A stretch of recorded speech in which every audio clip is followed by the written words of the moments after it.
Carlot to descended upon Vegeta star, bearing the weight of 40 million gene of divine essence, endowed with the primal sacred body and the bloodline of the Saiyans. As Frieza obliterated the stars, the divine essence ignited, awakening the chaotic seed and manifesting the Azure Lotus, which boldly confronted the death beam. In the moment the Azure Lotus shattered, a tiny finger, entwined with the flames of destruction, broke through the void. Thus, the Dragon Ball universe welcomed a Saiyan saintly body, one that transcended the ages with its corporeal divinity. His journey was destined for the stars and seas, as well as the return to that world shrouded in darkness. Chapter 1. The divine essence descends, the Azure Lotus shatters the void. The wailing of the infant echoed in the frigid medical examination room of Vegeta star, akin to a stone cast into stagnant waters, stirring ripples of panic. The source of the sound was a child lying on a colossal platform. With sparse black hair and pale golden skin, he appeared no different from any ordinary Saiyan infant. However, beneath him lay not a soft swaddle, but a mountain of crystalline structures radiating a dreamy purple light. The sharply defined purple crystals piled high, each containing a heart-stopping essence of pure energy. The mere wisps of energy emitted thickened the air in the room, creating a heavy sense of oppression that constricted the throats of all present. Researchers crowded around the platform, their faces pale and expressions dazed, their usual composure shattered by the overwhelming shock. On the main control screen, a series of wildly fluctuating numerical units resembled the countdown of death. 40,000 gene? The voice was hoarse and dry. The energy readings are still rising. The instruments are on the verge of overload. The core of Vegeta star isn't even this exaggerated. What on earth is this? It's that infant. It appeared by tearing through space. Panic engulfed the examination room like icy water. The heavy alloy door slid open silently. A more profound aura, imbued with ironclad authority, surged in, extinguishing all noise. The researchers bowed their heads in unison, as if their throats were gripped by an unseen force. King Vegeta entered, his crimson cloak draped down, his visage as hard as iron, with an air of solemnity and concealed anxiety. His gaze, sharp as a blade, swept over the prostrated crowd, piercing directly into the center of the platform, where the weeping infant lay, alongside the crystalline mountain exuding a deadly allure and terrifying aura. The pupils of King Vegeta abruptly constricted. His heart raced violently due to the crystal of pure energy before him. A primal, insatiable desire surged through him, swiftly followed by a deeper sense of vigilance and chill. He approached step by step, his footsteps echoing like funeral bells. The viscous energy pressure felt akin to the depths of the ocean. He suppressed his excitement, fixating his gaze on the infant, who seemed to sense his presence. The cries gradually softened, and his little brow furrowed in mild annoyance. "Lift your head." The low voice carried an undeniable command. Behind him, a researcher trembled as he presented the latest model of a portable combat power detector. King Vegeta adeptly affixed the detector to his left ear, the eerie green lens popping out. He leaned forward, focusing the scan on the small infant. Within the lens, the green dot representing the infant suddenly shone like a star. The data streams surged wildly. Beep, beep, beep. Beep, beep, beep. The piercing alarm shattered the silence. The lens was instantly engulfed in blinding crimson. Warning: energy overflow. Calculation impossible. The cold electronic voice screeched urgently. King Vegeta's expression shifted dramatically. Buzz. An invisible, terrifying pressure, emanating from the very essence of life itself, erupted from the small infant without warning. It was as if a slumbering, ancient behemoth had exhaled a breath in dreams, heavy enough to suppress the ages. Crack. A crisp sound of shattering. The high-end combat power detector affixed to King Vegeta's left ear instantly became webbed with cracks, the eerie green light extinguished, transforming into a lifeless piece of scrap metal. Silence. An absolute silence. The researchers stood as statues, their eyes bulging, faces etched with horror and confusion. King Vegeta's body also momentarily stiffened. He slowly raised his hand to remove the ruined detector from his ear, the cold metallic shards pricking his palm. He gazed down at the wreckage, then lifted his eyes to the infant on the platform, who appeared to stir slightly due to discomfort before drifting back into a deep slumber. The infant's chest rose and fell gently, the purple crystalline mountain beneath him shimmering, casting a serene glow on his youthful face, an unbelievable tranquility. A tempest of emotions surged within King Vegeta. The detector had been obliterated by an infant's unconscious aura. It was unprecedented, unheard of.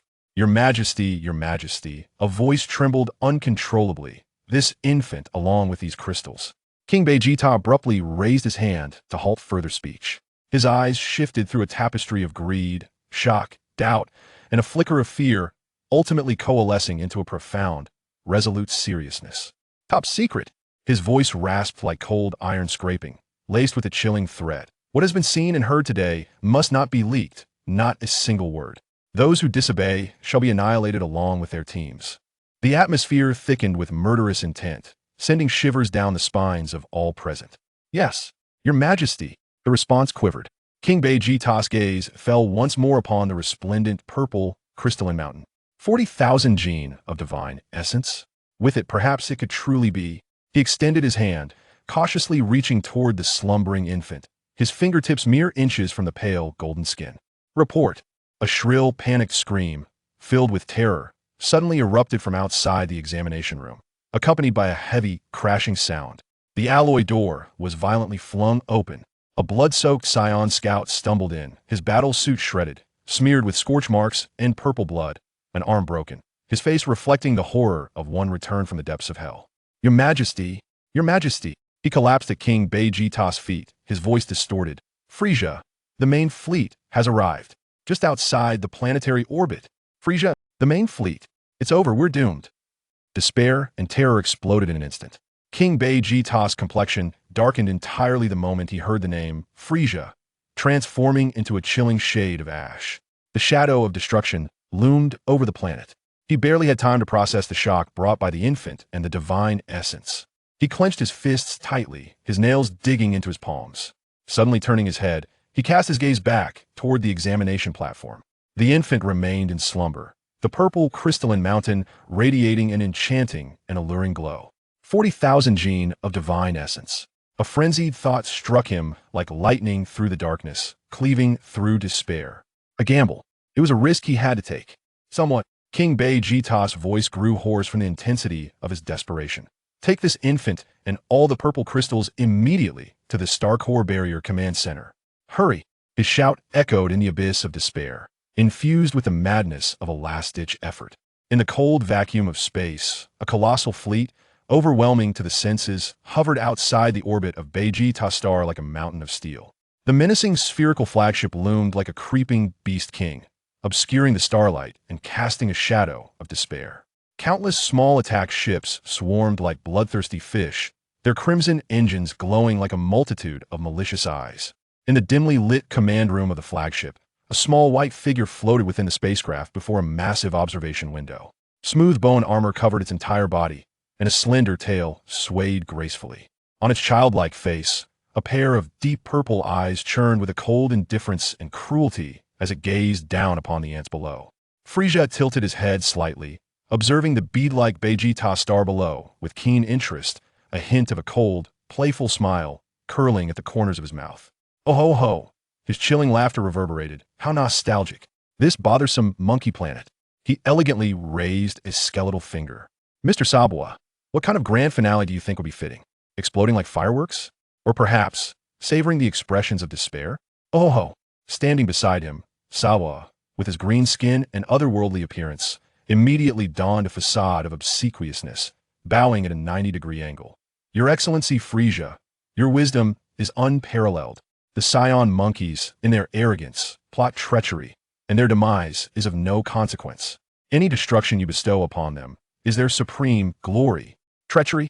Frieza's smile deepened, his purple eyes glinting with cold mockery. Insects always seek to escape their bottles. Alas, the bottle will forever remain in my palm. He slightly tilted his head, his gaze penetrating the hull of the ship, landing on a specific point in the capital of the planet. I seem to catch a whiff of something intriguing, a pure, unfamiliar energy fluctuation. Right there. His bony finger pointed precisely at the Star Core Barrier Defense Center. Oh, Sabua was taken aback, immediately activating the scanning device. I will scan at once. The interference is strong. Energy readings are chaotic, but there is indeed an anomalously powerful energy source. Deep within the Saiyan Command Center. A powerful energy source? Frieza's eyes glinted with heightened interest. Has King Vegeta concealed a trump card? How fascinating. However, his smile abruptly vanished, leaving only a chilling coldness. In the face of absolute power, struggling only enhances the spectacle of destruction. Frieza slowly raised his right hand, his bony fingers elegantly unfurling, aimed towards the capital of Vegeta's star. An indescribable, terrifying energy coalesced at his fingertips. Condensed to its utmost, it radiated a sinister, deep purple. At its core, space warped and collapsed, emitting faint cracking sounds. All instruments in the command room blared alarms frantically. Sabo's face turned pale as he retreated, his eyes filled with dread. Let the planet and that little secret. Frieza's voice was like a decree from the depths of the underworld. Turn to dust. Death beam. With a whoosh, a deep purple beam, condensed to its utmost, suddenly erupted forth. Silent and swift, it tore through the vacuum. Instantly penetrating the atmosphere, it was like a red-hot iron rod piercing through cream, its target precise, the star core barrier. In the core protection chamber of the star core barrier, 40 million pounds of divine source crystals piled high, encircling the specially designed life pod containing the infant Carlot. A purple halo, thick as substance, swirled with viscous energy, humming with a low resonance. The air warped with high temperatures. King Vegeta stood beside the life pod, his face ashen, sweat pouring down. His hands pressed firmly against the energy input port. The raging Saiyan energy surged recklessly, attempting to guide and activate that desperate divine source power. Up, King Vegeta roared like a beast, his muscles bulging, veins protruding. Inside the life pod, Carlot's body trembled violently, golden light flashing beneath his skin. The divine source's glow flickered erratically. Move! Move, I say! King Vegeta's eyes were bloodshot. He felt as though he were stirring an ocean with a mere straw. The slumbering, ancient sacred body, like a ferocious beast bound by countless shackles, merely quivered, unable to awaken. Boom! The entire star core barrier seemed to be struck by a cosmic hammer. A violent tremor erupted. The piercing sound of metal tearing filled the core chamber. The overhead dome, said to be indestructible and made from special alloys, was forcibly ripped open by an unimaginable force of destruction, leaving a gaping hole. Molten metal dripped from the edges of the breach. The deep purple, soul-freezing beam of destruction surged forth like the gaze of death, crashing through that breach. It locked onto the infant Carlot to within the life pod with deadly precision. The aura of destruction froze the space around it. King Vegeta suddenly looked up, his pupils constricting to pinpricks. It was over. Futile. In the face of Frieza's power, what was a divine source sacred body worth? Despair flooded over him like icy water.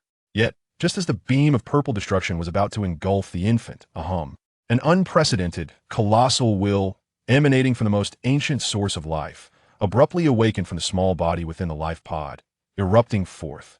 Chaos unfurled. The majesty of primordial existence. The life pod exploded with a thunderous roar. Shrapnel flew in all directions. Amidst the storm of metallic debris and thick streams of purple light, a gigantic, unmatched shadow sprang forth, centered around the infant Carlot. The vast, boundless sea of chaos surged and roiled.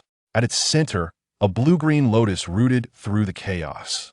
The lotus stem twisted like a dragon, its emerald leaves unfurling, engraved with the runes of the great Tao, flowing with the essence of heaven and earth. 3 lotus leaves served as barriers of the 3 realms. At the apex of the lotus, a massive bud, poised to bloom, swayed gently, facing the descending beam of death. The bud remained tightly closed, exuding the supreme Tao rhythm that nurtures all yet brings an end to all.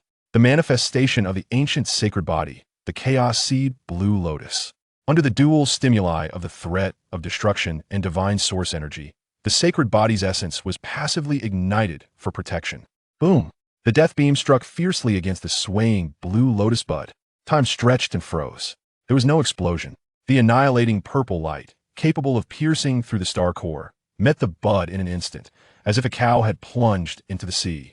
The violent energy was frantically absorbed, decomposed, and obliterated by the chaotic aura and great Tao runes swirling on the bud's surface. Zizizi. The piercing sound of annihilation echoed like millions of insects gnawing away. The blue lotus bud swayed violently, its emerald glow flickering wildly, its surface instantaneously covered with fine cracks. While it was extraordinary, it remained a nascent shadow, passively ignited, facing Frieza's full-force strike. The pressure was monumental, its brilliance visibly dimmed. It seemed as though it would be pierced and obliterated any moment. In the cosmos, aboard Frieza's mothership. Oh, Frieza displayed genuine surprise for the first time, stroking his smooth, bony chin. A Chaos Seed Blue Lotus? An infant? A Saiyan infant? How amusing, utterly amusing. The cruel smile in his purple eyes grew more pronounced. However, his voice dripped with condescension, penetrating the atmosphere and echoing above the ruins of the star core barrier. A mere illusion can withstand the death beam? Insects will always be insects. Let destruction reign. The deep purple beam suddenly condensed. The light surged. The aura of destruction soared. Hiss! The death beam roared forth like a venomous dragon granted life. The blue lotus bud could no longer hold out. The cracks rapidly expanded. The emerald glow dimmed sharply. Crack! The crisp sound of shattering was heart-stopping. The massive blue lotus bud was violently torn open in the center, revealing a gaping, hideous seam. The annihilating purple light surged like a toxic flood, relentlessly invading through the crack. The target was the infant, Carlot, at the core of the chaotic sea. Inside the core chamber, King Vegeta slumped, his eyes void of life. It was over, just as the annihilating purple light was about to engulf the infant. In the depths of that torn blue lotus bud seam, amidst the intertwining core of annihilating purple light and roiling chaos, a pure point, as if capable of igniting the myriad worlds, suddenly blazed to life. Following that sudden burst of golden radiance, in the deepest part of the crack, a small finger emerged. The finger was slender and tender, belonging to an infant. It was enveloped in a conflagration of golden flames, burning fiercely and solid as reality. The flames danced, carrying a violent will to annihilate the heavens and battle the earth. The emitted energy was not of high temperature, but a pure destructiveness that sent shivers through the soul, along with boundless combat intent. That finger, wrapped in golden flames, bore the fearless spirit of a newborn calf and the domineering legacy of ancient times, boldly pointed toward the surging death beam that symbolized Frieza's absolute power. A fingertip against the beam, the minuscule against the vast. In the profound silence of death, only that finger wrapped in golden flames shone like the first ray of dawn piercing through a night of despair, resolutely and defiantly facing the torrent of annihilation. Time froze. Chapter 2. The golden flame and the star's demise. In that moment, time lost all significance. The infant's finger, entwined with the world-consuming golden flame, collided fiercely with the deep violet beam embodying the Emperor's will to annihilate, before the rift torn by the chaotic seed of the azure lotus. There was no earth-shattering explosion. Instead, a soul-freezing, subtle sound emerged, as if matter were being forcibly erased from the very fabric of existence. It resembled countless delicate ice crystals shattering simultaneously at absolute zero. Gold and purple, two utterly distinct yet equally representative hues of supreme power, annihilated each other at the point of contact, consuming and dissolving in a frenzied dance. The golden flame, pure and untainted, was not simply a temperature of combustion, but rather the manifestation of a will that incinerated the very rules, obliterating the illusions of existence. It flickered, embodying an indomitable spirit and a fierce will to battle, deeply embedded in the bloodline, originating from the primordial sacred body. The deep purple beam of death was an extension of Frieza's cold intent, a pure and ultimately refined energy of destruction, capable of ruthlessly erasing stars from the cosmic canvas. At the instant of their collision, a resounding boom, not a thunderous roar, but rather a mournful wail of space itself. From the point of impact, visible transparent ripples surged outward, and where they passed, alloy walls crumbled silently into dust, as if weathered for eons. The viscous flow of divine energy in the air was violently displaced, evaporating. The entire spatial structure of the core protection chamber groaned and twisted. Within Frieza's mothership, a cackle transformed into genuine laughter. His deep violet eyes sparkled with an unprecedented curiosity, akin to a child discovering the most captivating toy. How fascinating! A finger, ablaze with golden flames, could annihilate my death beam. He elegantly traced the smooth surface of his bony chin, intrigued as he gazed at the minuscule yet powerful golden point of light displayed on the monitoring screen. This force was peculiar, primal, brimming with an unpleasant yet tenacious vitality. Frieza's tone held a playful inquiry. "Mr. Zabo, do you perceive this?" That flame seems to be consuming not merely energy, but destruction itself? Quite an astonishing little trick. Zabo, already awestruck, broke into a cold sweat. And Master Frieza, this exceeds all known data on Psyots. The detector has completely malfunctioned. This energy's nature is unprecedented. Unprecedented? Frieza's smile deepened, tinged with cold cruelty. Then let it become the ultimate echo of the universe. The more it struggles, the more captivating its destruction will be. Don't you think? His silhouette remained graceful and composed as he hovered within the spacecraft. Yet his right hand, cloaked in white bone armor, slightly curled. The deep purple beam, piercing through heaven and earth, instantly grew denser and more robust. The essence of annihilation surged violently, akin to an invisible mountain. Pressing down from the distant cosmos, once more. Let me see how long your little flame can endure, insect. At the core of the star's core barrier, the center of the obliteration storm awaited. The infant's fingers, entwined in golden flames, quivered violently under the impact of Frieza's death beam infused with power. That condensed golden holy flame, radiant in its brilliance, began to fade at a visibly alarming rate. The flames seemed to be suppressed by an invisible force, their reach diminishing as their once fervent leaps became laborious. A crackling sound echoed, faint yet chilling, emanating from the enormous azure lotus bud. The rift, torn asunder, spread like shattered glass under the furious onslaught of golden-purple energy, fissures sprawling outward uncontrollably. More deep violet beams surged forth like a torrent of venom, flooding through the gaping crevice with relentless fervor. The chaotic sea churned, the colossal azure plant swayed, and the entire ethereal phenomenon flickered uncertainly, as if on the brink of complete collapse. The life pod had long since vanished, leaving the diminutive form of baby Carlot fully exposed to the catastrophic tempest of energy. The mountain of divine source crystals, weighing 40 million pounds, was being consumed at a terrifying pace. A low hum resonated as the violet divine source aura boiled violently, akin to an ignited sea of oil. The thick, unyielding flow of purple energy ceased to dissipate chaotically, instead being drawn in frantically by an unseen force, akin to rivers converging into the ocean, surging into the infant Carlot's fragile body. Through his outstretched finger, this energy transformed into a golden holy flame to counter the death beam. The divine source was depleting rapidly, the crystalline mountain visibly lowered, its dreamlike purple glow swiftly diminishing and fading. Beneath the tightly shut eyelids of baby Carlot, his pupils twisted in torment, his cherubic face contorted in anguish as faint, involuntary whimpers escaped his throat. This was not a conscious awakening, but rather a primal response to an unbearable burden that exceeded his limits. Underneath the pale, golden skin of the ancient holy body, delicate veins bulged grotesquely, revealing a terrifying sight of near translucence strained by energy.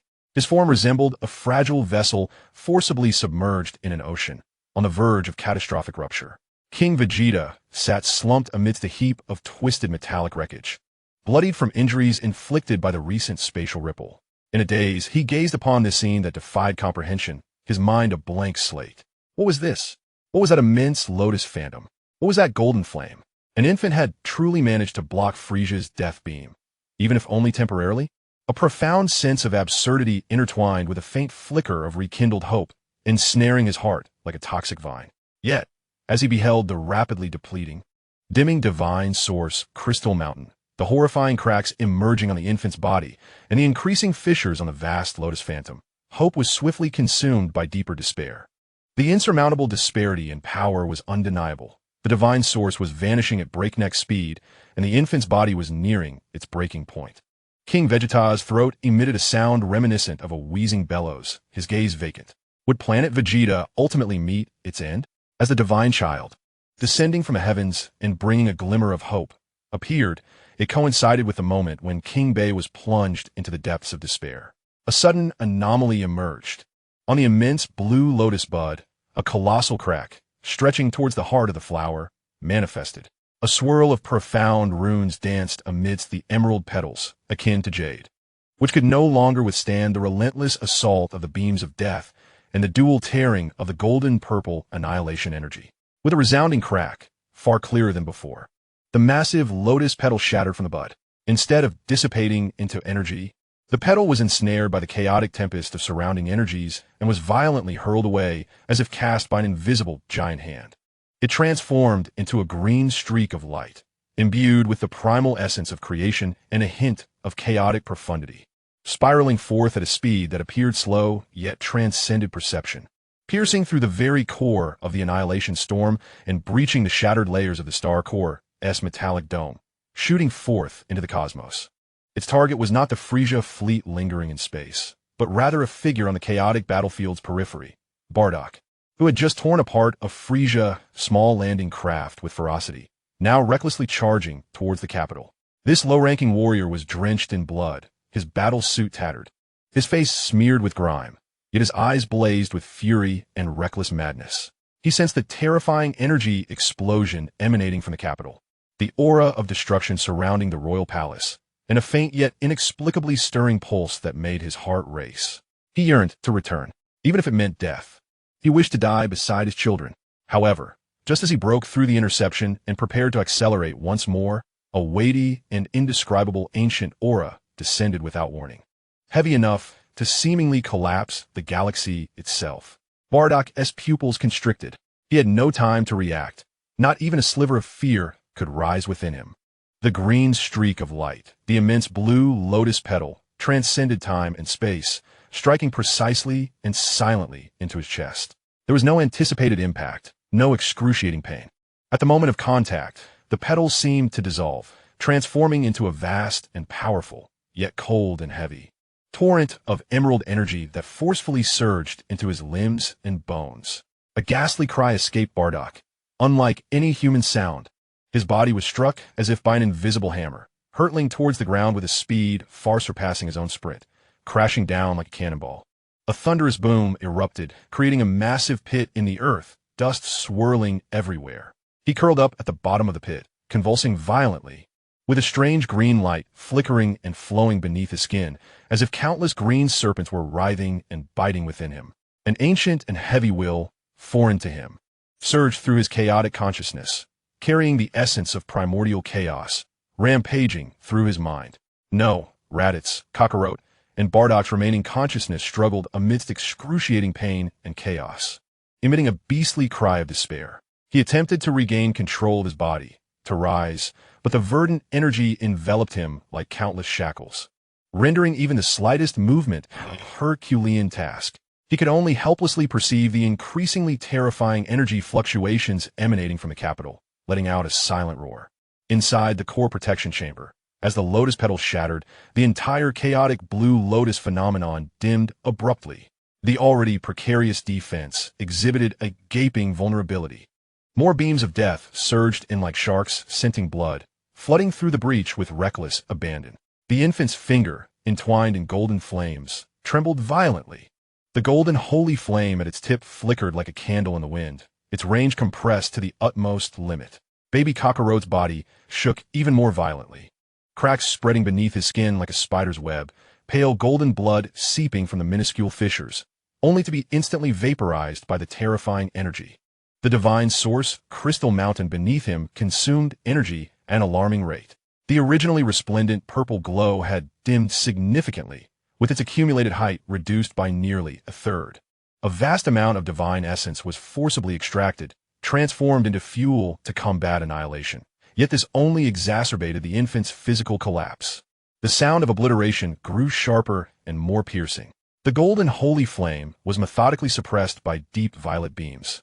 That tiny finger, along with its fragile body, was on the verge of being completely engulfed by the torrent of destruction.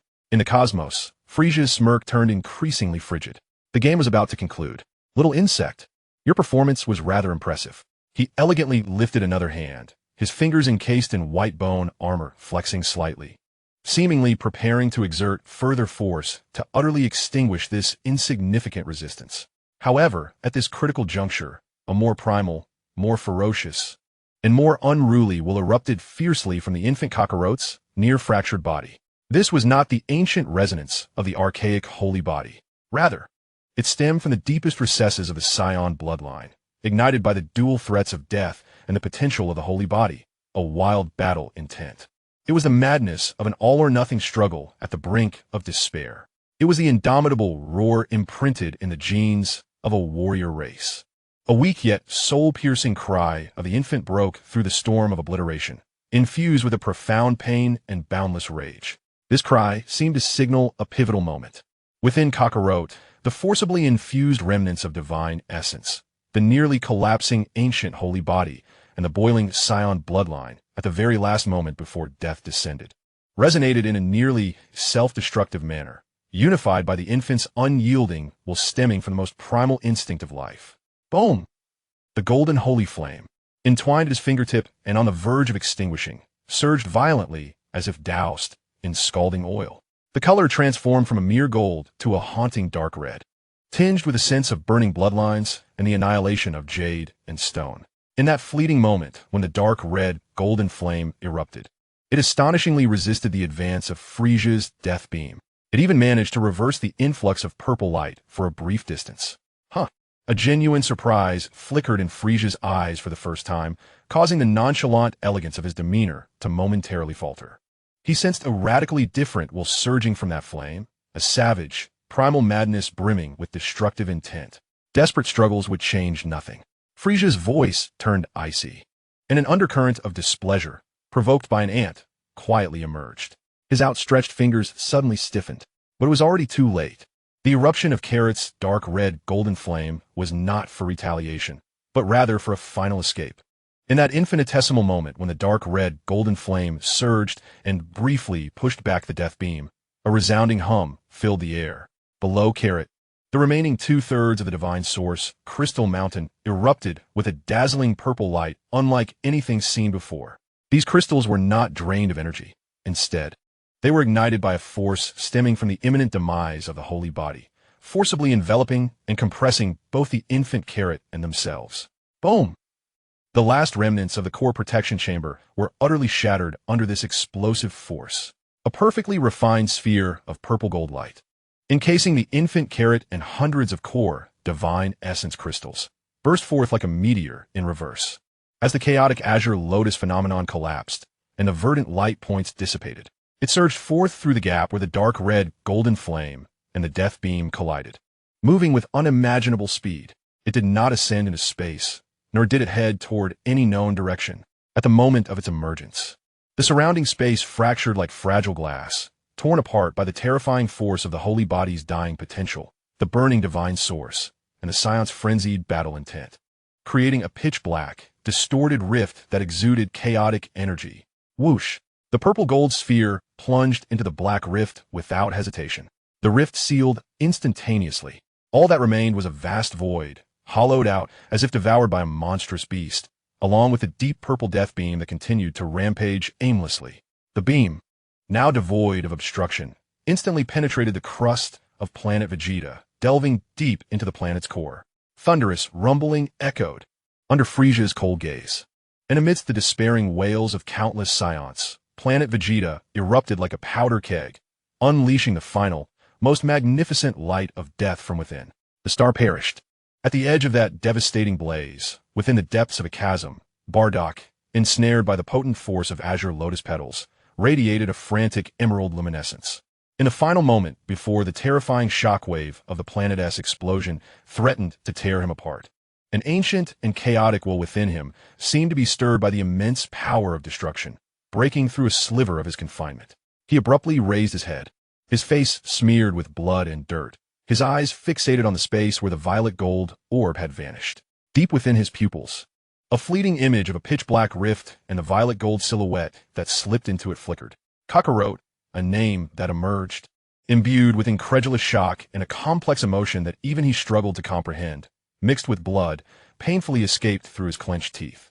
In the next instant, cataclysmic shockwave, powerful enough to vaporize continental shelves, completely engulfed him along with the chasm. Chapter 3. The Drift of Star Remains and the Mutation of Lotus Seeds. The brilliance of Planet Vegeta's explosion resembled a fleeting and brutal firework in the cosmos, rapidly expanding and dispersing in the cold void. The blinding waves of annihilation consumed all, as fragments of the planet, entwined with the remains and despair of countless Scion warriors, were thrust into the depths of the universe by the ferocious energy, transforming into a realm of silence, a slowly drifting cloud of metal and rock dust. At the edge of this newly formed graveyard of star remains, in the dark void, a considerable distance from the most violent epicenter of the explosion, a faint glimmer of violet gold light struggled to pierce through the heavy dust clouds, flickering tenaciously. At the heart of this light was an infant, Carlot. Curled up, his small form was tightly enveloped in a layer of solidified, translucent purple crystal. This crystal was not flawless. Its surface was marred by a web of cracks, through which the pale, golden skin of the infant could be seen, bearing wounds that had not fully healed from the strain of transcendent power, presenting a dim, lusterless gold, reminiscent of ancient gilded remnants. His eyes were tightly shut, his breath so faint it was nearly imperceptible, sinking into the deepest slumber of self-repair. The crystal encasing him was formed from the essence of hundreds of core divine sources, fused with the primordial essence of the ancient holy body and the last embers of Saiyan battle spirit. This violet gold shell, akin to the most resilient amber, safeguarded the fragile spark of life within, ensuring its safety amidst the onslaught of cosmic radiation and the high-velocity debris. It emanated a subtle, yet tenacious force field, propelling the crystalline shell that encased Carlot like a solitary vessel adrift in the cosmos, along a completely random trajectory shaped by the residual power of the explosion's shockwave and spatial rifts, gliding into the unknown depths of dark space. Deep within Carlot's absolute slumber, in the recesses of his consciousness, there existed not a void of silence. Instead, a vast and boundless ocean of chaotic shadows ebbed and flowed, a reflection of the primordial essence of the ancient holy body. Above the surface of this sea, where once the roots supporting the chaotic azure lotus phenomenon thrived, now lingered only a faint, indistinct outline. The ethereal shadow of the lotus, which penetrated through the chaos, has nearly dissipated. The lotus leaves are shattered, and the immense azure lotus bud has been utterly obliterated, leaving only a few lingering strands of verdant Taoist essence, flickering weakly like a candle in the wind. However, above this desolate sea of chaos, at the core of the nearly extinguished phenomenon, there exists a minuscule yet infinitely vibrant point of emerald light, stubbornly suspended. This is neither the energy of the divine source nor the violent battle intent of Saiyan blood. It is a seed, a fragment of the core. Primordial Tao seed contained within the last shattered petal of the grand azure lotus. At the moment of the phenomenon's collapse and the holy body's near demise, it was forcibly stripped and compressed, deeply embedded like a brand within the essence core of the ancient holy body of Carlot. At this moment, this minute emerald Tao seed is slowly and greedily absorbing the energy emanating from the violet gold crystalline shell enveloping Carlot's body. This energy is the residue of the divine source's essence, the life force escaping as the holy body's core attempts to heal itself. And it is laced with a hint of the unyielding primal battle spirit inherent in Saiyan blood. With each absorption, the brilliance of this emerald Tao seed intensifies, as if extremely subtle and profound runes are slowly circulating and reorganizing within it. It resembles a parched traveler, drawing forth every nutrient within reach, seeking to re-establish roots upon the ruins of this shattered holy body core. A slow yet irrevocable transformation is quietly taking place in the depths of this slumbering infant essence. The direction of this transformation is beyond even Carlot's own comprehension in his dormant state. The clash of the ancient holy body and Saiyan blood has become increasingly intricate and unpredictable due to this foreign Tao seed, derived from the essence of the phenomenon.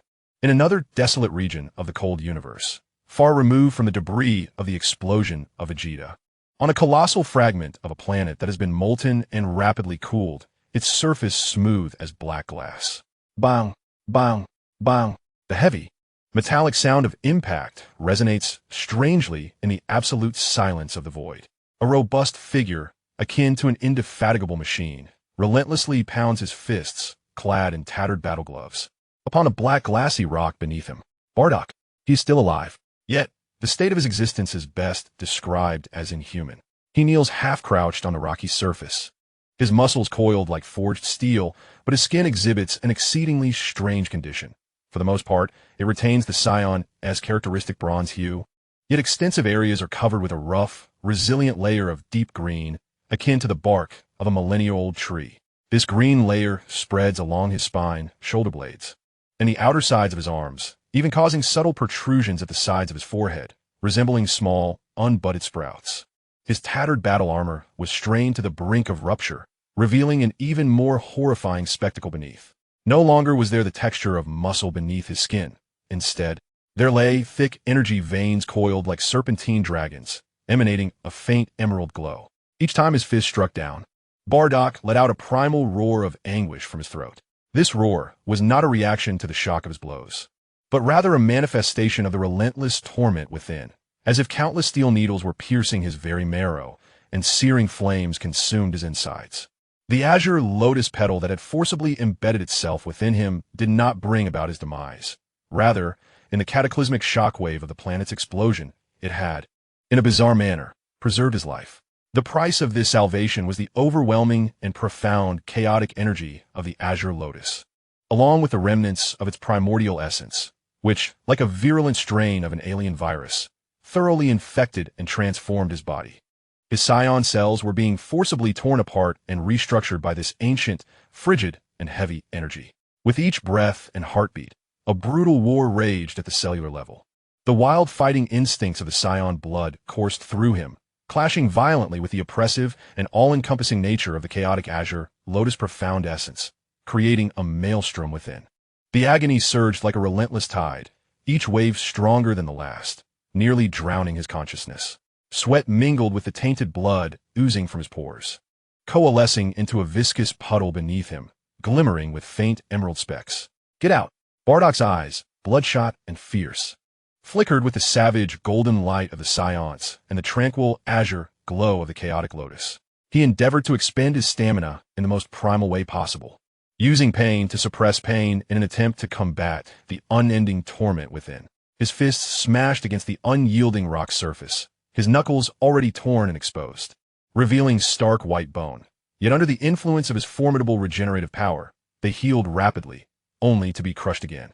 In his mind, fragmented memories swirled chaotically like shattered mirrors, flashing in response to the excruciating pain. The cold examination room, towering piles of purple crystals, the wailing of an infant, the sharp crack of a detonating scanner, King Vegeta's grim visage, the menacing shadows of Frieza's fleet, the piercing violet light of death that traversed the heavens, chaos churning. The massive azure lotus, swaying buds, the gaping fissures, that tiny hand, entwined with the golden flames of annihilation, and finally, the rending of space, retreating into the void of a purplish golden orb. Carlot. This name seared into the depths of his consciousness like a brand. Carlot. Bardock abruptly lifted his head and let out a hoarse roar into the dark void, his voice swallowed by the vacuum, leaving only the vibrations of his throat echoing within his skull. His eyes, flashing with alternating golden and green light, were filled with rage, pain, confusion, and a hint of a cold scrutiny implanted by the essence of the chaotic azure lotus, one he had not yet recognized within himself. What manner of monster was that infant, his son? Or were those purple crystals he had brought? And what of the colossal phantom of the lotus? What of the golden flames he had erupted with, and the rift in space? Frieza's death beam failed to annihilate him. He escaped? This realization detonated within Bardock's chaotic and tormented mind like ice water plunged into a cauldron of boiling oil. Escaped? A mere newborn, having endured Frieza's full force strike. Managed to flee? Absurd. An overwhelming sense of absurdity struck at the remnants of his sanity. Yet, the vividly clear memory of that golden flame-fingered confrontation against the death beam and the final, space-rending escape of a purple gold light felt painfully real. Bardock released another anguished howl, his body convulsing and curling in response to the internal turmoil. The small green protrusions on either side of his forehead seemed to swell further with his suffering, the emerald energy veins beneath his skin glowing more intensely. He violently slammed his forehead against the rock beneath him. Thud! The black glassy stone yielded, creating a shallow dent, and as the corner of his forehead split open, blood mixed with verdant luminescence flowed forth, bringing a fleeting moment of physical clarity. He could not die. Not yet.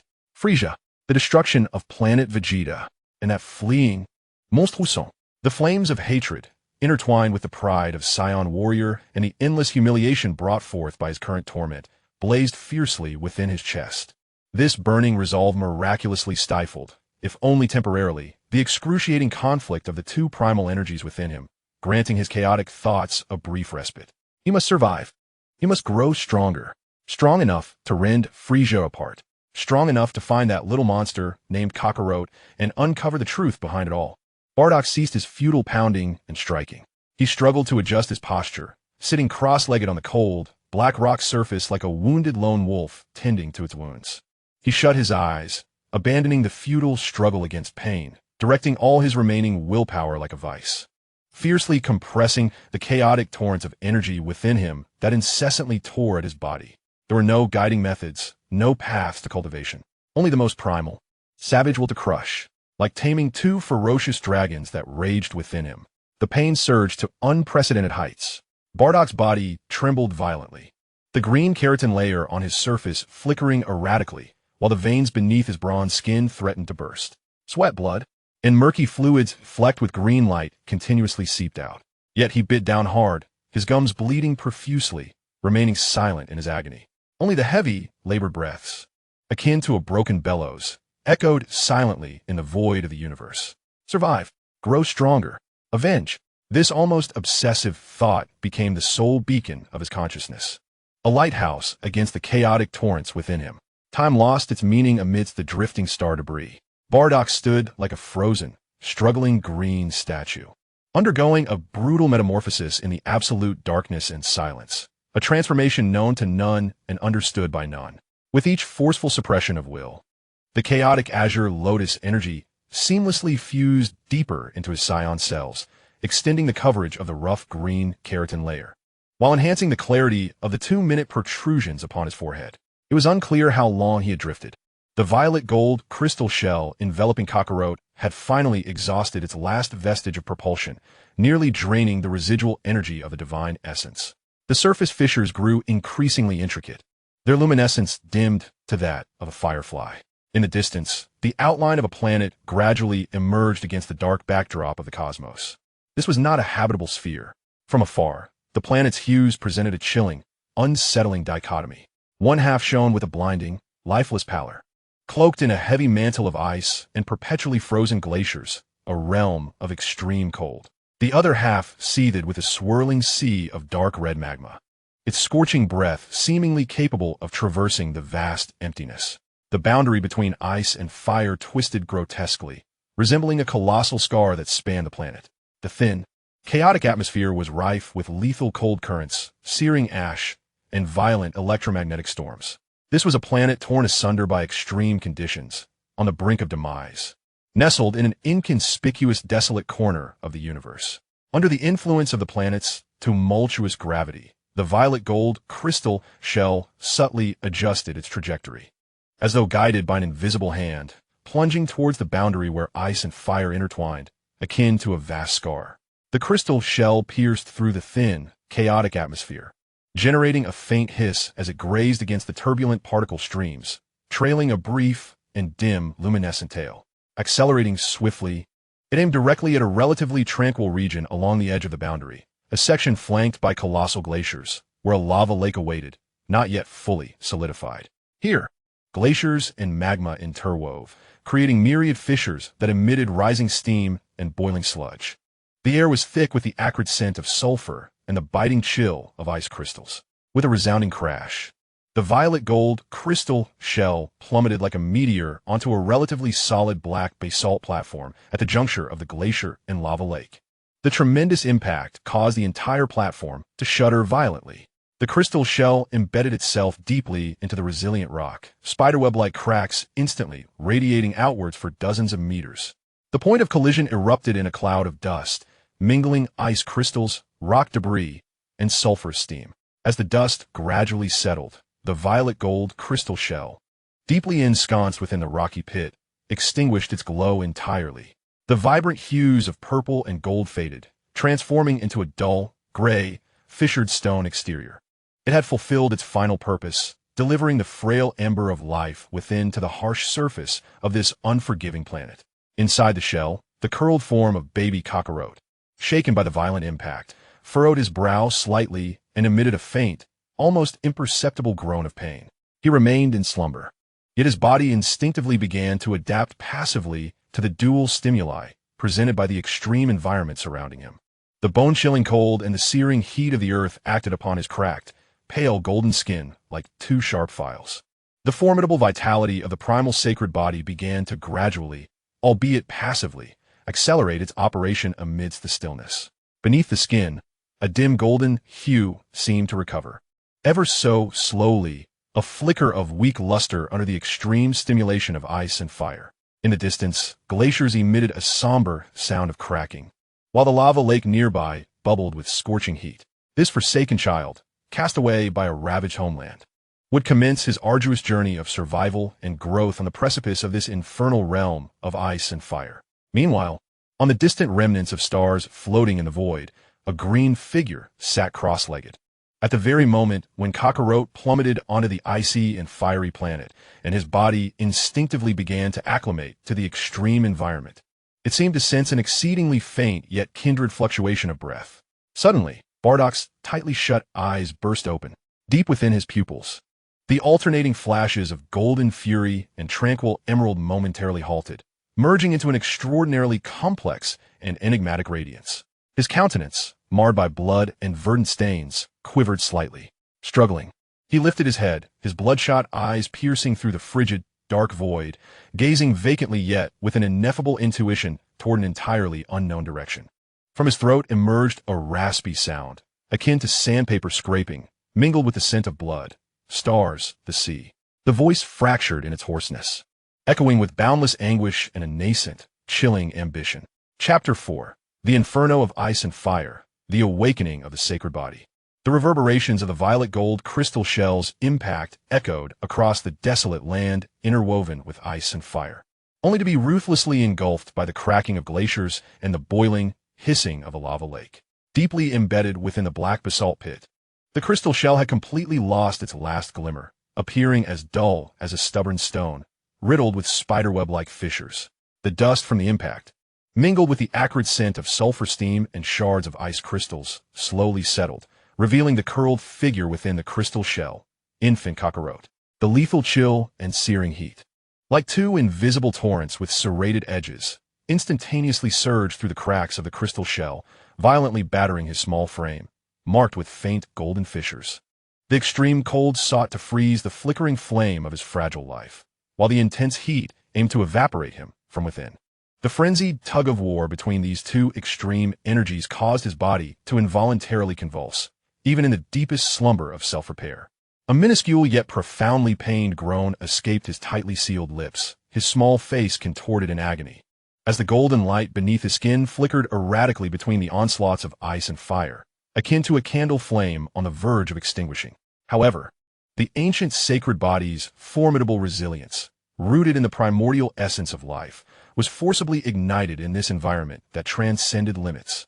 It was not an awakening of consciousness, but rather the instinctual response of the body to survive. A faint yet remarkably tenacious pull suddenly emanated from beneath his cracked skin. On the left side, a biting cold current emanating from a colossal glacier, entwined with particles of frozen souls, was forcibly drawn in by a powerful suction, threading its way into the fissures of his skin. The moment this frigid energy penetrated, it felt as if countless ice needles were piercing through flesh and bone, inflicting a tearing agony. Yet, the essence of the sacred body, akin to a parched sponge, ravenously absorbed and transformed this pure, extreme coldness amidst the torment. Along the left side of his dimly golden skin, the edges of those minute cracks crystallized at a visibly rapid pace, forming a delicate layer as thin as a cicada's wing, adorned with faint blue ice patterns that emanated a chilling aura. On the right side, scorching earth energy from the edge of a lava lake, brimming with violent fire attributes, was similarly pulled in, surging into the fissures of his skin. The searing pain intensified instantaneously, as if he were engulfed in a furnace, with the flesh beneath his skin emitting faint sizzling sounds. However, the essence of the sacred body welcomed this force with a near-primitive ferocity, forcibly assimilating and refining this tumultuous heat. Upon the right side of his pale, golden skin, dark red, molten-like patterns emerged along the edges of the cracks. Ice and fire, two diametrically opposed forces capable of annihilating ordinary life in an instant, now nourished this ancient sacred body on the brink of shattering. They were forcibly absorbed, guided by the sacred body's instinct. simultaneously repairing the terrifying internal injuries inflicted by Frieza's destructive power, while passively tempering this nascent treasure. Kakarot's body transformed into a battleground and a crucible. The ice blue and dark red patterns spread across his diminutive form, intertwining and clashing, yet achieving an exceedingly fragile and painful equilibrium under the ancient aura of the sacred essence that embraced all. With every breath, the body experienced a relentless cycle of tearing and remaking between the extremes of ice and fire, the agony ebbing and flowing like tides, eroding the edges of his slumbering consciousness. Deep within the tranquil sea of his mind, the dilapidated shadow of chaotic waters seemed to respond to the stimuli of external ice and fire energies, stirring slightly. The emerald seedling suspended within the core of his essence accelerated its absorption of energy ever so slightly. It greedily drew from the pure life essence released during the transformation of ice and fire energy by the sacred body, along with the indomitable martial spirit inherent in his Saiyan bloodline. The runes circulating within the seedling appeared increasingly distinct, radiating a barely perceptible surge of vitality. It was taking root, adapting to this extraordinary sacred body tempered by ice and fire. Time lost its measure on this planet, ravaged by ice and fire. Only the slow movement of glaciers, the relentless churn of lava lakes, and the gradual growth of the ice blue and dark red patterns on the infantile form in the pit bore witness to the passage of time. Uncertain how long had passed, perhaps days, perhaps weeks, the grayish crystalline shell encasing Kakarot finally emitted a groan of unbearable burden under the continuous bombardment of ice and fire energies and the planet's own gravitational pull. With a crack and a shatter, the largest fissure on the surface of the shell suddenly widened, leading to a chain reaction that caused the entire shell to collapse, disintegrating into a heap of dull, grayish-white rubble scattered across the bottom of the pit. The infant Carrot's diminutive form lay completely exposed to the turbulent air of the icy and fiery purgatory. A biting cold wind instantly enveloped him, striking his left side with sharp ice crystals as the dark red veins of lava surged with newfound brilliance in a desperate attempt to resist. From the right, the searing earth energy surged forth, prompting the pale blue ice crystal patterns on his left to emit a more potent chill in counterbalance. With the final vestiges of the crystalline shell's buffering lost, the assault of ice and fire energy escalated dramatically. Carrot's body instinctively arched, as if struck by an unseen colossal force. His dormant consciousness was forcibly stirred by an unprecedented pain that far exceeded what he had previously endured. In that fleeting moment when his awareness, battered by agony, was on the verge of breaking free from the abyss of unconsciousness, a faint yet profoundly resonant energy wave pierced through the thick layers of rock and the chaotic mingling of ice and fire, akin to a stone cast into a deep pool, clearly transmitting its essence deep within Carrot's being. This wave emanated from the depths of the earth, from the core of this icy and fiery planet. It was not merely pure energy. It carried a trace that resonated with the crystalline shell enveloping Carrot during his descent. It was far older and more substantial. It resonated like a buried vein of ore, echoing through the ages.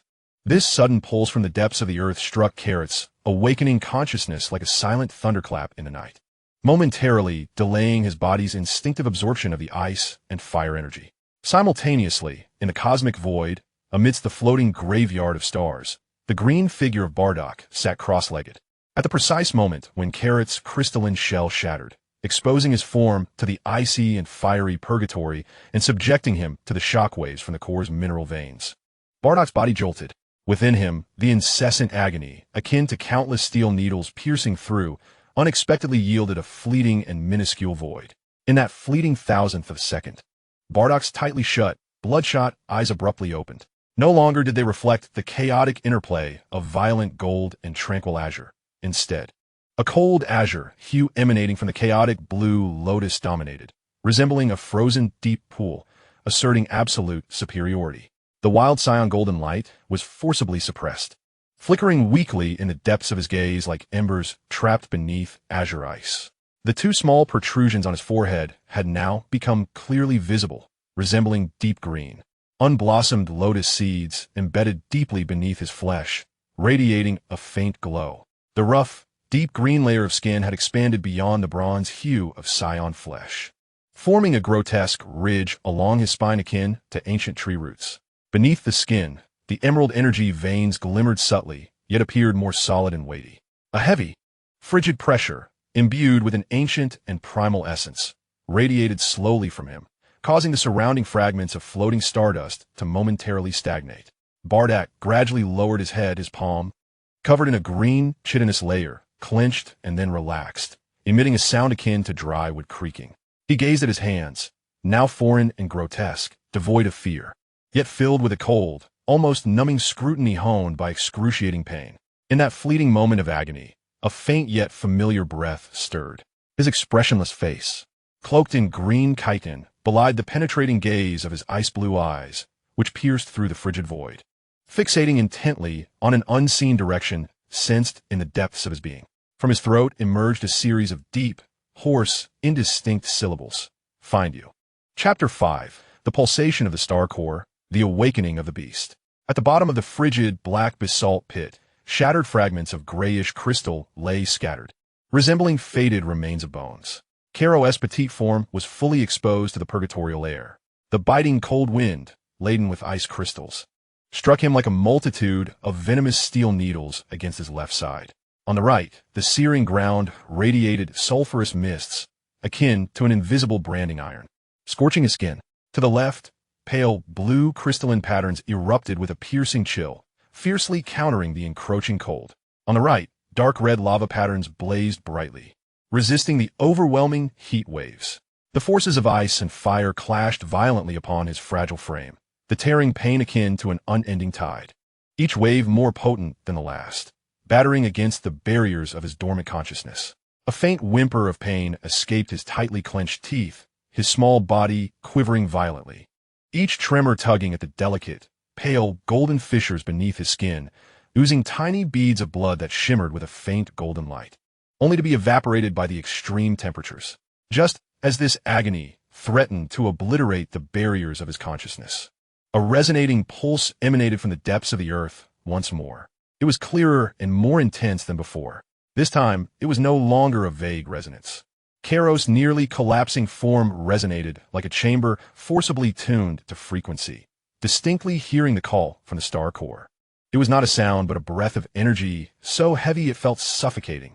It was a source, once enveloping and protecting him, ultimately consumed by his own flames, yet vast and magnificent like a mother, imbued with the weight of countless ages. Star Core Divine Source. This thought struck like lightning, cleaving through the chaos at the edge of his consciousness. Not a thought, but an instinctive yearning and recognition of the primal energy from the deepest core of his ancient sacred body. Boom! This intense resonance and yearning ignited like ice water thrown into a boiling pot of oil, instantly shattering the already precarious balance of ice and fire within Carlot. Buzz, buzz, buzz. The faint blue and dark red patterns representing the powers of ice and fire on either side of his body suddenly illuminated to their utmost brilliance. The ice blue patterns voraciously absorbed the glacial chill, while the dark red patterns devoured the geothermal heat. Two forces, forcibly consumed and refined, no longer serve merely to mend and temper the body. Instead, they are brutally transmuted by the instinct of the sacred body, on the verge of awakening, into two surging torrents of energy. One is frigid to the bone, freezing all in its path. The other is scalding and violent, incinerating the very essence of existence. These two temporarily transformed torrents, embodying starkly opposing natures, rampage within Carlot's being, yet their target remains astonishingly aligned. Like two colossal hammers wielded by an unseen hand, they strike mercilessly at the ancient sacred body's core, which lay in silence, akin to a parched riverbed, ravaged by Frieza's death beam. A thunderous roar ensues. Deep within consciousness, the desolate visage of the chaotic sea is violently stirred by these two raging forces, conjuring towering waves. A piercing cry, laden with boundless agony and nascent fury, erupts from Carlot's throat. This sound pierces through the howling cold winds and the shrieks of molten lava, resonating sharply across the vast, icy inferno wasteland. The dormant will, under the excruciating internal and external assault and the call of the stellar core, feels as if it is being forcibly yanked from the abyss. He abruptly opens his eyes. What kind of eyes are these? In the depths of the pupils lies not the innocent naivety of an infant, but rather two flames of stark contrast. The left eye, Icy blue, seemingly harbors the chilling depths of polar glaciers, devoid of any emotion, embodying a pure will that freezes all. The right eye, dark red, mimics the roiling core of molten lava, pulsating with a ferocious fire that seeks to annihilate and consume all. The wills of ice and fire intertwine and clash violently within his newly awakened gaze. A severe headache pierces through his skull, threatening to shatter the nascent consciousness once more. Yet, at the very moment when this icy and fiery will is poised to tear apart his newly formed awareness, a hum resonates. Deep within the sea of consciousness, a verdant seed, suspended in the core of chaos and silently absorbing energy, seems to respond to this tumultuous clash of wills. For the first time, it emits an extremely faint yet remarkably supple and serene emerald aura. This aura flows like the gentlest of veils, instantly caressing Carlot's tumultuous and pained consciousness. There is no forceful suppression, no harmonizing of conflict, only a serene embrace that encompasses all, an ancient resilience rooted in chaos, undying since the dawn of creation. This tranquil, resilient will acts as an anchor, stabilizing Carlot's consciousness, which is on the brink of being torn asunder by ice and fire.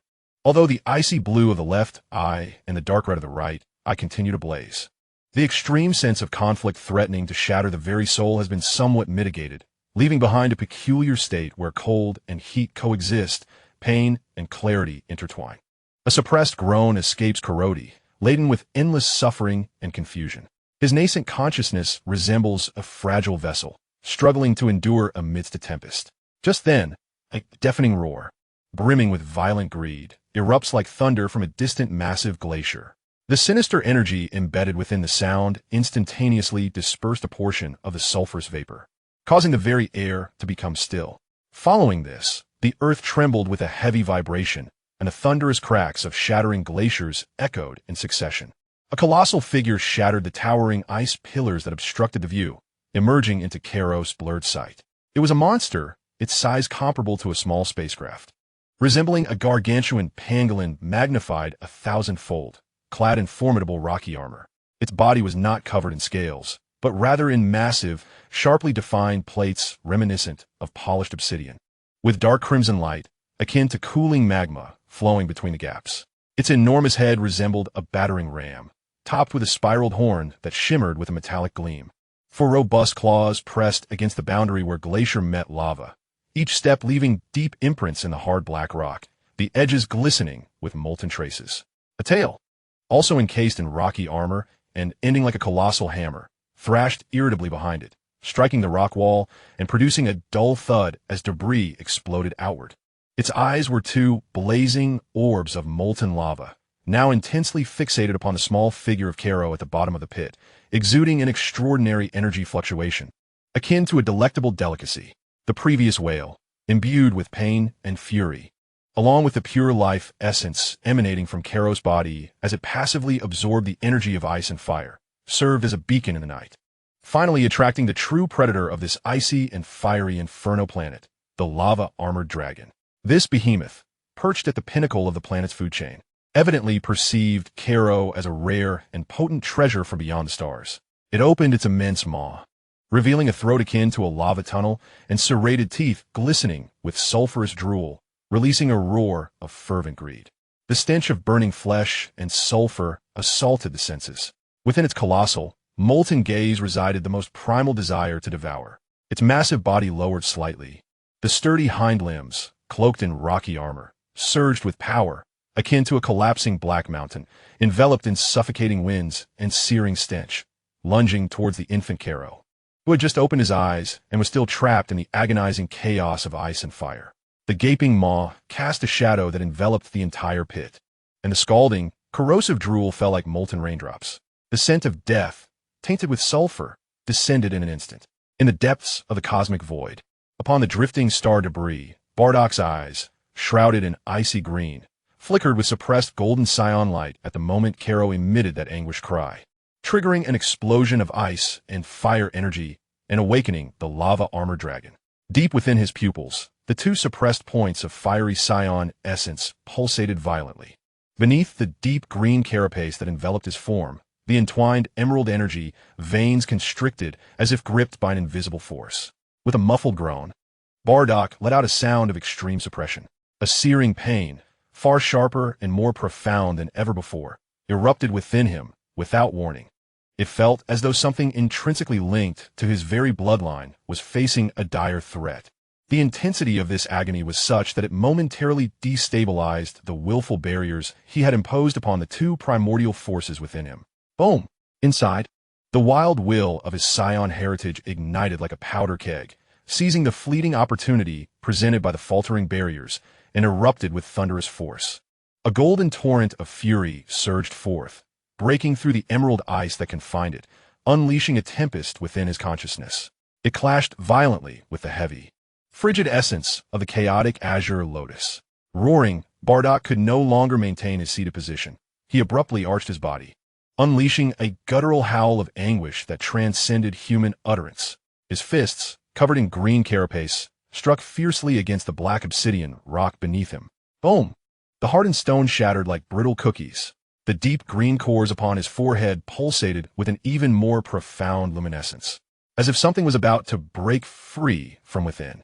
The verdant energy veins beneath his skin ignited like a lit fuse, radiating brightly as they frantically siphoned stray energy from the surrounding cosmos, forcefully infusing it into his nearly uncontrollable form. Pain, excruciating pain. The throbbing from his bloodline and the chaotic turmoil within threatened to rend his very soul in twain. His visage, adorned with green carapace and protruding veins, contorted into a ghastly grimace. One eye, completely frozen in the icy grip of emerald frost, remained cold and numb, while the other blazed with a primal fury. A furious ember that even the chaotic essence of the azure lotus could not extinguish, fueled by the desperation of his lineage. A raspy, fragmented growl, mingled with pain and furious wrath, escaped from his bloodied teeth like the whimper of a wounded beast. His hands, stained with grime and emerald liquid, dug fiercely into the shattered rock beneath him, his knuckles groaning under the strain of exertion. On a distant, unknown planet, his son, a small creature exhibiting monstrous strength since birth, was teetering on the brink of death. Yet here he was, trapped upon this frigid, celestial remains, enduring a dual rending of body and soul, utterly powerless. Despairing rage coursed through his confined body like molten lava. Roaring. Chapter 6. The Devouring Behemoth. The emergence of the path pattern. The shadow of death enveloped him, accompanied by the searing, acrid breath and corrosive saliva expelled by the lava-armored dragon, descending like a collapsing lava dome, instantly shrouding the pit. The monstrous maw descended, its molten teeth glinting with the chilling light of annihilation. At the bottom of the pit, the newly opened eyes of Carlot burned fiercely with ice blue and dark crimson flames. The agony that tore at his soul, the dual torment of furnace and ice cavern, the chaotic bewilderment of nascent consciousness, all of it compressed into a singular point before the gaping maw that obscured his vision and the foul stench of impending death. That moment stemmed from the primal essence of the ancient sacred body, a visceral and extreme yearning for survival. Just as the colossal maw of molten lava was about to close, poised to engulf him in a fraction of a second, within Caro, the two torrents of ice and fire, forced into transformation, spiraling into chaos from excruciating pain and resonating with the core of the stars, found their singular outlet. They ceased their frenzied assault on his body and consciousness, instead being forcibly entwined by the imminent threat of death and an unparalleled will to survive. There was no finesse, no methodology, only a violent counterattack ignited from the depths of his bloodline, set ablaze by the crisis of mortality. A piercing roar, far sharper than before and infused with boundless agony and nascent fury, erupted from the infant's throat. This sound transcended mere weeping. It was a shockwave, tearing through the air with the dual forces of ice and fire. Caro's diminutive fist, adorned with faint golden cracks and intricate patterns of ice and fire, surged forth instinctively, expending every remnant of strength against the descending maw of molten lava above him. As he punched, the pale, blue crystalline patterns on his left arm erupted with a piercing, bone-chilling radiance. The cold did not disperse, but coalesced into a visible spiral of ice-blue frost, wrapping around the tip of his fist. Wherever it passed, the air was instantaneously frozen, leaving behind a fleeting trail of frost. The rocks at the edge of the pit were swiftly coated in a thick layer of white frost. On his right arm, the dark red patterns of molten lava blazed with fervor. The violent, Searing energy similarly coalesced into a spiraling flow of dark red, almost black, destructive flames that entwined around his fist. The intense heat warped the air, producing a sizzling roar, as the surface of the rocks nearby was instantly melted into dark red magma. The ice blue frost and dark red flame, two energies of extreme opposition that should have annihilated each other, curiously intertwined for a brief moment upon the same fist, akin to two venomous serpents, each biting yet united in purpose. The target of this fist was the lower jaw of the lava earth armored dragon.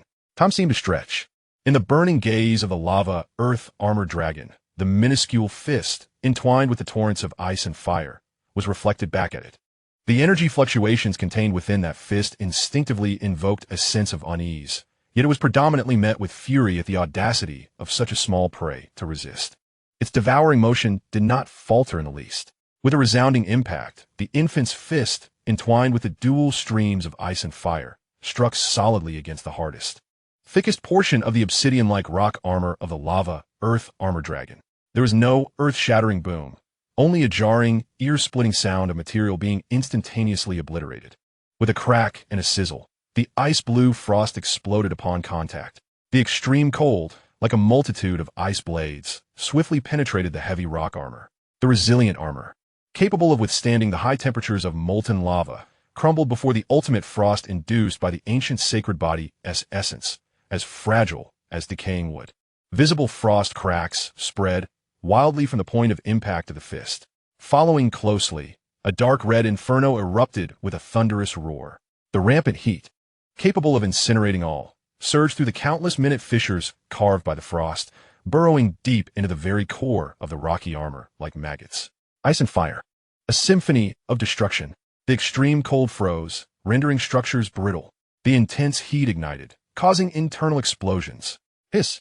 The hardest plate of the lava armor dragon's jaw, akin to glass cast into a purgatory of ice and fire, instantly became adorned with a web of cracks, shimmering in the interplay of icy blue and dark red light. Before it erupted with a deafening blast, transforming into countless shards entwined with ice crystals and molten magma, scattering in all directions. A roar.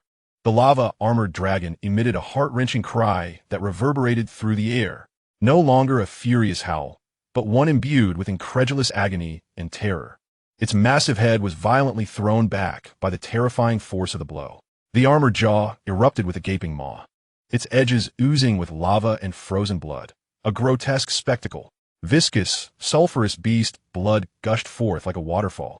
Excruciating pain and fear overwhelmed its insatiable hunger in an instant. For the first time, the eyes of this planetary overlord reflected the shadow known as death. Its colossal form staggered backward, powerful claws carving deep trenches into the ground as it sought to create distance. However, with a single punch, the tumultuous surge of ice and fire within Carrot was instantaneously unleashed. What followed was an even greater wave of excruciating pain and a terrifying sense of emptiness. His body felt as though it had been drained of all strength, collapsing weakly backward.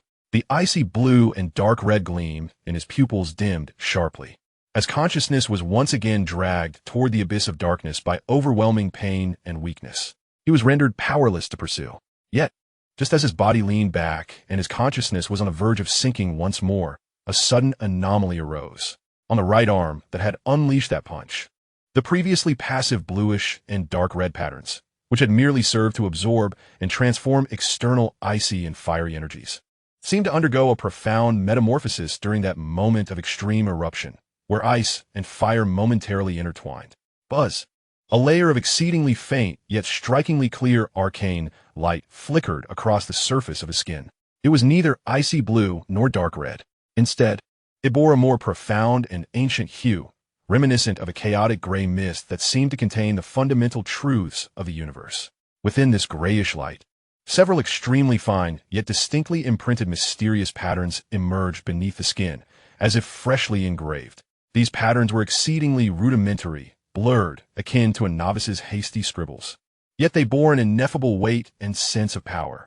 They were not static, but rather flowed slowly and spontaneously, intertwining to form an indistinct, incomplete semblance of a design. The primordial Tao patterns of the ancient sacred body began to manifest, This was the first trace of power. Birthed from the sacred body amidst the life and death struggle and extreme strain, merging with the absorbed extreme icy and fiery energies, naturally emerging from the depths of its origin. It was the embryonic foundation for the future evolution of supreme sacred arts, embodying the fundamental laws of the universe. As the intricate patterns emerged, a faint yet tenacious force emanated from Carrot. Its target was none other than the heavily injured lava armored dragon, which was desperately retreating in terror. With a resonating hum, the massive, grotesque wound beneath the dragon's jaw, oozing with blood and flesh, released wisps of visible mist infused with immense life essence and dual elemental energies of fire and earth, all being forcibly drawn out by the alluring pull of the sacred body as patterns. It was as if an invisible tether spanned across space, wildly surging toward the small, unconscious figure at the bottom of the pit. With a mournful roar, the lava-armored dragon expressed its terror and despair, sensing that it was losing not merely blood and energy, but the very essence of its existence, struggling to escape. The severity of its wound and the rapid depletion of its life source rendered its steps unsteady, its colossal form swaying precariously. The torrent of energy, brimming with the vitality of the great beast, surged into Carrot's nearly exhausted body like a nourishing rain. The faint golden wounds on his skin, which had reopened from the strain of a previous eruption, began to heal at a visibly miraculous rate under the infusion of this pure life energy. His once dim golden skin regained a subtle yet resilient sheen. The depleted essence of the sacred body greedily absorbed this vital sustenance, akin to a parched land receiving life-giving rain. Deeper within, the chaotic sea of the mind, previously in disarray, seemed to calm slightly with the influx of this pure life energy. The emerald seed floating at the core accelerated its absorption, no longer content with merely harnessing the essence transformed from the sacred body, but now aggressively intercepting and consuming the life source of the great beast that flowed into it. The radiance of the seed solidified perceptibly, its vivid green hue deepening. The runes swirling within became clearer and more profound, as if it were a greedy seed flourishing upon the ruins of an ancient sacred body, hastened in growth by the nourishment from without. At last, the immense body of the lava-armored dragon succumbed to exhaustion, collapsing at the edge of the pit with a thunderous crash, its massive head drooping helplessly, the light in its lava-like eyes fading rapidly. The once proud armor lost its luster, turning dull and gray under the weight of its fading life. At the bottom of the pit, the unconscious infant Carrot lay, enveloped in a soft haze composed of the mingled life essence of the great beast and the energies of ice and fire. Beneath his skin, the nascent and rudimentary chaotic patterns, nourished by the absorbed energy, flickered into visibility, slowly circulating and stabilizing. Beneath him, the black basalt ground, shaken violently by the heavy tread of the lava-armored dragon and the impact of Carrot's ice-fire punches, revealed a profound fissure that had been concealed beneath thick layers of rock. Deep within this crack, a richer and purer essence, steeped in the weight of endless ages and imbued with the contrasting sensations of cold and heat, seeped forth like the breath of a slumbering giant beast. That was the essence of the star core divine source vein. It was this brief yet fierce battle that shattered the gateway to the surface. The frigid winds of the glacier swept through the battlefield, laden with the acrid scents of sulfur and blood. The carcasses of colossal beasts rapidly cooled and stiffened at the edge of the pit. At the bottom, a comatose infant was passively absorbing vitality to mend itself, while beneath lay fissures leading to unknown treasures. This purgatory of ice and fire witnessed the true first battle of the ancient sacred body, unlocking the gateway to the profound secrets of this planet. Chapter 7. The heartbeat of the ore vein. The lotus pattern splits the sky. At the pit's bottom, a peculiar amalgam of sulfur, blood, and energy permeated the air. The massive carcass of the lava-armored dragon knelt at the edge of the chasm, as if offering itself as a sacrifice to the existence below. Its jaw, marred by a horrific wound, had ceased to bleed, and the once glossy armor was now dulled, exuding a lifeless gray. The once burning eyes of lava had transformed into two cold, murky spheres, reflecting the small figure shrouded in mist at the pit's base. Carlot lay unconscious. His body had become an unknowing vortex, greedily consuming the vast life essence and residual fire earth energy seeping from the wounds of the giant beast. Threads of visible crimson and dark red light crossed space, continuously infusing into his being. On his skin, the pale, golden fissures torn by extreme exertion were visibly healing, knitting together under the nurturing of pure life energy, leaving behind faint golden traces. His once dull skin regained a resilient luster, appearing even more refined than before. Newly formed, rudimentary chaotic patterns flickered beneath the skin of his right arm, flowing more smoothly with the influx of energy, while the grayish sheen deepened imperceptibly. Deep within his consciousness, the dilapidated shadow of the chaotic sea calmed under the caress of life energy. The emerald seed of the Tao, suspended at the core, became the greatest beneficiary at this moment. It ravenously absorbed the influx of primal life essence, transforming into a dripping, verdant form, full and rounded, with clearly visible runes circulating on its surface, radiating an ever-increasing vitality.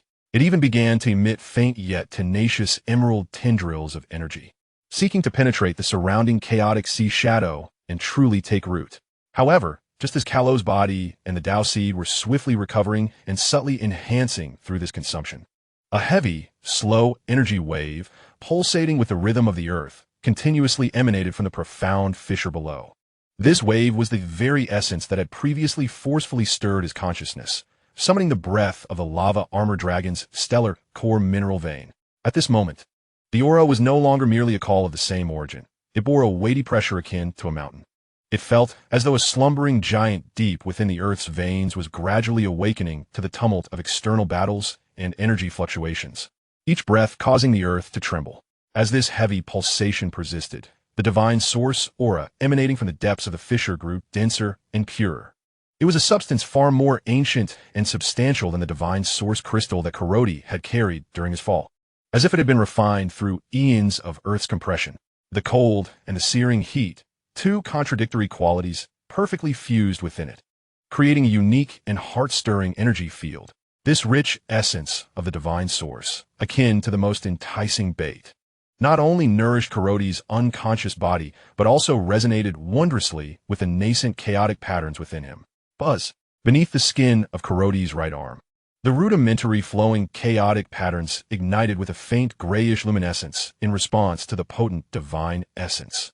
A more assertive and ravenous force of attraction emerged, no longer confined to the colossal beast's corpse at the pit's edge, but instead, like invisible tendrils, plunged deep into the profound fissure beneath him. Its target was the star nucleus divine source vein, emanating an intoxicating aura from within the depths of the crack. Boom! It was akin to a droplet of cold water falling into a cauldron of boiling oil. Chapter 8. The Stomach Furnace, the Azure Lotus breaking through the realm. The heavy thudding of his heartbeat resounded like a war drum, each beat striking the very soul, surging forth from the abyssal fissure. Crackle. The black basalt platform beneath Carlot fractured entirely. The immense chasm, resembling a voracious black maw, instantaneously devoured the unconscious infant. Darkness, frigid and suffocating, laden with sulfur and rock dust, enveloped Carlot's tiny form in an instant. The sensation of weightlessness tugged at him, plummeting rapidly. The terrifying heartbeat echoed nearby, each pulse triggering violent reverberations in the surrounding rock walls, sending debris cascading down upon him, inflicting new blunt pain that could not awaken him from his profound stupor. Only the rudimentary chaotic patterns beneath his skin flickered intermittently with a faint grayish glow akin to fireflies in the dark. Downward, continuously descending, the air thickened, becoming scorching and viscous, the scent of sulfur so intense it was nearly suffocating. The source of the heartbeat drew ever closer, a terrifying will interwoven with heaviness, savagery, coldness, and brutality, grinding against the fragile edges of Carlot's consciousness like an invisible millstone. Boom! His rapidly descending body crashed into a viscous, scalding mire, reeking of acrid decay.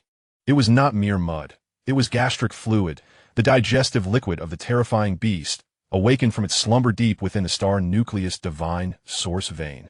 Hiss! Hiss! Hiss! Like concentrated sulfuric acid splashed upon metal. The horrific digestive liquid, capable of corroding even the lava-infused carapace of the ancient dragon, enveloped Carlot entirely in an instant. His resilient skin, adorned with faint golden cracks and ice fire patterns, erupted with thick, foul-smelling white smoke upon contact with the digestive liquid.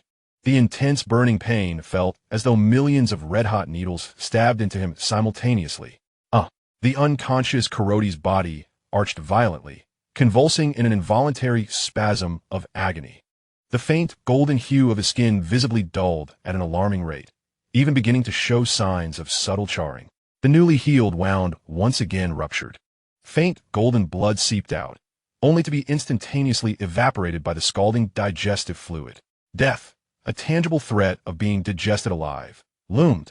Yet, just as the terrifying digestive liquid was about to completely erode his body, a heavy, vast, and chilling breath, steeped in the weight of endless ages, surged forth from beneath Carlot. This breath pierced through the viscous and boiling digestive fluid with remarkable clarity. It was the essence of divine source, refined to its purest form over countless eons by the Earth's veins, coexisting with the colossal beast's core. Carlot's body, in its descent, crashed directly onto the bottom of the beast's stomach, precisely where the core of the mineral vein lay. This sudden influx of rich, shared divine energy, akin to pouring molten lava into smoldering ashes, ignited the dormant primal essence within Carlot's ancient sacred body. A tremendous force, indescribable and derived from the most ancient source of life, erupted explosively from the center of Carlot's being. No longer was it the passive absorption of before. It was as if a glutton, starved for eons, had opened its greedy maw. The target was the star core divine mineral vein beneath him, exuding an endless, chilling aura. The rocky layers beneath trembled violently.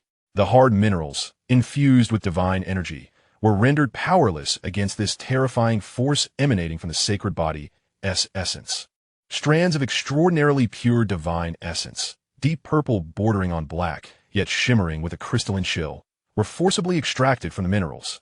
This divine essence was far more ancient and substantial than the divine essence he had carried during his fall. The ice energy contained within was exquisitely pure, embodying a chilling essence capable of freezing souls, yet also infused with the monumental vitality of the earth. As the first pure wave of star core divine essence surged into his body, the agony inflicted by the digestive fluid suddenly eased. The icy energy instantly neutralized the corrosive heat of the digestive liquid. Moreover, a vast torrent of life force, akin to a flood breaching its dam, surged wildly into his near-collapsing form. The charred surface of his skin rapidly faded, and the dull golden hue reignited, even more resplendent and refined than before. The wounds that had been corroded and torn began to heal at an astonishing pace, rejuvenated by the pure life force of the divine essence. An unprecedented sensation of icy relief temporarily overwhelmed the excruciating pain of digestion. However, this was merely the beginning. The greed of the sacred body's essence was thoroughly ignited. The radiance of the chaotic patterns shone with unparalleled brilliance. The suction drew in the essence of the mineral vein below, like a black hole, voraciously consuming it. More deep purple, bordering on black, and shimmering with icy brilliance surged into Carlot's body like a torrent that had found its release. Deep within his consciousness, the shattered specter of the chaotic sea surged, instantly stirred into a towering wave by this pure, vast, and icy shared energy. The ethereal shadow solidified with an unprecedented intensity, as if it were transitioning from the realm of the illusory to that of the tangible. The chaotic energy surged and roiled, depicting the primordial scenes of the universe's inception. Suspended at the core, a verdant seed of Tao emitted a jubilant hum, greedily extracting the purest essence of divine energy. Its emerald radiance swelling magnificently. Delicate tendrils of energy, akin to roots, surged forth, nourished by a heavenly nectar, growing wildly and spreading. The resilient green roots delved deeply into the tumultuous sea of chaos, securing their hold with unwavering tenacity. Under the nurturing embrace of divine essence, the Tao seed itself slightly expanded, its surface runes seemingly animated, ceaselessly flowing and exuding an ever-increasing vitality infused with an enigmatic Tao rhythm. Yet, this frenzied consumption provoked the ire of the owner of the gastric pouch. A deafening roar erupted, laden with anguish and fury, reverberating through the molten furnace of Carlot's gastric chamber. This sound no longer stemmed from an external heartbeat, but resonated from every corner of this space, carrying a soul-shattering impact. The entire gastric space twisted violently, contracting as viscous, scalding digestive fluids boiled like scorching asphalt. An overwhelming digestive force, 100-fold stronger than before, surged forth, akin to countless invisible giant hands, ruthlessly squeezing Carlot's body, attempting to utterly crush and digest this greedy parasite. The recent restoration and nourishment were abruptly interrupted by this terrifying force of compression and digestion, and excruciating pain surged once more like a relentless tide. The chaotic Tao patterns beneath the skin flickered ominously under the immense pressure, and the speed of divine essence extraction was severely hindered. Carlot found himself ensnared in a tormenting stalemate. On one side, the frantic consumption of divine essence to restore himself. On the other, the horrific digestion and compression imposed by the colossal beast's gastric pouch. It was akin to being immersed in the most brutal of furnaces, undergoing relentless refinement. In the depths of the chaotic and violent space, turbulence lay a forbidden zone of life, devoid of any sense of up or down, stripped of the concept of time. Only an endless dimensional storm, capable of easily rending stars asunder, roared in fury. Multicolored fragments of space acted as vicious blades, slicing through all intruders. A solitary figure navigated through this absolute tempest of destruction, Bardock. His form, covered in a deep green carapace, was now battered and bruised. The hard exoskeleton bore deep white scars from the dimensional blades, with some areas even fractured, oozing a viscous blood mingled with emerald specks. The green energy veins beneath his skin flickered with urgency, reminiscent of an engine straining under overload. His condition was exceedingly peculiar. The two cracked lotus seed cores on his forehead continued to emit a concentrated green aura, forming a thin, swirling shield suffused with chaotic Tao rhythm, barely resisting the surrounding violent spatial cuts. It was this protective barrier, derived from the remnants of the chaotic azure lotus, that prevented him from being instantly torn apart amidst such terrifying turbulence. Yet, within this shield, Bardock's visage displayed a ceaseless battle of pain and chaos. One eye resembled a cold, emerald abyss, devoid of any ripples, fixated intently on an unseen direction. The other eye, however, was ignited by a furious golden flame, its pupil reflecting a chaotic dimensional storm, ablaze with reckless madness and fervor. The raspy growl of Carlot, an amalgamation of icy green dread and golden wrath, escaped from clenched jaws with each arduous movement. That surge, stemming from his very lineage, acted as the sole beacon in the darkness, guiding him through this labyrinth of destruction. He could sense the intensity of that pulse growing stronger, accompanied by a profound agony and a looming threat. Each motion drained his will and strength to the utmost. The sealing power of the chaotic blue lotus forcibly stabilized the fragmented space ahead, carving out a fleeting passage. Yet the tempestuous will of his scion blood raged within, striving to break free from this heavy constraint, yearning to surge forward with greater speed and directness. The clash of these two wills rendered each of his actions a symphony of excruciating pain and violent fluctuations in the protective barrier around him. Suddenly, a powerful and pure wave of energy, cold yet substantial, pierced through the layers of chaotic spatial turbulence, akin to a lighthouse beam, abruptly penetrating Bardock's consciousness. It was the divine source, an immensely vast and pure stellar core divine essence. And there was Carlot's presence. That essence was wildly intertwining with the divine source, yet tinged with a sense of anguish, suppressed and devoured by a horrific force. A roar erupted from Bardock, igniting the remnants of his sanity with this vivid perception. The pupil, ablaze with golden flames, erupted with a fury capable of incinerating the void. The scion blood coursing through him ignited as if doused in boiling oil. A torrent of ferocious power breaking free from the chaotic blue lotus-s restraint. The two lotus seeds on his forehead quaked violently. The surface fissures expanded instantaneously. Open for me. A roar, blending ultimate agony, rage, and a protective fervor, exploded from deep within Bardock's throat. He no longer sought to maintain balance. He channeled all conflicting forces within him. The heavy sealing power of the chaotic blue lotus and the world-consuming golden flames of his scion essence, unreservedly into his right fist. Clad in a green keratin layer, with a punch, the emerald barrier contracted instantly, coalescing at his fist's apex, transforming into the most formidable sealing emblem. The golden flames of wrath raged fiercely outside the emblem, roaring as if to incinerate the heavens.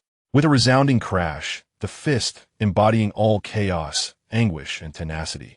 Struck violently toward the heart of the most tempestuous dimensional storm, silence enveloped the scene, save for the mournful wail of space. The turbulent spatial currents ahead collapsed inward, as if a boulder had been hurled into a boiling cauldron. A vast vortex of darkness, spinning and adorned with wildly leaping emerald runes and golden arcs, was forcefully torn open by this punch that transcended all limits. In the depths of the vortex, chaotic scenes flickered and vanished, rolling molten lava, boiling digestive fluids, and at the base of the gastric pouch, a small golden figure, faint and curled in agony, enveloped by deep purple-black divine essence and scalding digestive liquid. Found it. Bardock's mismatched pupils suddenly constricted. The cold emerald and the furious gold achieved a bizarre unity in that moment. Without a hint of hesitation, his body, covered in a layer of keratin and entwined with emerald golden flames, lunged forward like a moth drawn to the inferno. Propelled by an unwavering resolve that could incinerate everything in its path, crashing into the violently swirling vortex, which threatened to collapse at any moment.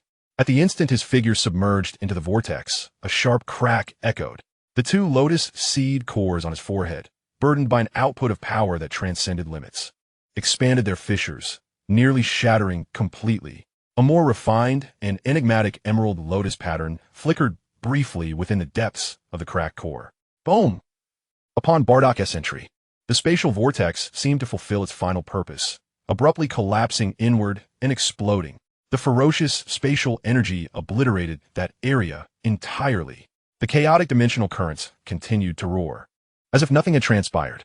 Yet in a dimension outside this destructive storm, deep within the furnace-like gastric pouch of the star core beast, a glimmer of intertwined emerald and gold light erupted like the dawn tearing through hell. Chapter 9. Azure Lotus suppressing the abyss, father and son sharing a source. The gastric furnace of the star core beast. The viscous, scalding digestive fluid swirled like a boiling asphalt hell, bubbling with deadly acidic vapors. The terrifying digestive power, capable of eroding stars, coupled with the immense pressure of the gastric pouch walls, relentlessly ground against the greedy foreign entity at the pouch's base.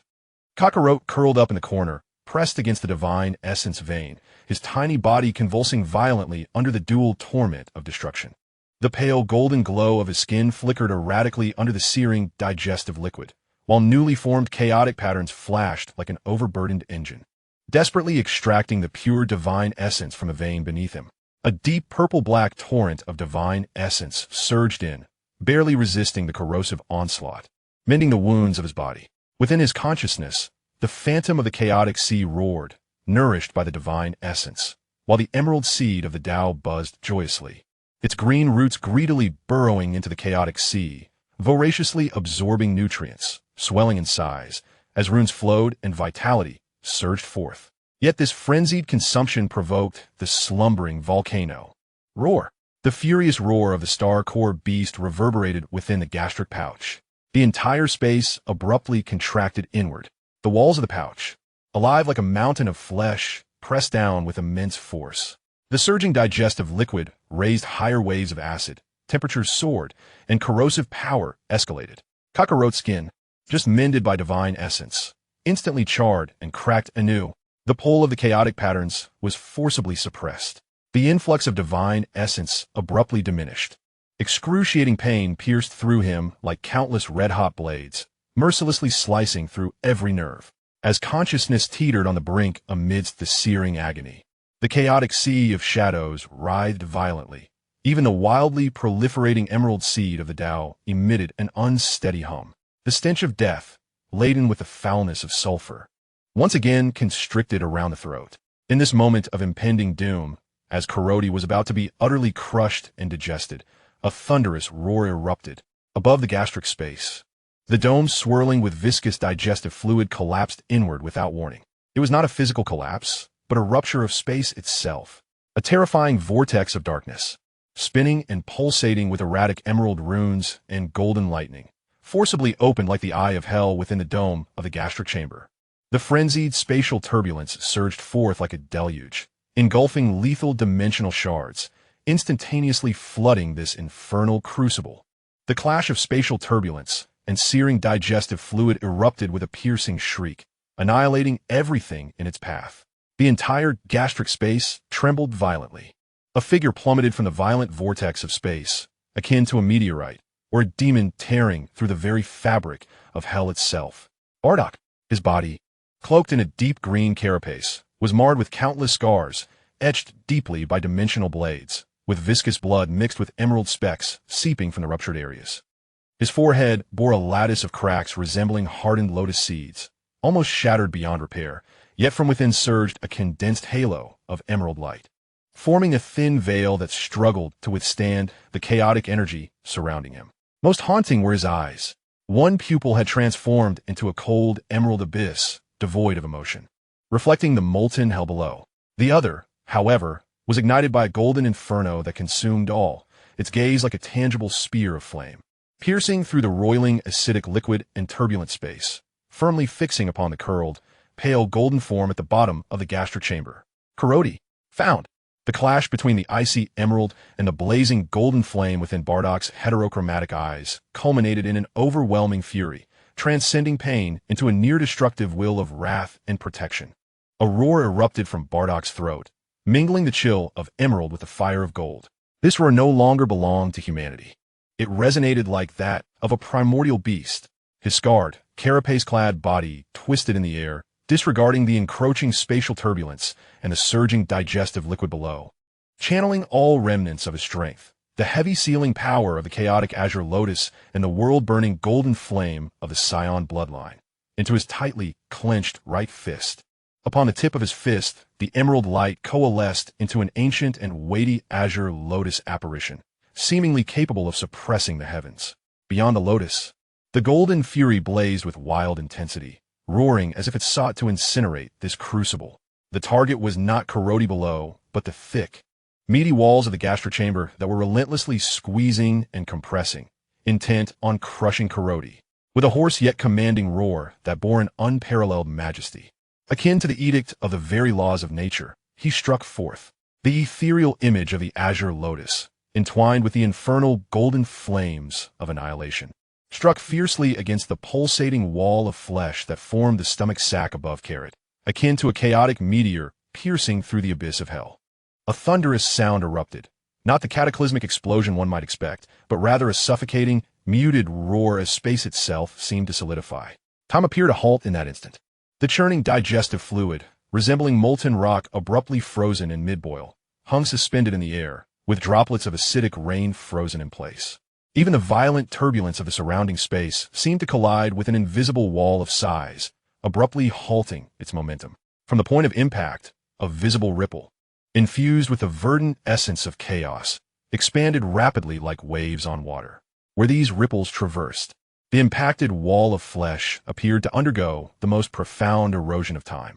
The once vibrant, resilient tissue, akin to living flesh, instantaneously lost all sheen and elasticity, its hue fading to a dull gray, its texture resembling ancient, cracked stone. The overwhelming force of compression crumbled like melting snow. The terrifying will of digestion was forcibly suppressed and frozen, as the remnants of the chaotic azure lotus sealed its power in a full-throttle eruption. This strike not only temporarily halted the deadly compression and digestion, but also shattered the fragile equilibrium within Carrot's being, akin to ice water plunging into boiling oil. At the moment when Bardock's fist, infused with the sealing power of the azure lotus and the Scion's infernal golden flames, collided with the stomach sac, a ripple of frozen time erupted. A resonant hum echoed through Carrot, who was curled at the bottom of the stomach sac. It was not merely the impact of a shockwave, but rather an unprecedented tremor and resonance originating from the deepest recesses of his bloodline. Father. This word, like a burning brand, seared through the chaotic barriers of pain that clouded Carrot's consciousness. It was not a mere memory. It was instinct, a resonance of their intertwined bloodlines. The power unleashed from Bardock's fist, heavy and cold, bore the essence of the chaotic azure lotus-sealing force, resonating with the verdant seed of chaotic essence deep within Carrot's mind. A seed that voraciously consumed divine energy and took root in the chaotic sea. Their origins were the same, even identical. It felt as though estranged limbs were finally attuning to one another. What further ignited the primal essence within Carrot was the blazing infernal golden flames entwined around Bardock's fist, an embodiment of ferocity, indomitable spirit, and the will to incinerate all. This battle intent resonated instantaneously with Carrot's own Saiyan bloodline, akin to dry kindling meeting a fierce blaze. In the face of internal turmoil and external threats, the dual resonance of bloodline and essence acted as two keys, unlocking the nearly shattered vessel that was Carrot's body. The chaotic patterns within him, suppressed by the immense force of the stomach sac, erupted forth in an unprecedented gray luminescence. The patterns surged, intertwined, no longer confined his right arm, but rapidly spreading throughout his entire being. An exceedingly rudimentary, yet nascent shadow of a chaotic diagram flickered beneath his pale golden skin. Meanwhile, deep within the recesses of his mind, the vibrant green seed of the Tao, nourished by the divine source, resonated with the sealing power of the chaotic blue lotus, as if summoned by an emperor, suddenly bursting forth with an unprecedented emerald radiance. The humming sound penetrated the sea of consciousness. Beneath the seed, the deep green roots, deeply embedded in the chaotic sea, like billions of tentacles responding to a command, abruptly straightened. A terrifying suction force, 10 times more powerful and 100 times more refined than before, surged through the roots, fiercely piercing into the core of the star, core, divine, source vein beneath. No longer merely extracting essence, but rather devouring the very origin.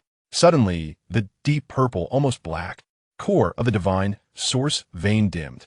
A pure, vast torrent of cold divine source, reminiscent of a starry river in reverse, was ruthlessly and frantically siphoned from the roots of the Tao seed. No longer a mere trickle, but rather like a river breaching its dam. This terrifying torrent of divine source, far surpassing previous flows, did not directly enter Carlot's body to heal his wounds, but was entirely consumed by the emerald Tao seed. At the moment the Tao seed devoured this immense divine source, its size dramatically expanded. The surface runes erupted with dazzling emerald divine light. The entire Tao seed became translucent, akin to the most exquisite jade carving. With a subtle yet earth-shattering cracking sound, a clear fracture suddenly appeared on the surface of the maximally expanded emerald Tao seed. It was not destruction, but rather the sprouting of new life. A tender, dripping green, the edges adorned with profound, chaotic Tao patterns. The ethereal silhouette of a young lotus petal emerged like a newly born sword, exuding an unparalleled Tao rhythm that could pierce through chaos and stabilize the universe. Slowly yet resolutely unfolding from the crack in the Tao seed, the primordial anomaly of the ancient holy body, the chaotic blue lotus Tao seed, began to sprout. The first lotus petal broke free from its shell. At the moment the lotus petal silhouette emerged, a heavy, vast, all-encompassing ancient aura erupted explosively from the center of Carlot's body, instantly forming a perfect resonance with the sealing power of the chaotic blue lotus unleashed by Bardock. Father and son, bound by blood, sharing the same Tao rhythm. The invisible resonance ripples swept across the temporarily frozen space of the stomach sac. Above on Bardock's face, covered in a layer of keratin, the cold emerald pupils for the first time reflected a clear vibration. He sensed the ancient and pure chaotic blue lotus Tao rhythm resonating from below.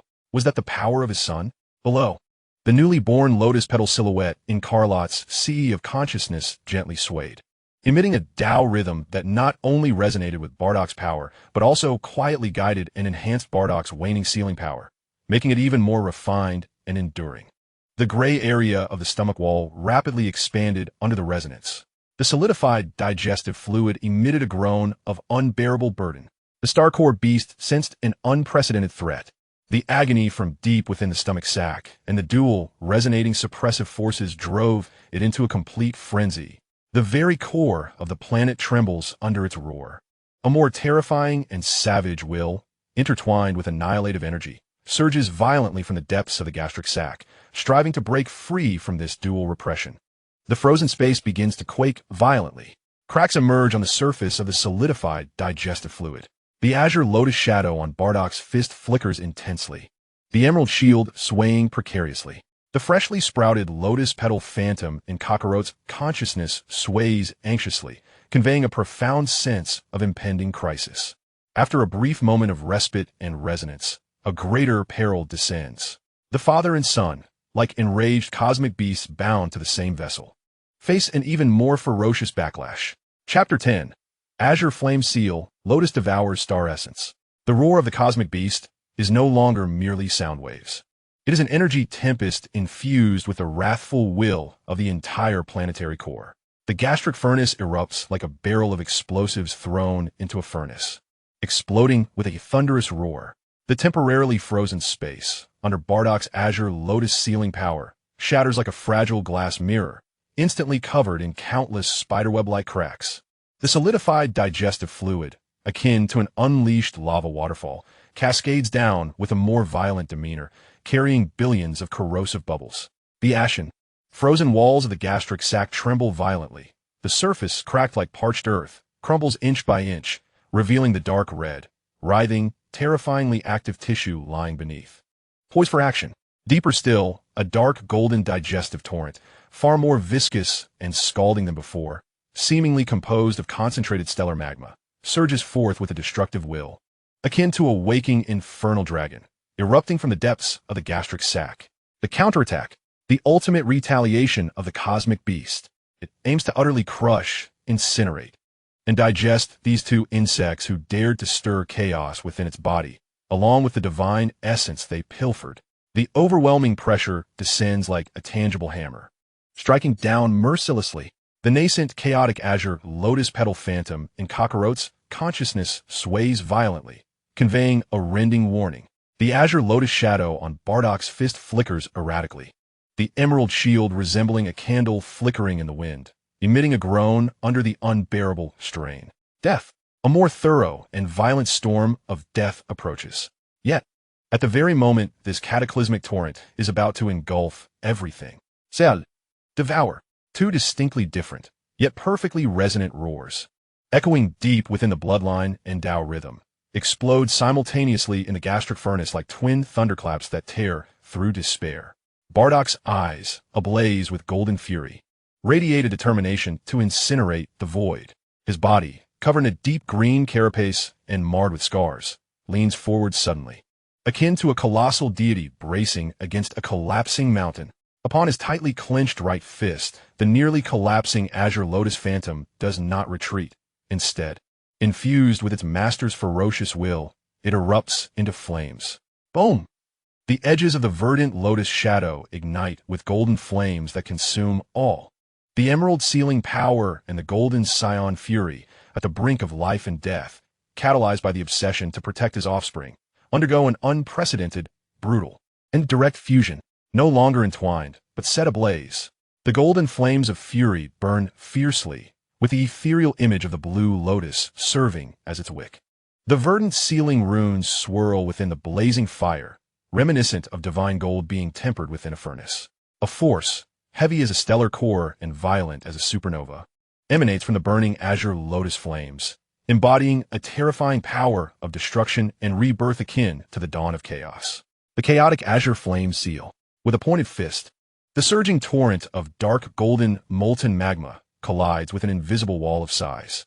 The boiling magma is forcibly halted, its searing temperature, capable of incinerating stars, is ravenously consumed and neutralized by the blazing azure flames.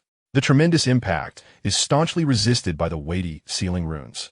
The divine source oars beneath Bardock's feet instantaneously turn to powder, yet his fist, engulfed in azure flames, stands firm like the stabilizing needle of the sea god, creating a distorted and tumultuous safe zone barely 3 feet wide, enveloping the curled form of Kakarot below. The cost is harrowing. Bardock's arm, covered in a hardened layer, emits a sound that grates on the teeth, as the verdant energy veins beneath his skin pulse to their utmost limits, akin to an overloaded filament. The 2 fissures on his forehead tremble violently, their cracks expanding further, on the verge of complete destruction. Viscous blood, mingled with emerald specks, surges chaotically from his mouth and nostrils, spilling from the ruptured layer of his skin. He is burning through his life, consuming his essence. Simultaneously, within the constricted space upheld by his father's sacrifice, the nascent emerald lotus petal's ethereal image in Kakarot's consciousness, spurred by the dual stimuli of the terrifying pressure from the ultimate counterattack of the stellar core beast and his father's blazing protective intent, erupts with an unprecedented desire and ferocity. Buzz! The lotus petal's image trembles intensely. The chaotic runes swirling along its edges shine with an unprecedented brilliance. A will to devour, even more domineering and greedy than before, pierces deeply into the verdant roots entrenched in the mineral veins, forcefully stabbing into the very heart of the stellar core divine source vein, no longer merely extracting but plundering, consuming the very essence. Crack, crack. The hard divine source, or beneath Carlot, crumbles like weathered wood, revealing an area beneath that flows with a deep purple, nearly black, viscous liquid.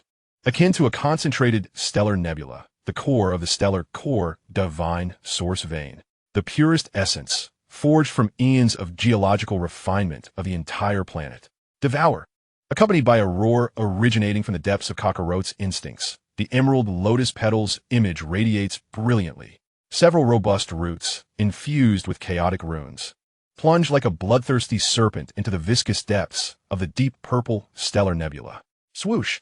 Like a colossal whale drinking the viscous divine source essence, akin to the marrow of the stars, is ruthlessly and frantically drawn forth by the verdant roots. No longer a torrent, but a river of origin. This essence, refined to the utmost purity, is completely consumed by the lotus petals image. The lotus petals form solidifies at a visible pace, becoming dense and weighty. The emerald luminescence deepens, while the chaotic runes at its edges grow more intricate and profound. A heavy, vast aura, seemingly capable of nurturing the stars of the heavens, emanates from this lotus petal. As the lotus petals expanded, a powerful force of feedback surged through the roots, returning to Carlot's body. The rudimentary shadow of the chaotic Tao diagram beneath his skin instantly became vivid and stable. A grayish light flowed, emanating a nascent Tao rhythm that suppressed his being, impervious to all forms. Under the cleansing of the star marrow divine source, his body felt as though it were being reshaped by celestial gold. His pale golden skin became as lustrous as jade. All fissures vanished completely, revealing a faint, warm, and restrained brilliance. The exhausted energy rapidly replenished, awakening an unprecedented, overwhelming power derived from the primordial sacred body within his diminutive form, roaring to life. Crucially, as this lotus petal absorbed a substantial amount of star marrow divine source, becoming dense and weighty while radiating supreme Tao rhythm, a hum erupted. An even purer, more refined chaotic blue lotus sealing Tao rhythm, akin to ripples on water, suddenly expanded from his body. This newly born Tao rhythm seamlessly merged with the sealing domain that Bardock, his father, was desperately sustaining with burning azure flames. Sharing a common origin, their Tao rhythms resonated.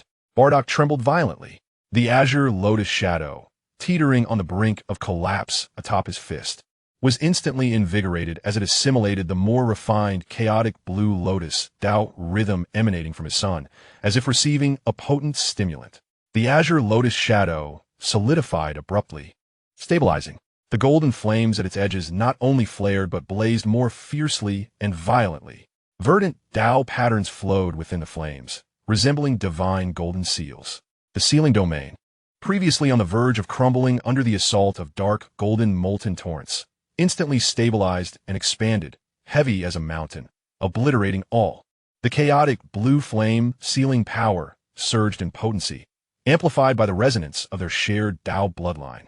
The star core beast felt unprecedented pain and threat. The core divine source within its gastric pouch was being frantically devoured. The power suppressing it not only remained unscathed, but grew even stronger. It emitted a more frenzied and desperate roar. The energy from the entire planetary core was mobilized, and the dark golden molten torrents within the gastric pouch surged violently, temperatures reaching their zenith. However, at that moment, Bardock, bolstered by his son's Tao rhythm, transformed into a hellish deity of imprisonment. His flaming azure fist firmly resisted the tide of destruction, refusing to yield. Those eyes, a chilling blend of cold and fury, locked onto his son below, who was voraciously consuming the divine source and the rapidly dimming core of the star core divine source vein. Plunder seized the opportunity to claim its life. Within Carlot's consciousness, the nascent emerald lotus petal, having devoured a vast quantity of star marrow divine source, had become as solid and weighty as an intricately carved jade, radiating an unsettling chaotic Tao rhythm. It seemed satiated? No, its greed exceeded imagination. The lotus petal quivered gently, transmitting an even more domineering intent. Take root. It craved more nourishment. It needed to take root thoroughly. A hum resonated. Several robust, emerald green roots, their edges shimmering with distinct chaotic patterns, surged forth like a colossal dragon breaking through the earth, driven by a primordial will to create and conquer. As they forcefully plunged into the depths of the dimly illuminated star marrow divine source.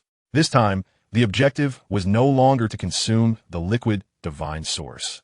Instead, it was to take root, to establish a foundation in the core essence of this planet, to entwine within the very heart of the star that nurtured the divine source veins. As the roots penetrated the core of the star, an invisible giant hand seemed to grip the entire spatial realm, producing a profoundly muffled lamentation. In Chapter 11, The Star's Fall, the Lotus' Birth, a desperate flight into the abyss. The moment the roots invaded the core, the planet emitted a deep, sorrowful groan. This was not merely sound. It was a violent convulsion of space and matter. Beneath Carlot, the area flowing with deep purple star marrow, akin to a heart gripped by an unseen force, suddenly collapsed inward. The verdant roots, now anchored in the star's core, voraciously siphoned the planet's most fundamental essence, the very life force that sustained its existence. The roar of the star core beast transformed into a haunting wail of despair. The tumultuous, dark, golden magma torrents within the space of the stomach sac, stripped of their vigor, lost their momentum in an instant. The frantically contracting walls of the stomach sac became utterly powerless, languishing like lifeless flesh. The temperature of the stomach furnace plummeted sharply, and the swirling digestive fluids rapidly cooled and solidified. The core's life-giving fire, existing for eons, was now being forcibly extinguished. In Carlot's consciousness, the green lotus petal image, rooted in the star's core, erupted with an unprecedented brilliance. The edges of the petals, adorned with swirling, chaotic patterns, resembled living divine chains, greedily absorbing the purest, most primal star marrow. The petals themselves rapidly solidified, expanding in size, their emerald glow deepening, emanating a profound resonance that promised to nurture the heavens and stabilize the cosmos. A surge of life essence and chaotic power, far exceeding before, rushed back through the roots, washing over Carlot's being. With a hum, the chaotic diagram of Carlot's body became vividly clear. The grayish patterns flowed beneath his translucent, jade-like golden skin, intertwining to form a rudimentary, yet burgeoning diagram that embodied the essence of self-suppression and the invulnerability against myriad laws. His body, infused with this overwhelming power, became akin to celestial gold refined by divine fire, every inch of flesh pulsating with explosive strength, his bones glimmering with a jade-like luster. A terrifying pressure, solid as a mountain and belonging to the ancient sacred body, emanated uncontrollably. Above, the suddenly relieved pressure caused Bardak to spew forth a mouthful of viscous blood, mixed with emerald light. The ethereal image of the azure lotus, ablaze with golden flames, slowly dissipated. His body, shrouded in a deep green, chitinous layer, trembled violently, nearly losing its balance. The two stark fissures on his forehead, resembling hardened lotus seeds, were strikingly alarming, while the emerald glow surrounding him dimmed, threatening to extinguish. Within his cold, jade-like pupils reflected the overwhelming pressure emanating from his sun below, coupled with the verdant lotus petals rooted in the star core, bringing forth a profound sense of shock and an unrecognized complexity within him. Yet, the looming crisis of destruction had not dissipated. Rather, it manifested in an even more terrifying form. The core of the planet was forcefully extracted, and the essence of life flowed away rapidly, triggering a chain reaction far beyond imagination. Thunderous roars echoed as the entire planet began to quake violently. This was not mere localized trembling, but a harbinger of catastrophic disintegration. Resonating from the core to the crust, massive glaciers shattered like fragile glass amidst the deafening cacophony. The lava lakes, unbound from the core's energy, surged forth like colossal beasts escaping their cages, unleashing a cataclysmic tsunami of molten rock. The tectonic plates, amidst agonizing rending sounds, misaligned, buckled, and collapsed. The sky was entirely obscured by volcanic ash and crystalline dust, as if the apocalypse had arrived. This planet, torn asunder by ice and fire, began its final descent into self-destructive chaos, writhing in the agony of its plundered core. Go! The golden flames igniting in Bardak's eyes erupted with resolute brilliance. His hoarse roar drowned out the earth-shattering tumult. Summoning the last remnants of his strength, his giant hand, encased in the chitinous layer, lunged downwards. Disregarding the unfamiliar yet potent pressure radiating from his son, seizing the now translucent, yet still youthful body of Carlot, the weight fell immense, as if grasping a piece of divine iron imbued with the power of the star core. In that fleeting moment Bardock clasped Carlot, a tremendous explosion erupted above them. The dome, torn by spatial turbulence and half concealed by the monstrous stomach wall of the star core beast, shattered like a fragile eggshell under the impact of the planet's catastrophic disintegration. It was not mere rock that was flung away. It was the very fabric of space that was irrevocably fragmented. A vast, horrifying rift with edges twisted and torn, filled with violent spatial storms and the flames of planetary annihilation, lay exposed before them. Beyond the rift was the cold, desolate void of the universe, along with a rapidly expanding wave of destruction, consuming all in its path.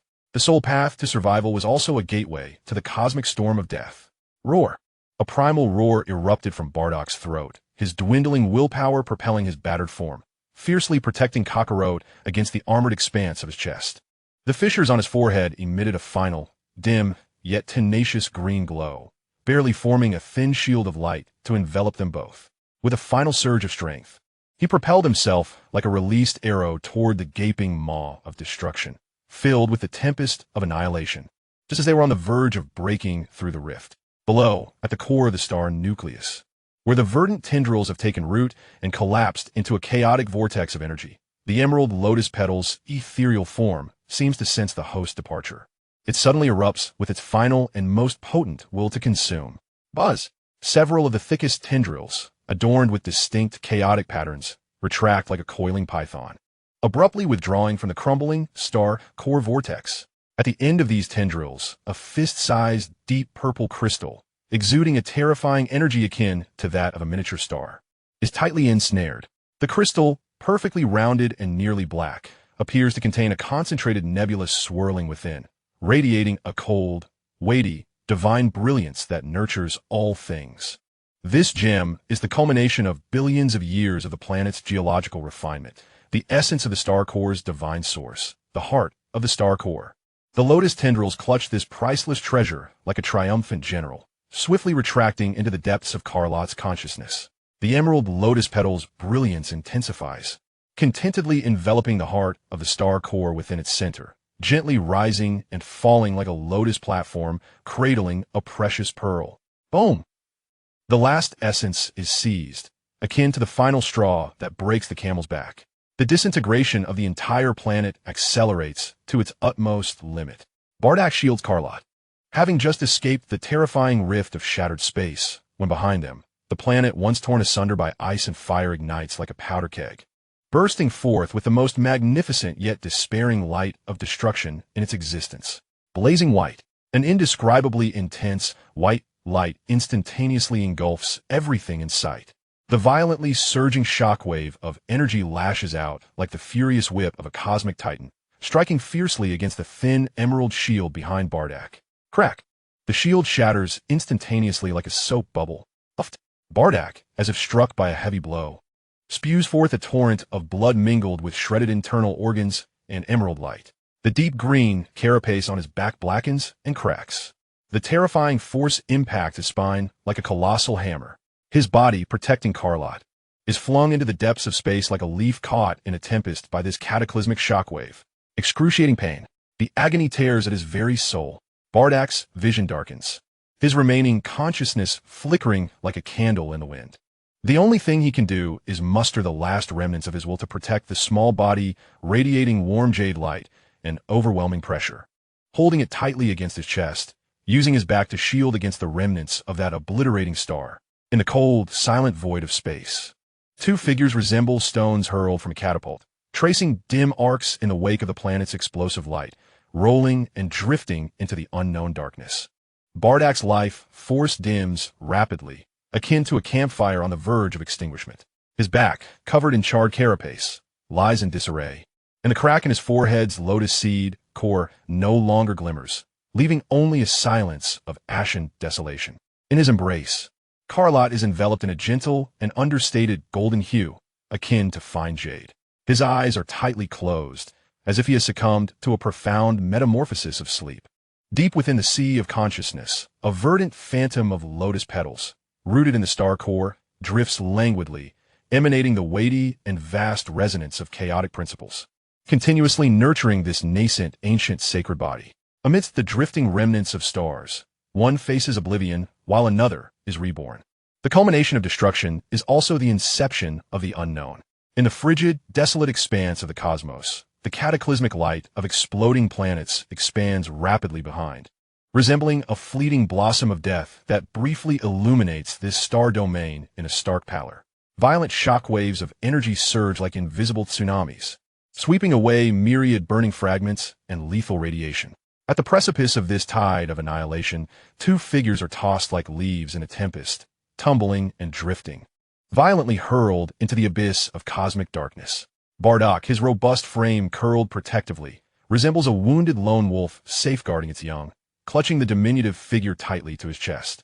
His back, covered in a dark green carapace, is a charred wasteland, marred by deep lacerations and scorched craters, akin to land ravaged by meteor showers. A viscous mixture of internal organs and emerald luminescence trails behind him, leaving a fleeting crimson crystalline path, swiftly frozen by the vacuum of space. The two hardened lotus seeds upon his forehead have dimmed entirely, fissured like shattered stones, devoid of any glimmer of light. The breath of life wanes to a mere whisper, akin to a flickering candle in the wind, each feeble inhalation accompanied by painful convulsions and the flowing of blood. His consciousness has long since plunged into an abyss of unending darkness, with only the indelible guardian's obsession etched in his soul, serving as the final anchor, compelling his scarred, carapace-clad arms to remain, like iron shackles, resolutely binding the child in his embrace. The pride of Saiyan warrior and the profound resonance of the chaotic azure lotus coalesce in this moment into the most primal, clumsy form of protection, utilizing his broken body to shield against the remnants of destruction looming behind. In stark contrast, Carlot, sheltered in his embrace, exhibits a completely different state. His petite form is shrouded in a warm and subtle golden aura, reminiscent of exquisite mutton fat jade. His skin is translucent and flawless, devoid of any scars, radiating an otherworldly luster that transcends mere stone.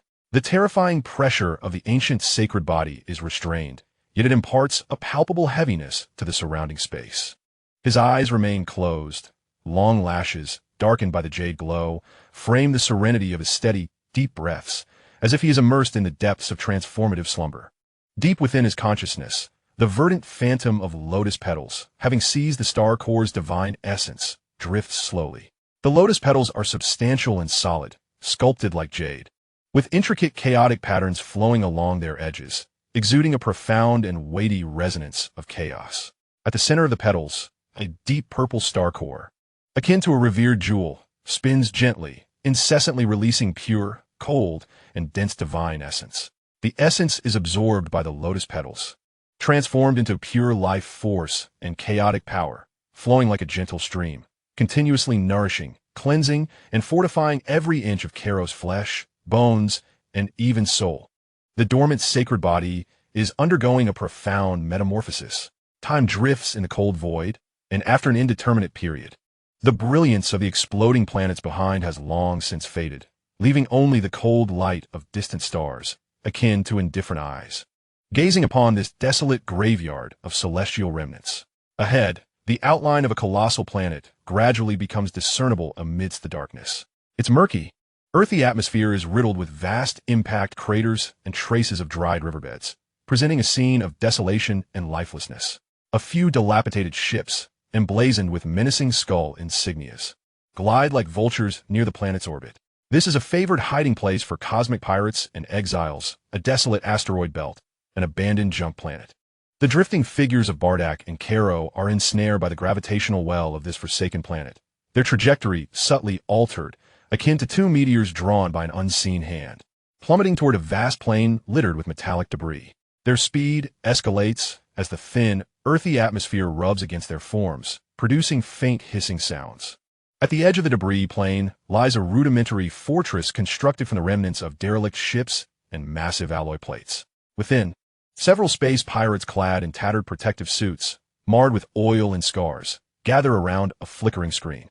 The screen displays a rudimentary energy detector that has captured 2 high-velocity energy signals in freefall. "Boss, something's coming down," exclaimed a one-eyed pirate, pointing at the pulsating red dot on the screen with palpable excitement. Judging by the trajectory, it's landing near the eastern waste mound. The energy readings seem peculiar. One is faint, nearly extinguished, while the other resembles an energy battery. But the readings are fluctuating wildly. The figure referred to as the boss is a remarkably towering alien. With skin resembling the color of rock and 4 robust arms, Krug of the Rock Armor tribe. One of his mechanical eyes glimmers with a crimson light as he fixates on the intensely fluctuating energy signal representing Karo on the screen. Licking his thick lips, a greedy smile spreads across his face. Great fluctuations? That indicates instability. Perhaps it's an escape pod from some unfortunate ship, or maybe a valuable energy ore. Brothers, grab your gear. Let us not let this plump prey escape. The heavy alloy gate of the fortress thunders open. Several armed tracked vehicles, modified to resemble mobile iron hedgehogs, belching black smoke, roar forth, stirring up clouds of dust as they rush towards the direction indicated by the detector. To the east of the debris plain lies a mountain range formed by towering heaps of abandoned engines, twisted hulls, and shattered armor plates. Boom! Boom! The sounds of 2 dull impacts resonate almost simultaneously, stirring immense echoes in the silent debris mountains, startling a host of grotesque creatures resembling enormous steel bats that dwell in the crevices of the metal. Bardak shielded Karo's figure, crashing into the side of a small hill formed from the remnants of abandoned transport ships like a cannonball. The tremendous impact caused the entire hill to tremble violently, sending countless metal fragments and rusted components cascading down like a torrential downpour, instantly burying the 2 beneath a mound of debris. Almost simultaneously, Karo's diminutive form plummeted onto a relatively flat expanse, strewn with metallic shards, less than 100 meters from Bardak's point of collision. The gentle jade glow enveloping his body flickered dramatically at the moment of impact, acting as the most resilient cushion, perfectly absorbing the shock. Where he landed, the hard metal surface seemed to be smoothed by an unseen force, creating a shallow indentation, with his small body resting serenely at the center. The jade light swirling around him, untouched and still in slumber. As dust and rust settled, several armed tracked vehicles surged forward like hyenas scenting blood, their glaring searchlights locking onto the small figure radiating a warm jade glow. A gasp of astonishment escaped the lips of every pirate witnessing the scene. What was this? Not an escape pod, nor an energy mine, but a baby lying amidst the metal wreckage, exuding an otherworldly jade light. Could it be? The one-eyed pirate rubbed his eyes in disbelief, his voice trembling. What on earth is this? Krug swung open the hatch, his 4 rock-like arms gripping the top of the vehicle, his crimson mechanical eye fixated greedily on Karo, nearly overflowing with avarice, regardless of what it is. This energy fluctuation is undoubtedly a treasure, more valuable than all the energy blocks I have ever seized combined. Seize him.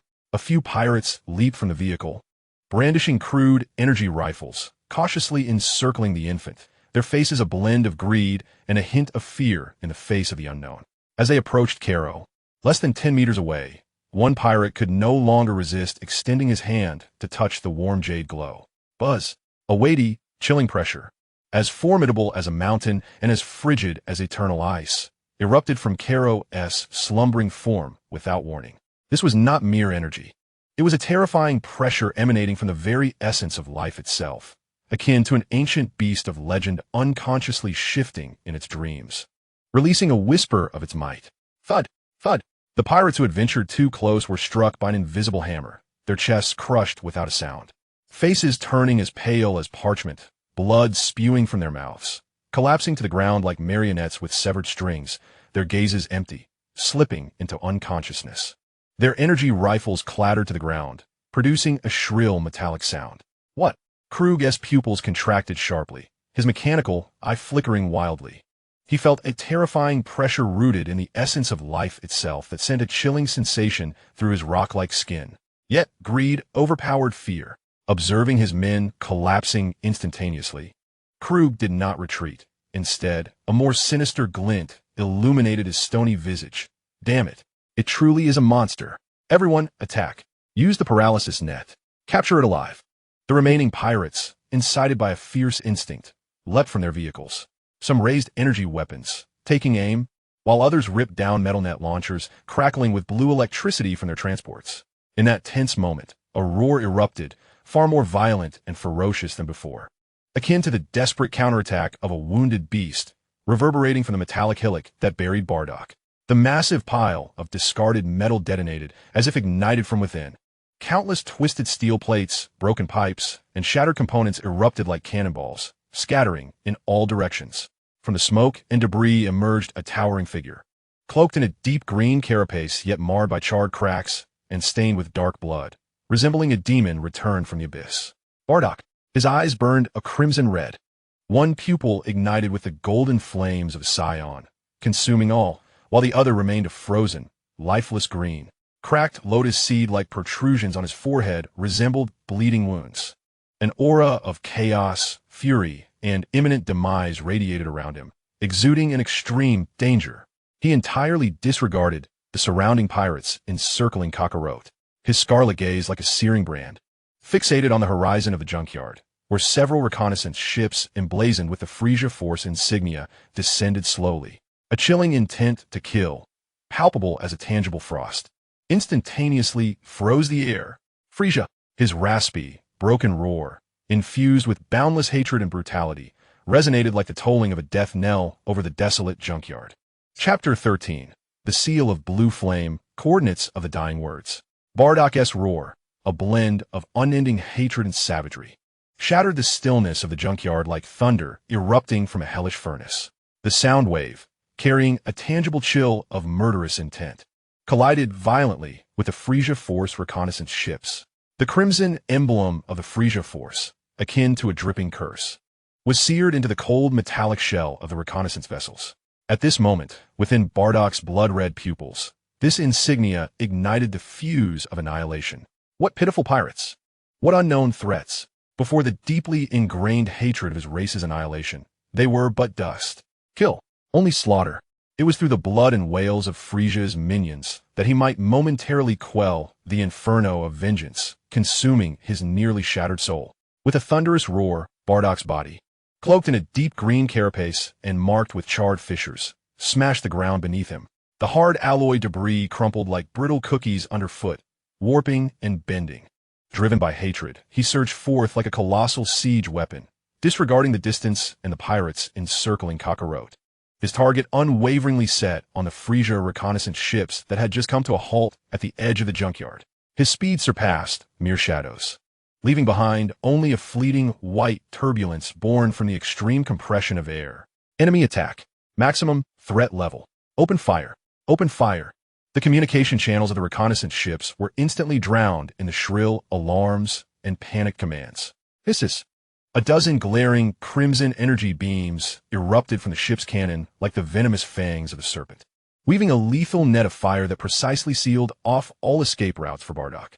The pirate Captain Krug and his surviving crew were already paralyzed with terror, scrambling to hide behind an armored vehicle, their eyes wide with horror at a conflict far beyond their comprehension. Confronted with the intertwining beams of death, Bardock's heterochromatic eyes, ablaze with golden flames and a desolate gray-green, betrayed no intention of evasion. Only the purest, all-consuming fury burned within him. With a roar that transcended humanity, he unleashed a primal scream. His armored left arm crossed protectively over his chest, while his right fist clenched tightly. From the depths of the shattered core of the lotus seed, a faint yet concentrated emerald light ignited, reminiscent of a dying star's last flicker. A translucent, almost ethereal green aura enveloped his left arm, its edges swirling with heavy, chaotic patterns. This was the remnant of the chaotic azure lotus, a power of sealing, the last ember. The crimson energy beams struck fiercely against the emerald-tinged aura covering his arm. There was no explosion, only a nauseating hissing sound, as the energy was forcibly frozen and annihilated. The beams, lethal enough to pierce through a warship's armor, met the fragile green aura as if colliding with an invisible wall of resignation. The energy structure of the beams was forcibly solidified, disintegrated, and obliterated, leaving only a few charred marks and wisps of smoke on Bardock's armored arm. The cost was immense. A fresh crack suddenly split open on Bardock's already fissured forehead, and viscous blood, mixed with emerald flecks, shot forth like tears from the corners of his eyes and nostrils. The tremendous impact caused his sprinting figure to falter, his speed drastically reduced. Target defense abnormal. Energy weapons ineffective. Initiate shockwave. Maximum power. The cold electronic command echoed within the reconnaissance ship. A blinding white light illuminated several circular devices on the underside of the ship. An invisible, high-frequency shockwave, strong enough to shatter mountains, descended upon Bardock's vicinity like an unseen hammer. The metallic ground beneath him instantly fractured into a web of cracks, while the surrounding debris emitted a piercing metallic wail, as if being crushed by an unseen hand. The air screamed in terror under the intense vibrations. A pained grunt escaped Bardock's lips. The deep green armor that enveloped him fractured like porcelain struck by a heavy blow, fissures spreading rapidly across its surface. The emerald energy veins beneath his skin flickered erratically, teetering on the brink of collapse. His body felt ensnared in an invisible mire, his movements growing increasingly stiff and sluggish, while his insides churned violently under the shockwaves. The sealing aura quivered violently, unable to sustain itself any longer. Now was the moment. The hatch of the reconnaissance ship slid open with a sudden whoosh. A dozen warriors clad in the standard battle attire of the Frieza force, wielding their standard energy rifles, sprang forth like well-trained hounds, their icy muzzles locking onto the immobilized Bardock with chilling precision. The command echoed coldly through the helmet communicators of the lizard-like fighters.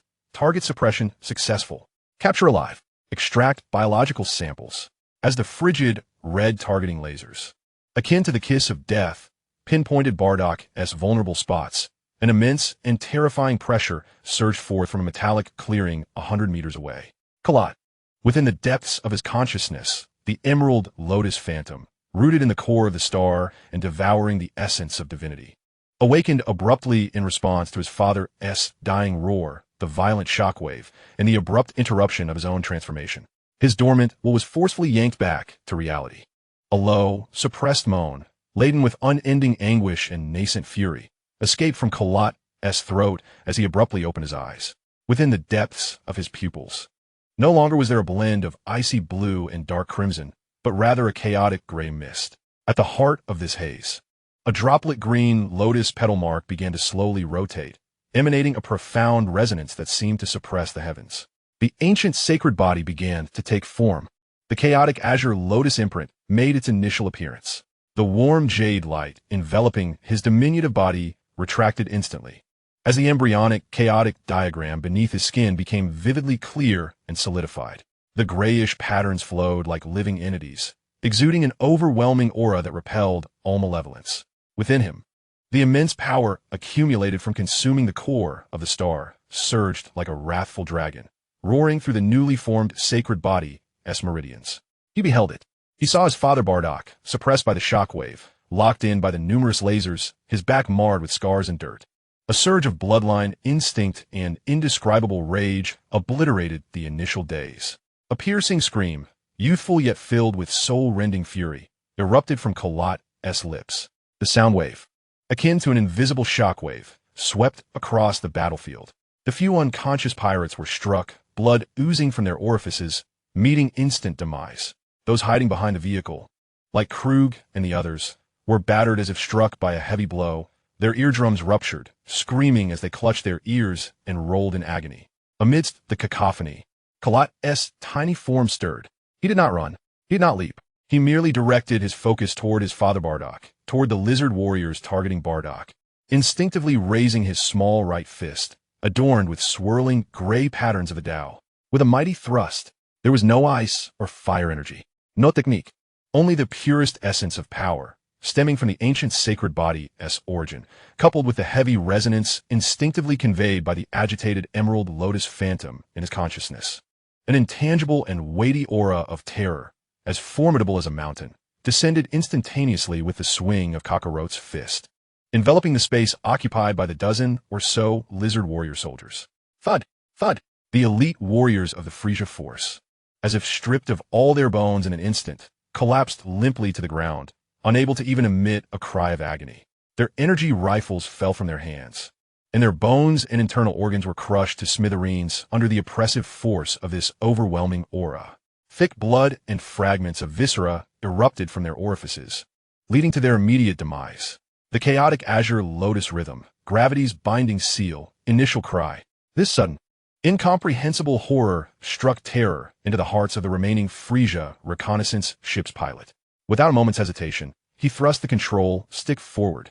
The engines emitted a piercing wail, and the ship's thrusters erupted with blinding blue flames, desperately attempting to ascend and flee. However, this shriek ignited Bardock's final frenzy. Attempt to escape? Bardock's eyes, ablaze with golden flames, radiated a fury that could incinerate the void itself. The suppression of the shockwave momentarily dissipated due to the spatial tremor caused by Carlot's furious scream. In that fleeting 1,000th of a second, Bardock's nearly exhausted Saiyan bloodline, the shattered chaotic azure lotus rhythm, his unwavering determination to protect his offspring, and the burning hatred for the annihilation of his kin. Everything was forcibly ignited and forged at the precipice of death. Give me death! His hoarse and fragmented roar, mingled with the chilling green aura and golden wrath, erupted like the molten lava of hell. He no longer sought to maintain any semblance of balance. He channeled all remaining, conflicting powers within him, the last vestiges of the chaotic azure lotus's heavy seal and the Saiyan bloodline's flames of annihilation, into his tightly clenched right fist in the most ferocious and reckless manner possible. Upon his fist, the green light had long since faded, yet it coalesced into a core of unparalleled weight. Surrounding this core, the golden flames of fury burned wildly, akin to an uncontrollable stellar flare, roaring in ferocity. No longer a fusion, it was a cataclysmic self-detonation.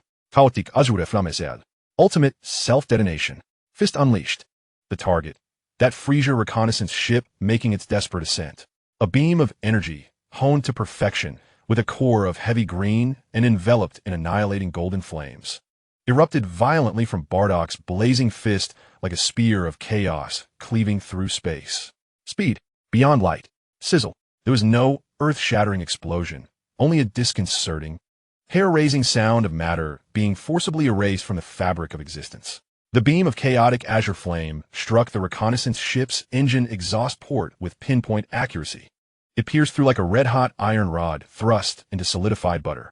The sturdy ship armor, intricate engine structure, and searing plasma flow dissolved silently before the chaotic azure flame beam, as if they were mere phantoms, vanishing into oblivion.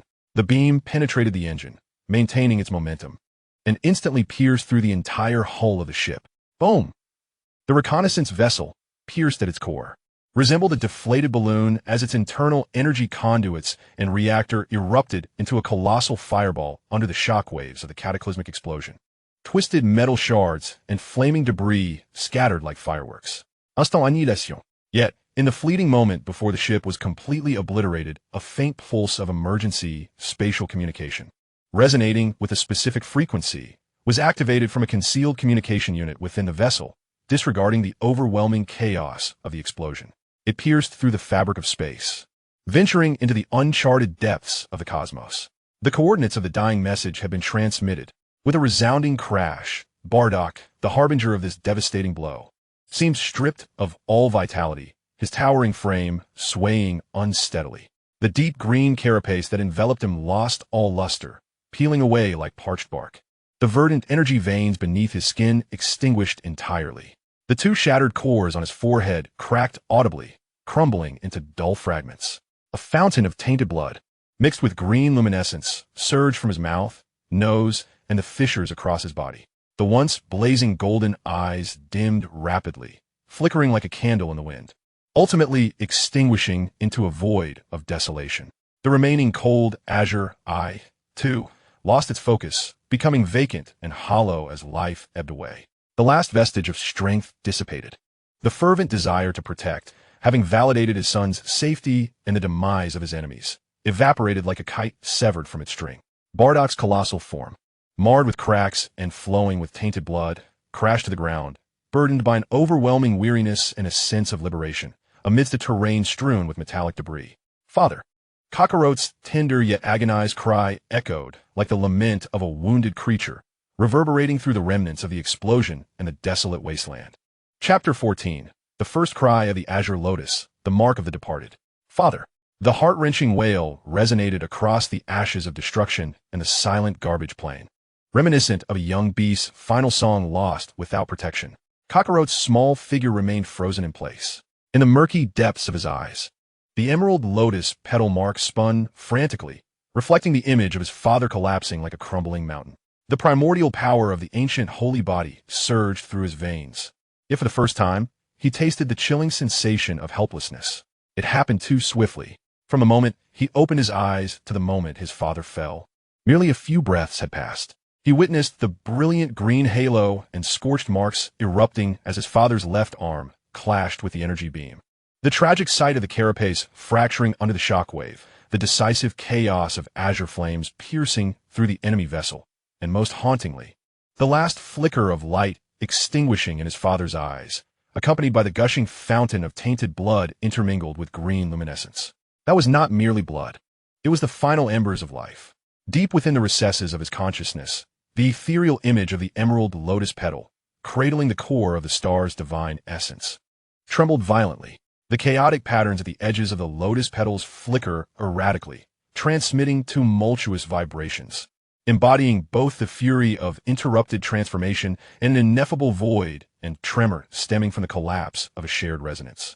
The guardian has vanished. That presence which stood before him, using its broken body to shield him and extinguish the enemy with its final breath, has been extinguished.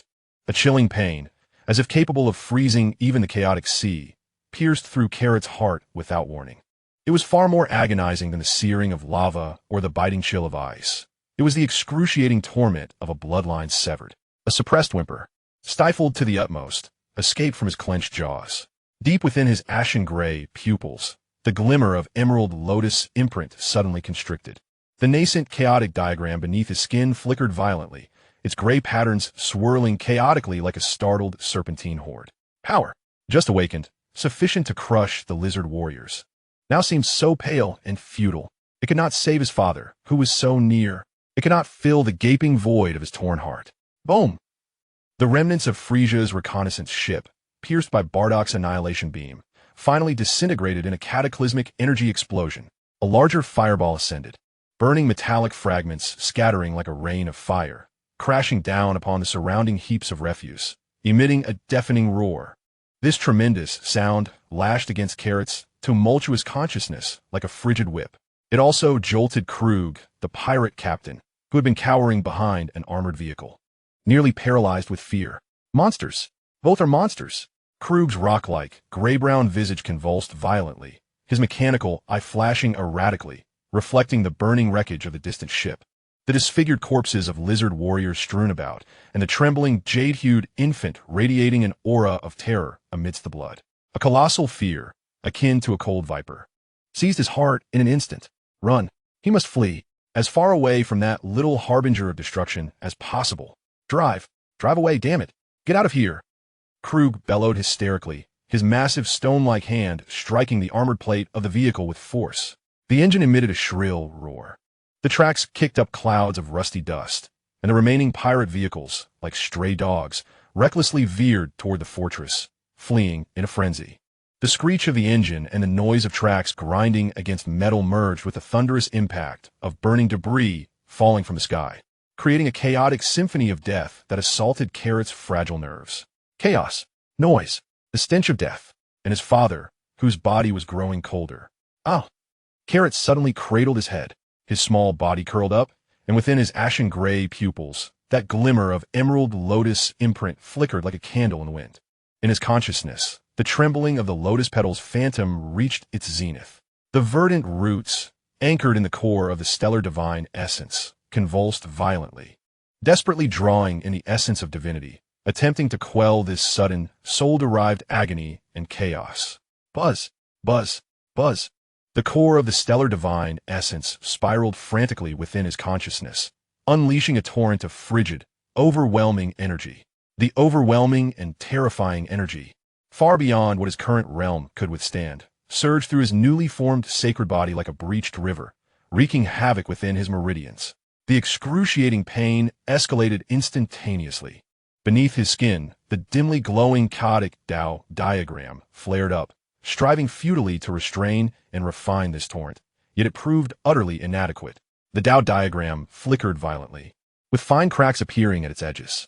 Internal turmoil and external threats. The agony of his soul and the uncontrollable, raging energy within him felt akin to two searing, colossal pincers, ruthlessly tearing at the consciousness he had only just begun to consolidate. The jade light of the archaic sacred body oscillated violently, at times radiating brilliance akin to the sun, and at other times dimming perilously close to extinguishment, just as Carlot teetered on the brink of collapse.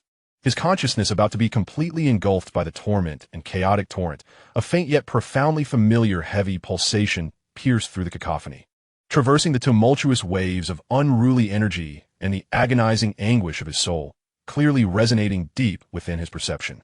It was a heartbeat, not his own, nor that of a living being.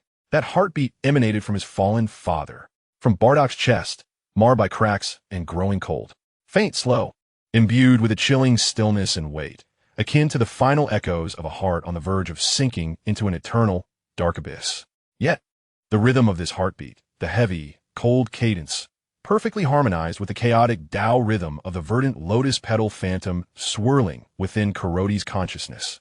Of the same origin and nature, it was a lingering Tao rhythm of the chaotic azure lotus. It was the shattered core of the lotus seed within Bardock, resonating at the critical juncture of life as ultimate cessation, creating a final communion with the lotus petals of the same origin in Carlot's consciousness. This frail heartbeat resonance, akin to a silken thread suspended from the abyss of darkness, instantaneously anchored Carlot's faltering consciousness. Father has not completely vanished. This realization struck him like a cold stimulant, piercing through the chaotic agony. Father. Carlot abruptly raised his head, his dim eyes fixating intently on the direction where Bardock had fallen. That glimmering verdant lotus imprint erupted with unprecedented radiance. The wildly uncontrolled divine energy in his consciousness, under the dominion of this bloodline-guarded, nearly obsessive will, was seized tightly as if by an invisible hand. Run. The instinct of his body transcended the chaotic awareness. The small figure burst forth with astonishing speed, no longer strolling, but akin to a jade-colored arrow released from a bow, tearing through the air as it rushed toward the place where Bardock lay. The metallic ground beneath him silently crumbled and distorted upon his step. The scattered metallic fragments along the path were forcefully displaced and crushed by an invisible force field. His speed was so great that it left a fleeting jade-colored afterimage in his wake. In the blink of an eye, he had reached Bardock's side. Thud! His small knees crashed heavily against the cold ground, marred with dark blood and metallic debris. He did not even glance at the burning wreckage or the fleeing pirates. His trembling, gray-tinged hands, filled with a near-reverent fear and yearning, cautiously and gently touched Bardock's chest, which was riddled with charred cracks and sticky blood. The touch was frigid, rigid, as if caressing a stone abandoned in the frigid winter, the moment the fingertips made contact. A faint yet exceedingly pure emerald glow flickered to life at the shattered core of Bardock's heart, now reduced to mere dull fragments. This glimmer, akin to a candle flickering in the wind, valiantly resisted the encroachment of death. Simultaneously, the ethereal green lotus petal within Carlot's consciousness resonated intensely. The star core, cradled at the center of the petal, spun wildly, unleashing an essence of divine purity, cold and profound, that surged uncontrollably through Carlot's fingers into Bardock's icy, rigid chest. As if spurred by this shared force, the faint emerald light at Bardock's heart brightened momentarily. Soon after, the fragmented pieces of the lotus core, drawn by this divine essence, transformed into delicate emerald streaks, flowing upward against the current along Carlot's fingers. With a soft hiss, the emerald light effortlessly merged into the tips of Carlot's fingers, vanishing from sight. In the next instant, Carlot felt a sudden warmth deep within his consciousness.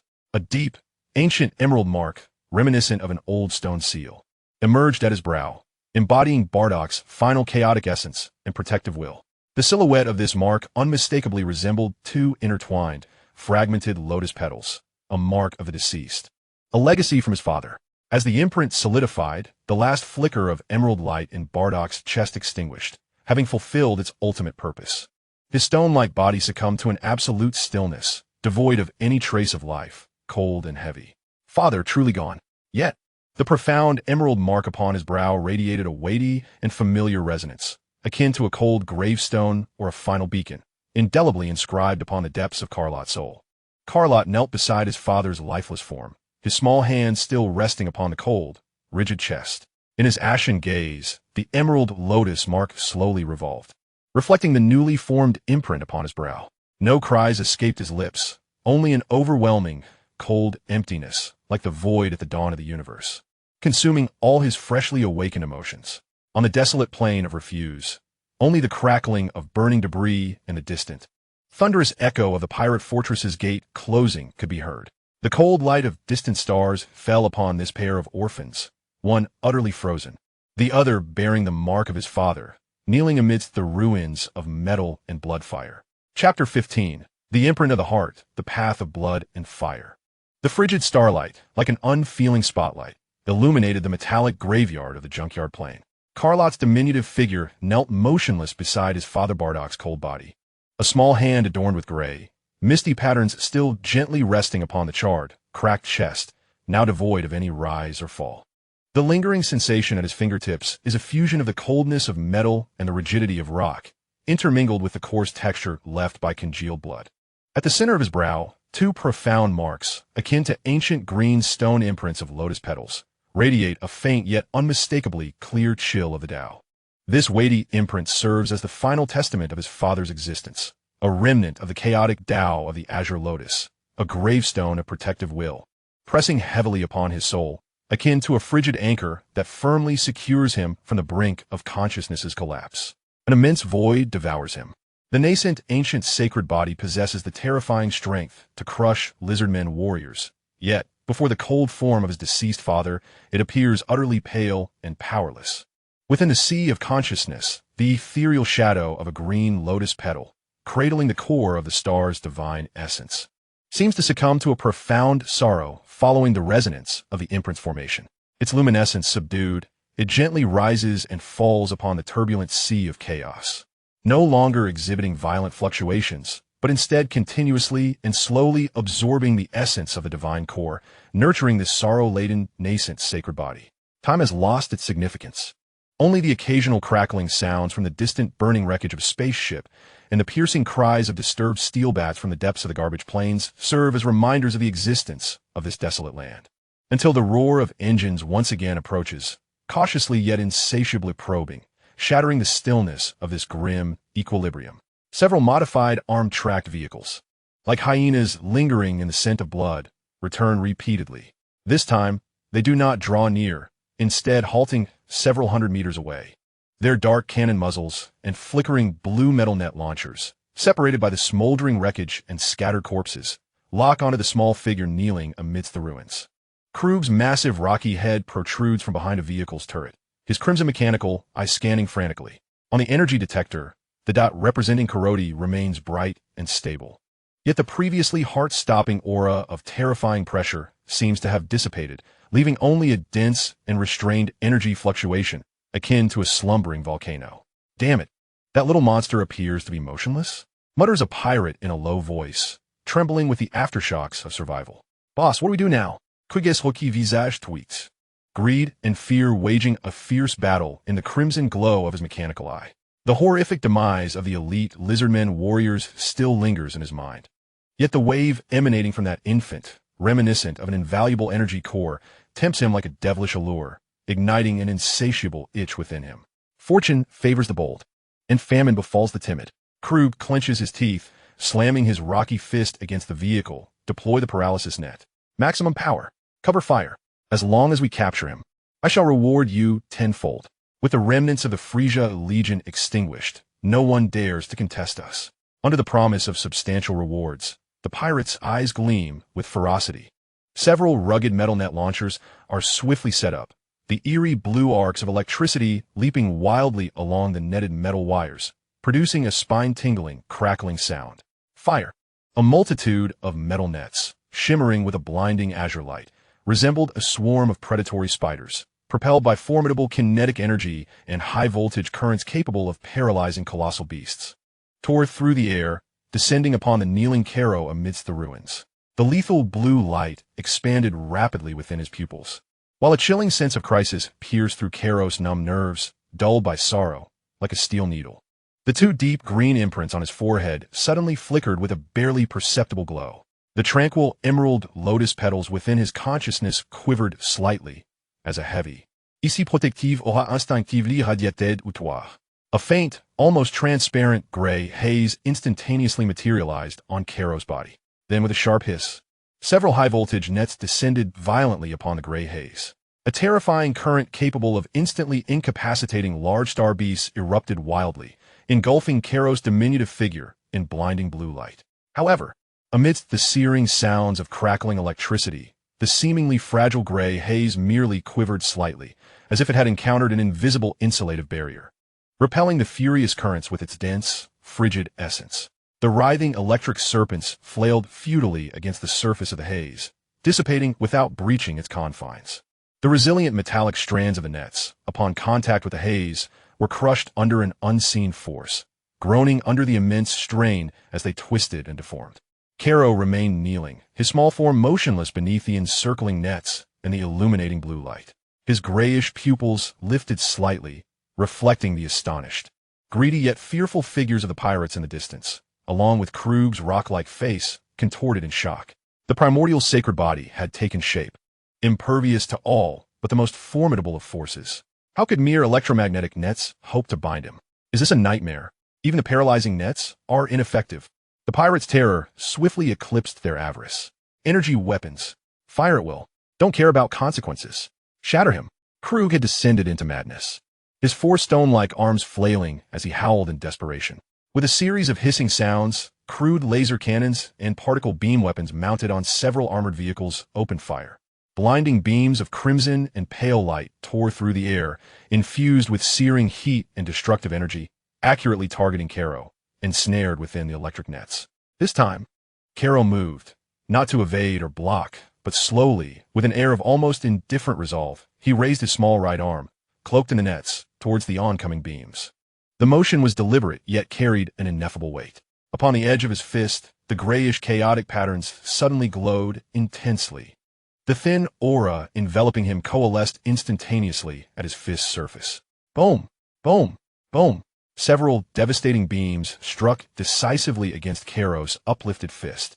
There was no explosion, no burst of flames, only an excruciatingly dull sound as energy was forcibly annihilated and matter compressed to its utmost limits. As the beam collided with the grayish fist, it was akin to a cow plunging into the sea.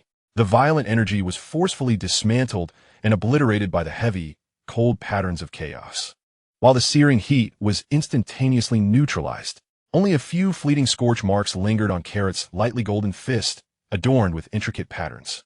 Beneath his feet, the metallic ground silently sank, contorting into a distinct impression of his footprint.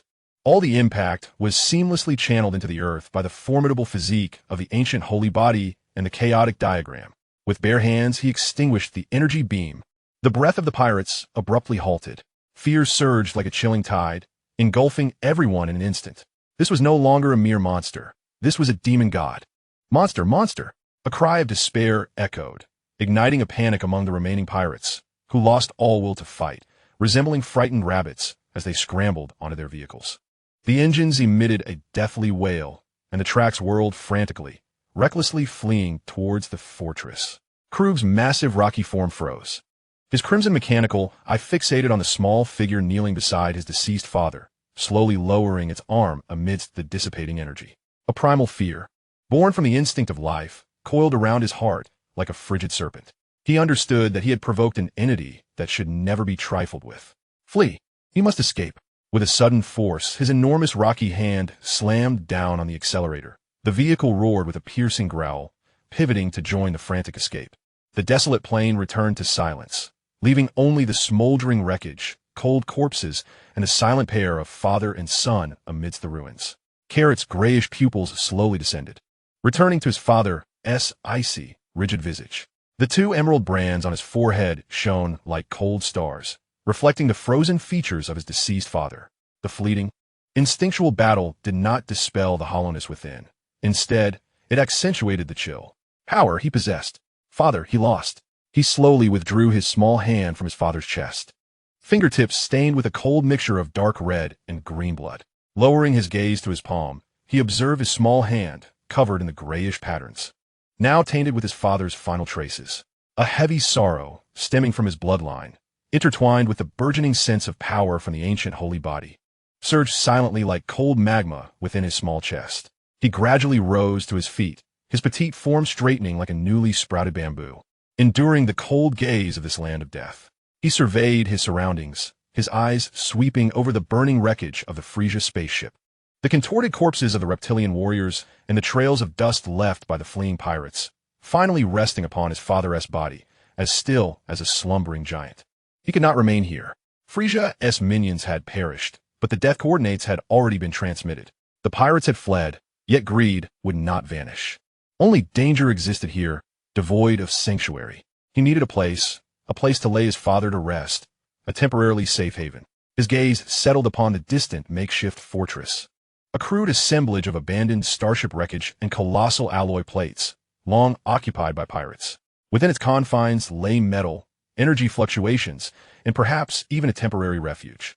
Carrot bent down, his small arms, imbued with the terrifying nascent power of a saint, moved with an almost tender grace as he cautiously maneuvered beneath the charred, frigid armpit and the hollow of his father's knee. It was a heavy burden. His father's body resembled a cold, fallen meteorite.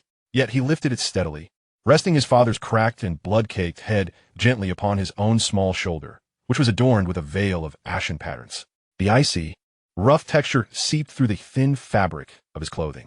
The two emerald imprints on his brow, sensing the proximity of their host, began to emit a faint warmth.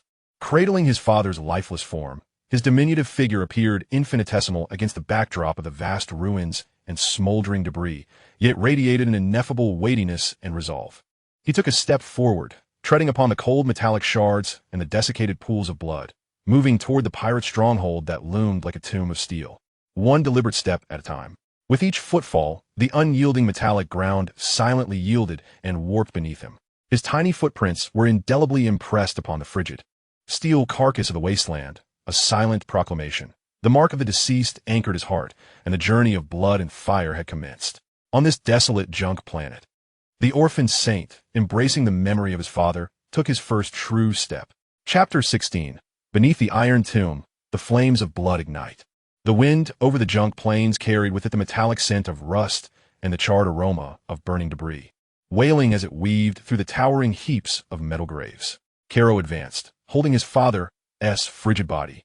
Each step sinking his small footprints into the ground mingled with dried blood and metallic fragments, distorting the refuse beneath him with every silent descent.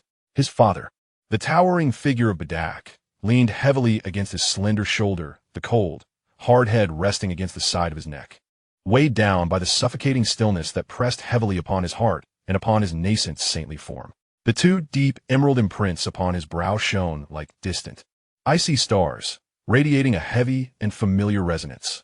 With every breath and heartbeat, it felt as though he were engaging in a silent dialogue with these marks. His father's legacy, the remnants of the chaotic azure lotus's resonance, and the gravestone and protective were no longer mere symbols of power. They had become cold anchors woven into his very bloodline, binding him firmly to this barren land, stripped of loved ones. In the distance, the pirate's stronghold loomed like a steel behemoth, crouched in the shadow of the garbage mountain. Its distorted alloy shell reflected the cold starlight, while the dark, gaping gun ports resembled the indifferent eyes of a monstrous beast. The dust raised by the pirate's desperate flight had yet to settle, and the heavy, twisted alloy gate of the fortress had thunderously slammed shut, echoing like the maw of a beast that devoured all. Deep within the fortress, in the highest tower of the lookout, the gates were sealed. Damn it, they are sealed. Krug's massive rocky hand slammed down upon the control panel, causing the oil-stained instruments to buzz ominously. His crimson mechanical eye fixated intently on the screen, which vividly displayed the diminutive figure outside the fortress, gradually approaching while cradling a lifeless body. The readings from the energy detector were unsettlingly stable, and the subdued jade glow emanated an aura of terror that sent shivers through Kruger's stony skin. "Boss, that little monster is coming. It's holding the corpse of that big creature," a tremulous voice, reminiscent of a lean monkey, exclaimed while pointing at the screen. "What are you panicking for?" Kruger bellowed, forcefully suppressing his trepidation, his eyes glinting with menace. "Activate the fortress's energy shields. Target that little brat with all automated turrets. His massive rocky finger gestured toward the relatively flat area beneath Carlot's feet, paved with thick alloy plates. Do you see that open space? It's right beneath the absolute dead zone of the fortress's fire coverage. Damn it, I want to see what he intends to do. On the outer layer of the fortress, a thin but visible blue energy ripple ignited, enveloping the entire distorted structure. Simultaneously, several concealed automated turrets emerged silently from the fortress's walls, their crimson targeting lasers locking onto the slowly moving jade-hued point below. Carlot remained blissfully unaware of the imminent threat above, or perhaps he simply did not care. His muted, grayish pupils reflected only the expanse of the metallic ground, cast in the shadow of the massive fortress. This ground was his chosen spot. He walked to the center of the clearing and halted, surveying the surroundings. Piles of discarded engines, twisted ship frames, and shattered armor plates formed a natural barrier, partially encircling the area and obscuring most of the firing angles from the fortress. Above loomed the oppressive shadow of the colossal fortress. Here, it was sufficiently quiet and discreet. Carlot cautiously laid Bardak's cold, stiff body upon the frigid alloy surface. His movements were delicate, as if he feared disturbing something. The face, marred by congealed blood, bore a charred and cracked surface, with the forehead completely shattered, and the dull, lifeless remnants of the lotus seed were glaringly cold. He crouched down, his small palm, adorned with grayish patterns, gently pressed against his father's icy forehead, his fingertips brushing against the hardened green blood clots that resembled tear stains. "Father." His voice emerged from his throat, hoarse and dry, imbued with the innocence of youth, yet tinged with a profound sense of loss. There was no response, only the relentless sound of the wind sweeping across the desolate plains. Carlot retracted his hand, and deep within his grayish pupils, the faint green lotus imprint began to swirl. He stood, casting his gaze over the mountainous piles of metallic debris surrounding the clearing. Power surged within his diminutive frame as he approached the nearest mound, formed from discarded starship engines. The engines loomed large as houses, rusted and cold. Carlot extended his hands, covered in gray patterns, pressing against the edge of one massive engine shell. There was no roar, no howl. In the depths of the sea of consciousness, a shadowy green lotus petal flickered slightly, as an overwhelming and profound aura of chaos flowed along the intricate patterns, coursing through both arms. With a resonating hum, the palms exerted force. A jarring, metallic screech echoed abruptly as the immense shell of the colossal engine, weighing several tons, was seemingly kneaded by an invisible hand, instantly warped and dented. Following this, under the terrified gazes of the pirates in the fortress's watchtower, the massive engine was effortlessly lifted, akin to a delicate toy, by those small hands. With a thunderous crash, the heavy engine was violently slammed onto the ground beside Bardak, sending shockwaves that reverberated across the area. The hard alloy ground immediately buckled and twisted under the impact. Carlot did not pause. His diminutive figure moved like an indefatigable machine towards his next target, a fractured, massive alloy beam. He embraced one end of the beam, the gray luminescent patterns swirling around him, and the heavy column was lifted as if it were mere straw, forcefully driven into the alloy ground at Bardak's feet, sinking several feet deep. Next came the warped armor plates, the enormous thruster nozzles, and all the heavy, colossal remnants of metal. Under the influence of his hands, adorned with flowing patterns, they lost their original weight and solidity. They were torn apart, twisted, and reshaped, behaving like the most obedient clay. Boom! Boom! Boom! The dull thuds echoed ceaselessly in the shadows of the fortress. With each resounding crash, the ground trembled, accompanied by the mournful wails of contorting metal. Inside the watchtower, the pirates gaped in astonishment, cold sweat soaking their tattered protective suits. "What is he doing?" stammered the emaciated pirate, his voice quivering. "Building a grave." Kruger's gaze was fixated on the screen, his scarlet mechanical eye flashing wildly, reflecting the surreal scene below, where that small figure, with the most ferocious strength, was stacking the massive, heavy metal debris like bricks around the cold body. A gigantic and grotesque metal tomb, crafted from twisted steel and shattered engines, was rapidly rising from the ground beneath those tiny hands. "He is constructing an iron grave for his monstrous father." Kruger's voice trembled, infused with a fear and chill he himself did not recognize. Carlot's movements never faltered. His small frame navigated through the colossal metal components, each exertion precise and stable. The enormous armor plates were raised, forming walls reminiscent of gravestones. The twisted engines were assembled into a heavy base, and the fractured beams were interwoven like swords guarding a tomb. Under his terrifying strength, all metal components were forcibly compressed and melded together, producing a cacophony of shrill metallic friction and deformation. Sweat trickled from his smooth forehead, cascading down his cheeks, leaving trails on his dust-covered visage. Within the sea of consciousness, the heart of the star core continuously emitted pure energy, nurturing the nascent sacred body, sustaining the extraordinary physical exertion. The gray chaotic patterns flowed steadily beneath his skin, each exertion perfectly timed. The final colossal, pockmarked armored plate of the ship's hull was hoisted high by Carlot, standing atop the iron grave.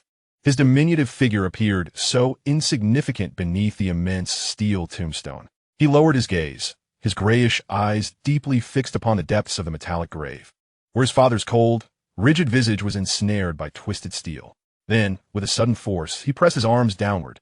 A thunderous crash resonated as the enormous armor plate descended like a guillotine, violently embedding itself into the distorted metal base below, creating a deafening roar.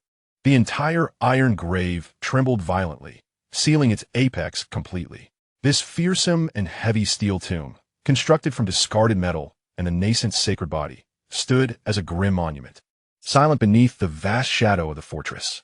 The cold metallic edges reflected the indifferent light of the stars, emanating a primal, chilling aura of slaughter and sorrow.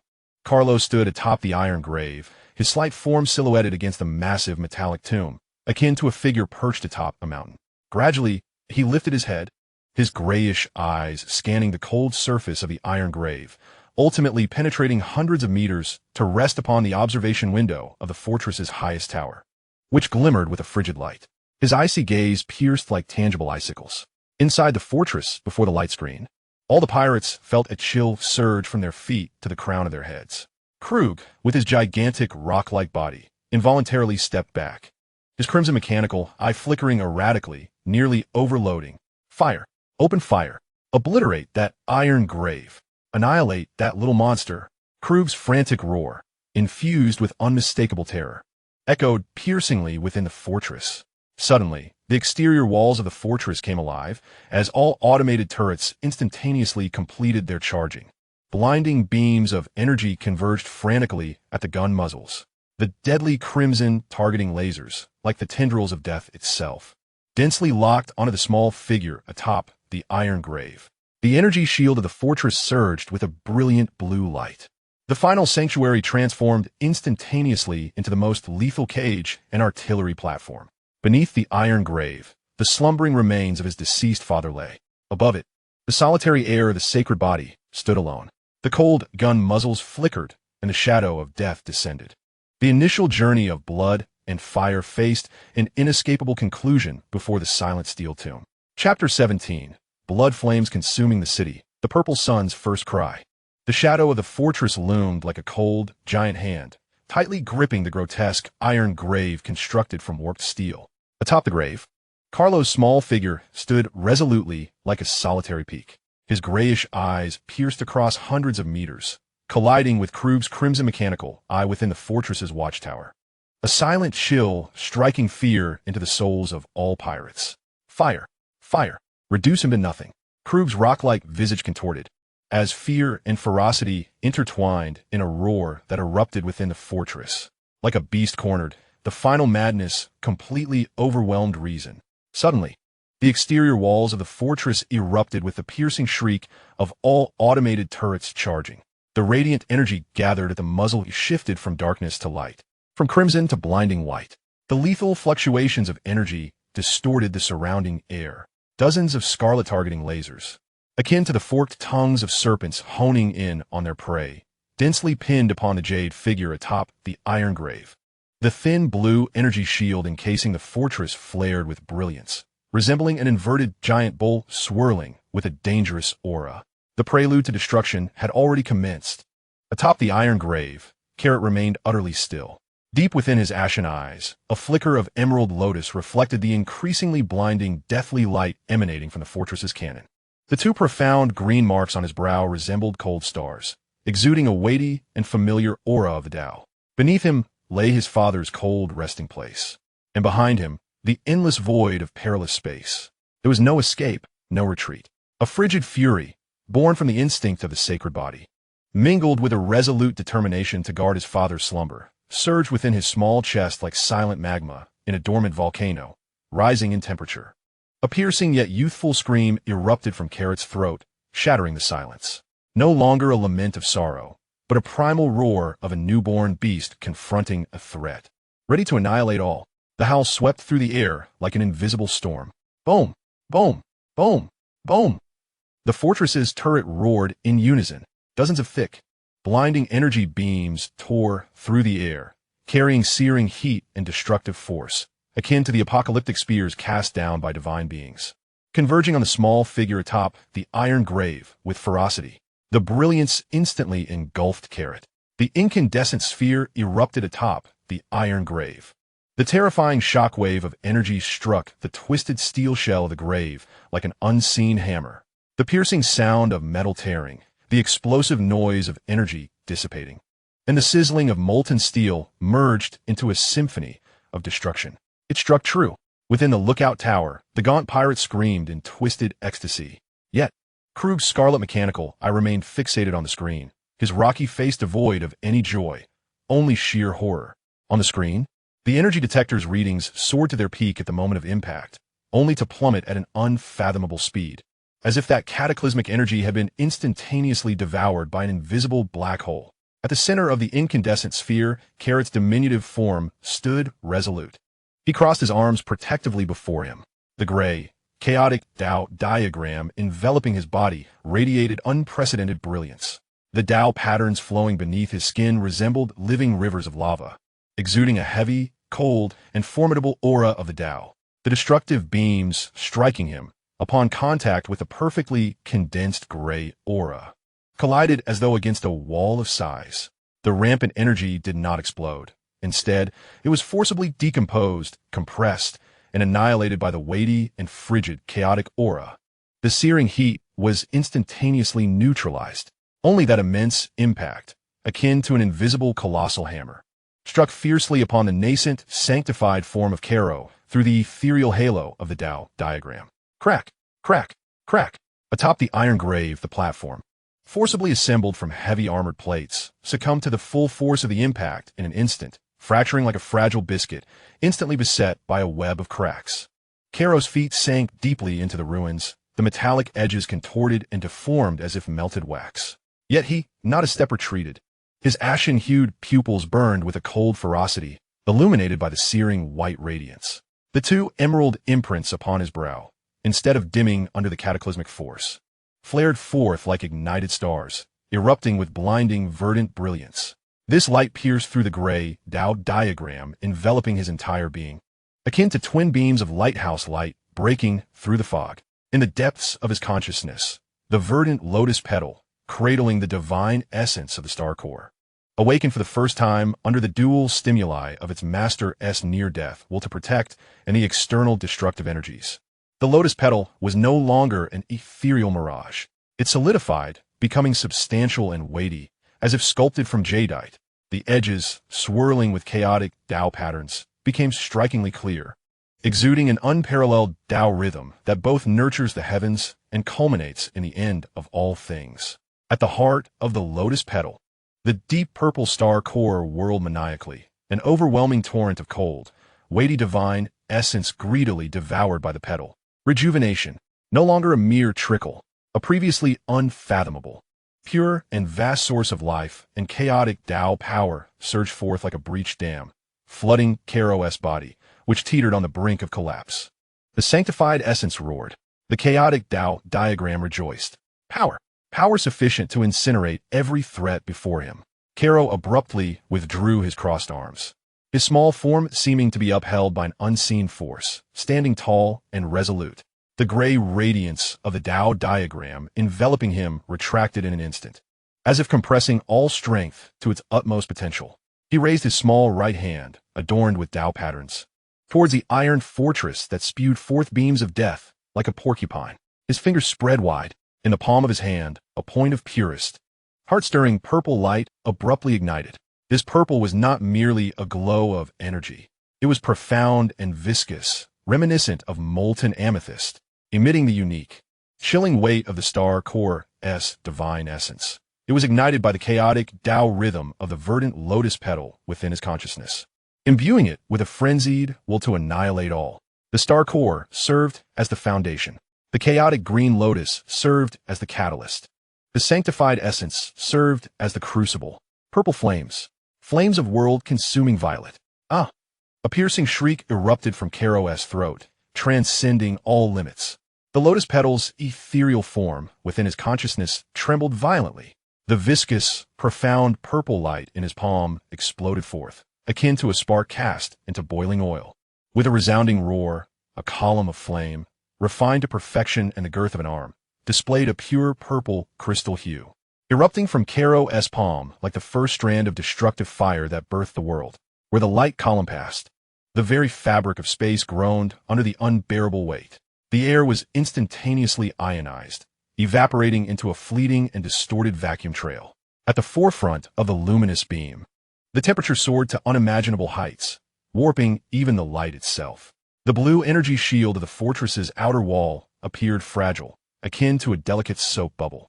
In the presence of this pure amethyst beam, with a soft pop, the shield failed to withstand even a fraction of a second, instantly perforated and obliterated. The beam surged forth, akin to a red-hot iron rod piercing through cream, striking with impeccable precision a turret that was fiercely unleashing firepower upon the fortress's exterior.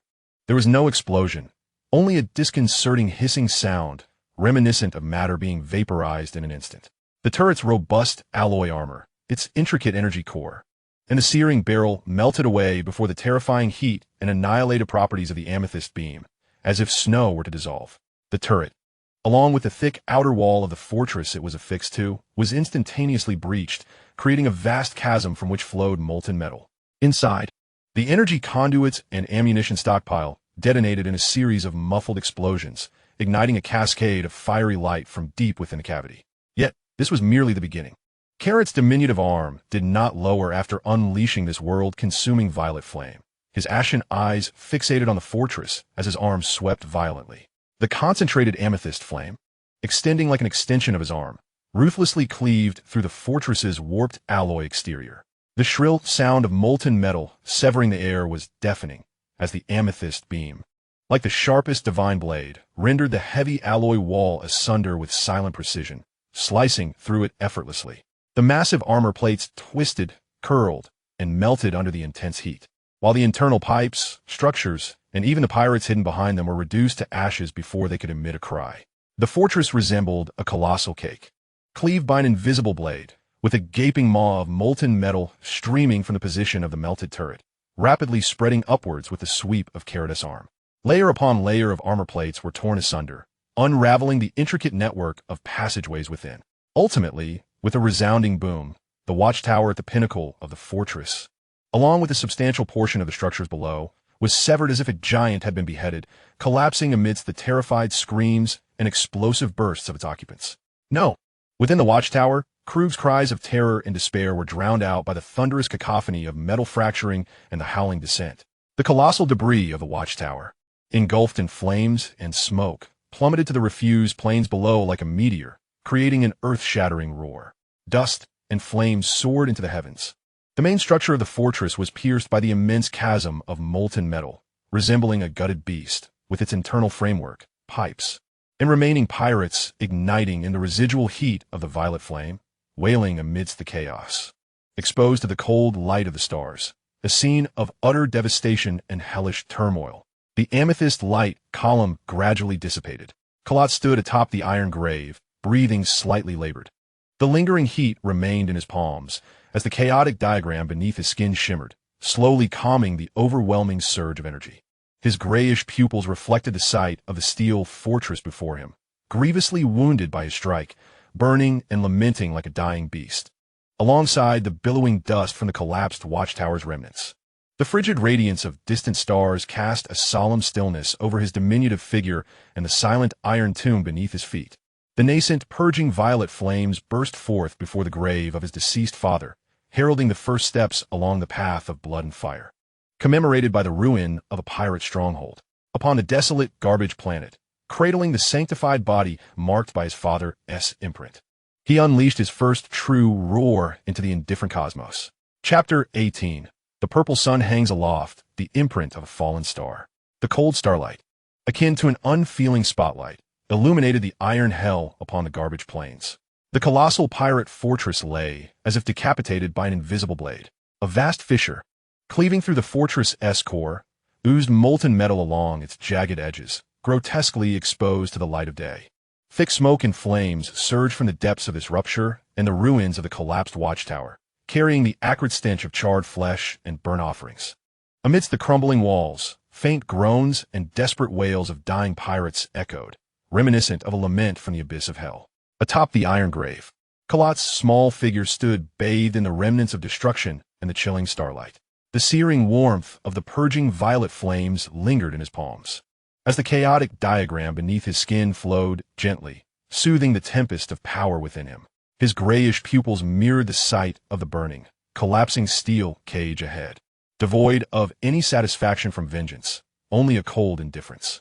Beneath him lay the steel bastion where his father eternally slumbered. The frigid essence of his father intertwined with the fortress's consuming heat, weaving a desolate expanse in his heart. He slowly lowered his arms, his gaze sweeping across the twisted, burning remains deep within the fortress's fissure, ultimately returning to the cold iron grave beneath his feet. Deep within his grayish pupils, a hint of emerald lotus imprint began to swirl. After the release of power, an overwhelming emptiness surged back, like a frigid tide, silently engulfing him. He needed to depart from this place. The coordinates of the deceased had already been transmitted. Frieza's minions could arrive at any moment. The fortress's destruction merely scattered the hyenas, attracting even more fearsome vultures. However, just as Carlot prepared to turn away, casting one last glance at the cold resting place of his father, a faint yet distinct cold wave of spatial frequency, akin to a pebble cast into still waters, penetrated the burning cacophony of the fortress and the desolation of the garbage plains, reaching his awareness. It did not emanate from the fortress's ruins, but rather from the sky. Carlot abruptly looked up, his grayish pupils contracted instantly. Above the murky, thin, ochre atmosphere of the garbage planet, amidst the cold, dark vacuum of the cosmos, a flicker of eerie blue light ignited like a will-o'-the-wisp. In quick succession, a myriad of azure lights, akin to the eyes of venomous serpents emerging from the void, swiftly delineated a colossal and menacing silhouette. One vessel, no, several. The Frieza Force warships, enveloped in cold, skeletal armor, resembling fierce sharks, were disengaging from their cloaked state. The ghostly blue flames of their engines silently erupted from the stern, reminiscent of a monstrous beast's frigid breath. Beneath the prow, the crimson emblem of Frieza, symbolizing absolute dominion over the cosmos, flickered ominously under the cold starlight, emanating a chilling glow that sent shivers down the spine. They arrived far too swiftly, much faster than anticipated. Guided by the coordinates of death, the hounds of the Frieza Force had accurately locked onto this battlefield, recently ravaged by flames and blood. Within the dimly lit command bridge of the flagship, a massive observation window framed a figure clad in the uniform of a high-ranking Frieza officer, an insectoid alien named Chikuma, with skin resembling rough tree bark and four multifaceted eyes, coolly surveying the debris-strewn planet below. One of his compound eyes focused on a jade-hued point of light emanating astonishing energy fluctuations situated before the ruins of a fortress. Target confirmed. Energy nature, highly abnormal. Threat level, extremely high. Chikuma's voice, akin to the sound of metal grinding, resonated with cold indifference. Execute standard extermination protocol. Charge main cannon. Obliterate the source of the threat and surrounding area. Leave no survivors. Affirmative, Lord Chikuma, came a synchronized, icy response from the bridge crew, buzzing ominously. Beneath the predatory shark-shaped bow of the flagship, a massive cannon, reminiscent of a giant single eye, slowly opened. Blinding crimson light frantically converged deep within the cannon's maw. Terrifying energy fluctuations began to warp the surrounding space. The destructive energy capable of instantaneously vaporizing small mountains was rapidly condensing within the cannon. Target locked. Karo atop the iron grave and the steel tomb beneath his feet. The shadow of death, like an icy net, swiftly enveloped the entire debris-laden plain, 100-fold more terrifying than the cannon fire of pirate fortresses. 1,000-fold. Atop the iron grave, Karo's muscles tensed instantly. Within his ashen-hued eyes, The Emerald Lotus mark erupted with unprecedented brilliance. The two deep green imprints on his brow, akin to ignited ice stars, radiated a chilling aura and profound resonance. In his consciousness, the Emerald Lotus petals, cradling the heart of the stellar core, trembled violently. The chaotic patterns along the edges of the lotus petals danced like enraged dragons. Danger. Mortal danger. The impending annihilation from the cosmos sent shivers through even his nascent sacred body. More refined, more lethal than Frieza's death beams. There was no escape. His father was here. The obsessive will to protect surged like a volcanic eruption, overpowering the instinct to flee. His diminutive frame leaned forward, arms crossing protectively before him once more. The chaotic patterns beneath his skin glowed with unparalleled intensity, the ashen lines swirling like rivers of living lava, thrumming with energy. A layer of nearly tangible ashen radiance enveloped him instantly, exuding a formidable, chilling aura that repelled all forms of attack. Meanwhile, the verdant phantom of the lotus petals within the sea of consciousness fervently siphoned the power of the star core essence. An immense volume of cold, dense divine essence was forcibly transmuted into a formidable source of life and chaotic Tao power, continuously infusing the holy body, fortifying this unparalleled defense. He was determined to withstand it. With this nascent holy form, he aimed to shield his father from the cataclysmic blow descending from the cosmos. Just as Carlot elevated his defenses to the utmost, preparing to confront the world-shattering main cannon assault, a sudden hum resonated. An anomaly erupted. The two deep emerald imprints on his brow flared with intensity upon sensing the familiar, annihilating aura of the Frieza army from the starry expanse, igniting an overwhelming fury within. From the depths of the imprints, Bardock's lingering, profound hatred for Frieza and his unwavering protective instinct erupted like a dormant volcano. The imprints blazed to their fullest brilliance. The blinding emerald light, akin to a sword heralding dawn, pierced through the gray shroud enveloping him. Two concentrated beams of emerald light, adorned with heavy chaotic Tao patterns at their edges, surged forth from Carlot's brow like enraged dragons breaking free from their shackles, piercing the heavens. Their target was not the charging flagship, but rather the seemingly vacant void of space before it. Wherever the beams traversed, the fabric of space groaned under the strain, rippling violently as if a stone had been cast into a tranquil pond. Just as the two beams of emerald light reached the void, the designated area contorted, resembling a glass surface struck by a colossal stone, collapsing inward and warping. A massive vortex, its edges flickering with chaotic emerald runes and filled with tumultuous currents of space, was violently torn asunder by the power of the deceased's imprint, echoing the remnants of the chaotic azure lotus. The chaotic dimensional storm erupted forth like a deluge unleashed. Surging from the vortex, lethal dimensional blades, warped fragments of space, and frenzied torrents of energy rushed like countless uncontrollable serpents toward the nearby Frieza flagship. The flagship's charging annihilation cannon bore the brunt of this onslaught. The violent spatial turbulence cleaved into the concentrated crimson energy core at the cannon's muzzle like countless invisible steel knives. The piercing sound of energy annihilation echoed as if millions of insects devoured steel. The energy structure of the cannon was instantly disrupted, torn asunder, and obliterated by the savage spatial storm. The once stable crimson energy core became exceedingly volatile, its brilliance flickering and distorting chaotically. Warning: the main cannon's energy core is experiencing interference from an unknown spatial storm. Energy backlash imminent. Overload imminent. Within the flagship's bridge, the shrill alarm blared like the death knell, exploding into a cacophony.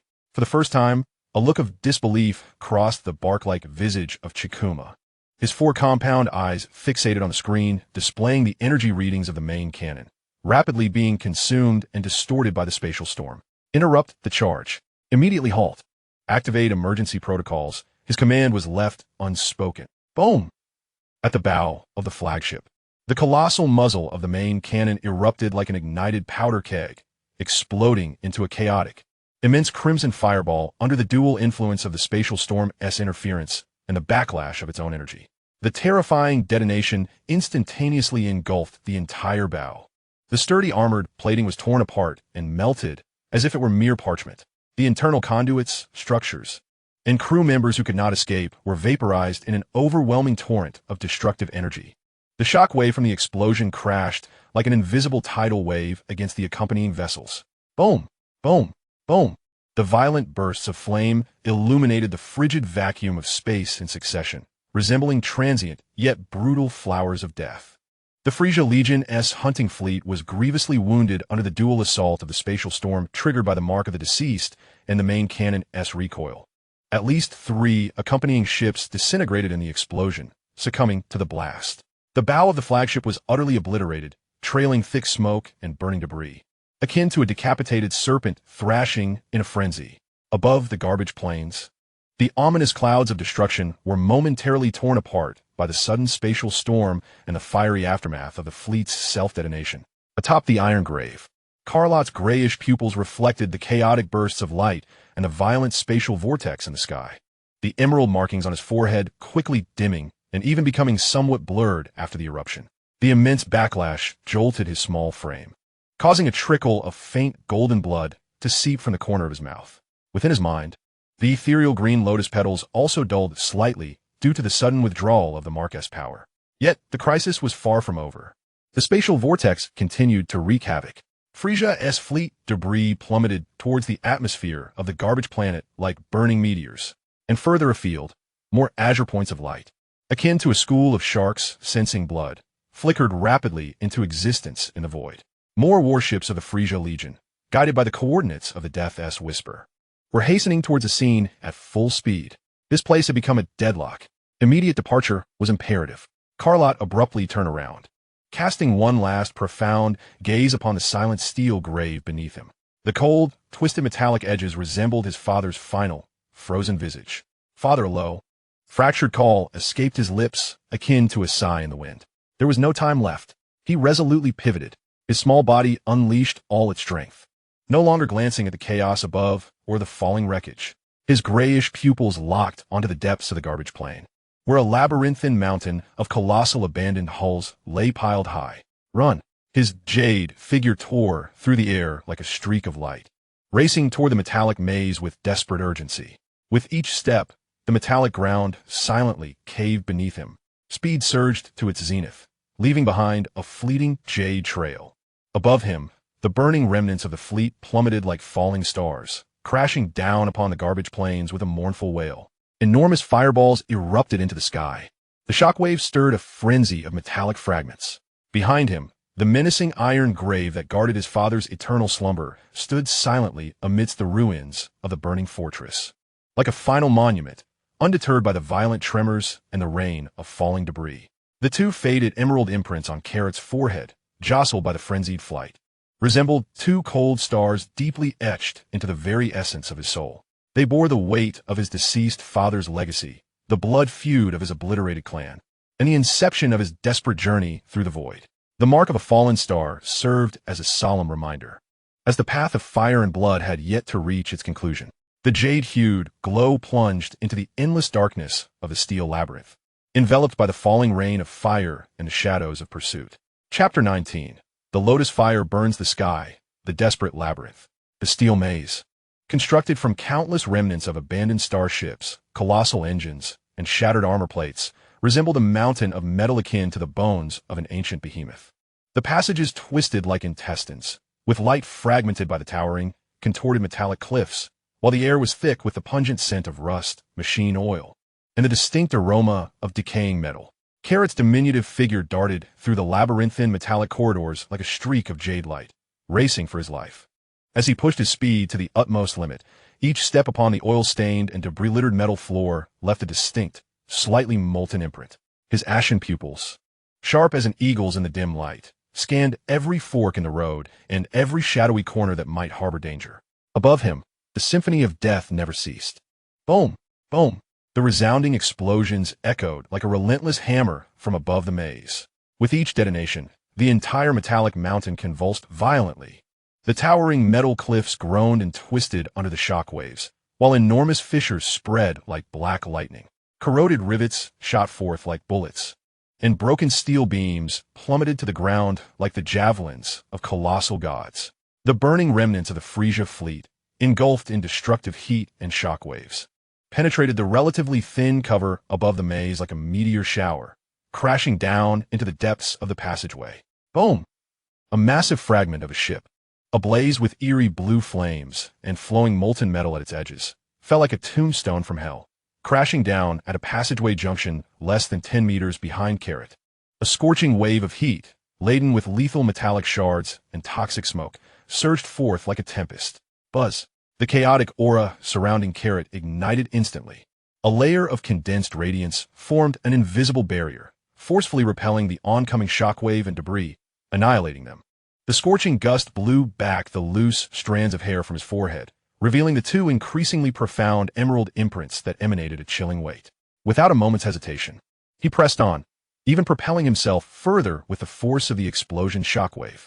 His small body navigated through the collapsing metal passages with agility, swiftly turning and dodging the falling debris above and the metal obstacles ahead that had succumbed to the tremors. Within the sea of consciousness, the ethereal green lotus petal, which cradles the heart of the stellar source, is drawing upon the essence of divinity at a steady pace under the relentless pressure of crisis.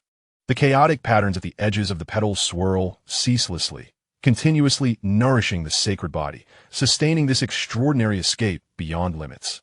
There can be no pause. The shadows in the sky are intensifying through the vast fissures and crumbling gaps above the labyrinth.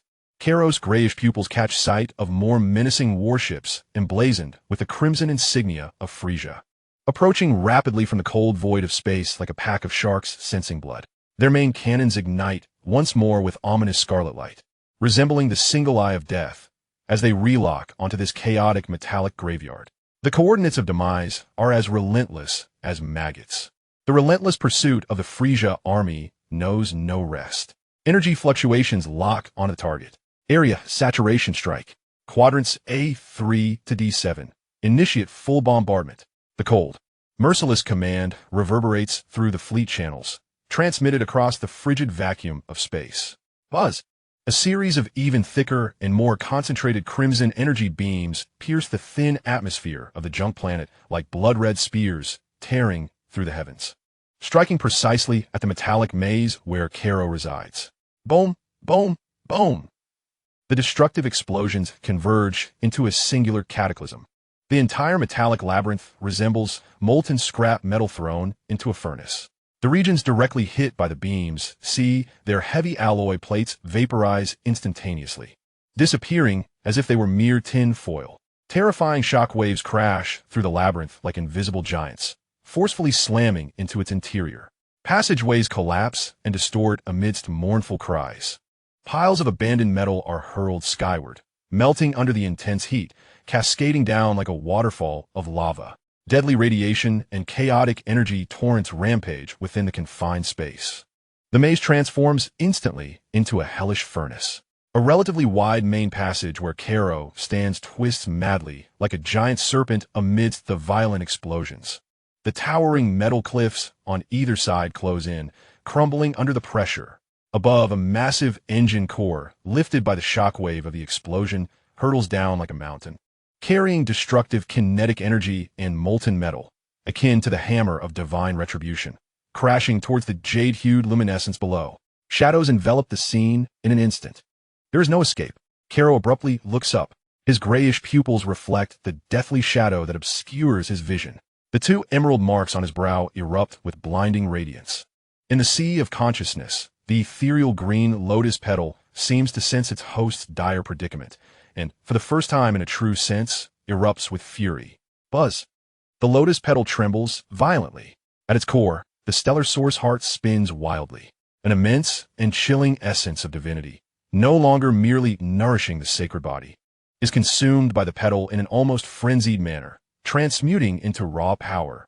The chaotic patterns at the edges of the petal shine with unprecedented brilliance, as a heavy, vast, yet terrifying force imbued with the will to annihilate all things surges through the patterns, crashing into Karo's clenched right fist.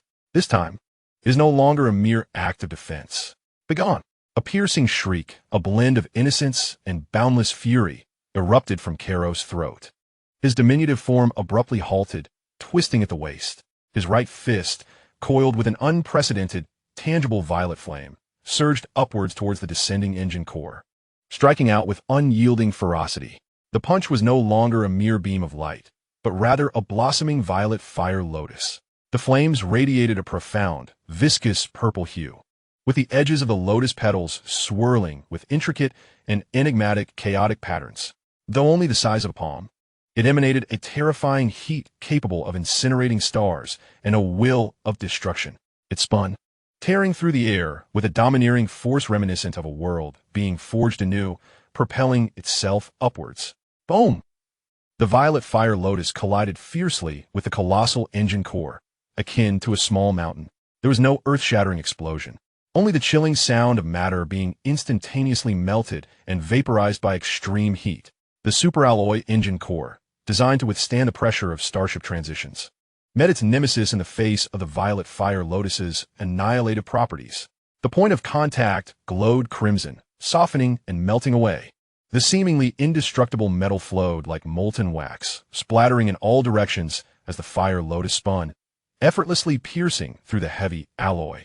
Where it passed, it left behind a vast opening with smooth edges, flowing with molten red metal. The violet fire lotus pierced through the engine core and, with unrelenting momentum, struck violently against the collapsing metallic cliff above the passage. Ding! The piercing sound of metal severing rang out once more. The heavy metallic cliff melted away like butter under a hot knife, creating a gaping hole. The ferocious heat forcibly severed and fused the surrounding collapsing metal structures. A fleeting escape route, with edges flowing with molten metal, was forged by this world-consuming lotus fire. Without a moment's hesitation, Carrot propelled himself through the newly created passage like an arrow released from a bow. Boom! The pierced engine core finally lost its support, crashing down with molten metal and destructive kinetic energy onto the very spot where Carrot had just stood. The entire passage was utterly buried. Scalding gusts and molten metal surged forth like a flood breaching its dam, pouring into the abyss below. Carrot landed on a relatively intact metallic platform above, gasping for breath. The residual heat of the world-consuming lotus fire lingered in his palm, while the chaotic patterns beneath his skin glimmered, calming the power within. His ashen pupils scanned the passage below, now completely entombed by lava and ruins, as well as the molten metal still flowing from the pierced opening. Had the world-consuming purple flames evolved? The lotus fire? In his mind's eye, the ethereal image of a verdant lotus petal swayed gently, seemingly pleased with the recent outburst, the patterns along its edges growing clearer. Yet, the threat above had not dissipated. The saturated bombardment from Frieza's fleet continued unabated. More explosions illuminated the labyrinth in a kaleidoscope of fiery brilliance. The entire metallic mountain resembled a dying beast, emitting its final lament amidst the waves of destruction, crumbling at an ever-accelerating pace. Suddenly, a chilling wave of scanning energy, imbued with a specific spatial frequency, surged forth like an invisible net, piercing through the collapsing metallic barriers with precision, locking onto Carrot, who had just unleashed the flame of the lotus. High-energy target confirmed. Coordinates locked. Main cannon charged to 70. Prepare for secondary strike. In the fleet channel, the frigid command echoed like a death sentence. A warning blared within Carrot's mind. His ashen pupils dilated suddenly. He beheld a terrifying cannon of a Frieza warship, its gaping maw shimmering with deadly crimson light, firmly fixated on his platform. Run! Immediate relocation was imperative. His gaze swept urgently across the platform. To one side, a narrow maintenance passage, partially buried by the collapsing metal, inclined upwards like a glimmer of hope in the darkness, caught his eye. Without a moment's hesitation, Carrot transformed once more into a stream of jade light, hurtling towards the entrance of that maintenance tunnel. Just as he was about to plunge into the passage, a resounding explosion erupted, a beam of even more concentrated and lethal crimson light, akin to a spear of judgment, tore through the collapsing breach, disregarding the layers of vaporized metal barriers, and shot towards the back of Carrot with pinpoint accuracy. Its speed transcended the limits of perception. The chill of death instantly froze his blood. Chapter 20. The Shattered Lotus, the Prelude to Destruction. The deathly crimson, like solidified icicles, instantaneously froze Carrot's fleeing blood.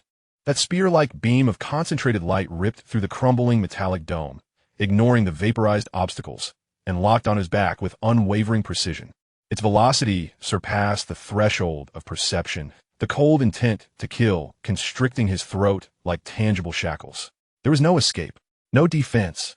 The nascent sacred body, before the absolute power of the fleet's main cannon, was but a flickering candle in the wind. However, in the fraction of a second before annihilation struck, a resonant hum reverberated within Carlot's consciousness. The ethereal green lotus petal, cradling the core of the stellar divine essence, erupted with unprecedented ferocity, burning with a fierce intensity. The lotus petal was no longer gentle and flowing. It swelled and trembled violently. The chaotic patterns along its edges flickered like a lit fuse, while at its center, the deep violet core of the stellar divine essence, akin to the core fuel cast into a furnace, instantaneously released a torrent of icy, dense, yet forcefully ignited divine essence. This terrifying surge of energy, far beyond Carlot's capacity to withstand, defied the constraints of the path's diagram, being violently compressed and shaped by the petal's wrathful will. A thunderous roar echoed. Carlot scarcely had time to turn. He felt an agonizing pain, as if his very soul were being torn asunder from the depths of his consciousness. His body, driven by instinct, twisted violently. The right arm, shrouded in a misty pattern, seemed to be manipulated by an unseen giant hand, striking back towards the direction of the impending beam of destruction with a posture that transcended the limits of the body. In the palm, no longer resided the flame lotus, but rather a core of energy compressed to its utmost limit, exhibiting a deep, nearly pure violet-black hue. This core, no larger than an infant's fist, was adorned not with flickering flames, but with countless minuscule, frenziedly swirling chaotic patterns, emanating a heart-stopping, extremely unstable wave of annihilation. It resembled the core of a supernova, forcibly compressed to its critical point, the ultimate form of the flame of destruction, the lotus of the star core. With a punch, the star core was released. There was no howling, no brilliance, only a heavy, oppressive hum as space was forcibly drawn inward and collapsed. The violet-black star core, akin to the universe's most profound black hole, silently advanced towards the scarlet beam of judgment that threatened to rend everything asunder. Time seemed to come to a complete standstill in that moment. The crimson beam of destruction, infused with the cold will of Frieza's army, collided violently with the deep violet-black star core. Contrary to expectations of a cataclysmic explosion, there was only a chilling erasure of matter and energy from the fabric of existence, freezing the very essence of the soul. The sound of annihilation, piercing beyond the limits of hearing, echoed like millions of steel needles violently piercing the mind. At the point of impact, space crumpled like fragile glass, instantly collapsing inward and distorting into a visibly swirling micro-black hole. The crimson destructive energy and the violet-black star core, all were greedily devoured and torn apart by this micro-black hole, reduced to the most primal void. The silent storm of annihilation erupted from the point of collision, expanding rapidly. In its wake, colossal metallic components, collapsing and falling, vanished as if erased by an invisible eraser. Without a sound, molten metal cooled instantaneously, solidifying into a gray-white dust. Even the rampant energy turbulence and lethal radiation were forcibly subdued by this storm of annihilation, returning to a deathly silence. A cylindrical passage, several dozen meters in diameter and utterly devoid of substance, instantly pierced through the collapsing metallic labyrinth. The edges of the passage were as smooth as a mirror, tinged with faint black electricity, remnants of space being violently torn apart.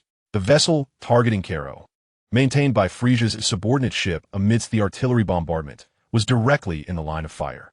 The aftershocks of the annihilation storm swept across the ship's hull like invisible ripples of death.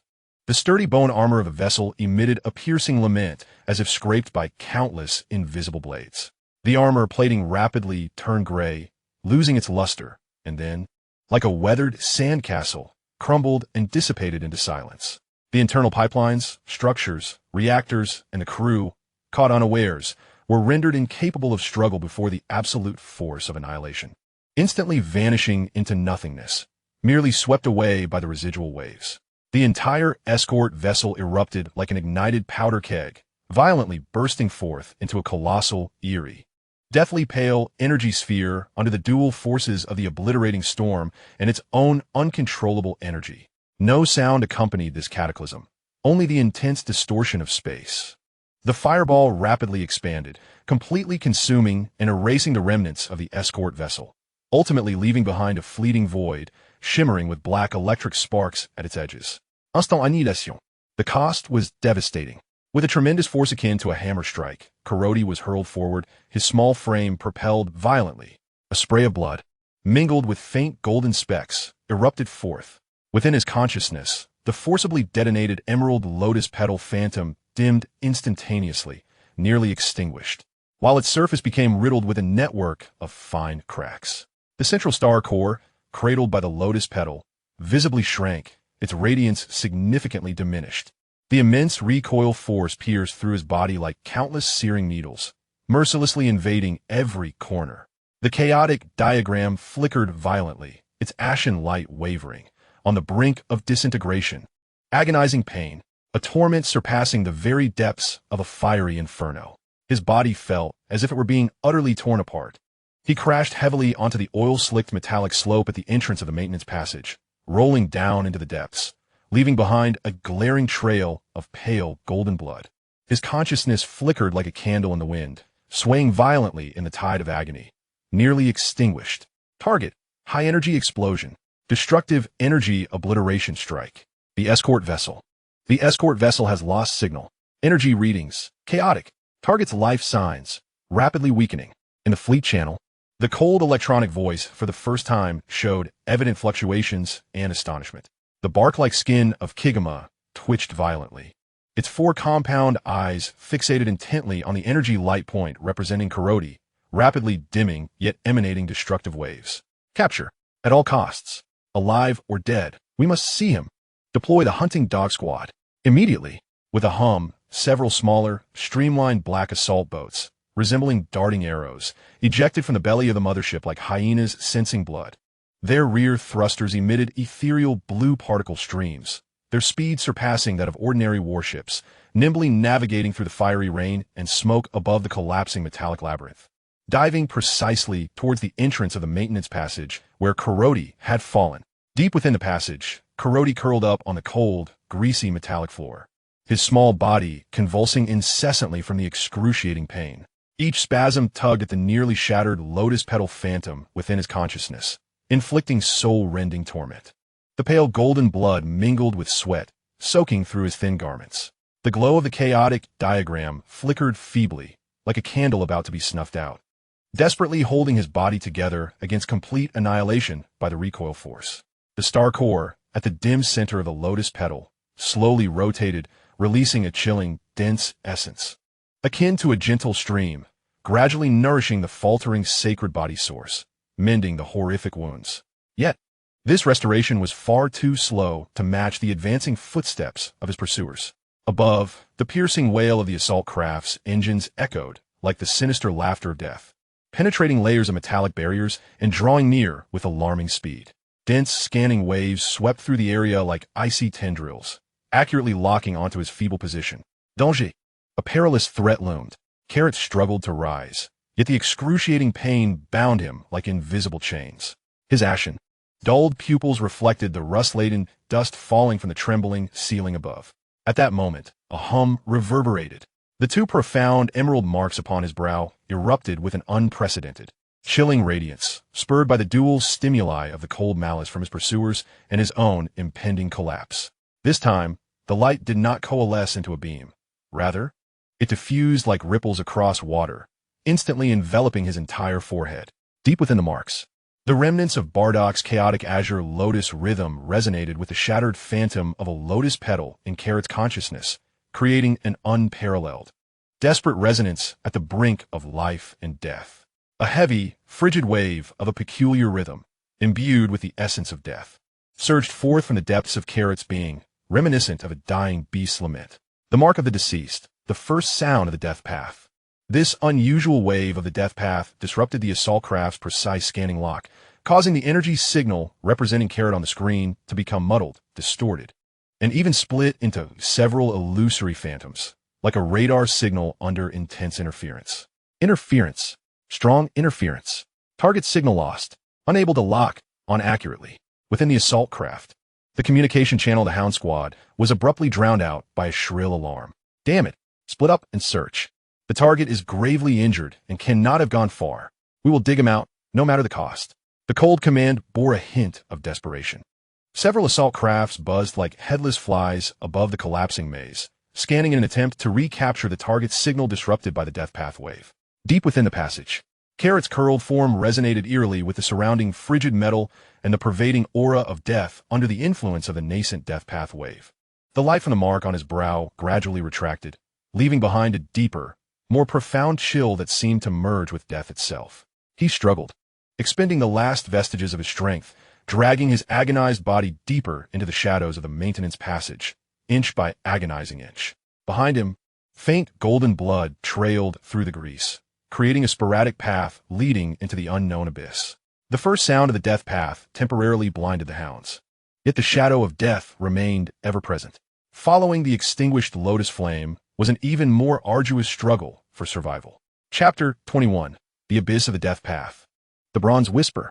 The cold, oil-soaked metallic slope resembled a slide leading to hell. Carrot's small form huddled in the deepest, relatively dry shadow of the maintenance passage, each faint breath accompanied by tearing pain. Faint golden bloodstains meander through the grease, tracing intermittent paths akin to the final struggles of a dying star beast.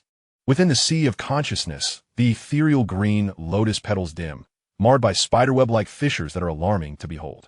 With each feeble pulse of the divine source, the petals shudder in agony, unleashing a torment akin to the piercing sting of needles in the marrow. The radiance of the chaotic diagram flickers weakly, reminiscent of a candle's flame in a gusty wind, desperately striving to sustain this nearly shattered holy vessel. Above, the shrill wail of the assault craft's engine echoes like a circling vulture of death, repeatedly swooping past.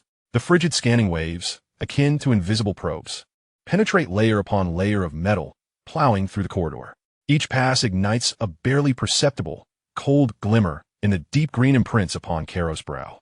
The lingering echoes of the path of death resonate still. That heavy, chilling cadence, infused with the aura of mortality, serves as the most exquisite guise, seamlessly blending his feeble life force and energy fluctuations into the depths of this labyrinth, steeped in metallic decay and the vengeful whispers of the deceased. On the scanning screen of the assault craft, his existence resembles a drop of clear water in a sea of ink, obscured and assimilated by the very essence of death. Area A shows no anomalies. Area B's energy readings are chaotic, suspected structural collapse interference. Blood detected in corridor C7. Track it. Damn it, the signal has vanished again.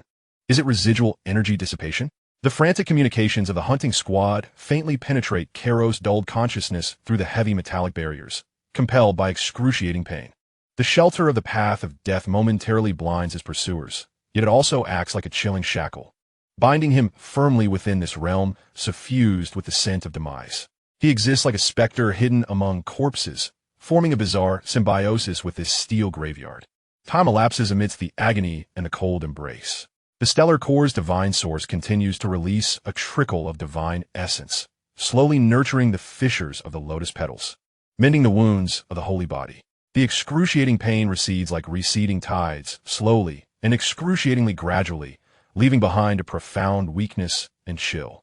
Uncertain of how long it has been, the shriek of the assault craft finally fades, and the scanning waves dissipate completely. The pursuers seem to have temporarily relinquished their search for this area, redirecting their focus to other parts of the labyrinth. The immediate threat has lessened. Carrot struggles to move his fingers. His arm, draped in grayish path patterns, supports his frail form against the cold metallic ground, inch by inch, agonizingly slowly raising his weakened body. Each movement sends ripples through the fissures of his consciousness, inducing waves of dizziness and tearing sensations. Leaning against a frigid metal wall, beaded with condensation, he gasped for breath. His grayish pupils scanned the surroundings. This sloping maintenance corridor is deeper and older than he had imagined. The material of the passage has transformed from the coarse alloy of the outer layer to a special metal, deep gray in hue, denser in texture, and chilling to the touch like ancient ice. The walls are adorned with thick, long-abandoned pipe interfaces and discarded cable conduits. The air is cold and damp, permeated by a more rancid metallic scent and an indescribable aroma, as if it were the ancient dust from the very end of time. Before him lay a profound darkness, so deep that even the nascent vision of his sacred form struggled to penetrate it, akin to the gullet of a colossal beast, extending silently into the abyss. Something was amiss here. It transcended the mere essence of a maintenance passage.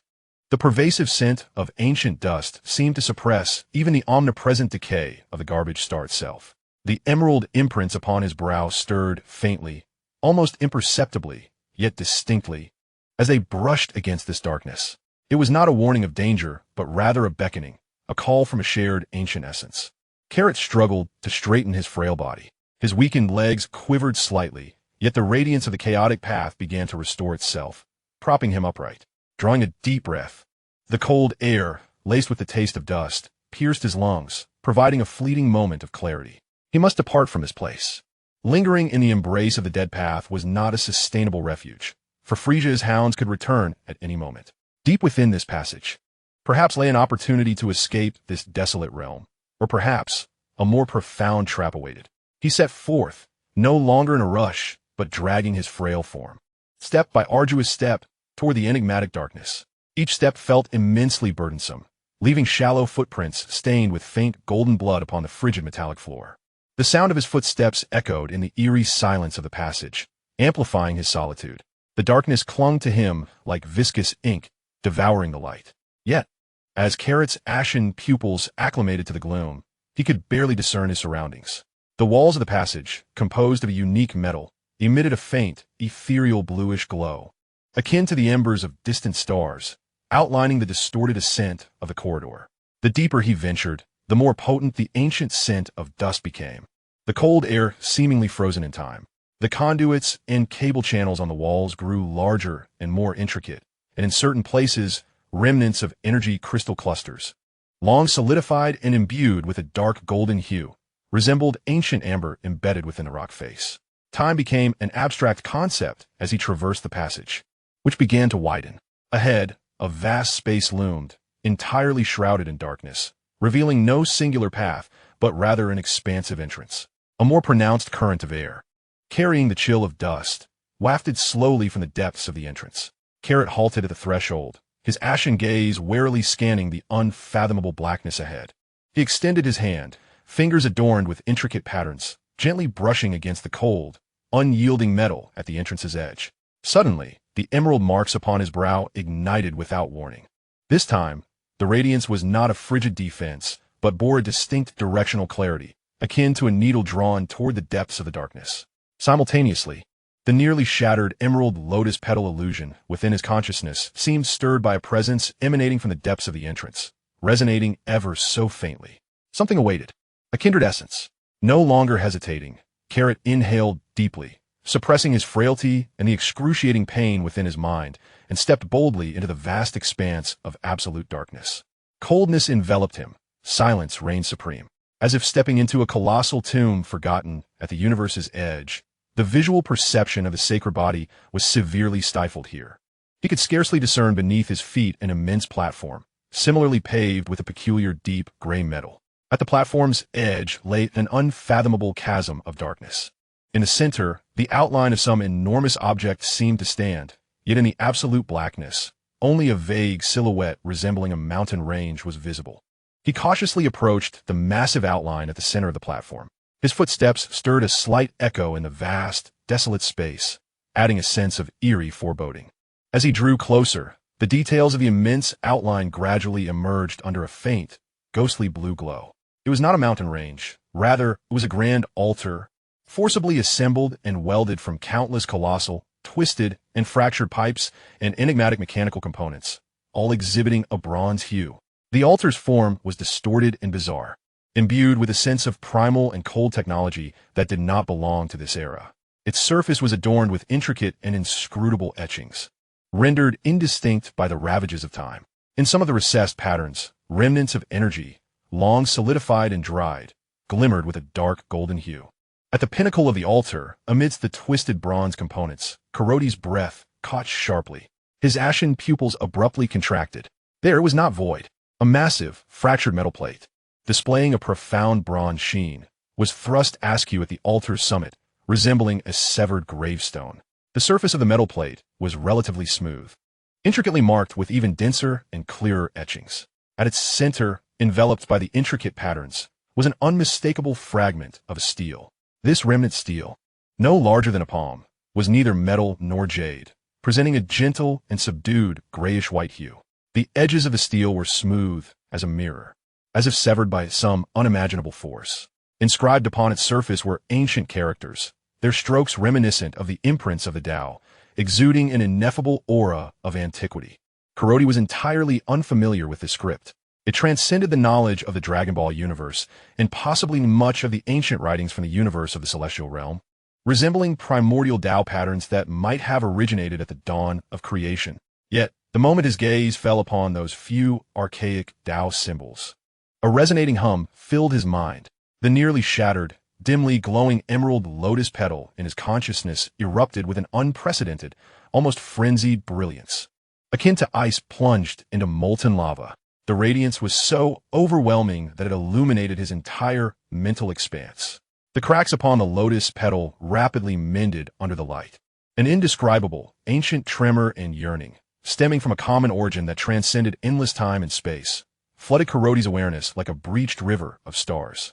Simultaneously, the two profound emerald imprints at his brow ignited like burning ice stars, bursting forth with blinding brilliance. Deep within the imprint, the chaotic azure lotus remnants belonging to Badak seemed to sense the ancient Tao patterns upon the weathered gray-white steel, transmitting a profound sense of shock, bewilderment, and a hint of instinctual reverence. The archaic Tao symbols upon the steel, stimulated by the ethereal shadows of lotus petals and the radiance of the imprint, appeared to awaken from an eternal slumber. They transformed from mere cold engravings into entities imbued with life. A faint yet remarkably pure and enigmatic wave of chaotic Tao rhythm, akin to the first heartbeat of a slumbering giant, gradually emanated from the weathered steel. The wave swept over Carlot's body. There was no attack, no rejection, only a warmth and sense of belonging, reminiscent of a wanderer returning home, tethered by blood. An exceedingly ancient and feeble whisper, seemingly transcending endless time and space, resonated deep within Carlot's soul, echoing like dust settling. "We'll see." The sound was indistinct yet bore an ineffable weight, imbued with a weariness that pierced through the ages. "We'll see."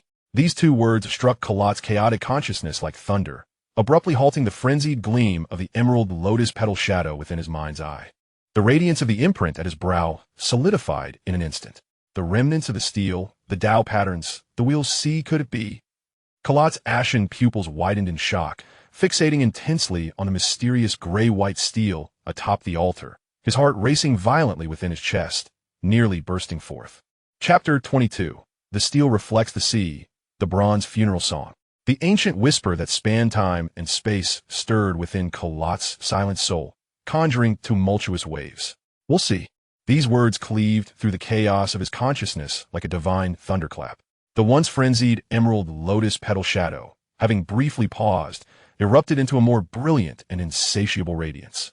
The cracks upon the petal rapidly fused and vanished, even the edges of the chaotic Tao patterns becoming clearer and more intricate. A profound yearning for the Tao, emanating from the very essence of life, surged forth like a reawakened beast, consuming all of Carlot's awareness in an instant. His ashen pupils remained locked on the gray-white steel atop the altar. The gentle, reserved texture, the ancient and arcane Tao patterns, no longer appeared as mere cold engravings, but as the singular path leading to the source of power, the only hope to salvage this nearly shattered sacred body and escape the relentless pursuit. Buzz! At the pinnacle of the altar, the gray-white steel embedded in the massive bronze slab seemed to awaken completely from its millennia-long slumber, spurred by the ravenous longing of the lotus petal shadow within his mind. The ancient Tao symbols upon its surface began to flow as if infused with life. A wave of chaotic Tao rhythm, clearer and purer, seemingly harboring the mysteries of the universe's inception, rippled outward from the center of the steel. This time, the wave was no longer merely warmth and a sense of belonging.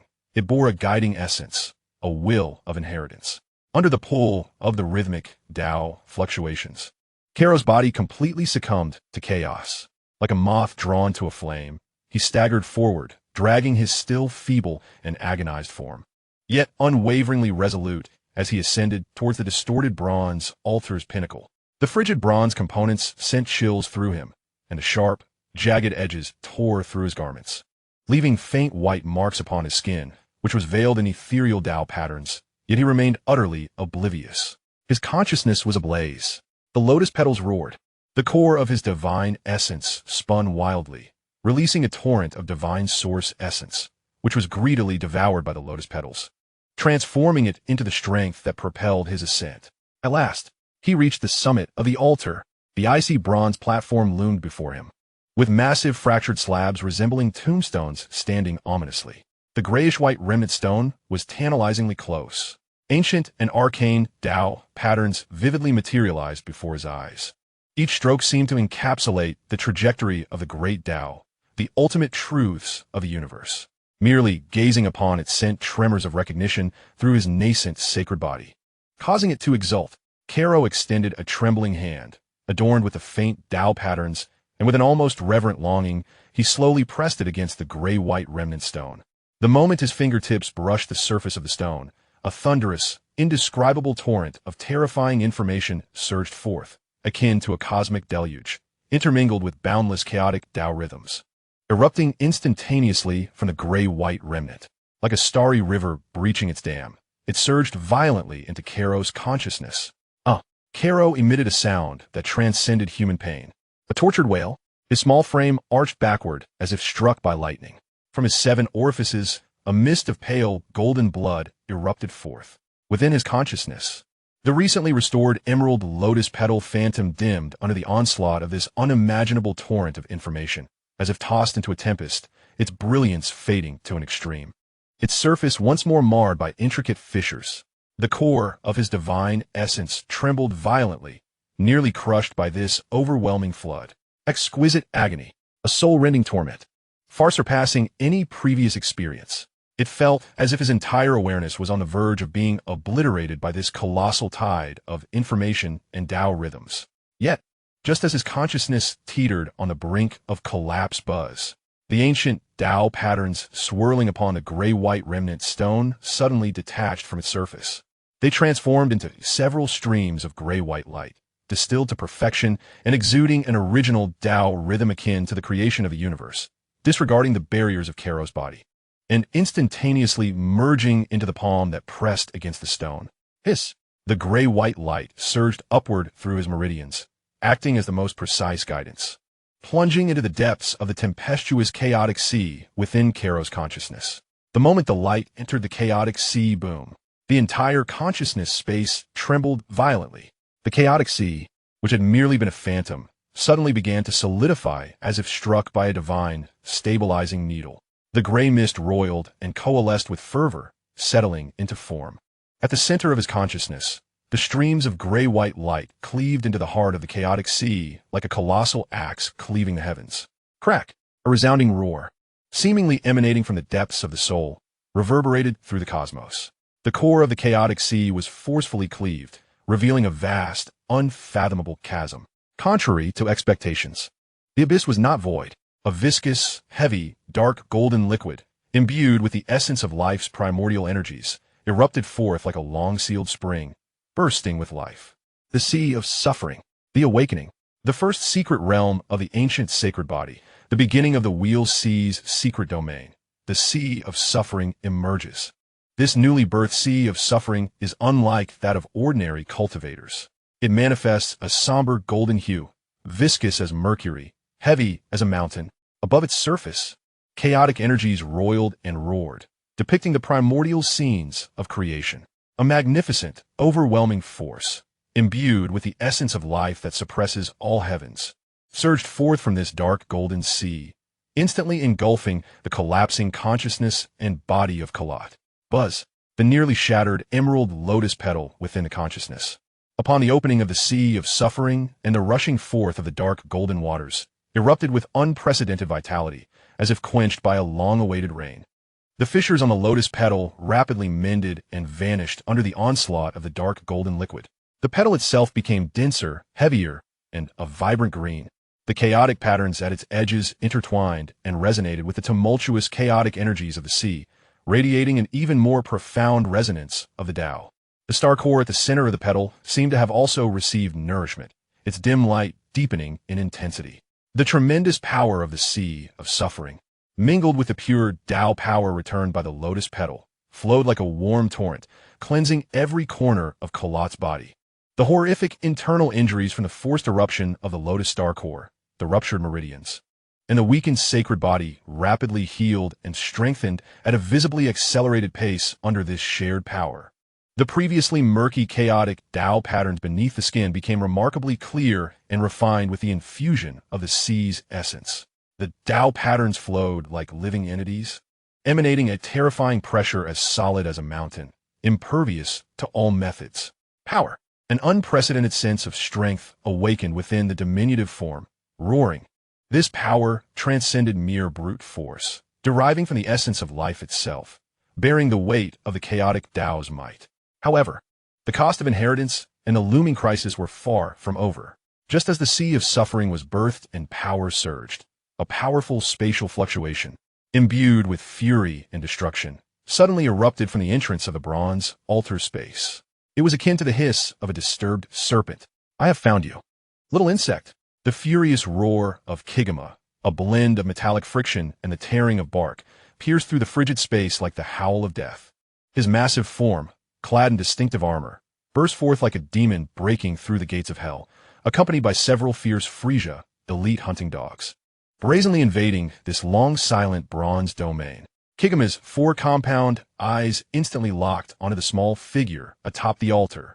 In the energy detector, the once feeble and dim light point now surged like a supernova, emanating a terrifying pressure that pierced his very soul. "Stop him. He is absorbing something. Interrupt him." The bark-like visage of Kigama contorted in fury, issuing frantic commands. Hiss, hiss, hiss.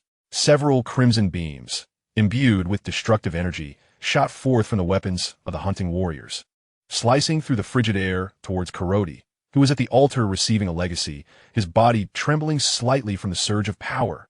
Carlot's eyes snapped open.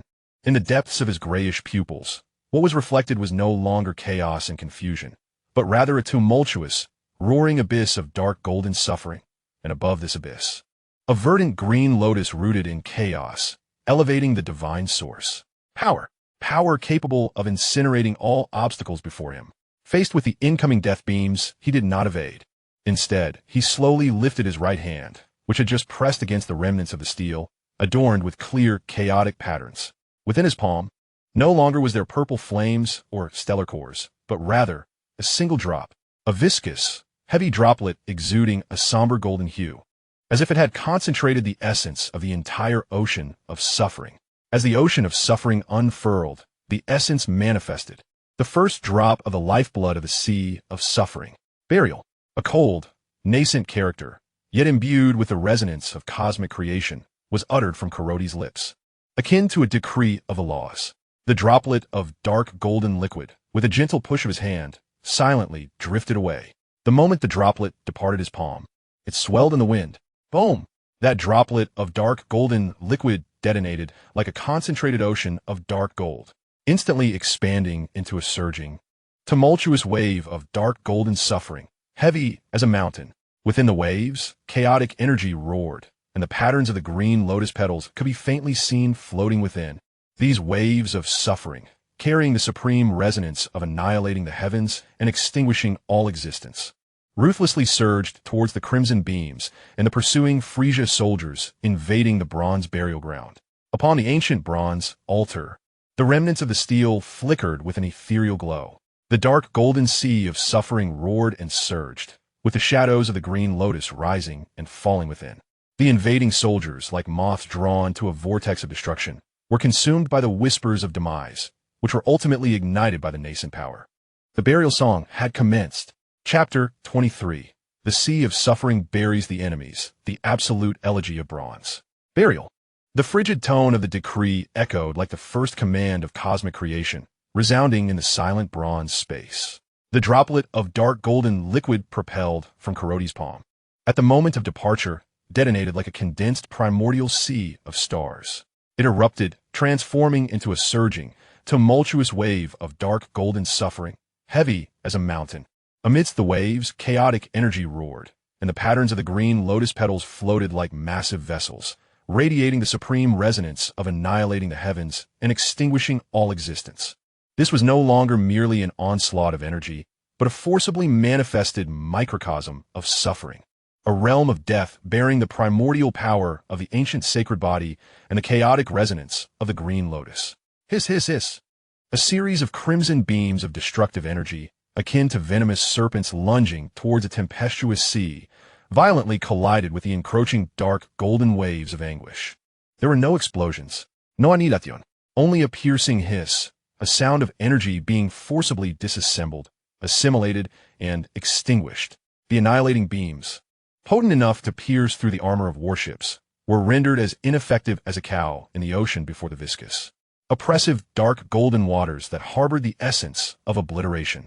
The frenzied structure of energy was instantaneously dismantled, dissolving into the most primordial particles, ruthlessly consumed by the surging waves of anguish, becoming sustenance for this miniature sea of torment. The beams vanished. Impossible. A frontline hound warrior emitted an incredulous scream. The energy weapon in his grasp still radiated a searing halo, yet the destructive beams it unleashed were devoured by an invisible maw, stirring not even a ripple.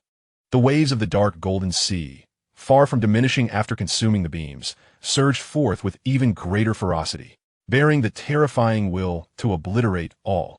They advanced like a collapsing ancient mountain, mercilessly crushing towards the intruding Chiguma and several hound warriors. Retreat! Chiguma's 4 compound eyes were instantly filled with horror. His bark-like skin contorted wildly. The primal instinct for survival triggered a rending roar from deep within him.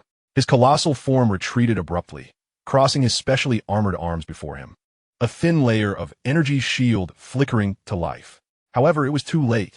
The waves of the dark golden sea, appearing slow yet striking faster than lightning, ensnared all beings within its grasp, rendering them as if trapped in an invisible quagmire. Thud! Thud! 2 hound warriors, attempting to evade, collided with an invisible wall of despair. Instantly shackled by the oppressive essence of the anguished sea, the terror on their faces solidified, their cries for help stifled as they were completely engulfed by the oncoming dark golden waves. Hiss! The jarring sound of corrosive obliteration resonated instantly. The sturdy armor of the Frieza core disintegrated like fragile paper, their enhanced forms, subjected to the purging waters imbued with the essence of annihilation, melted away at a visible pace under the blazing sun, their muscles, bones, and organs dissolving into nothingness. Even the wails of their souls were forcibly crushed by the weighty essence of the anguished sea, returning to profound silence. Instant death. Complete obliteration. No.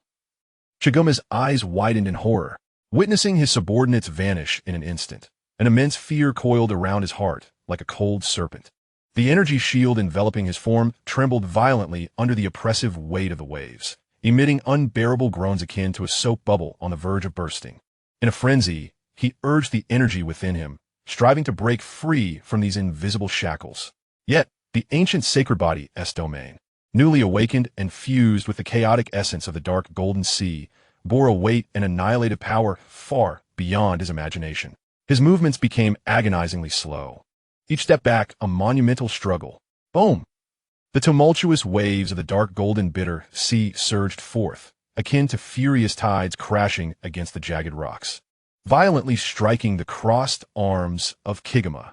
A sharp crack echoed through the air. The thin layer of energy shield shattered like fragile glass, instantly adorned with a web of cracks before collapsing in a thunderous roar. The viscous, heavy, dark, golden, bitter water, imbued with a destructive essence, swiftly drenched the arms of Chiguma, encased in special armor. A piercing wail escaped Chiguma's lips, a sound of utmost despair. His resilient skin, tough enough to withstand laser cannon fire, and the special alloy armor, succumbed to the corrosive onslaught of the dark golden bitter water, as if facing a nemesis. The once sturdy skin rapidly dulled, losing its luster, flaking away like weathered stone. The alloy armor emitted a mournful cry, its surface rapidly caving in and dissolving, revealing the sizzling, corroded flesh and bone beneath. Agonizing pain surged through him, akin to countless venomous insects gnawing at his very soul. Even more terrifying was the heavy, destructive essence, invading his body relentlessly through the points of contact. It ravaged his energy circuits, eroding the very essence of his life. Unleash it, Chiguma roared, summoning a power that transcended his limits in the face of unbearable agony and the threat of death. He bit down hard on his tongue, spewing forth a torrent of emerald blood mixed with visceral fragments. A tempestuous energy, entwined with the noxious vapor of his blood, erupted from his mouth, crashing violently into the nearby waves of the bitter sea. The blood mist clashed fiercely with the bitter water, annihilating upon impact. Harnessing this fleeting recoil, Kigama was propelled backwards like a battered sack struck by a sledgehammer, his massive form hurtling away. He collided heavily with the cold bronze wall at the entrance, producing a resounding thud. His arms lay in disarray, charred and decayed, revealing stark white bones as emerald blood continually dripped from his wounds. His breath faltering to the brink of exhaustion. The few remaining compound eyes he possessed brimmed with boundless fear and malice, fixated on the tiny figure atop the altar, no longer daring to linger. His colossal form, akin to a startled giant beetle, crashed through the fallen metal debris at the entrance, fleeing desperately towards the labyrinth's exit without a backward glance. The waves of the dark golden bitter sea, having sent Kigama flying, gradually lost their sustaining force, calming and dissipating into the frigid air. Only the remnants of corrosive traces and the nauseating stench of charred flesh and blood lingered in the air. Atop the altar, Carlot slowly retracted his hand. The droplet of dark golden bitter water had long since vanished, leaving only a faint ripple of its essence. His diminutive form swayed slightly, as the newly manifested dark golden bitter sea within his consciousness churned subtly, having unleashed such terrifying power for the first time, depleting immensely.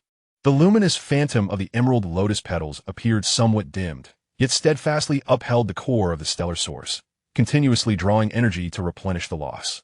His grayish, misty pupil surveyed the horrifying traces left by the corrosive sea below, as well as the chaos left in Kigama's wake, cold and unyielding, as if he had merely crushed a few bothersome insects. Power. This is the sensation of wielding power. His gaze once again fell upon the gray-white fragment embedded in the colossal bronze slab before him. The ancient and enigmatic Tao patterns flowed with an ethereal grace, emanating an unsettling aura of age-old wisdom. The cataclysmic surge of energy that had just unfolded was derived from this very source. The Wheel Sea's secret realm, the sea of suffering, was merely the beginning. A fervent desire ignited within Carlot's heart, burning like a wildfire. He yearned for this steel. He craved the complete legacy inscribed upon it. He aspired to harness this formidable strength, capable of extinguishing formidable foes and dictating his own destiny. He extended his hand once more, his small palm adorned with clear, chaotic Tao patterns, exuding an undeniable determination as he reached for the warm, gray-white fragment. This time, it was not a mere touch to receive knowledge, but an act of forceful seizing. Buzz! Just as Carlot's fingers were about to grasp the fragment, the entire colossal bronze altar trembled violently without warning. The indistinct etchings upon the altar's surface flared to life, illuminated by a blinding crimson glow as if infused with a potent stimulant. A torrent of ferocity and chaos, imbued with an aura of annihilation, erupted from the very core of the altar, akin to an awakened primordial beast. Warning. Core energy destabilized. Self-destruction protocol activated. Countdown. 10-9, a cold mechanical voice, devoid of emotion, resounded like a death knell in the desolate bronze chamber. Carlot's pupils constricted. His fingers were mere inches from the fragment. The altar quaked furiously. The vast bronze slab, cradling the fragment, bore witness to crimson patterns spreading like burning veins. The entire structure emitted a lament of metallic distortion, overwhelmed by the strain. At the edge of the platform, a fathomless abyss churned violently, exuding a terrifying pull. Self-destruction. This bronze altar, which had lain dormant for countless millennia, initiated its final self-destruction protocol upon the disturbance of its core legacy and the forcible activation of its core energy. It sought to entomb all intruders along with itself in this otherworldly grave. The cold electronic countdown echoed like a harbinger of doom. 8, 7. A flicker of fierce resolve ignited in Carlot's eyes. Without a moment's hesitation, he accelerated his grasp toward the fragment. His fingertips, adorned with Tao patterns, became the most resilient claws of divine gold, fiercely clutching the warm, gray-white steel. Give it to me, emerge. The terrifying power of the ancient sacred body erupted with the enhancement of the Wheel Sea's essence. The radiance of the chaotic Tao diagram surged magnificently. His fingers clamped tightly around the edge of the fragment, and with a sudden yank, he pulled outward. Rip! A piercing sound of tearing metal resonated. The gray-white fragment was indeed wrenched from the immense bronze slab. At the junction where the steel met the slab, remnants of dark golden energy crystals and writhing crimson energy tendrils lingered. In the instant the fragment was liberated, the destructive energy fluctuations from the altar's core soared to their zenith. The entire bronze space was instantaneously engulfed by a scarlet radiance. The massive bronze structures began to twist, melt, and disintegrate under the terrifying shockwave of energy. The platform tilted violently. The abyss at the edges loomed like the gaping maw of a colossal beast, devouring everything that fell. 3, 2, 1, 0. The chilling electronic voice delivered its final note. Boom! An indescribable light of annihilation erupted violently from the core of the altar. It ignited like a supernova within a confined space. The horrific shockwave, mingled with molten bronze fragments and shards of space, surged forth like a cataclysmic tide, instantly sweeping across the entire bronze expanse.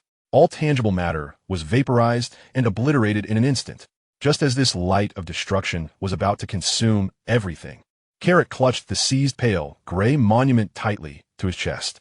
In his mind's eye, the dark golden sea of suffering roared and churned under the threat of annihilation.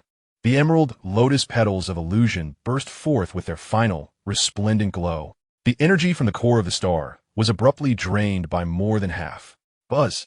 A layer of chaos, meticulously woven from dark golden waters and emerald lotus shadows, enveloped his diminutive form in an instant. Boom! The tide of destruction crashed violently against the chaotic light shield. The shield warped and deformed, emitting groans under the unbearable strain. Carrot was hurled away as if struck by a celestial body, his body flung like a severed kite. The pale gray monument he guarded was violently shaken. A stream of pale golden blood mixed with internal fragments erupted forth, splattering onto the warm surface of the monument. He was swept away by the torrent of destruction, violently colliding with the collapsing, distorted barrier at the edge of the bronze space, which was being devoured by the dark abyss. Sizzle! The spatial barrier, fragile as gossamer, was torn apart by the destructive energy and the force carried by Carrot, creating a horrific rift from which molten spatial matter flowed. Beyond the rift was not the cold vacuum of the cosmos. Instead, it was a realm of chaotic fury, filled with deadly dimensional storms and turbulent space. An unknown fissure of dimensions, the flood of destruction, entwining Carrot's severely wounded body and the bloodied monument, crashed in the maelstrom of chaos as if it were refuse thrown into a meat grinder. The rift collapsed inward with a violent twist as his figure vanished, ultimately sealing shut under the dual forces of annihilation energy and spatial turbulence. In its place remained a vast void, utterly obliterated and transformed into absolute nothingness. Along the edges of this void, bronze remnants drifted slowly, akin to stardust. The final lament of the bronze altar, in its complete self-destruction, cast the sacred remnants and the mysterious monument into the turbulent abyss of an unknown dimension. Chapter 24. The turbulent purgatory, the god pattern devours the source. Cold, chaotic, torn asunder. This was the singular sensation Carrot experienced upon the return of his consciousness. He found himself at the heart of a tempest composed of billions of invisible blades. The violent spatial turbulence sliced through the chaotic light shield, enveloping him like a tangible razor, frantically tearing at it. With each impact, the barrier, forged from the essence of the sea of suffering and the ethereal rhythms of the azure lotus, shuddered violently, emitting a mournful cry on the brink of shattering. The air was filled with the jarring sounds of friction and energy annihilation. Hiss, creak, and the cacophony was relentless. The surface of the luminous shield flickered erratically under the tumultuous currents, the dark gold and emerald glow reminiscent of a flickering candle in the wind. Each collision reverberated through the shield, forcefully shaking his injured body. With a gasp, another mouthful of faint golden holy blood erupted forth, splattering onto the weathered, gray-white stone tablet he clutched tightly to his chest. The warm stone absorbed the sacred blood, causing the ancient, profound patterns etched upon its surface to pulse with renewed vigor, subtly emanating a faint yet resilient pull that momentarily repelled the chaotic energy surrounding it, alleviating a minuscule portion of pressure from a shield. Yet, this was but a drop in the ocean. Carlot's diminutive form curled within the chaotic shield's core, akin to a solitary boat amidst tempestuous seas. Within his sea of consciousness, the newly unveiled dark golden sea of suffering was now surging with titanic waves. Having erupted forcefully during the altar's destruction and continuously battered by the surging currents, the essence of the sea of suffering was greatly depleted, rendering the waters somewhat thin and devoid of their initial viscous heaviness. The radiance of the emerald lotus petal's ethereal shadow had also dimmed considerably, struggling to uphold the core of the star nucleus, which was drawing upon the remnants of energy at maximum capacity, valiantly maintaining the integrity of the shield. Once the size of a fist, crystalline and resplendent, imbued with boundless life essence, the star nucleus now shrank to nearly 1/3 of its original size. Its surface luster had also dulled significantly. This was his final bastion for survival. Excruciating pain, agonies pervaded every fiber of his being. Bones groaned, organs shifted, and his consciousness trembled. The impact of the altar's self-destruction and the relentless spatial turbulence inflicted tremendous strain upon his ancient holy body. Were it not for the unparalleled strength of his divine essence, coupled with the life-preserving star nucleus, an ordinary Saiyan would have already been torn to cosmic dust. He could not die. He absolutely must not perish here. In Carlot's dim, grayish eyes burned the flames of an indomitable will. He forced himself to calm, like a hatchling dragon biding its time in a desperate plight. His thoughts sank into the mysterious realm of the Wheel of Fate. The dark golden sea of suffering churned incessantly, the divine power of the fountain of life surging with a sense of weakness. Above the sea of suffering, alongside the emerald lotus petal's ethereal shadow rooted in the void, another entity floated, something that had coalesced atop the sea during his forced manifestation of the miniature sea of suffering at the altar.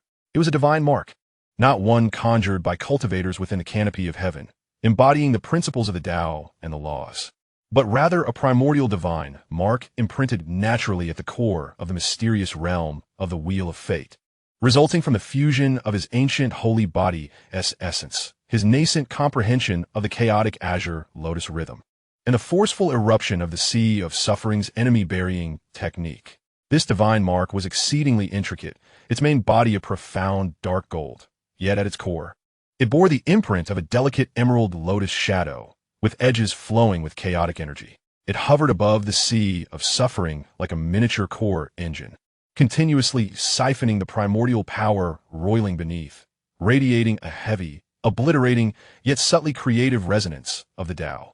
It is precisely the foundation that supports his ability to unleash the devastating technique of the sea of suffering against his enemies. Carrot's mind is firmly locked onto this innate divine pattern. The pattern, devouring and replenishing, gives rise to a vague yet fervent thought within him. The divine patterns of the celestial shield system represent an initial understanding and application of the Tao by cultivators, possessing the remarkable ability to refine energy and evolve divine techniques. This particular innate divine pattern he possesses is imbued with fragments of the primordial sacred body and the chaotic azure lotus, reflecting an exceptionally high level of essence. Theoretically, it should possess a far superior capacity for devouring and refining. However, at this moment, he is gravely injured and weakened, with the sea of suffering in turmoil. Forcing the divine pattern to swallow the violent currents of chaotic space carries immense risk. A slight misstep could lead to the collapse of the pattern and a backlash from the sea of suffering, resulting in his immediate annihilation. Faced with certain death, he resolves to take a gamble. A glint of determination flashes in Carrot's eyes. The instinct for survival overrides the rational warnings. Buzz. Within his consciousness, the dark gold adorned with emerald of the innate divine pattern suddenly quakes. Under Carrot's frenzied will, it detaches from its previous suspended position, akin to a blazing meteor, fiercely erupting beyond the confines of the Wheel's secret realm, imprinting itself upon the chaotic light shield enveloping his being. Devour. Carrot silently roars within. Buzz. The divine pattern, now imprinted on the inner wall of the light shield, bursts forth with resplendent radiance. No longer merely defensive, it transforms into a voracious vortex. An unparalleled force of attraction erupts instantaneously from the divine pattern's core. Its target, the frenzied chaotic currents that are violently slicing through the light shield. Hiss, hiss, hiss. A miracle unfolds. The chaotic spatial energies, potent enough to tear apart battleship alloys, do not immediately obliterate the light shield upon contact with the vortex of the divine pattern. Instead, it seems to be drawn by some higher-level principle, forcibly pulled and consumed. The tumultuous wave of energy finds its outlet, surging madly into the small divine pattern. Carrot emits a muffled groan of excruciating pain. His body convulses violently. The act of consuming the chaotic space currents is infinitely more perilous than devouring divine essence or ordinary energy, as that violent, chaotic, and tear-inducing spatial energy floods into the divine pattern. It feels as if countless burning steel needles are piercing into his Wheel C secret realm. The agony sweeps over his soul in an instant. The once somewhat tranquil dark gold sea of suffering erupts once more, churning into a tremendous maelstrom. The waters of the sea of suffering, under the onslaught of the chaotic energy, seem on the verge of boiling and evaporating. The divine pattern itself trembles violently. The dark gold luminescence and emerald lotus shadow flashing erratically, its surface chaotic energy becoming increasingly tumultuous, as if it might burst apart at any moment. Destruction. This is akin to inviting a wolf into the fold, a self-destructive path. Yet, just at this critical juncture, Buzz, the gray-white remnant tablet, long held close to Carrot's chest and stained with his faint golden sacred blood, seems to be stimulated by the tumultuous energies of chaotic space and the anomalies of the Wheel C, suddenly erupting with an unprecedented brilliance. The ancient and mysterious Tao patterns appear to come alive, flowing forth from the tablet's surface. No longer was it the gentle reception of information as before. Instead, it emanated an unparalleled majesty that suppressed the heavens and organized the chaos. These Tao patterns did not engage in aggression, but rather, as if imbued with sentience. They swiftly entwined themselves around the innate divine pattern that was voraciously consuming the tumultuous currents of space, akin to harnessing a runaway engine. The gray-white Tao patterns interwove and intertwined with the dark golden divine pattern, permeating it as an ineffable aura of profound Tao resonated throughout. A miracle transpired once more. The originally violent and chaotic energy of the spatial turbulence, filled with destructive and rending attributes, was forcibly organized and transformed upon mingling with the gray-white Tao patterns. The chaos was smooth, the rending neutralized, leaving behind only the purest and most primal essence of spatial power. This refined spatial energy, now devoid of destructiveness, instead bore a nurturing and stabilizing quality. Like a gentle rain, it began to flow unceasingly into Carlot's nearly collapsing sea of Cycle's secret realm. Boom! After receiving the nourishment of this pure spatial power, the dark golden sea of suffering, akin to a long drought land welcoming the refreshing rain, saw its tumultuous waves begin to calm. The surface of the sea rapidly regained its depth, viscosity, and weight. The consumed essence was swiftly replenished, and even the boundaries of the sea of suffering began to subtly expand outward. The divine power of the life spring surged forth, becoming more refined and pure, imbued with a barely perceptible fluctuation of spatial attributes. More remarkably, the innate divine pattern, serving as the core, underwent a metamorphosis after devouring and transforming a vast amount of turbulent spatial energy, now further empowered by the gray-white Tao patterns. The dark golden body grew even more profound and reserved, the emerald lotus shadow at its core becoming clearer and denser, while the chaotic energy flowing along its edges bore a trace of elusive silver sheen, a testament to the refined spatial power. The entire divine pattern became more stable and potent, exuding an increasingly weighty and mysterious Tao resonance. It appeared as an efficient conversion furnace, voraciously consuming the external violent spatial turbulence, while simultaneously transforming it into pure primal spatial energy, nurturing the sea of cycles and strengthening itself. The agonizing pain that enveloped Carlot ebbed like a receding tide, replaced by an unprecedented sense of fullness and power. With his eyes tightly shut, he immersed himself in the transformative upheaval of the sea of cycles. The chaotic light shield enveloping his body, bolstered by the divine pattern's energy absorption and transformation, became extraordinarily solid. Regardless of how fiercely the external turbulence battered against it, the shield merely rippled slightly, steadfast as a mountain. The consumption of the star core's divine source nearly halted, even beginning to gradually restore its luster. From the depths of despair to the brink of revival, Carlot understood that the crux of it all lay within the mysterious gray-white fragment. It was the ancient and profound Tao patterns inscribed upon it that had subdued and organized the ferocious spatial energy, guiding the transformation of the divine pattern. What exactly was the origin of this stone? A deeper question arose in Carlot's heart. It not only bore the ancient legacy of the Sea of Cycles' secret realm, but also had the capacity to organize the tumultuous spatial currents. This was no ordinary object. He instinctively directed more of his thoughts toward the weathered steel before him. In an instant, as his consciousness made contact, a transformation occurred. The intricate patterns flowing upon the gray-white steel, while guiding the divine inscriptions to devour and transmute spatial energy, seemed to absorb a trace of the pure essence of the transformed spatial primordial force. These energies were not absorbed by the steel itself. Rather, they followed those arcane trajectories, slowly delineating and manifesting upon the surface of the monument. A blurred, fragmented, yet profoundly eloquent ethereal image of spatial diagram emerged, shimmering faintly upon the steel-s surface, embodying an ineffable resonance of spatial Tao. This diagram was exceedingly intricate, composed of countless delicate silver lines, weaving a tapestry of twisted dimensions, folded spaces, and fractured wormholes, as if it depicted the primordial veins and scars of the cosmos.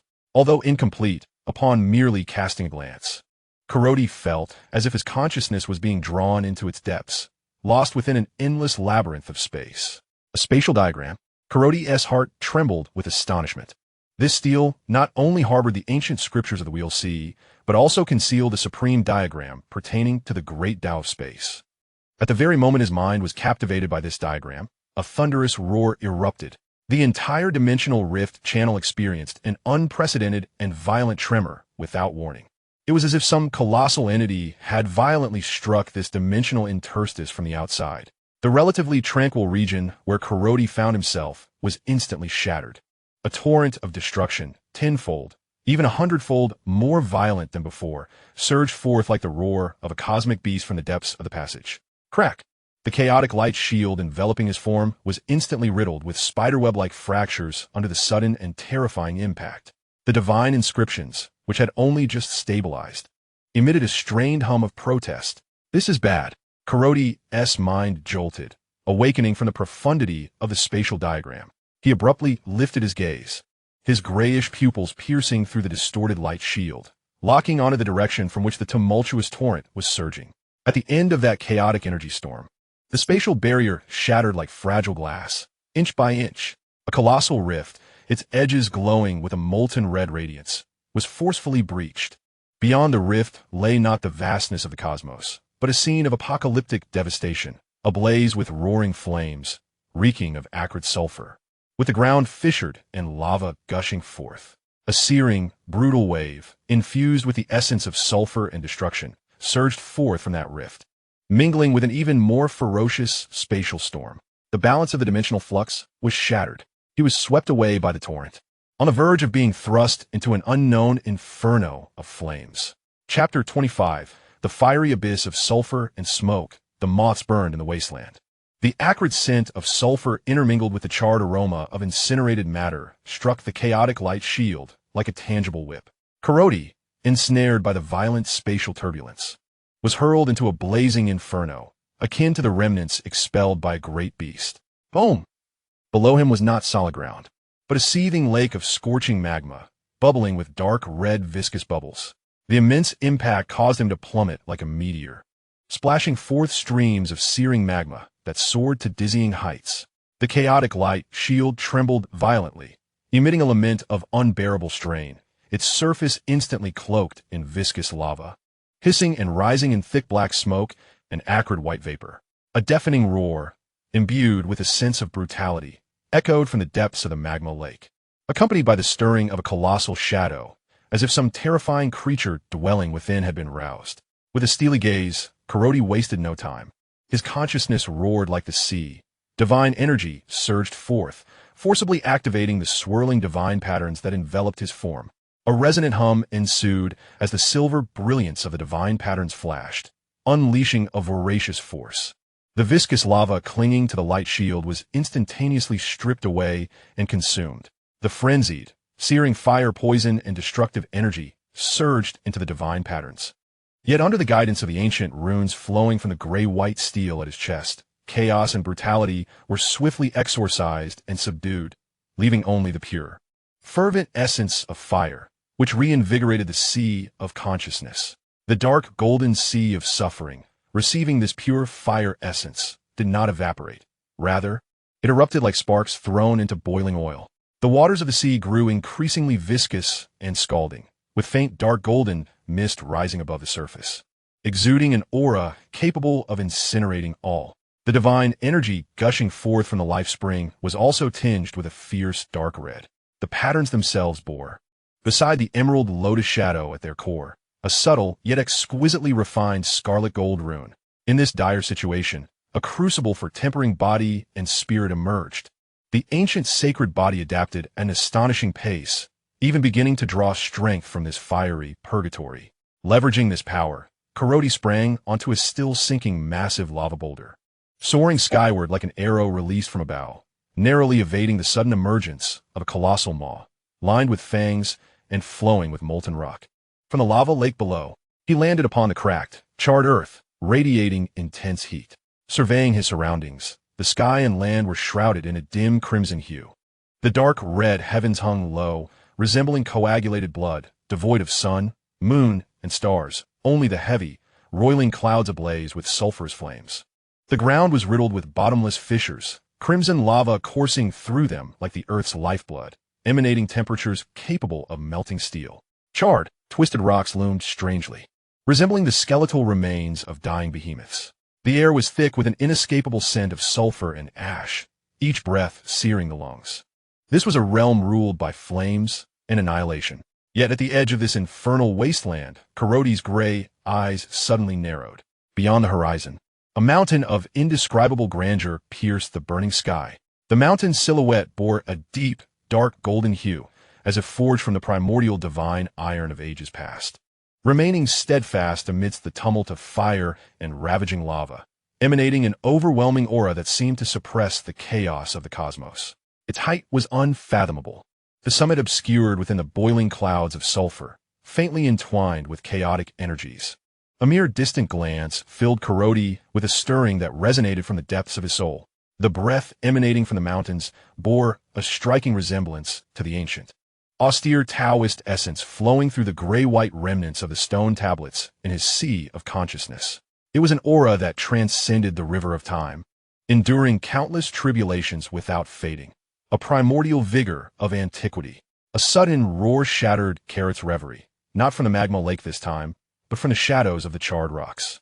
Several colossal beasts resembling giant lizards, their bodies clad in dark crimson scales, exhaling sulphurous flames from their snouts, fixated on him, the celestial interloper, with ravenous and savage gazes.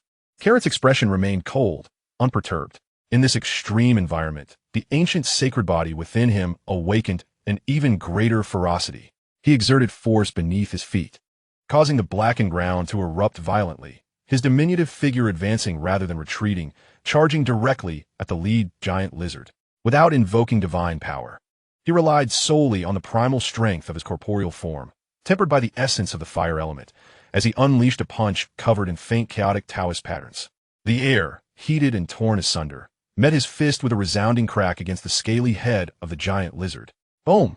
A thunderous sound erupted, akin to a drumbeat. The monstrous head of the lizard, struck as if by an ancient divine hammer, crumpled under the impact, its resilient scales caving in and shattering. The violent force surged within, sending its massive body spiraling through the air, no longer spewing flames, but dark crimson blood mixed with internal fragments.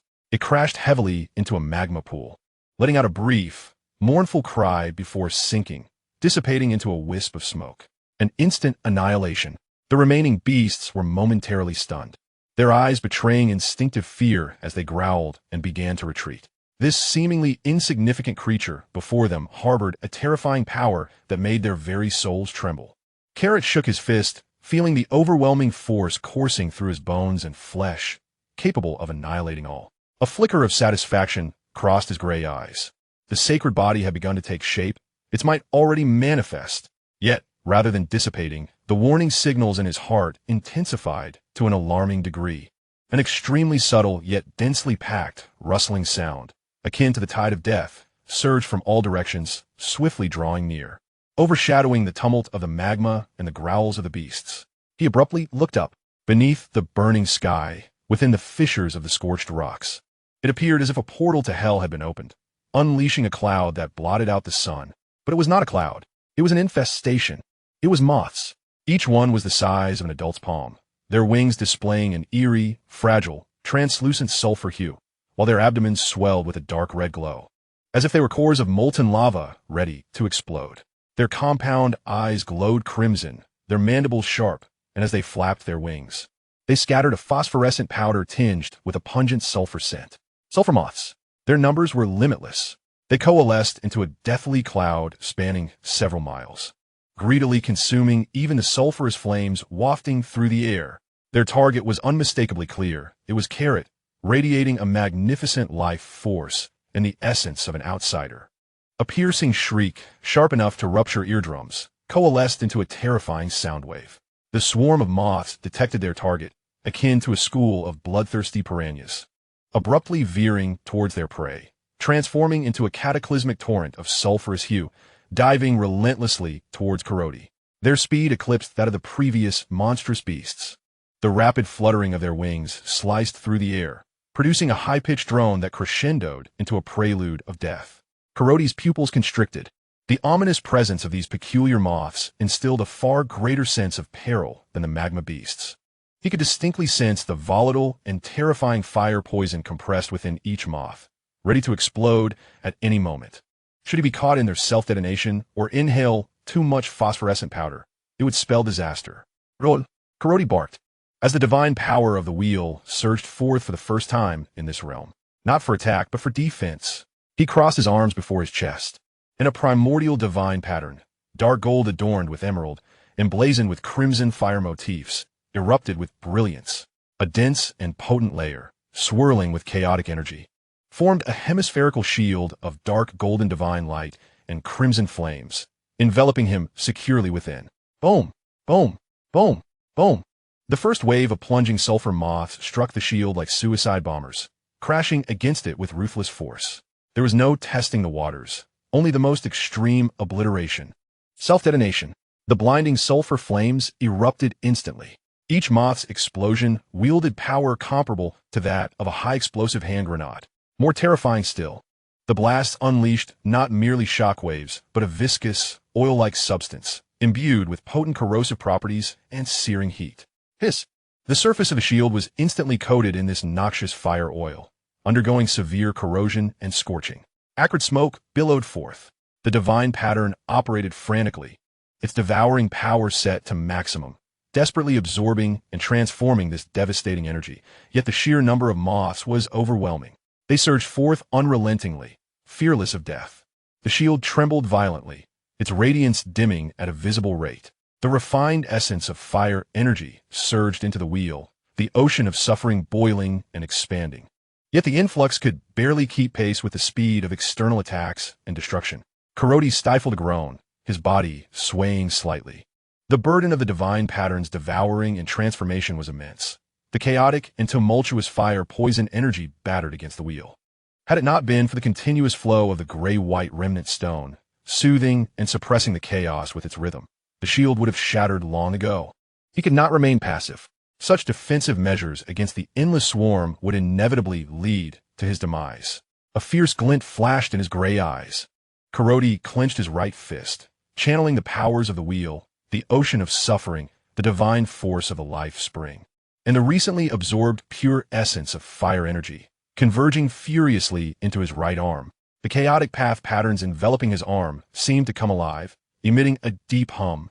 If the ocean cannot be entombed, then let the heavens burn. He roared, thrusting his right fist towards the sky-darkening swarm of moths with ferocity. This was not an anomaly of the ocean of suffering, but a pure eruption of power. A fist strike, honed to perfection, entwined with dark golden divine light and annihilating crimson flames, tore through the air like a meteor, rending hell itself, crashing into the heart of the moth swarm. Boom!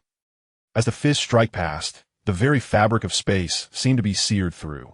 Hundreds upon thousands of sulfur moths, unable to even self-destruct, were instantaneously vaporized under the terrifying forces of intertwining dark golden divine light and crimson flames. The force of a single punch continued unabated, cleaving a vacuum passage hundreds of meters long through the dense swarm of moths.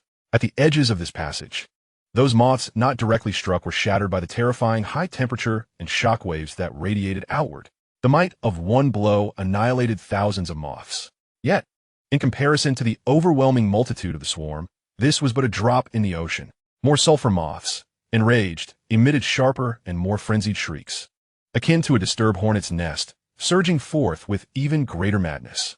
The suicidal onslaught became increasingly dense. A heavy dread settled in Caro's heart. Continuing like this was untenable.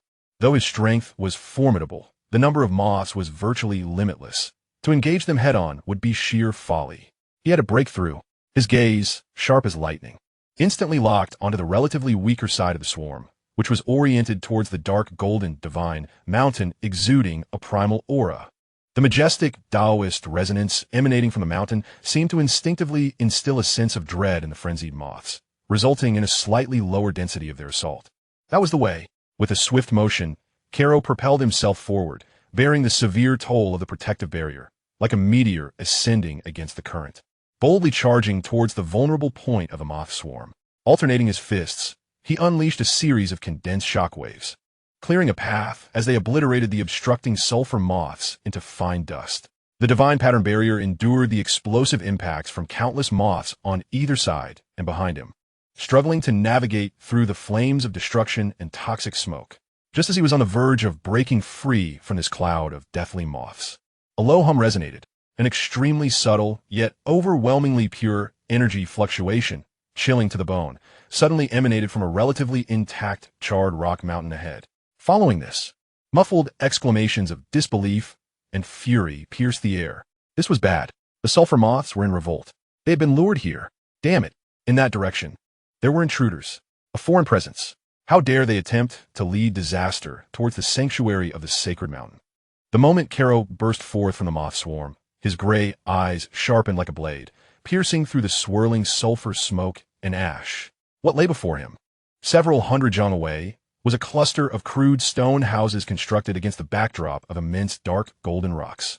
Surrounding this cluster of stone dwellings stood several rough-hewn totemic pillars, etched with ancient flame patterns, radiating a faint yet steady glow, barely forming a rudimentary protective barrier.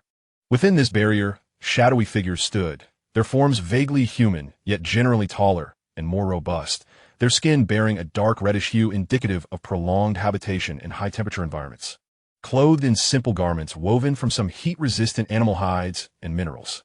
At this moment, they brandished crude stone spears, bone knives, or peculiar crystals that emitted faint glimmers of firelight, their faces filled with astonishment, anger, fear, and a resolute determination to defend their home from invasion.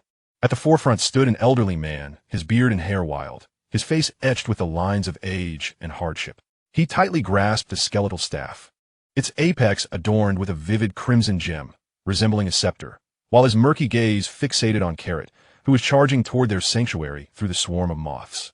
His eyes ablaze with fury born of betrayal and a madness that threatened to consume all. "You wretched harbinger of disaster! Halt, or face death!"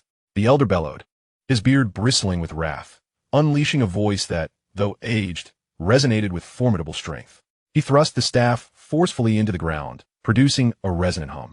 In an instant, the crimson gem at the top of the staff erupted into a blinding radiance. Behind the elder, several robust men, equally formidable and adorned with flaming totems, simultaneously roared, channeling their pure flames into the elder without reservation. The elder's withered arms bulged with muscle, as if magma coursed beneath his skin. Gripping the staff with both hands, he directed his family's collective might and the seething rage to protect their homeland toward Carrot, swinging it with all his might. Heaven's incineration bind. The elemental fire energy in the surroundings was instantly drained. A colossal hand, forged from dark red, almost tangible flames, materialized above Carrot's head. This gigantic hand overshadowed an area of 100 yards, its palm lines as distinct as fissures in the earth, exuding a terrifying pressure that threatened to incinerate all and imprison space. the very fabric of space around the hand distorted and blurred under the extreme heat. Before the hand could descend, the terrifying temperature, capable of reducing essence to molten iron, had already scorched the charred ground beneath Carrot into a cracked, melting mass. The divine pattern barrier enveloping him emitted a piercing wail, its light dimming rapidly. With the colossal hand blocking his path and the swarm of sulfur moths relentlessly pursuing him from behind, Carrot was ensnared in a deadly situation. In his gray eyes, a chilling determination ignited alongside a fierce combat spirit. His left hand steadfastly protected the gray-white fragment of the monument at his chest, while his right hand slowly clenched into a fist.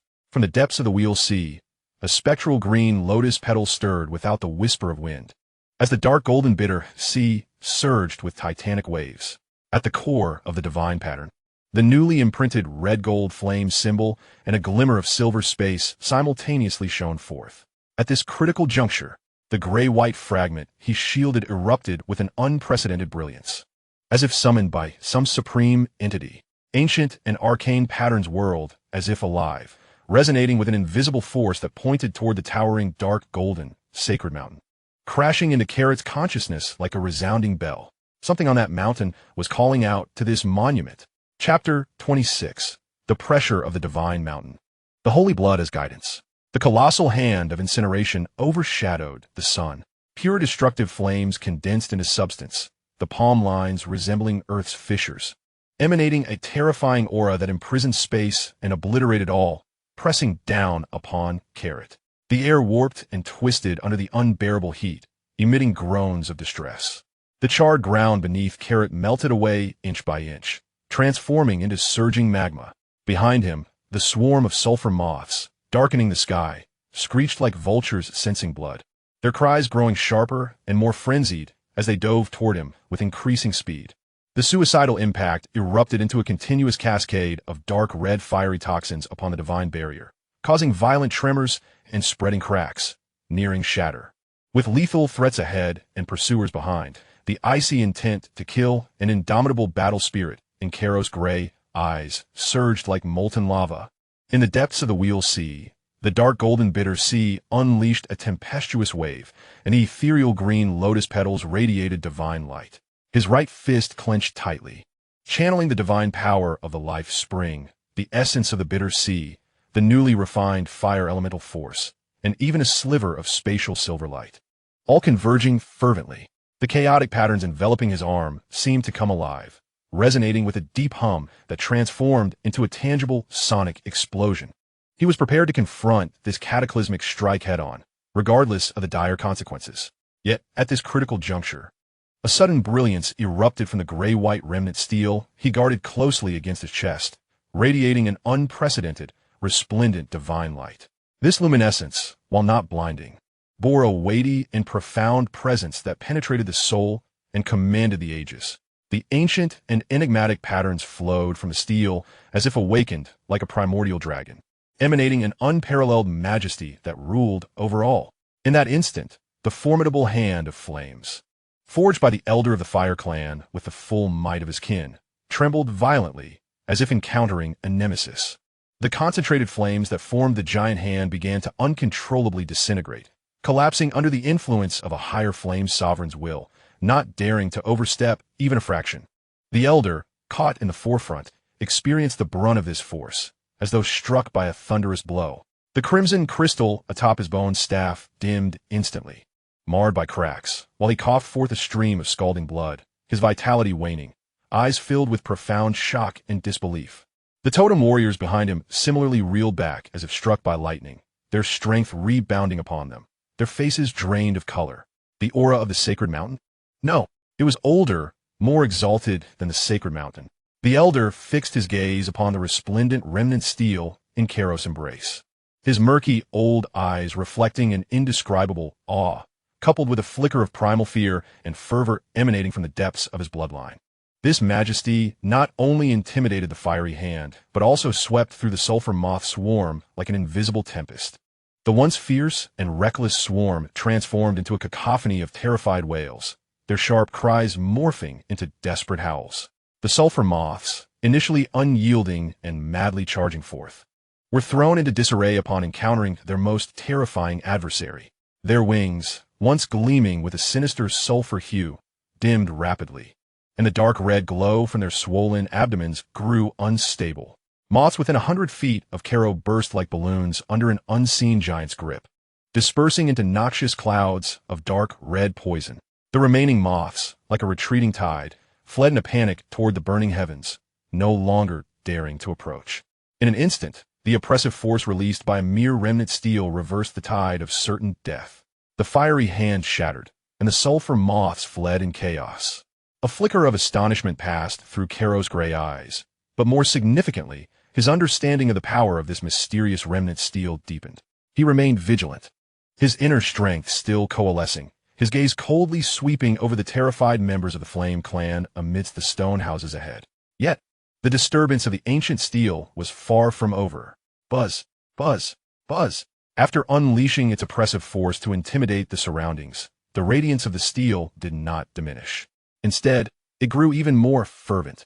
The archaic and profound runes upon its surface flickered violently, resonating intensely. A remarkably clear and powerful torrent of guidance, as if transcending the vastness of time, erupted from the depths of the steel, forcefully penetrating Karoti's consciousness. The target was unmistakably the towering and majestic dark golden divine mountain in the distance, exuding an aura that suppressed all realms. More precisely, it pointed to the summit of the divine mountain, that area enveloped by a seething sea of sulphurous clouds and chaotic energy. A potent, primal yearning and call surged through the steel, akin to a pulsating connection of bloodlines, striking fiercely at Karoti's soul. The call emanated from a mountain peak, and Karoti instantly comprehended. This ancient steel was inextricably linked to the existence atop the divine mountain. The steel longed to return, and the presence at the peak was summoning it back. This intense resonance and guidance momentarily overshadowed his vigilance towards the Flame Clan. His grayish pupils pierced through the space, fixating resolutely on the profound summit of the dark golden mountain.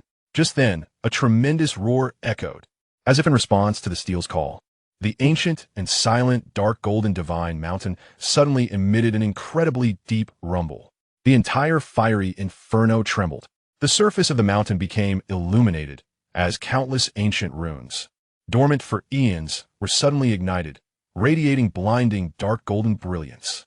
A primordial pressure, more vast, heavier, and saturated with the essence of the ancients than that of the steel, descended like a slumbering titan awakening with a thunderous arrival. Crack, crack.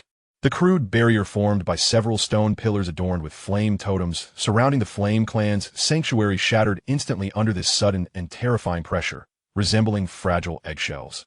As spiderweb-like cracks rapidly spread across it, followed by a cataclysmic collapse, the pillars themselves groaned under the unbearable weight, developing fissures on their surfaces.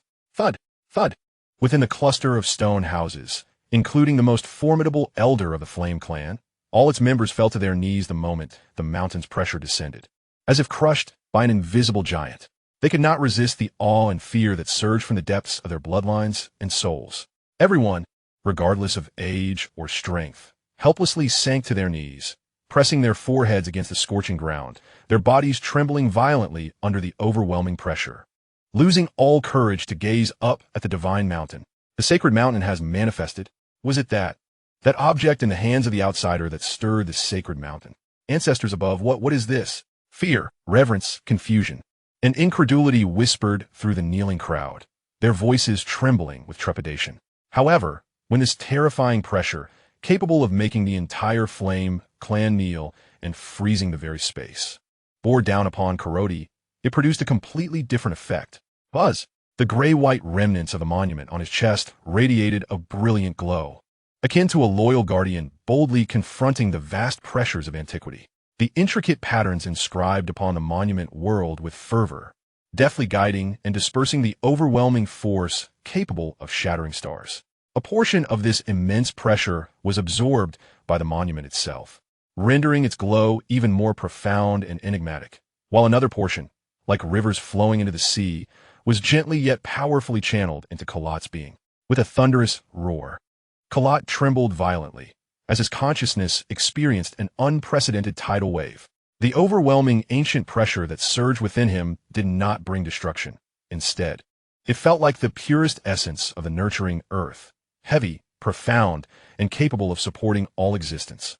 The dark golden sea of anguish expanded and deepened under this influx of power, its waters becoming increasingly viscous and weighty, as if they bore the weight of the entire land. Each drop of this sea contained unimaginable might. Above the sea of anguish, a verdant lotus petal, rooted in the void, eagerly absorbed this pure primordial essence, akin to a long drought land welcoming much-needed rain. The petal became more substantial, a vivid green that seemed to glisten. And faintly, smaller lotus petal projections began to sprout at its core.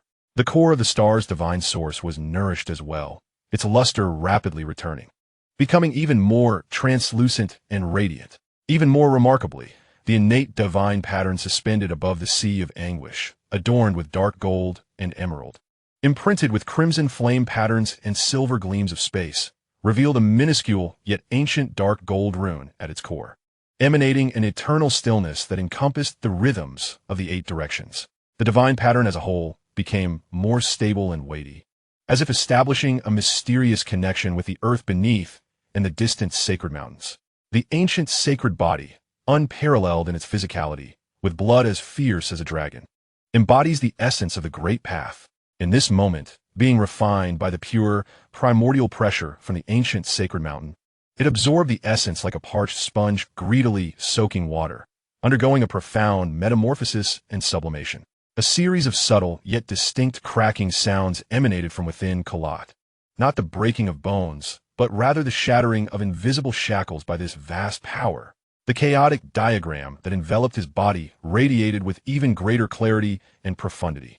Wisps of pale golden, sacred blood essence uncontrollably emanated from every pore, not as a result of injury, but rather as the essence of life surged forth in a violent transformation. This pale, golden, sacred blood essence, illuminated by the sacred mountain's pressure and the monument's radiance, did not dissipate.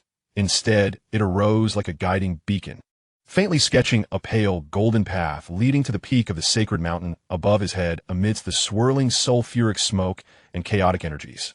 With the mountain's pressure as the guide and the essence of the sacred blood as the path, an unprecedented brilliance ignited in Carlot's gray eyes. He distinctly sensed the power within him soaring, the secret realm of the wheel stabilizing and expanding rapidly, while the call from the mountaintop grew clearer and more urgent. The path was opened. He whispered, his voice tinged with a suppressed excitement. No longer did he cast a glance at the terrified members of the Flame Clan kneeling before him. His gaze resolutely fixed upon the faint golden path illuminated by his own sacred blood essence above him. With a surge of power beneath his feet, the charred, cracked earth erupted into a gaping chasm. His small frame transformed into a shimmering blend of dark gold and emerald, racing along the path guided by the sacred blood.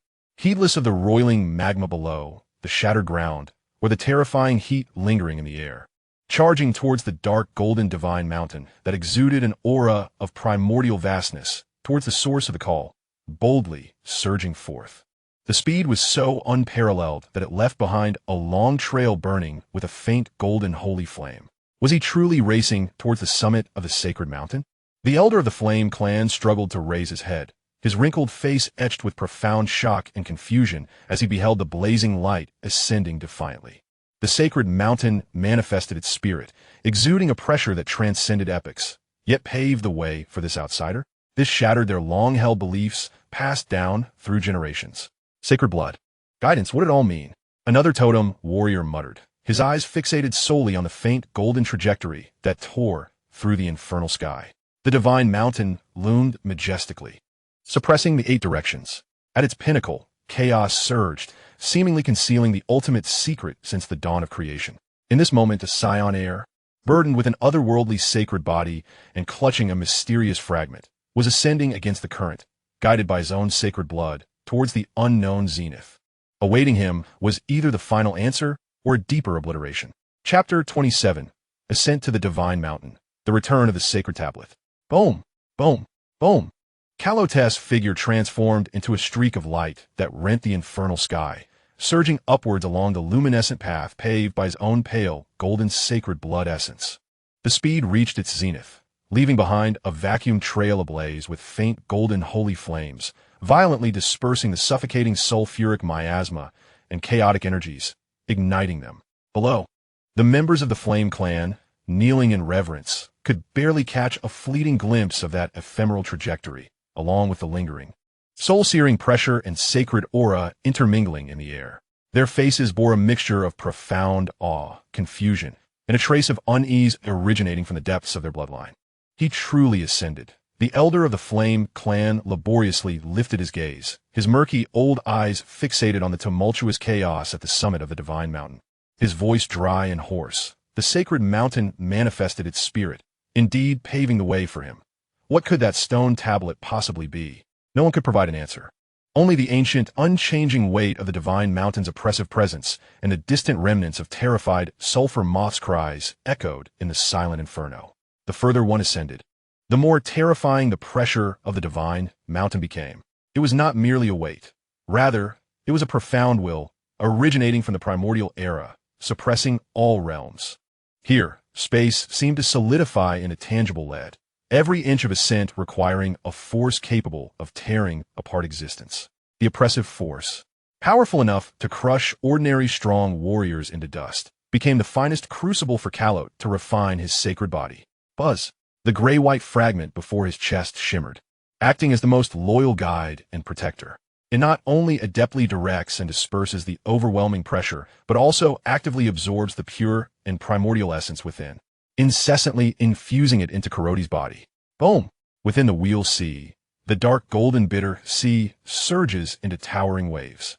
The seawater, thick as mercury, contains the weight of mountains and the vast vitality of life in each drop.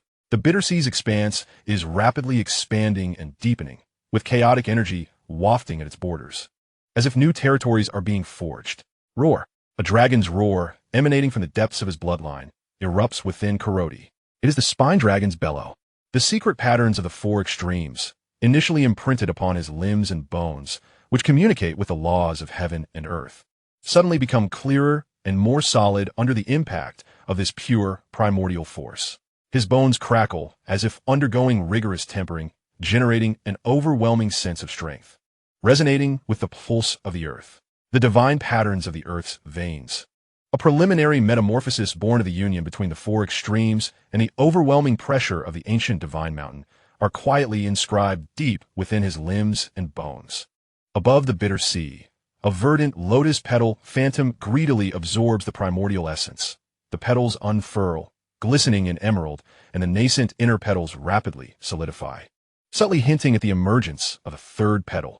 The radiant core of the star core divine source flourishes, not only completely restoring itself, but also seemingly enlarging, continuously feeding forth pure life, force, and energy. The most profound transformation lies in the suspended innate divine pattern, with a dark golden base, bordered in emerald, interwoven with crimson fire patterns and silvery spatial glimmers. The newly birthed dark golden rune at the core now stabilizes, exuding an ancient, unyielding rhythm.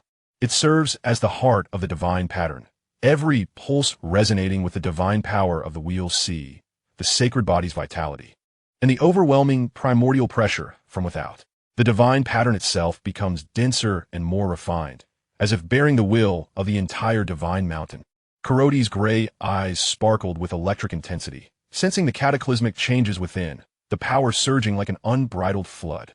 With a slight shift of thought, the chaotic diagram enveloping his body suddenly blazes forth with brilliance, growing ever more intricate and profound, subtly resonating with the ancient runes emanating from the divine mountain. Speed intensifies threefold. Below, the rolling sea of magma, the shattered ashen earth, and the pervasive toxic mist rapidly blur into a background haze. In his vision, only the ever-approaching, colossal, dark, golden, divine mountain remains. The mountain's surface, adorned with illuminated ancient runes, flickers like breath, radiating a majestic aura that suppresses the ages. Closer, even closer. At the end of the pale, golden sacred bloodlight path, it pierces the area atop the mountain, veiled by a boiling sea of sulfur clouds and chaotic energy. Boom! Carlot suddenly breaks through the final thick barrier of viscous sulfur clouds. Before him, the scene opens up, There is no anticipated terrifying heat or destructive energy storms. At the mountain summit lies a relatively tranquil and vast platform. This platform is composed of an extraordinary stone, neither metal nor jade, shimmering with dark golden luster, incredibly hard. Its surface naturally etched with countless ancient and profound runes, interconnected with the mountain's essence. Yet, this tranquility is imbued with an even more heart-stopping sense of oppression. At the center of the platform stands an immense stone monument, its base crafted from dark golden divine stone, soaring to a height of 100 jaw. The fractured surface is irregular, as if cleaved by an unimaginable force. Upon the jagged edges linger traces of profound Tao patterns, akin to those found on the fragment cradled in Carlot's arms, yet far more majestic and overwhelming, emanating a poignant will of sorrow, defiance, and eternal suppression. Surrounding the pedestal, the space presents a bizarrely warped state, with dark fissures in the fabric of reality appearing like grotesque scars, intermittently revealing a chilling aura of destruction. Further afield, colossal bones, unfathomably large, lie partially obscured within the dark golden rock. These skeletal remains are as lustrous as jade, entwined with unquenchable black flames or radiating an extreme cold that freezes souls. Even after countless millennia of death, they continue to exude an oppressive terror. In life, they were undoubtedly fearsome beyond imagination. The most striking feature, however, is the dense, inextricable whirlpool of chaos suspended directly in front of the pedestal. The vortex slowly rotates, and at its center, a vague outline of a seated humanoid form begins to take shape, obscured yet palpable, exuding a timeless silence that seems poised to awaken at any moment, a monumental will that defies articulation. The potent call that resonates from the bloodline and the fragment itself emanates from the very heart of this chaotic vortex. This is the place. A realization dawned upon Carlot. The gray-white fragment in his embrace now radiates with an intensity that reaches its zenith, emitting a low, joyful hum as it trembles violently, akin to a long-lost traveler finally catching sight of home. It yearns to escape Carlot's grasp and soar towards the fractured pedestal. However, Carlot's gaze suddenly fixed upon a spot not far below the fractured surface of the pedestal as he scanned the platform. There, embedded within the dark golden ground of the divine mountain, lay a vein of ore, not of mundane gold or silver, nor of ordinary energy crystals. Instead, it was a crystalline form, shimmering with a pale golden hue, nearly translucent. Within the crystal, a liquid galaxy seemed to flow gently, harboring unimaginable, supremely pure life essence and cosmic energy. Wisps of visible, ethereal light ascended from the crystal surface, only to be firmly bound within this small area by the residual Tao patterns of the pedestal and the weight of the mountain itself, creating a sacred mist of radiant clouds. Divine source? Carlot's pupils contracted sharply. The shape and aura of this crystal bear an uncanny resemblance to the divine source from the heavens in the depths of his memories, though its purity and the energy it contains appear to surpass the 40 million pounds he initially acquired. Its essence is undeniably of the same origin. Moreover, while the scale of this vein cannot be precisely gauged, the portion exposed at the surface alone likely exceeds the 40 million pounds he first obtained. Deeper still, there must be even more. This is nothing short of a fortuitous windfall. In the cultivation of the ancient sacred body, the most coveted resource is an abundance of energy, especially of high-quality divine source. With these revelations, the complete attainment of the Wheel C secret realm, the impact upon the Tao Palace secret realm, and even the solidification of the four-polar secret realm will no longer remain an unattainable luxury. Just as Carlot's mind was astounded by the unexpected discovery of the divine source vein, a resonating hum erupted. The gray-white fragment in his arms could no longer suppress its yearning for return, unleashing a celestial light that pierced through chaos. A gentle, yet overwhelming force gently pushed Carlot's hand away. Whoosh! The fragment transformed into a stream of gray-white light, imbued with the ancient sorrows and echoes of eternity. Akin to a fledgling returning home, resolutely shooting towards the fractured dark golden pedestal. Boom! The fragment precisely adhered to the fractured surface. In an instant, the heavens trembled and the earth quaked. The entire dark golden divine mountain erupted with unprecedented thunderous roars. Upon the pedestal, the broken arcane patterns were instantly ignited and reconnected. A gray-white beam of light surged skyward from the pedestal, tearing through the boiling sea of sulfur clouds above, reaching deep into the cosmos. A vast, ancient, and majestic aura, reminiscent of a slumbering primordial giant awakening, swept across the universe. The pedestal itself began to tremble violently, its surface adorned with countless ancient runes flashing wildly and reconfiguring. A more complete and grand force of suppression began to awaken and radiate. Meanwhile, before the pedestal, the swirling chaos vortex abruptly accelerated. At its center, the indistinct silhouette of a meditating figure seemed to move ever so slightly, an indescribable, grand will seemingly originating from the dawn of creation, like the first ripples of awakening. Gently swept across the entire mountaintop platform, Chaos' body stood on end. An unprecedented sense of foreboding seized his heart. The presence within the chaos vortex was on the verge of awakening, and the realignment of the fractured stone tablet seemed to hasten this process. Chapter 28, Divine Source Body Refinement, Chaos Awakens. At the moment the gray-white fragment returned to its place, the entire dark golden mountaintop platform was as if thrown into a chaotic furnace. Boom! The towering gray-white beam erupting from the pedestal rent the cloud sea asunder, and the long-dormant runes awakened entirely, flowing wildly across the fractured tablet's surface and reconnecting. A force of suppression, 100 times more formidable and 1,000 times more condensed than before, surged forth like a tangible tsunami, overwhelming everything in its path. The distorted spatial fissures on the platform emitted piercing shrieks, forcefully compressed and sealed by this power. The colossal skeleton, half buried within the dark golden rock, trembled violently, groaning under the unbearable burden, while spiderweb-like cracks rapidly spread across its jade-like bones, the encircling black flames and frigid energies being firmly suppressed, dimming in their brilliance. Caro bore the brunt of this overwhelming force. Thud! It felt as though he had been struck head-on by the ancient divine mountain. His bones crackled, and the chaotic diagrams enveloping his body flickered erratically, nearly disintegrating. A torrent of scorching, pale golden sacred blood erupted uncontrollably.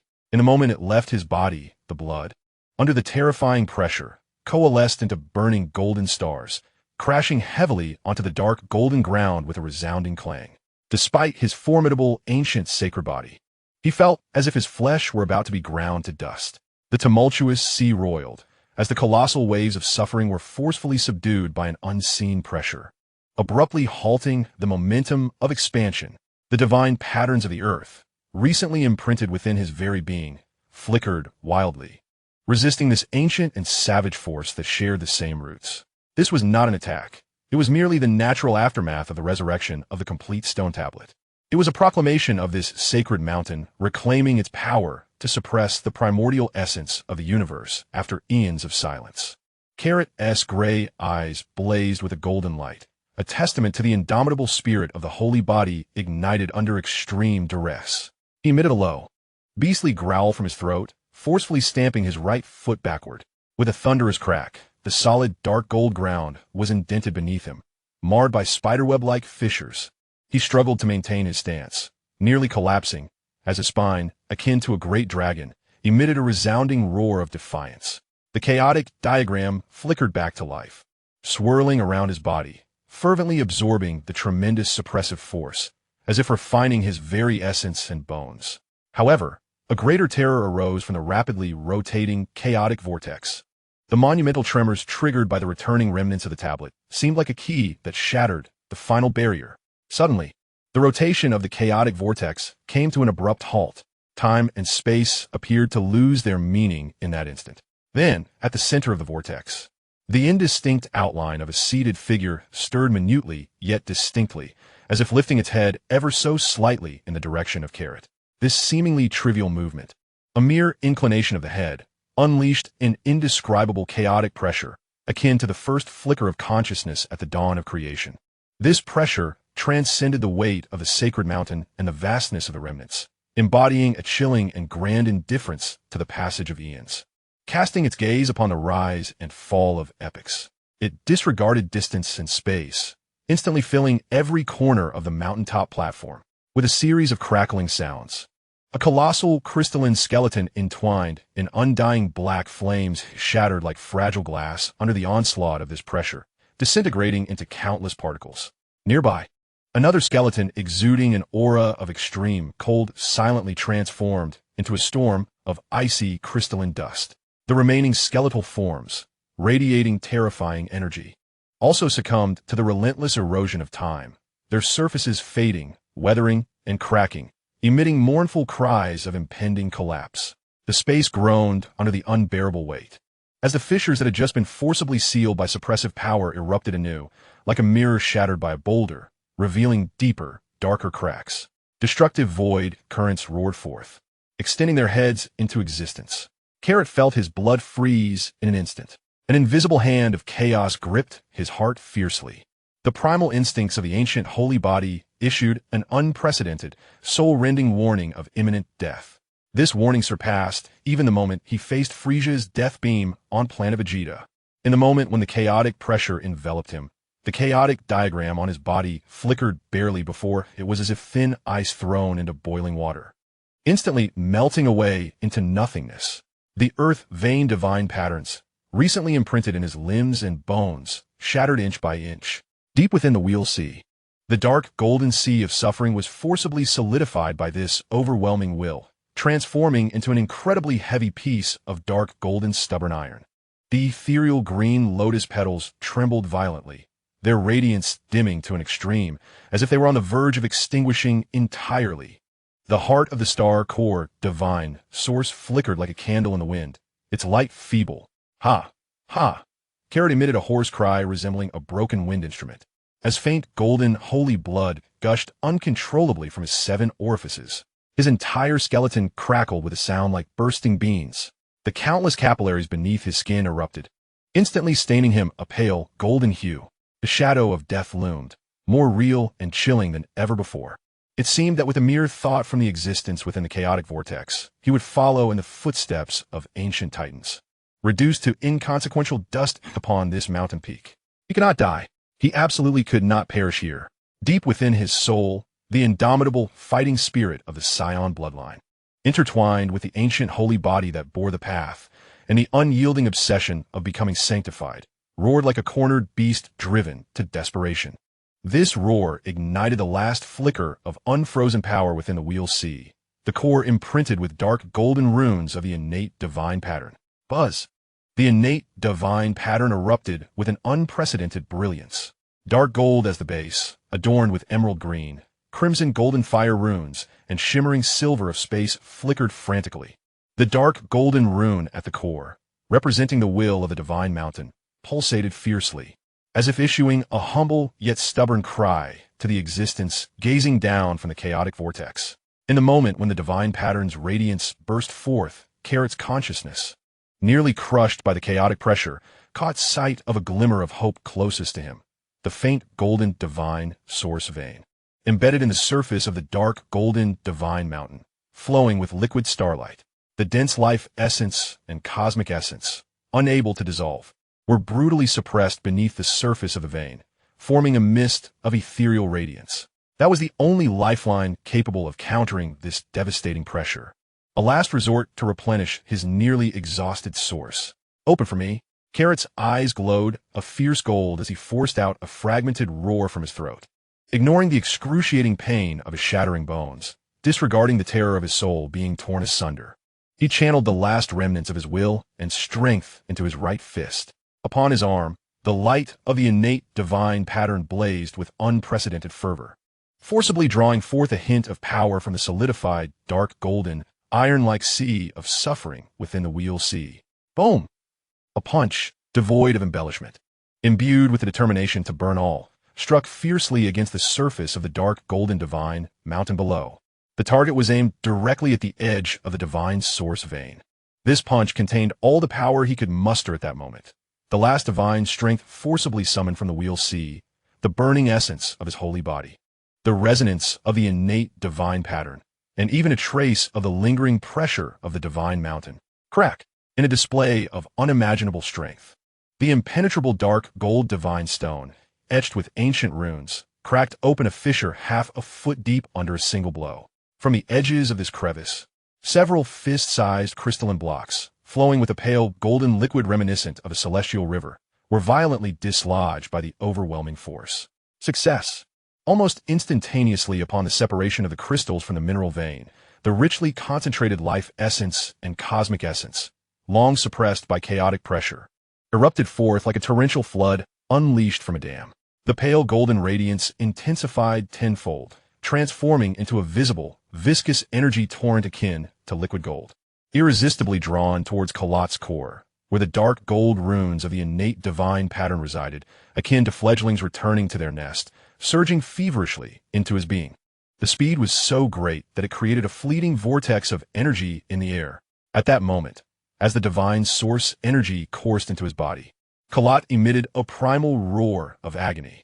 This energy, pure to the extreme, surged into his nearly desiccated and on the brink of collapse meridians and spiritual sea like a molten river. Excruciating pain, a pain that tore through him. Yet amidst this torment, there came the frenzied nourishment akin to a long-awaited rain after drought, driving a forceful breakthrough. Boom! Within the spiritual sea, the dark gold stubborn iron, solidified by chaotic pressure, was instantly breached by the tumultuous torrent of divine source energy. The once stagnant sea of suffering surged with unprecedented waves, expanding at an unimaginable speed under the relentless infusion of energy. The waters thickened, becoming heavier, their hue shifting from dark gold to a more profound, seemingly light-devouring, chaotic dark gold. Above this sea of suffering, the fading green lotus petals appeared to be infused with boundless vitality. 3 petals solidified in an instant, glistening with emerald brilliance and divine radiance. At the core, the 4th and 5th petals began to grow visibly, solidifying rapidly. The 5 petals unfurled, cradling the star core of divine source energy, which, like a gluttonous beast, voraciously consumed the influx of divine source energy, swelling in size and radiance, yielding even purer power. The very essence of the innate divine pattern greedily absorbed the dual refinement of divine source essence and chaotic pressure. The runic body became increasingly refined and substantial, the core's dark gold runes firmly stabilizing, akin to the foundation of a mountain. The crimson gold flame runes blazed fiercely, with silvery light swirling perpetually, and emerald edges bursting with life, a profound resonance of inclusiveness, bearing and refining all things gestated deep within the runes. Even more astonishing transformations unfolded within Carlot's limbs and bones. Crack, crack. The dense sounds of bones fracturing within him no longer heralded destruction, but rather the prelude to rebirth from a cocoon.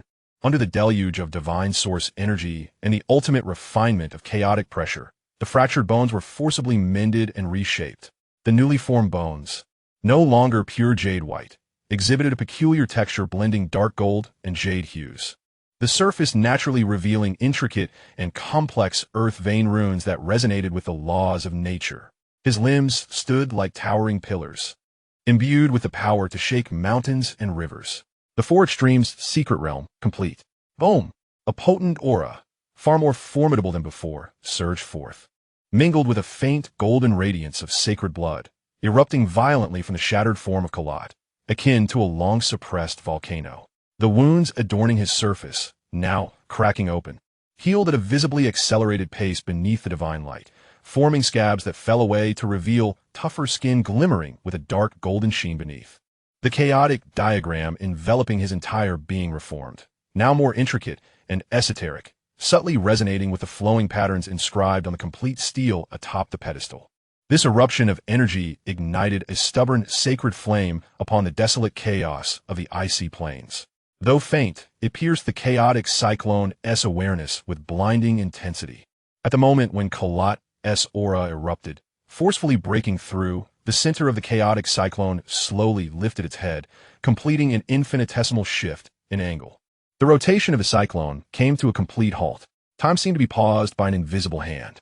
Following this, within the dense chaos, an eye silently opened, drawn forth by Carlot's unleashed energy. There was no movement of eyelids. It appeared as if this eye had existed there since time immemorial, only now becoming visible to an observer. This was not a fleshy eye. Rather, it was a concentrated, swirling vortex that devoured all light and perception. At its core lay a darkness purer than the universe's deepest abyss, black enough to freeze the very soul, leading it into oblivion. Yet amidst that boundless blackness was a faint, almost ethereal purple light, so weak yet seemingly capable of piercing through the ancient night. It resembled the first trace of primordial purple chi left over from the creation of the world, exuding an absolute coldness and supreme majesty that disregarded all beings, passing judgment upon the heavens. The moment this chaotic eye opened, Carlot's recently erupted aura was instantly suppressed and solidified, akin to a candle's flame extinguished by a tempest. He felt as if every essence of his being, his body, soul, wheel of fate, divine markings, and even the nascent thoughts, were thoroughly seen through and locked by this eye. A chilling terror, emanating from the very essence of life, froze his limbs and bones in an instant. Their gazes met. One was a gray eye, ablaze with indomitable golden flames, harboring the manifestations of the wheel of fate. The other was the eye of a chaotic vortex that consumed all, passing judgment upon the cosmos. Time and space became utterly stagnant at the convergence of their sight.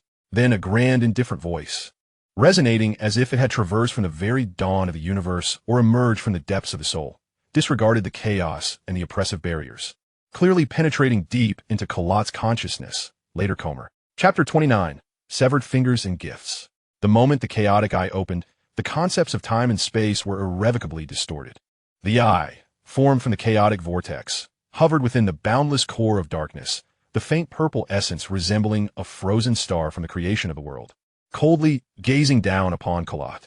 In the fleeting instant when their gazes met, Carrot felt his very soul, his essence, his flesh and blood, even his limbs and bones, which had recently transcended into the realm of the four extremes and bore the imprint of the Earth's divine patterns, completely pierced, analyzed, and frozen by an irresistible force. This was not mere intent to kill.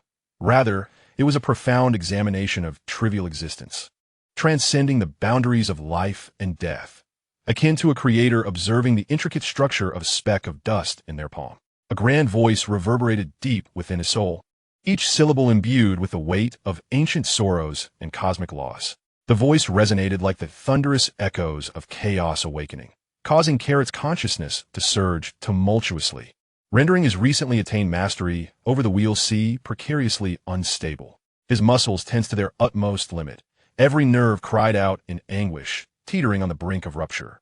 A metallic sweetness rolled in his throat, and the faint golden hue of sacred blood permeated his mouth. He clenched his jaw tightly, as the chaotic diagrams struggled to circulate upon his skin, resisting the absolute pressure emanating from the very essence of life itself. The unyielding golden flame in his gray eyes flickered violently beneath the chaotic gaze, yet it did not extinguish. He awaited the continuation of this chaotic will. Would it bring destruction, judgment, or perhaps a glimmer of hope, so faint it was nearly imperceptible? At the heart of the chaotic vortex, that indifferent eye seemed to perceive the golden flame flickering within Carrot's gray depths, to witness the dark golden rune at the core of his being, tenaciously drawing forth the essence of the divine source, and to recognize the earth's divine patterns that had recently coalesced within his limbs, resonating with the sacred mountain.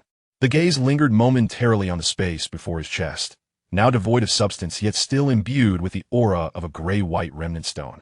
Then the grand, indifferent voice resounded once more, carrying an almost imperceptible hint of weariness and scrutiny that seemed to transcend endless time. Bear my fragment of stone. The voice paused, as if confirming something.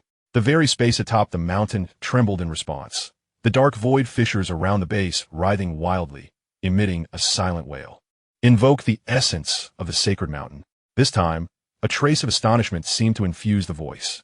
The dark golden rune at the core of Carrot's being surged suddenly, as if summoned, establishing a clarity of connection with the sacred mountain beneath his feet and the fractured base.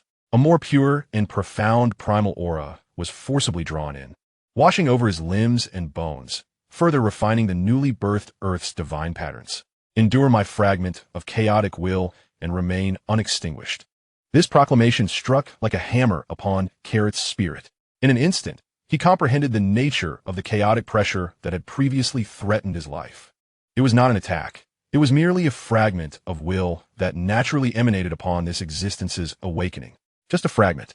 Had it not been for the divine source veins nearby, had it not been for the sacred body breaking through the four extremes under extreme duress, he would have followed in the footsteps of those ancient titans who lay as mere bones. The grand voice paused momentarily, and within the center of the chaotic whirlpool, a faint hint of purple seemed to flicker. At last, his gaze settled upon Carlot, or more precisely, upon the innate divine pattern within him. An exquisite fusion of the will of the divine mountain, the essence of the sacred body, the power of fire, the force of space, and the quintessence of the divine source. Moreover, it bore the seed of uncertainty. The scrutinizing tone in the voice gradually softened, giving way to an ineffable complexity, akin to witnessing an unexpected stone, laden with unpredictability, fall into the endless, frigid currents of time. As this final statement lingered in the air, the terrifying chaotic pressure enveloping the mountain peak, potent enough to freeze souls and shatter stars, dissipated abruptly, like a receding tide. Carlot's body jolted, as if freed from an immense burden. The tumultuous vitality and divine power within him surged forth, unrestrained, roaring through his meridians. He gasped for breath, greedily inhaling the rich divine essence swirling in the air, while the chaotic diagram shimmered, fervently mending the minute fissures that had formed under the oppressive force. The golden flames in his gray eyes stabilized once more, burning with the heart-pounding urgency of survival and a deeper vigilance. The chaotic will did not directly address his inquiries. It merely stated the facts and rendered some form of judgment. What did the seed of uncertainty signify? Was it his soul from another realm? The amalgamation of the ancient sacred body and Saiyan bloodline? Or was it the innate divine pattern within him, harmonizing numerous powers? Just as Carlot's mind was in tumult, racing to comprehend these thoughts, a hum resonated. Before the pedestal, the once-rotating chaotic vortex began to shift again. At the vortex's core, a vague silhouette of a seated figure slowly lifted one of its arms. The movement was stiff and sluggish, as if it were burdened by the dust of eons and the shackles of time. There were no cataclysmic energy fluctuations, nor any manifestation of spatial rending laws. Merely the act of raising an arm caused Carlot's heart, which had just begun to settle, to come to a sudden halt. His senses heightened to their utmost. He fixated intently on the outline of that lifted arm. The height to which the arm was raised was exceedingly limited, merely breaking free from the position of the knees before halted. Then, under the gaze of Carlot's constricted pupils, the indistinct outline of the finger, carved from chaotic energy, silently fractured. It was neither shattered nor dissipated. The section of the finger, composed of concentrated chaotic energy, appeared to acquire substance, detaching from the arm's main body, and began to drift slowly. It separated from the center of the vortex, hovering between Carlot and the chaotic whirlwind. This severed finger, measuring approximately 3 inches, was wholly composed of the most refined and pure chaotic energy, its surface flowing with incomprehensible patterns that seemed to embody the primordial laws of cosmic life and death. The break was not a clean cut. Instead, it exhibited a peculiar energy obliteration pattern, reminiscent of stars extinguishing, leaving behind wisps of faint yet haunting violet essence. The severed finger floated, emanating a weighty pressure potent enough to collapse the void, more restrained than the earlier dissipating chaotic will, yet purer and more elemental, as if this minuscule fragment of a severed finger were a part of the very essence of chaos itself. Carlot's heart raced with fervor. What could this signify? A gift? Or perhaps a test of some sort? Before he could react, the suspended fragment of chaotic finger seemed to be drawn by an invisible force, transforming into a concentrated stream of grayish-purple light that, disregarding the distances of space, instantaneously merged into Carlot's being. There was no collision, no explosion. The fragment of chaotic finger, like an ethereal projection, directly manifested within the sanctum of his wheel C. Boom! The entire wheel C erupted in a frenzy. The dark golden bitter sea surged, unleashing a terrifying tsunami unprecedented in scale. The waters of the bitter sea spiraled violently, forming a colossal vortex that sought to engulf this sudden intruder. Above the bitter sea, the 5 emerald lotus petals, having just solidified and unfurled, swayed wildly, divine light erupting as they wove together into a verdant web of illumination, attempting to subdue the anomaly. The radiant core of the star source surged forth with resplendent brilliance, pouring forth a vast reservoir of life, force, and energy, striving to assimilate the foreign entity. Yet, all efforts proved futile. The chaotic fragment floated serenely at the center of the wheel C, utterly unmoving. It emanated a heavy pressure akin to a stabilizing anchor, effortlessly quelling the tumultuous vortex of the bitter sea. The luminous web of interwoven emerald petals, upon first contact with the chaotic aura encasing the finger, melted away like snow under the sun, dimming and retreating instantly. The torrent of energy unleashed by the star's source crashed against the fragment as if a bull had plunged into the sea, failing to stir even the slightest ripple. It remained there, suspended in tranquil stillness, as if it had existed within Carlot's Wheel Sea since time immemorial.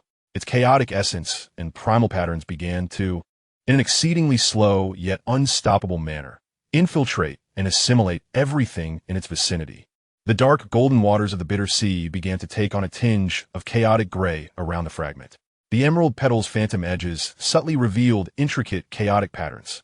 Even the core imprint of the innate golden rune appeared to be drawn by some supreme law, slowly swirling around the chaotic finger, its surface adorned with fiery crimson patterns.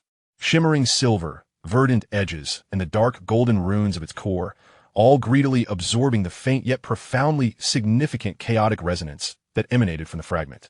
What astounded Carlot even more was the lingering hint of purple at the severed edge of the chaotic finger, which resonated with a minuscule yet undeniably real point deep within his consciousness, a point derived from the innermost depths of his Saiyan bloodline, tempered by the essence of the holy body, symbolizing pure combat, will, and potential for destruction. A tremor from the very core of life itself whispered to him that this fragment of chaotic finger was no mere lifeless object. It harbored a semblance of incomplete will and power that transcended imagination. Its entry into his Wheel Sea felt more like a form of coexistence, or perhaps a higher-order observation in waiting. At the very moment the chaotic finger entered the Wheel Sea, triggering an internal upheaval, a thunderous rumbling resounded. The entire dark golden divine mountain unleashed an unprecedented cacophony, more violent and thorough than when the remnants of the monument had returned to their place. On the surface of the mountain, all the ancient runes ablaze flickered wildly, erupting into piercing dark golden columns of light that pierced the heavens. Crack, crack, crack, crack. The thick, leaden sulfur clouds, which had burned for countless millennia around the sacred mountain, shattered like fragile eggshells under the force of its eruption, instantly covered in a web of enormous cracks. Blinding dark golden radiance surged forth from the fissures, illuminating the scorched and shattered earth below, where molten lava flowed freely.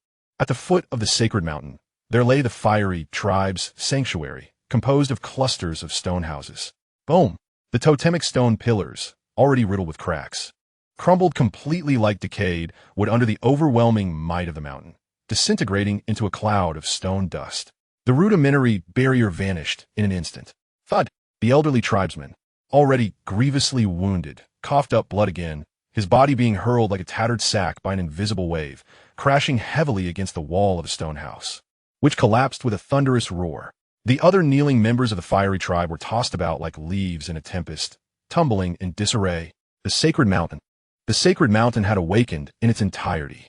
The heavens split open. The fire clouds were about to collapse. Was it that outsider? Had he angered the essence of the sacred mountain? Desperate cries and horrified screams echoed amidst the chaos. Yet, a more unsettling transformation unfolded at the summit of the sacred mountain. As the chaotic severed finger detached, the dense cyclone seemed to dim slightly.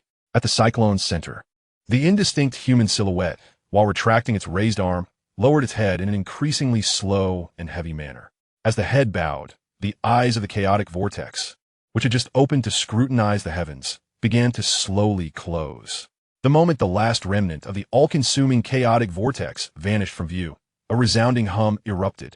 A will of sealing, even grander and purer than before, burst forth from the pedestal, where the completed runic stone tablet radiated with a contained brilliance. This will transcended mere suppression, embodying an eternal slumber and guardianship. The sealing will swept across the entire mountaintop like an invisible tide. Before the pedestal, the chaotic cyclone, now devoid of its severed finger and with its head lowered anew, was enveloped by this sealing will, as if a pause button had been pressed, halting its rotation, causing it to collapse inward, solidifying, ultimately transforming into a more refined, profound gray stone egg, its surface flowing with interwoven dark golden and chaotic runes. A delicate fissure, tinged with a hint of purple, was clearly visible on the surface of the stone egg, resembling an eternal scar. The sealing will did not cease, it spread like mercury, swiftly covering the entire mountaintop platform. The grotesque spatial fissures on the platform were brutally smoothed and repaired, as if by an unseen hand. The remaining ancient titanic bones, half buried in rock and on the verge of collapse, turned to dust the moment this will swept over them, merging seamlessly into the dark golden stones. This will is akin to an invisible barrier, instantaneously severing Carlot from the gray stone egg.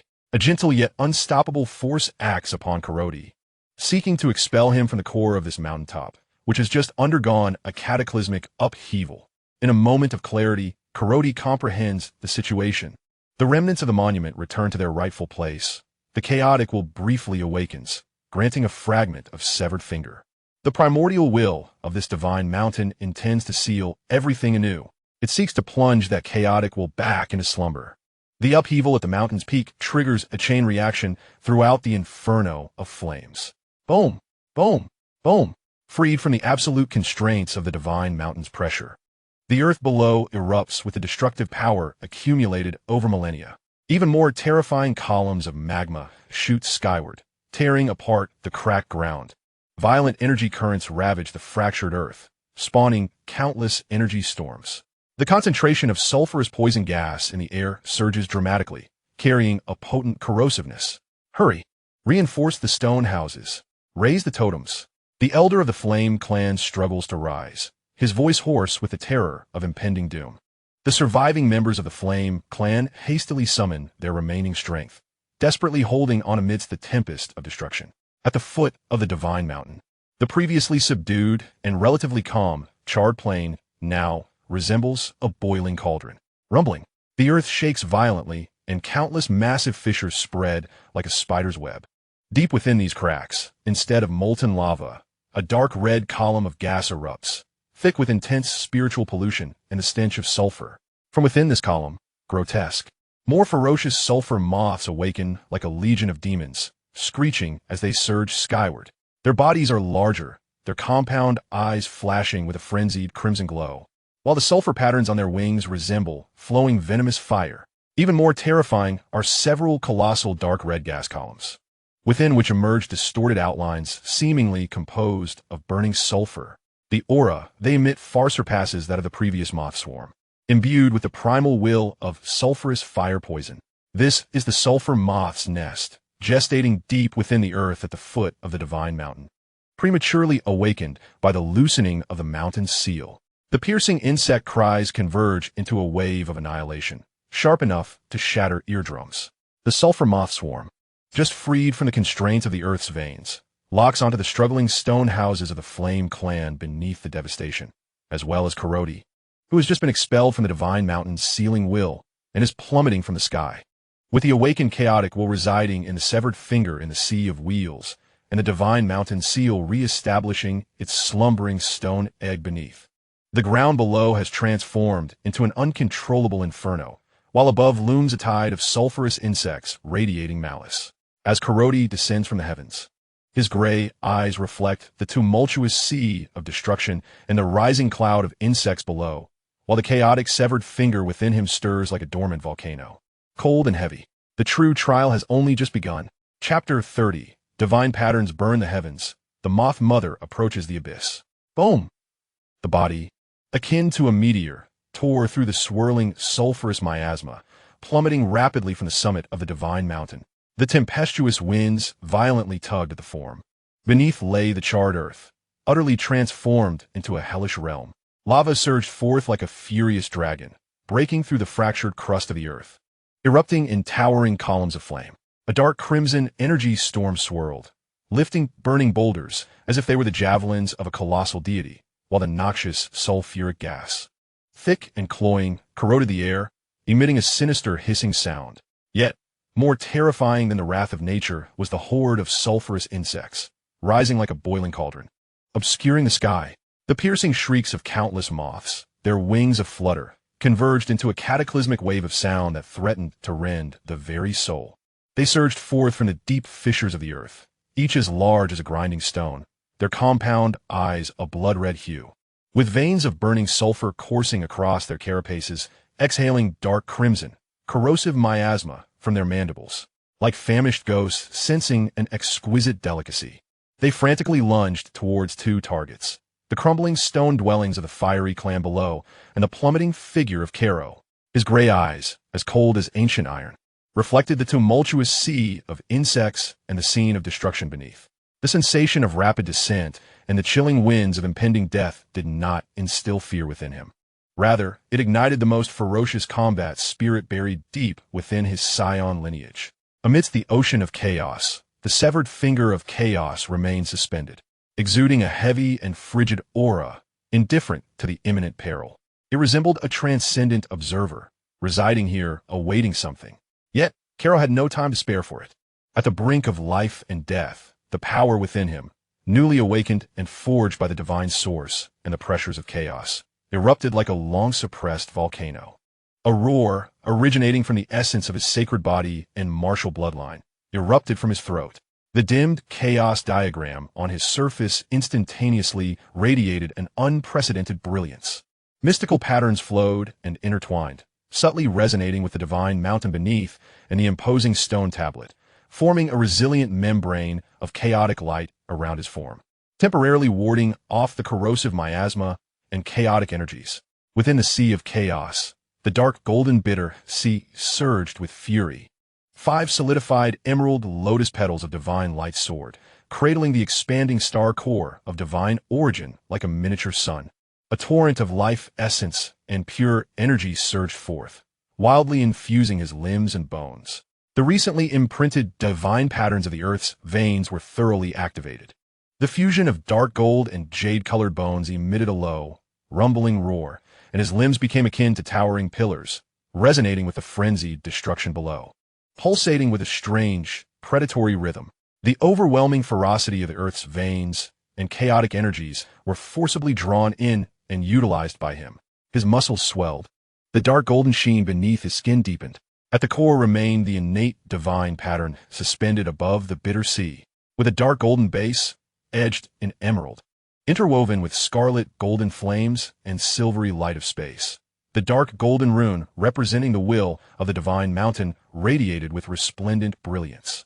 It served as a fulcrum of power, greedily drawing energy from the core of the star's divine essence, the divine might of the wheel of time, the sacred vitality of the body, the malevolent forces of the earth, and the ubiquitous, violent sulfuric poison that permeated the air. Indeed, sulfuric poison, as the dark red, toxic mist, laden with a potent aura of corrosion and spiritual pollution, surged forth alongside the tide of insects. A sharp glint flashed in Kero's gray eyes. He did not evade. Rather, he abruptly spread his arms wide during his descent. "Give me consume." The core of the innate divine script erupted with blinding radiance. A formidable force of attraction burst forth from him. As the sulfurous toxic mist rushed toward him like rivers converging into the sea, forcibly drawn in and devoured, the venom and fiery energy surged into his body, instantly igniting excruciating pain that scorched his meridians and eroded his very soul. The terrifying toxin, which would spell doom for any ordinary strongman upon contact, became sustenance for the crimson gold fire script within the innate divine patterns at this moment. Hiss, hiss, hiss. After absorbing a copious amount of pure sulfuric poison, the crimson gold fire script deepened in hue, transforming from its original shade into a dark, gold color imbued with an essence of destruction and toxicity. The flames took on a thicker, more violent form, akin to a flowing river of molten lava infused with venom. This newly born divine script of toxic fire, now fused with the essence of sulfur, saw its power surge dramatically. The entire aura of the innate divine script took on a hint of ferocity that could annihilate all things. All these transformations occurred in the blink of an eye. When Kero was less than 100 feet from the surging sea of insects below, his descent abruptly halted. It was not an external force that impeded him, but rather the terrifying power that erupted beneath his feet. Boom! Boom! His foot, shrouded in chaotic patterns, forcefully stomped upon the void. The air beneath him exploded with a sound as tangible as thunder, creating 2 visible rings of white energy. Harnessing this violent recoil, Kero not only halted his descent, but shot forth like a cannonball, aiming at the denser part of the insect tide, which coincidentally was also the direction of the stone dwellings of the Flame Clan. His target was the thick, dark red columns of gas that erupted from the fissures in the earth, continuously spewing forth new moths. That was the source of the insect tide. Stop him. In the ruins of the stone dwellings, the elder of the Flame Clan, struggling to rise, was on the verge of madness. Though he was astonished by the extraordinary phenomena Karo had conjured from the sacred mountain, the surging tide of insects posed an existential threat to their clan. He would not allow this intruder to divert calamity toward their tribe. He thrust his battered bone staff into the ground, uttering ancient, mournful syllables. In the name of the fire ancestor, bind with the flames of desolation. The totem warriors behind him, gritting their teeth against their injuries, simultaneously spurted a mouthful of essence blood onto their bone spears. Flames of a ghastly green ignited at the tips of the spears. Together, they drove the burning bone spears fiercely into the earth. Buzz! A colossal illusory cage formed from ghastly green flames suddenly manifested in the path of Karo's advance. The flames twisted, exuding a bizarre aura of confinement that burned the very soul. This was the Flame Clan's ultimate secret technique for ensnaring foes. However, Karo's momentum remained unyielding. His gray eyes were fixated solely on the source of the surging insect columns. "Get out of my way," came a cold, commanding growl. He clenched his right fist tightly. The chaotic diagram enveloping his arm instantaneously contracted and coalesced, transforming into the most formidable gauntlet. Upon the edge of his fist, a primal divine pattern, infused with the will of the divine mountain, the essence of the holy body, the quintessence of divine origin, the sinister energy of the earth's veins. And the newly devoured sulfuric flames erupted with an unprecedented radiance. No longer merely a singular hue, it radiated a nebulous, grayish light reminiscent of the dawn of chaos. Within this divine light, dark golden runes solidified like mountains, bordered by vibrant emerald vitality, while the dark golden flames consumed all in their path. And the silvery essence of space tore through constraints. This punch was devoid of any ostentation, encapsulated all the power he could muster at that moment. It was the ultimate amalgamation of oceanic divine strength, the essence of the holy body, the earth's sinister energy, and the might of toxic flames. Moreover, it represented his nascent integration of his own path, delivering a strike where the divine pattern bore the weight of myriad laws. With a thunderous crash, his fist struck down upon the nascent, sickly green inferno prison. There was no earth-shattering explosion, only a disquieting obliteration. Wherever the grayish divine light reached, the ghastly green flames, as if encountering their nemesis, emitted a sibilant wail, swiftly dimming, disintegrating, and vanishing. The runes forming the prison's laws crumbled inch by inch under the onslaught of divine light. The bone spears wielded by the totem warriors shattered with a resounding crack, sending them hurtling backward, enveloped in the backlash of grayish energy, writhing in agony. The elder of the Flame Clan staggered back as if struck by a heavy blow, disbelief etched across his features. The infernal prison had been obliterated by a single punch? The momentum of the punch was far from exhausted. With a resounding roar, the grayish fist energy surged forth like a chaotic deluge, shattering the prison and relentlessly plunging into the surging sea of insects below. Thud, thud, thud, thud. Wherever the fist energy passed, the very fabric of space seemed to carve out a vacuum passage, the size of a grinding stone, the sulfur moths. Regardless of how impenetrable their shells or how ferocious their toxic mists, were obliterated into silence upon contact with the grayish divine light, vanishing without a trace. Not even a wisp of ash remained. The fist energy ultimately crashed fiercely against the base of a massive dark red gas column that was spewing forth moths. Boom! The earth trembled violently. That gas column, akin to a giant serpent severed in two, abruptly halted. The torrent of moths was instantly interrupted. The ground at the base of the column erupted into a vast chasm. Viscous dark red liquid mingled with shattered insect eggs and slime splattering forth, emitting a nauseating stench. At the bottom of the chasm, a gigantic flesh sac, pulsating violently and adorned with blood vessel-like dark red patterns, was dimly visible. The surface of the sac was riddled with countless openings, serving as the channel through which the moths emerged. In this moment, the sac contracted violently, emitting a pained and furious shriek. One of the sources of the insect tide, the nest of the sulfur moths, had been obliterated by Karo's punch. Hiss! The sea of insects erupted in fury. The agony and wrath inflicted upon their nest sent the remaining moths into a complete frenzy. They abandoned the assault on the crumbling stone dwellings, akin to an enraged swarm of bees, redirecting their fury to form several devastating torrents of dark crimson, imbued with the sulphurous flames of annihilation and a storm that erodes the spirit, surging toward Carrot, who hovered in midair, just having retracted his fist. The sheer number obscured the sky, sealing off all avenues of escape. Simultaneously, a cacophony erupted. The earth trembled violently beneath the roots of several massive dark red columns.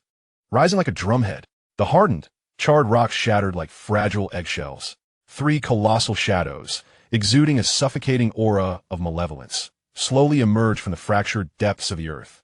Their forms were grotesque and blasphemous, comprised of writhing masses enveloped in thick, crystalline sulphurous shells, for which extended countless tentacles, each spanning dozens of yards and ignited with burning sulfur. The ends of these tentacles were not suckers, but rather grotesque maws lined with razor-sharp teeth, incessantly spewing viscous, dark red venom and tiny, newly hatched moths. At the core of the meat sack, a colossal, hellish dark red compound, I was embedded, flowing with pure destruction, greed, and madness.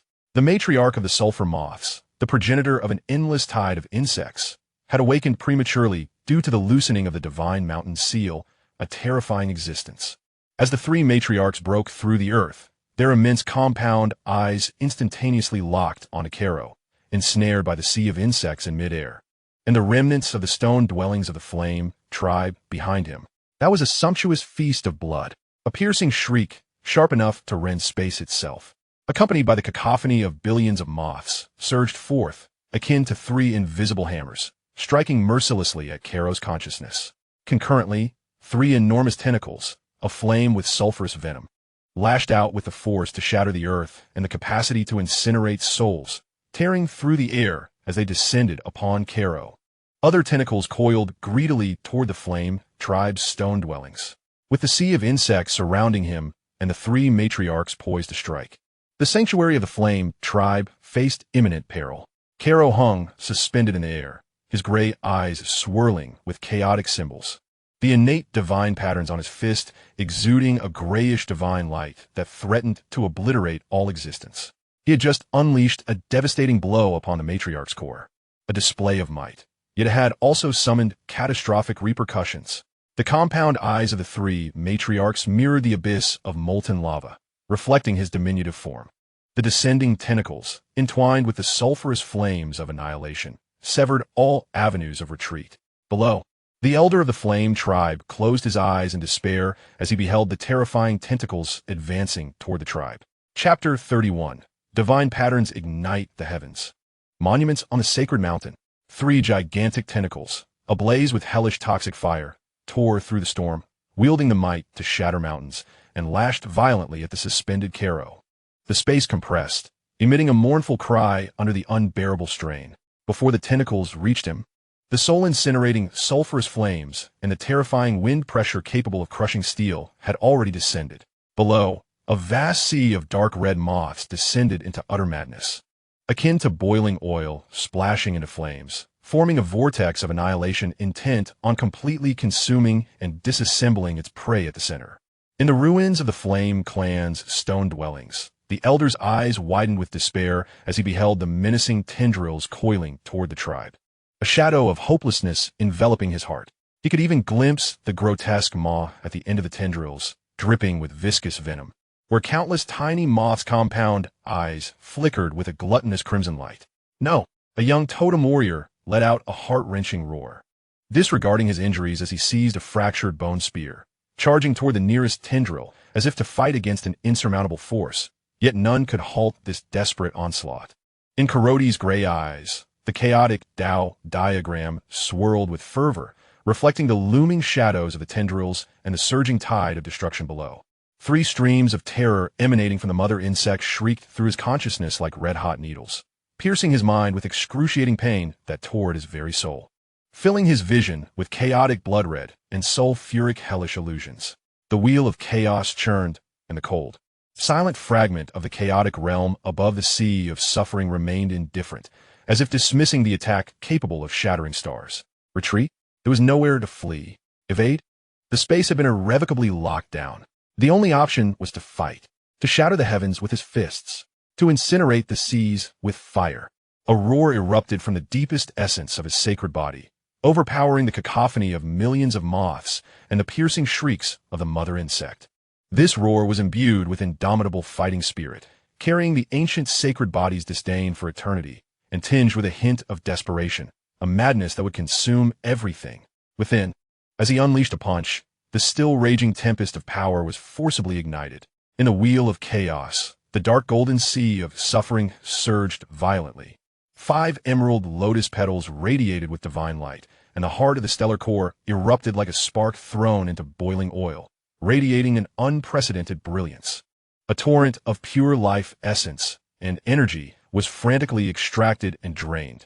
In his limbs and bones, the perfected geological divine patterns groaned under the unbearable strain, forcibly drawing in the chaotic malevolence from the rampaging earth beneath his feet, the dark golden and jade light on his bones flickering ominously, as if on the brink of shattering. At the core, the suspended innate divine pattern, dark golden at its base, edged with emerald, interwoven with scarlet gold and silver light, trembled violently, resembling a powder keg filled to the brim. Carlot clasped his hands fiercely before his chest. The chaotic Tao diagram enveloping his arms suddenly contracted, channeling all its power into the innate divine pattern between his palms. Not enough. Far from sufficient. His gray eyes bloodshot. He sensed the overwhelming power levels of the 3 mother insects. With only his wheel of divine power, sacred blood, geological malevolence, and the might of toxic fire, he could not withstand them. He would be crushed to dust in an instant. He needed fire, sacred flames to incinerate all and purify the filth. His gaze pierced through the chaotic storm and the swarm, locking onto the center of the ruins of the flame clan below, where a complete steel stood resolute, exuding a solemn, ancient aura. The surface of the steel bore dim flame patterns that flickered uncertainly amidst the storm of destruction, like a candle flickering in the wind. It was that, between Carlot's palms, the innate divine pattern suddenly erupted with a terrifying gravitational force. This force was not aimed at material energy, but rather at laws and intentions. He forcefully established a connection with the ancient steel, communicating with the remnants of the ancient while belonging to this divine mountain. He reached out to the flame source, revered by the Yin clan for generations, symbolizing guardianship and purification. Ignite for me. His mental will surged forth like an invisible bridge, crashing violently against the steel. The sound reverberated as if a dormant volcano, asleep for eons, was instantaneously ignited. The once silent steel trembled violently. The dim flame patterns on its surface erupted into a skyward surge of pale, divine fire. This flame was not searing. Rather, it bore a chilling and sacred nature capable of piercing through the ages and incinerating illusions. It instantaneously broke free from the steel's constraints, transforming into a pure beam of light that disregarded the distances of space, traversing the storm of destruction with unfathomable precision, infusing itself into the innate divine pattern poised to erupt between Carlot's palms. As the pale, sacred fire surged in, Carlot let out a cry that resonated with both agony and an overwhelming surge of power. The laws contained within this flame were ancient and grand, imbued with the will of the divine mountain, far beyond what he could easily command at his current level. The innate divine pattern between his palms was instantly suffused with a blinding white hue. The emerald edges were suppressed, and the dark golden poison fire was forcibly purified. The silver radiance of space twisted and dimmed, leaving only the core dark golden rune, which shone brilliantly, greedily absorbing the corresponding sacred fire. The divine pattern wailed, swelling, teetering on the brink of uncontrollable explosion. At this moment, the destructive tendrils of the 3 great insect mothers loomed overhead. The sulfurous poison flames had already scorched the chaotic diagram protecting Carlot, sizzling ominously. The vortex formed by billions of moths was on the verge of closing in. Now was the time. Carlot brought his palms together, channeling the sacred fire from the divine mountain that he had absorbed, gathering all his strength into the white divine pattern that burned like a miniature sun, and hurled it fiercely against the 3 gigantic tendrils above, as well as the swirling sea of destruction below. The divine pattern ignited the heavens. Boom! The heavens and earth fell silent. Time seemed to freeze at that moment. A brilliant and cataclysmic pale fire column erupted from between Carlot's palms.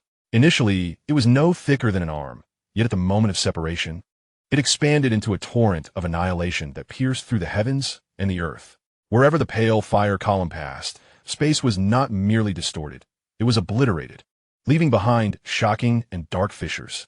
The sulfurous poison fire tendrils, capable of shattering mountains and incinerating souls, disintegrated upon contact with the pale fire column. As if ice met a red-hot iron, they crumbled and vaporized without even a cry of despair. The three fearsome tendrils, easily capable of annihilating planets, appeared as fragile as paper before the pale fire column. The fire column surged upward with unstoppable force, relentlessly driving into the tendrils, penetrating towards their very source. The three sulfurous insect mothers that had just emerged from the Earth's crust, exuding a terrifying aura. Purity. Below, the swirling maelstrom of destruction is illuminated by a pale fire. A dark red torrent composed of billions of sulfur moths, upon touching the residual waves of that pale flame, becomes instantly frozen, as if cast into a purifying holy pool. Their hardened exoskeletons, the burning sulfur patterns, and the exhaled toxic mists, all silently decompose and dissipate under the pallid glow. There are no explosions, no screams, only the most thorough purification and erasure. At the center of this chaos, a vast, ever-expanding pale void forms within the sea of insects. The core of the pale fire column contains the primordial will of the divine mountain. When it violently penetrates the massive, lava-flowing dark red, compound eyes of the three insect mothers, their colossal bodies stiffen abruptly. They emit an unprecedented, haunting wail, a piercing mental scream infused with the despair of countless beings. This scream transforms from an attack into a manifestation of fear, a primal instinctive dread of a higher order of law.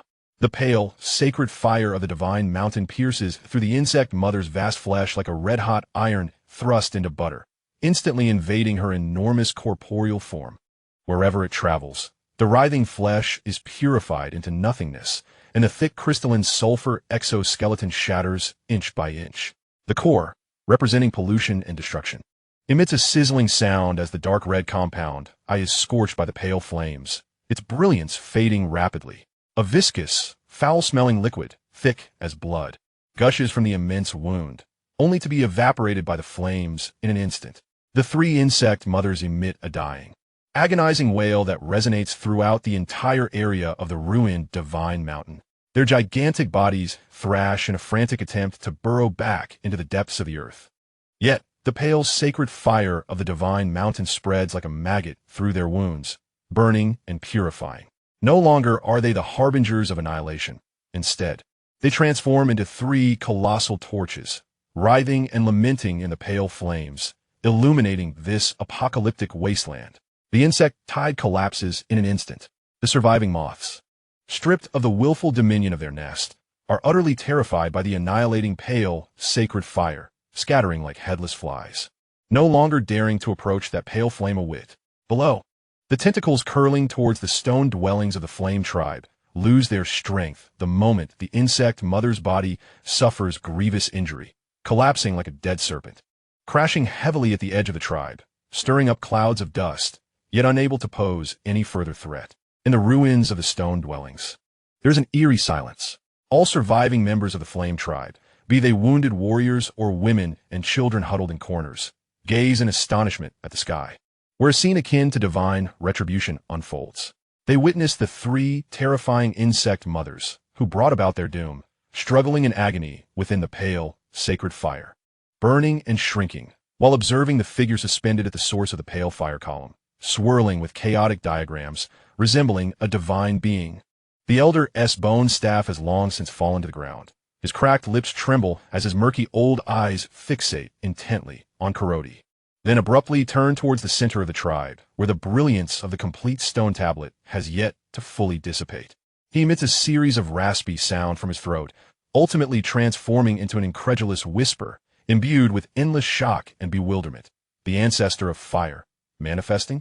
The pale pillar of fire gradually dissipated. Carlot hovered in midair, the resplendent diagram of chaos surrounding him dimmed instantaneously, becoming nearly transparent.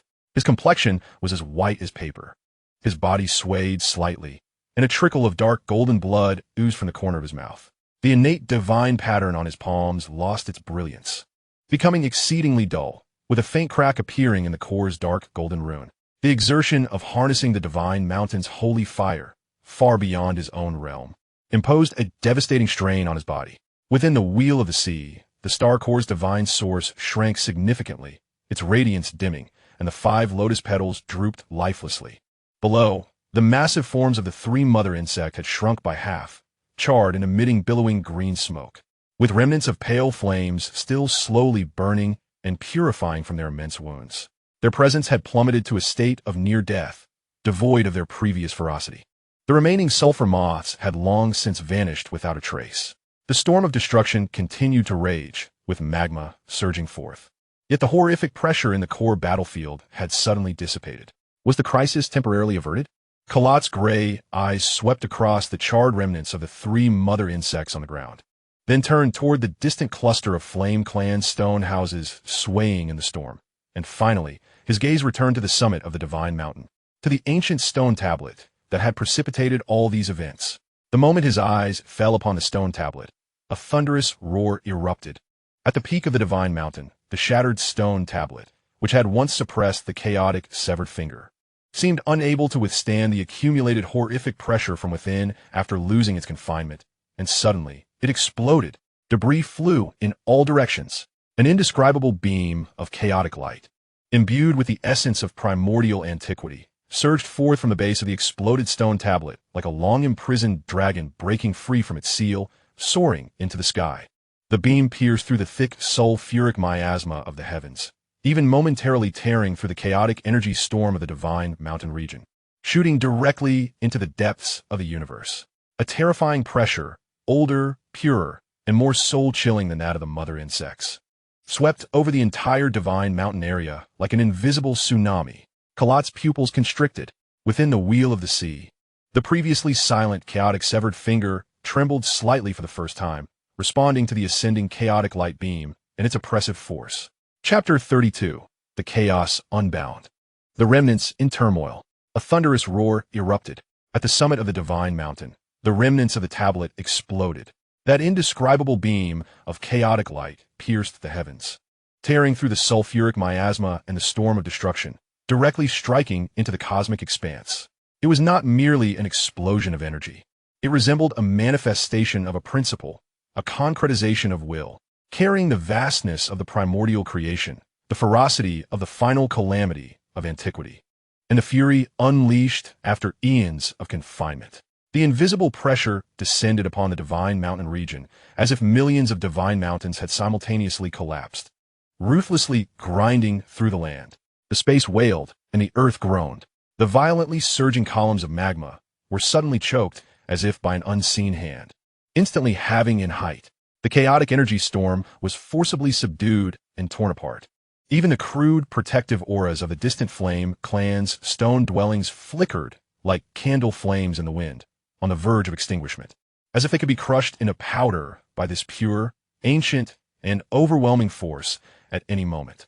The Grand Elder of the Flame Clan was the first to bear the brunt. His already injured body felt as if it had been struck by a heavy hammer, and he coughed up a mouthful of dark crimson blood, his breath dwindling to its lowest ebb.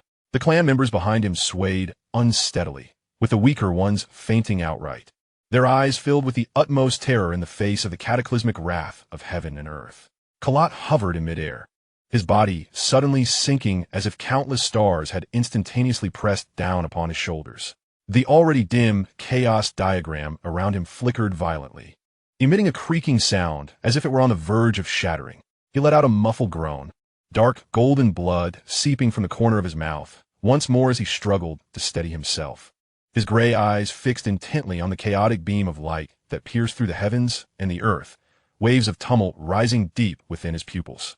This oppressive force was terrifying beyond measure, far surpassing the previous motherworm, and even eclipsing the aura of Frieza that he had sensed during the destruction of Planet Vegeta. It was ancient, vast, chaotic, and ferocious, imbued with an eerie sensation of being neither alive nor dead. Merely gazing upon it sent his mind reeling, his consciousness aching as if his very soul were being drawn into that chaotic beam, destined for oblivion. Within the sea of wheels, an anomaly occurred. The chaotic severed finger, which had floated above the sea of suffering like a lifeless object, trembled for the first time in response to the soaring chaotic beam and its overwhelming pressure. Awakening with a newfound clarity, the surface of the severed finger glimmered to life, the dim and blurred, chaotic runes suddenly shining forth. Though still incomplete, they exuded a longing, greedy sensation, akin to a predator that had caught the scent of an exquisite delicacy. It was no longer merely a foreign entity, but rather a being awakened, possessing faint instincts of its own. A faint yet exceedingly pure chaotic aura emanated from within the severed finger, resonating intensely with the chaotic beam that pierced through the heavens. This resonance was not friendly, but rather a form of positioning and attraction. It seemed the chaotic beam in the outer world sensed the call of the severed finger within the sea of wheels, abruptly halting its trajectory through the celestial expanse. At the core of the beam, indescribable colors surged violently, writhing as if alive, subtly differentiating into an exceedingly fine yet exquisitely condensed thread of chaotic light. This thread of light disregarded the distance of space and the destructive storm, piercing through Carlot's feeble chaotic defense with remarkable precision, instantly embedding itself into his forehead. Carlot felt as if struck by lightning. His entire consciousness was engulfed by an endless expanse of chaotic colors. Countless shattered, chaotic, terrifying images interwoven with destruction and rebirth assaulted his awareness. Stars were born and extinguished. Continents rose and fell. Gods and demons clashed in blood. A torrent of complex information from the ancient past threatened to overwhelm his very soul. This was not a legacy, but rather a pollution, an assimilation. Give me tranquility. Carlot's eyes widened in fury. His mental was like a lone boat amidst a raging sea, erupting with an unprecedented brilliance. Within the sea of wheels, 5 wilted emerald lotus petals swayed violently, striving to release a feeble source of life to protect the core of his consciousness. The core of the celestial source fiercely ignited, providing the final surge of energy for support. Simultaneously, the nearly shattered map of chaos on his surface erupted with its last brilliance, attempting to shield against the encroaching tendrils of chaotic light. The map flowed, its profound patterns clashing with the chaotic strands, emitting a hissing sound akin to cold water splashing into hot oil, just as Carlot's consciousness was on the brink of being entirely engulfed by the chaotic deluge. His will teetering on the edge of collapse, a sudden hum resonated. A fragment of chaotic essence in the wheel of fate trembled violently. A surge of even greater gravitational pull erupted. The tendril of chaotic light that had invaded Carlot's consciousness, as though summoned by a higher existence, instantaneously relinquished its assault, forcefully drawn away from his mind, transforming into a streak of luminescence, merging into the fragment of chaotic essence. The chaotic runes on the surface of the fragment shone with renewed brilliance. Though still incomplete, it appeared to have solidified slightly. The aura of desire and greed became increasingly distinct. Carlot felt as if he had been granted a reprieve, gasping for breath as cold sweat drenched his tattered garments. The chaotic illusions lingering in his consciousness rapidly dissipated like a receding tide, leaving behind a tearing pain and the heart palpitations of survival. He stared in horror at the fragment in the wheel of fate. This entity, far from being destroyed by the chaotic beam, had instead treated it as a supplement. Outside, the chaotic beam that pierced the heavens, after shedding that streak of light devoured by the fragment, seemed to lose some kind of target. Or perhaps it had completed its initial release. Its terrifying pressure gradually receded like a tide. The beam itself began to destabilize, its colors swirling violently, until with a resounding thud, reminiscent of the rupture of a world's membrane, it exploded.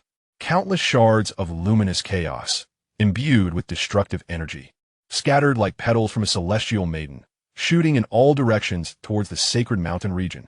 Wherever they passed, the very fabric of space was torn with intricate dark fissures. The earth plowed into unfathomable chasms, and the remnants of sulfurous poison were instantly obliterated. Among them, the most substantial stream of chaotic light headed unerringly towards the 3 lifeless corpses of the insect mothers, submerged in pale, sacred flames below. This is bad. A warning blared in Carlot's mind. He instantly comprehended. The chaotic beam, breaking free from its confinement, was not a manifestation of life. It resembled a frenzied, aimless conglomeration of energy driven by primal laws. It required a vessel, It demanded release. It craved destruction and rebirth. And the three insect mother corpses below, though gravely injured and nearing death from the sanctified flames, contained vast reservoirs of life essence and chaotic filth, making them an ideal breeding ground for this chaotic stream. Retreat. Carlot bellowed hoarsely towards the direction of the stone dwellings of the flame tribe, exerting every ounce of his strength. His voice pierced through the chaotic storm. The elder of the flame tribe, upon witnessing the apocalyptic descent of the chaotic stream, turned pale with fear. He had no time to contemplate. Instinctively, he seized his fallen bone staff and plunged it fiercely into the ground, uttering his final drop of essence. Ancestors, protect us. At the heart of the crumbling stone edifice, the once intact monument that had just released a pale, holy flame flickered back to life, barely sustaining a thin veil of light that enveloped the nearby clansfolk. Yet this luminous barrier, in the wake of the chaotic radiance, proved as fragile as a soap bubble. Everything transpired in the blink of an eye. With a thunderous crash, the most colossal surge of chaotic light struck fiercely upon the remains of the largest insect mother. There was no earth-shattering explosion, only a bizarre and terrifying fusion. The chaotic light instantly permeated the charred, smoke-emitting carcass of the insect mother. The immense, lifeless, charcoal-like shell swelled violently, as if inflated like a balloon. The ashen exterior cracked inch by inch, revealing the frantically writhing, viscous flesh within, coursing with chaotic hues. Within this flesh, countless minuscule vortices, resembling eyes, opened and closed in a frenzied whirl. The unsettling sound of thick, slithering movement echoed ominously from a gaping core wound. Seared by the pale, holy flame, the viscous, chaotic flesh surged forth, coalescing and distorting. No longer resembling compound eyes, it morphed into a gigantic, continuously rotating mouth formed entirely of pure, chaotic energy. At the center of this vortex, a profound abyss seemed to connect with the ultimate void of the universe, emanating a terrifying gravitational pull that threatened to consume all. The other two insect mother remains appeared to be provoked. The remnants of their foul life force, ignited by the chaotic energy, also began a frenzied transformation. Their carcasses expanded and cracked, and chaotic flesh burgeoned forth. Although they did not form a central vortex, countless tendrils, composed of chaotic energy and reminiscent of octopus limbs, sprouted from their surfaces. These tendrils flailed wildly, striking the air with piercing shrieks. Boom! Boom! Boom! The three colossal, grotesquely activated masses of flesh slowly rose from the charred earth. Their forms were no longer insectoid, but rather grotesque behemoths composed of char, viscous flesh, and flowing chaotic energy. The creature at the center, possessing the vortex-like mouth, was the most immense and terrifying of them all. Its vast maw rotated slowly, locking onto Carrot in the sky and the faint protective halo of the stone edifice in the distance. Akautikoha, even more tumultuous and savage than the previous pure, chaotic beam, emanated a horrific essence filled with twisted life and insatiable hunger, spreading like a plague. This sacred mountain, now a scorched earth, had fully transformed into a breeding ground for the birth of chaotic monstrosities. A cacophony of shrieks from the insect mothers, mingled with the rumble of chaos and the terrifying growls of endless thirst, tore through the storm, heralding the arrival of an even more desperate calamity of chaos. Carrot's countenance was gravely serious, his gray eyes fixated intently on the three chaotic monstrosities, particularly on the central creature with the vortex mouth. He sensed that within the depths of that vortex, a terrifying gravitational force capable of annihilating everything was brewing. Within him, the chaotic severed fingers in the wheel of chaos, having absorbed a strand of light, seemed to be sated, slipping back into silence. Yet, the insatiable instinct grew ever more pronounced, as if urging him to devour the chaotic monstrosities below. Chapter 33. The Sacred Body Devours Demons. The Desperate Flame of Madness. Three roars, sacrilegious to life, reverberated across the land. Three terrifying creatures, born from the grotesque fusion of the mother of insects' remains and chaotic energy, loomed like nightmares materialized upon the scorched earth of the divine mountain. The central beast, with its vast mouth resembling a swirling vortex of chaos, exuded the most ferocious aura. Its abyssal maw, seemingly capable of swallowing stars, fixating intently on Carrot in the sky. The other two tentacled abominations emitted sharp shrieks, brandishing tendrils composed of chaotic energy, encrusted with viscous flesh and peculiar eyes as they lashed restlessly against the ground, carving corrosive ravines in their wake. An invisible pressure surged forth like a tangible tsunami, assaulting the nerves of every survivor. The thin light shield above the stone house of the Flame clan quivered violently under the terrifying aura radiating from the fiends, akin to a dying candle flickering in the wind, on the verge of extinguishment. The Grand Elder's face turned ashen, his hand gripping the bone staff, trembling violently, his eyes reflecting utter despair. This was no mere plague of insects. It was the harbinger of annihilation. His roar. The source-eating demon lord struck first. Its massive body, composed of charred remains and writhing flesh, lunged forward, the colossal chaotic vortex at its core abruptly accelerating. An irresistible, space-warping suction erupted with a thunderous roar, targeting Carrot directly. Boom! Carrot's body plummeted as if seized by an unseen giant hand, forcefully yanked towards the abyss-like vortex. The chaotic diagram on his skin, already on the brink of shattering, emitted a piercing wail, instantly fracturing. Even more terrifying was the sensation that his recently quelled divine power and life essence were being forcibly drawn out, strands of vitality dissipating into the swirling, chaotic abyss. Damn it! Carrot's pupils contracted, a fierce glint flashing in his gray eyes. This suction not only devoured material energy, but also directly siphoned the very essence of life. He must not succumb to it. Break free from me, he bellowed, his heart racing wildly as the core of his star source throbbed fiercely, extracting the last remnants of divine power. Simultaneously, the wheel of chaos roared, the sea of suffering surging into towering waves, as 5 emerald lotus petals, disregarding their wilting state, desperately blossomed with the essence of life to protect the core. Clenching his fists tightly, a final glimmer of thin golden holy flame ignited around him, and he struck fiercely at the void before him. Heaven-burning, fist-intent break. Rumble. The punch, infused with the last vestiges of will and divine power, collided violently against the suction field ahead, like a red-hot branding iron piercing solid ice. A piercing sound of annihilation erupted as the invisible suction field was forcibly rent open. Seizing this fleeting opportunity, Carrot darted forward like lightning, narrowly skirting the chaotic currents at the edge of the vortex. Several strands of hair and tattered clothing were instantly consumed by the vortex, silently dissolving into nothingness. Roar! The attack fell short, and the Lord of Devouring Source let out a roar of even greater fury. The chaotic vortex spun with increased ferocity, its gravitational pull expanding once more.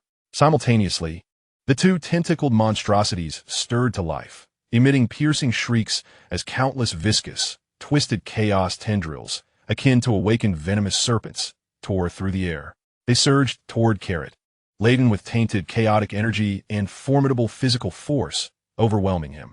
These tendrils not only possessed immense strength, but their surface, dripping with viscous flesh and glimmering eyes, radiated chaotic mental assaults, aiming to disrupt Carrot's consciousness. Surrounded by foes, drained of divine power, and severely injured, Carrot found himself in an unprecedented predicament. Like a storm-battered seabird, he struggled to evade and deflect amidst the violent gravitational pull and the flailing chaos tendrils. Each collision with the tendrils resounded with a thunderous boom, the clash of golden sacred flames against chaotic energy erupting in blinding sparks. His wounds, exacerbated by his frantic movements, continually ruptured, dark golden blood splattering in droplets around him. With a sudden miscalculation in his defense, a massive tendril viciously struck Carrot's back, chaos energy seeping into him and delivering a devastating blow. He coughed up blood, staggering under the impact. Within the vortex, the luminescence of the 5 lotus petals dimmed nearly to extinction, the sea of suffering roiling restlessly, while the core of divine energy flickered with an alarming warning of depletion. This cannot continue. Death is inevitable in this critical moment of life and death. From the depths of the vortex, the previously silent, chaotic, severed finger sensed the overwhelming chaotic magic from the outside world, awakening an unprecedented instinct of greed and hunger for consumption. It began to tremble, emanating a compelling urge, akin to a ferocious beast starved for eons, issuing a silent roar towards the imminent feast of flesh. Devour them. Consume the chaos. It belongs to you, the sustenance. The primal temptation of the severed finger assailed Carrot's will, but simultaneously, an immense sense of crisis arose. What consequences would arise from consuming this tainted, twisted chaotic energy? Would it grant him power, or would he be completely assimilated, becoming yet another chaotic monstrosity? Was the severed finger a source of aid, or merely a deeper trap? A fleeting glimmer of struggle crossed Carrot's eyes. Retreat? The Flame Tribe was right behind him, unable to withstand another onslaught from the fiends. Escape? With his divine power exhausted and speed drastically diminished, he could not evade the terrifying gravitational pull or the myriad of tendrils. Fight? With the remnants of his divine source and power barely sustaining a proper counterattack, what could he fight with? There was no choice. Damn it, you wish to feast, do you? I shall let you indulge. A flicker of madness and determination ignited in Carrot's eyes, rather than be slowly drained of life. He would gamble on this unknown glimmer of survival. He ceased to suppress the chaotic severed fingers stirring within the vortex, and instead deliberately plunged his consciousness into the whirlpool. Invoking that severed digit, Buzz, as if granted permission by its master, the chaotic severed finger erupted with an unprecedented grayish luminescence. The surface's fractured runes flickered with fervor, unleashing a voracious force of consumption from the abyss of the Karo Wheel Sea, one that was more pure, ancient, and domineering than the vortex of the devoured demon lord. This insatiable power was not directed at material forms, but targeted the very essence of energy itself, particularly the primordial chaos. Just as the devourer demon lord intended to unleash its pull once more, it suddenly faltered. The rotation of its core, chaos vortex, spiraled into momentary disarray. For the first time, its consciousness, composed of chaotic energy, experienced a primal fear stemming from the instinct of life, as if it had encountered a natural enemy. Yet Karo advanced rather than retreated, braving the onslaught of thrashing tendrils. Akin to a meteor ablaze with its final golden flames, boldly charging towards the devourer demon lord. His right hand, fingers aligned like a sword, no longer radiated pure golden holy flames, but was entwined with a layer of eerie, ashen chaotic currents, manifesting the power of chaotic dismemberment and consumption. Give it to me. Devour. With a fierce thrust, Karo's fingers, imbued with the ashen force of consumption, plunged into one of the thick, flailing tendrils of the devourer demon lord. There was no explosion, no violent clash of energies, only a silent obliteration and plunder. The chaotic tendril, pierced as if cast into a furnace, rapidly turned ashen and desiccated, visibly deteriorating. The tainted chaotic energy, the essence of flesh and blood, and even fragments of the faint chaotic laws contained within were ruthlessly extracted and consumed by the ashen currents, surging into Karo's being and ultimately merging into the Wheel Sea, greedily absorbed by the severed chaotic digit. A harrowing wail erupted from the tendril demon puppet, its voice contorted in agony as the devoured tendril was instantly reduced to ashes. It desperately sought to retract its remaining tendrils, but Karo was relentless, the gray light at his fingertips piercing towards another tendril. Meanwhile, the colossal chaos vortex of the devourer demon lord sensed the impending threat, abandoning its long-range pull. From the vortex's heart, it expelled a concentrated beam of chaotic deathlight, capable of obliterating space itself, targeting none other than Karo. With icy gray eyes, Karo thrust forth his left hand. This time, he wielded not a defensive diagram, but ignited with the last remnants of his golden holy flames. Alongside a surge of violent power forcibly extracted from the recently consumed chaotic energy. Heaven's incineration, ashes to oblivion, a previously unseen energy pillar, blending resplendent golden flames with a fierce gray glow, erupted from Karo's palm. It transformed from mere holy flames to a counterstrike infused with indomitable will, remnants of divine essence, and a forcibly harnessed chaotic power. The intertwining golden gray beam collided thunderously with the chaotic death light mid-air.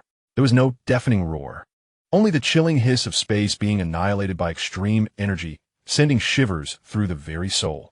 The two drastically different yet equally terrifying energies clashed fiercely, annihilating one another and creating a fleeting vacuum of energy, where even light was distorted and consumed. A standoff ensued, a deadly impasse. Carrot's 7 orifices bled profusely. His body trembled violently, and his left arm's bones groaned under the unbearable strain. In the abyssal sea, the severed finger ravenously consumed the energy of the tentacled puppet, barely sustaining the output of this desperate strike. But it was a losing battle. His body resembled a torch nearing its last flicker, teetering on the brink of collapse under the dual pressures of consumption and output. Meanwhile, the chaotic death light of the Devourer Demon Lord seemed inexhaustible. The immense vortex swirled slowly, providing a ceaseless stream of energy. Just as Carrot was on the verge of running out of strength and being completely engulfed by the death light, a hum echoed. Deep within the abyssal sea, that frenzied, severed finger, which was voraciously devouring the energy of the tentacled puppet after absorbing a sufficient amount of nutrients, saw a particularly dim rune on its surface suddenly flicker, albeit faintly, in its entirety. A surge of chaotic source power, 100 times purer and profoundly ancient, gushed forth like a nourishing rain from the flickering rune, instantly coursing through Carrot's nearly desiccated limbs and bones. A guttural roar escaped Carrot, unrecognizable as human, as his nearly extinguished gray eyes erupted with a terrifying brilliance. The column of intertwining gold and gray light in his palm surged forth as if infused with frenzied fuel. The gray chaotic power instantaneously swelled, overpowering the golden holy flame.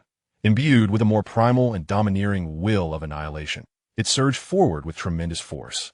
Boom! The chaotic death light was shattered inch by inch. The gold-gray light column surged upward with overwhelming might, crashing fiercely into the gaping maw of the Devourer Demon Lord's massive, chaotic vortex. A roar, filled with agony, astonishment, and destruction, unprecedented in its horror, reverberated across the scorched earth of the Divine Mountain. The colossal form of the Devourer Demon Lord trembled violently, a large hole blasted through the core's chaotic vortex, while chaotic energy erupted from its body like a flood breaching a dam. Chapter 34. The Demon Lord weeps blood. The holy body disintegrates. A roar, intermingled with suffering, astonishment, and devastation, echoed like the lament of countless dying stars, shaking the very fabric of the scorched earth surrounding the Divine Mountain. Its massive body, composed of charred remains and writhing flesh, convulsed violently, expanding. At its core, the colossal chaotic vortex was brutally penetrated by the conflated holy flame and chaotic power of Carrot's annihilation light beam, leaving behind a terrifying gash. This was not merely a physical wound, but a fatal blow to the very essence of the chaotic core. Boom! The chaotic energy, now utterly uncontrolled, burst forth from the vortex like a cosmic storm unleashed from a punctured balloon, erupting chaotically from the demon's body. These energies were no longer pure laws, but a tumultuous mix of the mother of insects-tainted blood and flesh, the will of annihilation, and violently torn fragments of chaotic laws, forming a wild and destructive tide of chaos. Inky black, ashen white, dark red, various twisted hues coursed and exploded across the demon's surface. The charred remnants and viscous flesh that comprised its body peeled away in large chunks, disintegrating into nothingness. With each explosion, the fabric of space quaked violently, tearing open more intricate black fissures. The two magical puppets, partially devoured by Carrot, let out a final, fleeting cry as they became mere marionettes severed from their strings. Their distorted forms could no longer maintain coherence, dissolving rapidly like wax figures tossed into a caustic abyss under the onslaught of chaotic energy, collapsing into two pools of viscous, smoldering chaos, utterly stripped of their threat. The Devourer of Source was on the brink of death. Yet, the ferocity of this dying demon's retaliation surpassed all imagination. Gurgling, a massive wound at the core vortex erupted, and viscous, chaos-hued blood surged forth like bubbling magma. This infernal blood did not drip. Rather, it spiraled rapidly around the wound, coalescing into a soul-freezing wave of pure destruction and chaos, brewing and rising from the remnants of the demon's body. Its colossal consciousness, composed of chaotic energy, had completely gone mad. No longer driven by the insatiable hunger of a predator, it now seethed with vengeful fury, intent on detonating all remaining chaotic essence within itself and its colossal form, tainted by the filth of the Divine Mountain and the essence of the Mother of Insects, transforming this space, along with the ant that had inflicted such devastation upon it, into mere chaotic dust. Boom! Boom! Boom! The remnants of the Devourer of Source swelled at an alarming rate. Blinding chaotic light seeped through the cracks in its surface, resembling a supernova on the verge of explosion. The swirling vortex of blood at the core accelerated, emitting energy waves terrifying enough to annihilate stars. The space groaned under the unbearable strain, and larger, darker cracks spread forth. Self-detonation. This was dire. It intended to obliterate its own essence. Carrot's pupils constricted, his scalp erupting with dread. An unprecedented sense of impending doom gripped his heart, more immediate and lethal than when he faced chaotic beams and death rays. The power of this creature's self-detonation could undoubtedly erase him along with the entirety of this divine mountain region. Flee. He must escape immediately. However, just as Carrot contemplated tearing through space with the last remnants of his power, a sudden hum erupted within him. The chaotic severed finger, which had just restored his chaotic source power and aided him in severely wounding the demon, erupted with a greed 100-fold more intense than when it consumed the magical puppets. This sensation was no longer a mere urging. It was a command, an undeniable while emanating from a higher, ancient existence. The chaotic runes on the severed finger flickered wildly, and a grayish light flooded the entirety of his realm. An even more domineering and relentless force of absorption erupted from Carrot, akin to a torrential flood from a breached dam, surging forth. This power's target was no longer the dissipating chaotic energy, but rather the core wound of the devourer of source, where the chaotic essence was wildly coalescing, on the verge of explosion. Moreover, the chaotic demonic blood, which embodies the shattered laws, is now leaking forth. Carrot let out a scream of excruciating agony. The devouring power unleashed by the broken finger exceeded the limits of his grievously wounded body. His right arm bore the brunt of it. With a hissing sound, the tattered sleeve encasing his arm was instantly reduced to ashes. The skin and flesh of his entire right arm, under the onslaught of this frenzied devouring force, were stripped away as if by countless invisible blades, inch by inch, obliterated. The dark golden sacred blood just oozed forth, only to be assimilated and consumed by the grayish devouring power. Beneath it, the skeletal structure gleamed with a somber metallic sheen. Yet this bone was undergoing a bizarre transformation. Once resplendent like jade, flowing with dark golden divine radiance, the sacred bones were rapidly being tainted by a layer of lifeless ashen gray under the erosion of the chaotic devouring force and the onslaught of the demonic Lord-S primal energy. The surface of the bones even began to manifest extremely dim, twisted, chaotic runes. A chilling, violent aura, neither alive nor dead, seeped from the depths of the bones. The broken finger, in its pursuit to consume the impending explosion of chaotic origin, was forcibly extracting and burning Carrot's sacred flesh and bones as fuel and conduit. The cost was nothing short of catastrophic. Roar. The dying, devouring demon lord seemed to sense this more terrifying devouring lock, and the swirling vortex of coagulated demonic blood abruptly faltered, its self-destruct process interrupted for a fleeting moment.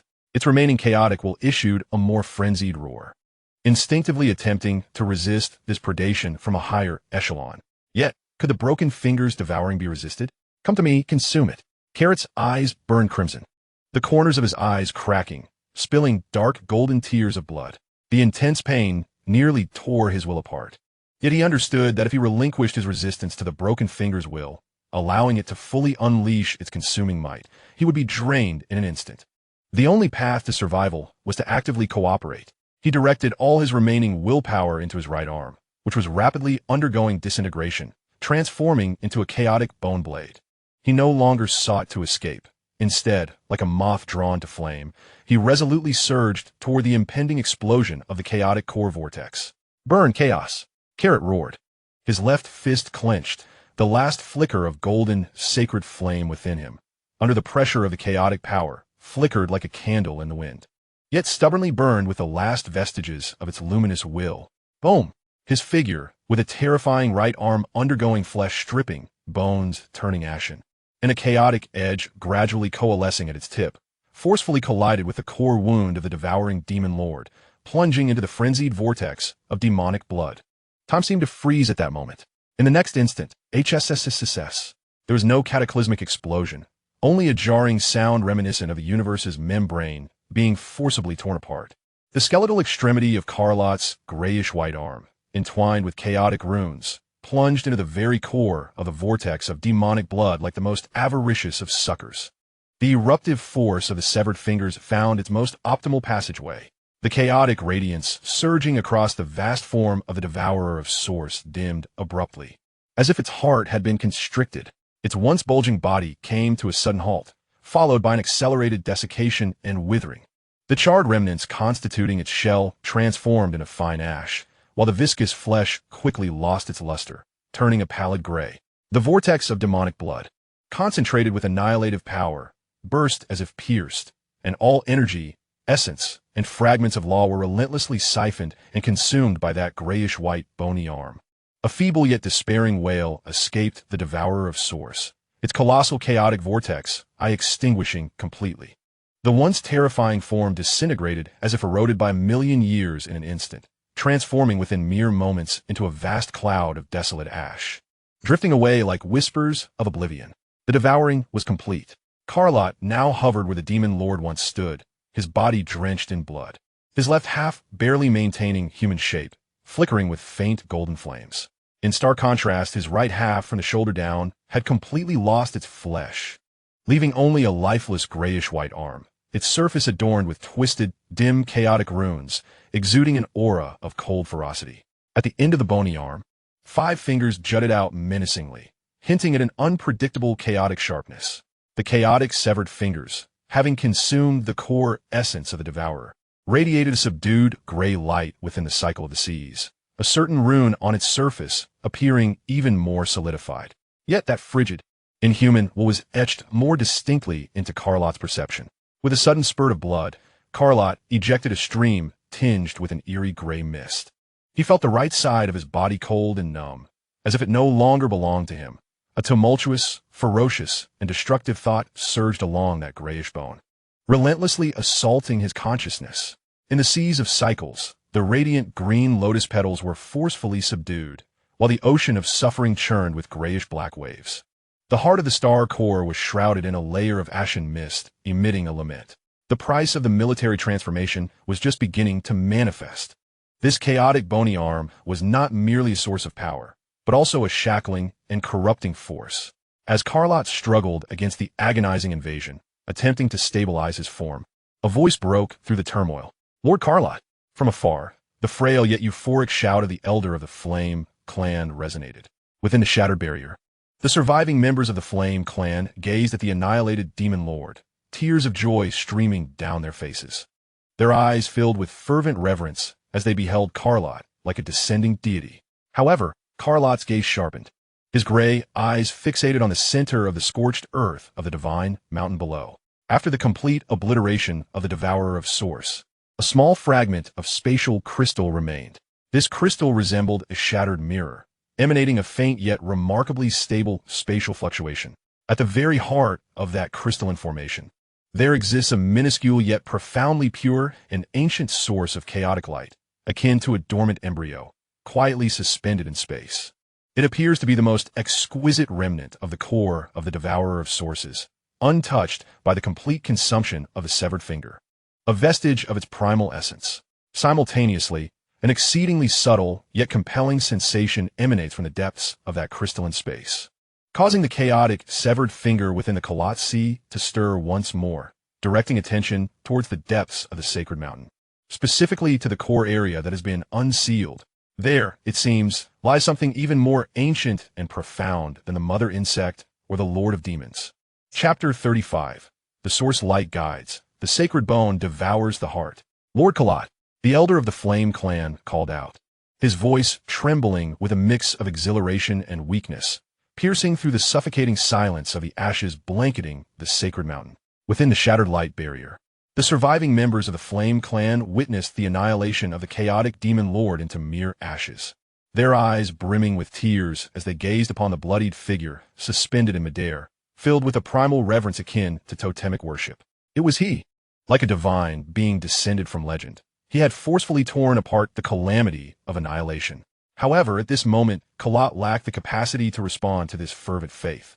A suppressed, rasping sound escaped his throat, reminiscent of a winded bellows. His left side, imbued with the remnants of dark golden holy blood, feebly resisted the encroaching corruption, while his right side, an arm entirely composed of gray-white, lifeless bone, inscribed with twisted and dim chaotic runes, emanated a chilling and violent aura, akin to a ravenous serpent, tightly coiling around him. The cost of this transformation was far more than merely the loss of flesh and blood. The frigid and chaotic will emanating from the severed finger relentlessly surged through this bone arm, striking at his consciousness with increasing ferocity. Countless blasphemous whispers, illusions of annihilation, and an insatiable hunger to consume everything pierced his soul like a million icy needles. With each assault, darkness enveloped his vision, his consciousness teetering on the brink of being engulfed by the chaotic maelstrom. Even more terrifying was the insidious erosion.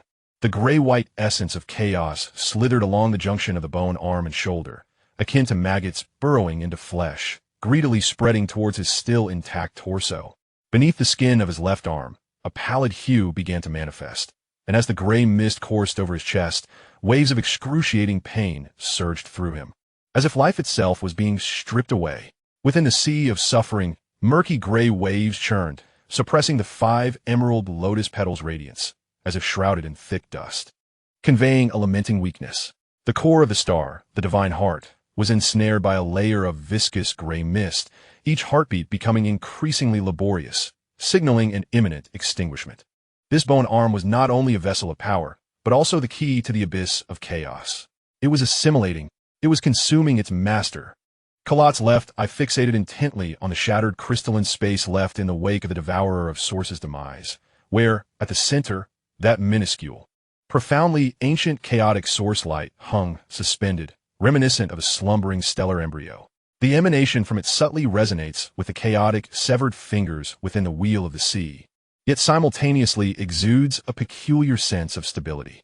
At the same time, the pull originating from the depths of the crystal, directing towards the core of the divine mountain, becomes increasingly discernible.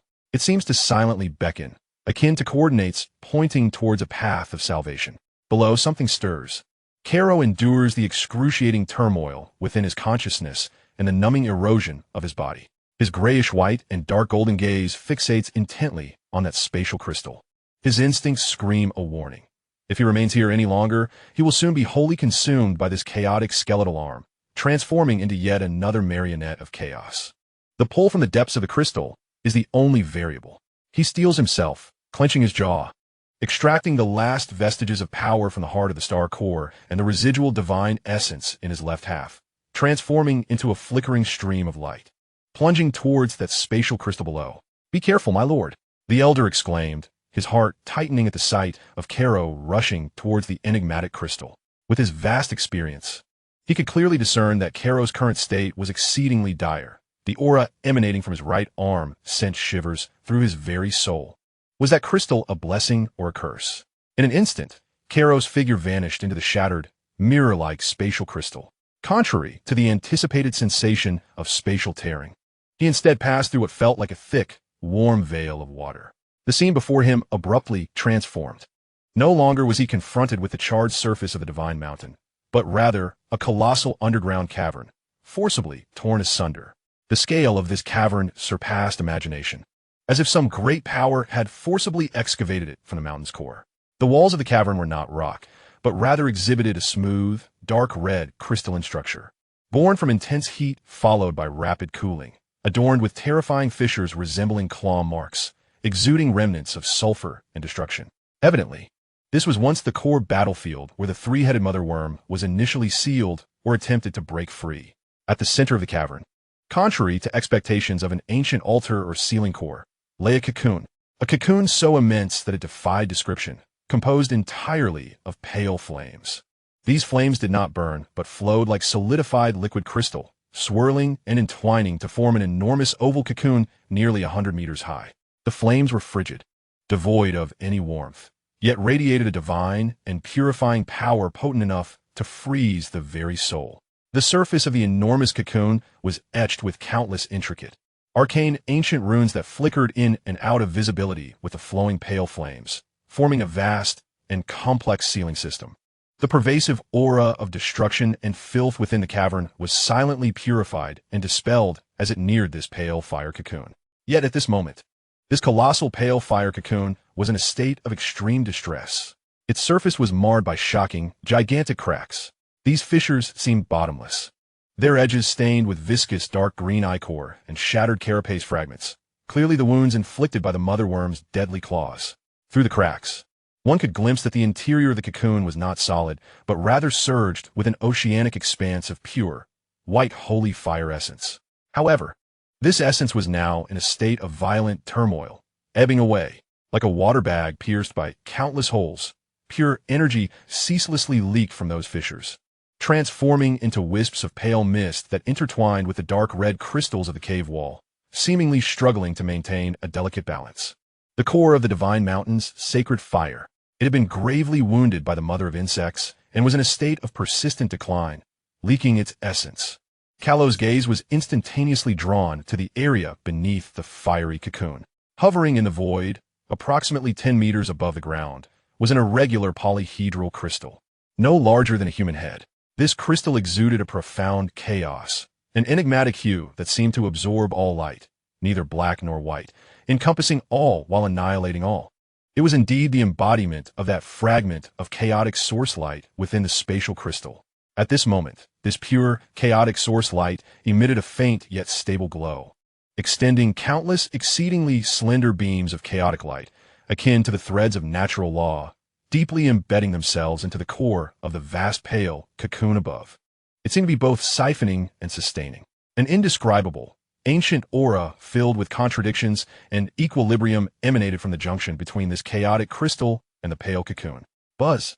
Just as Carlot stepped into this hollow core, the chaotic severed finger, which had lain dormant after devouring the essence of the demon lord, erupted with unprecedented warmth.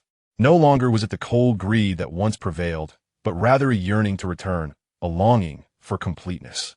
This fervent pulse directed itself straight towards the suspended chaotic crystal.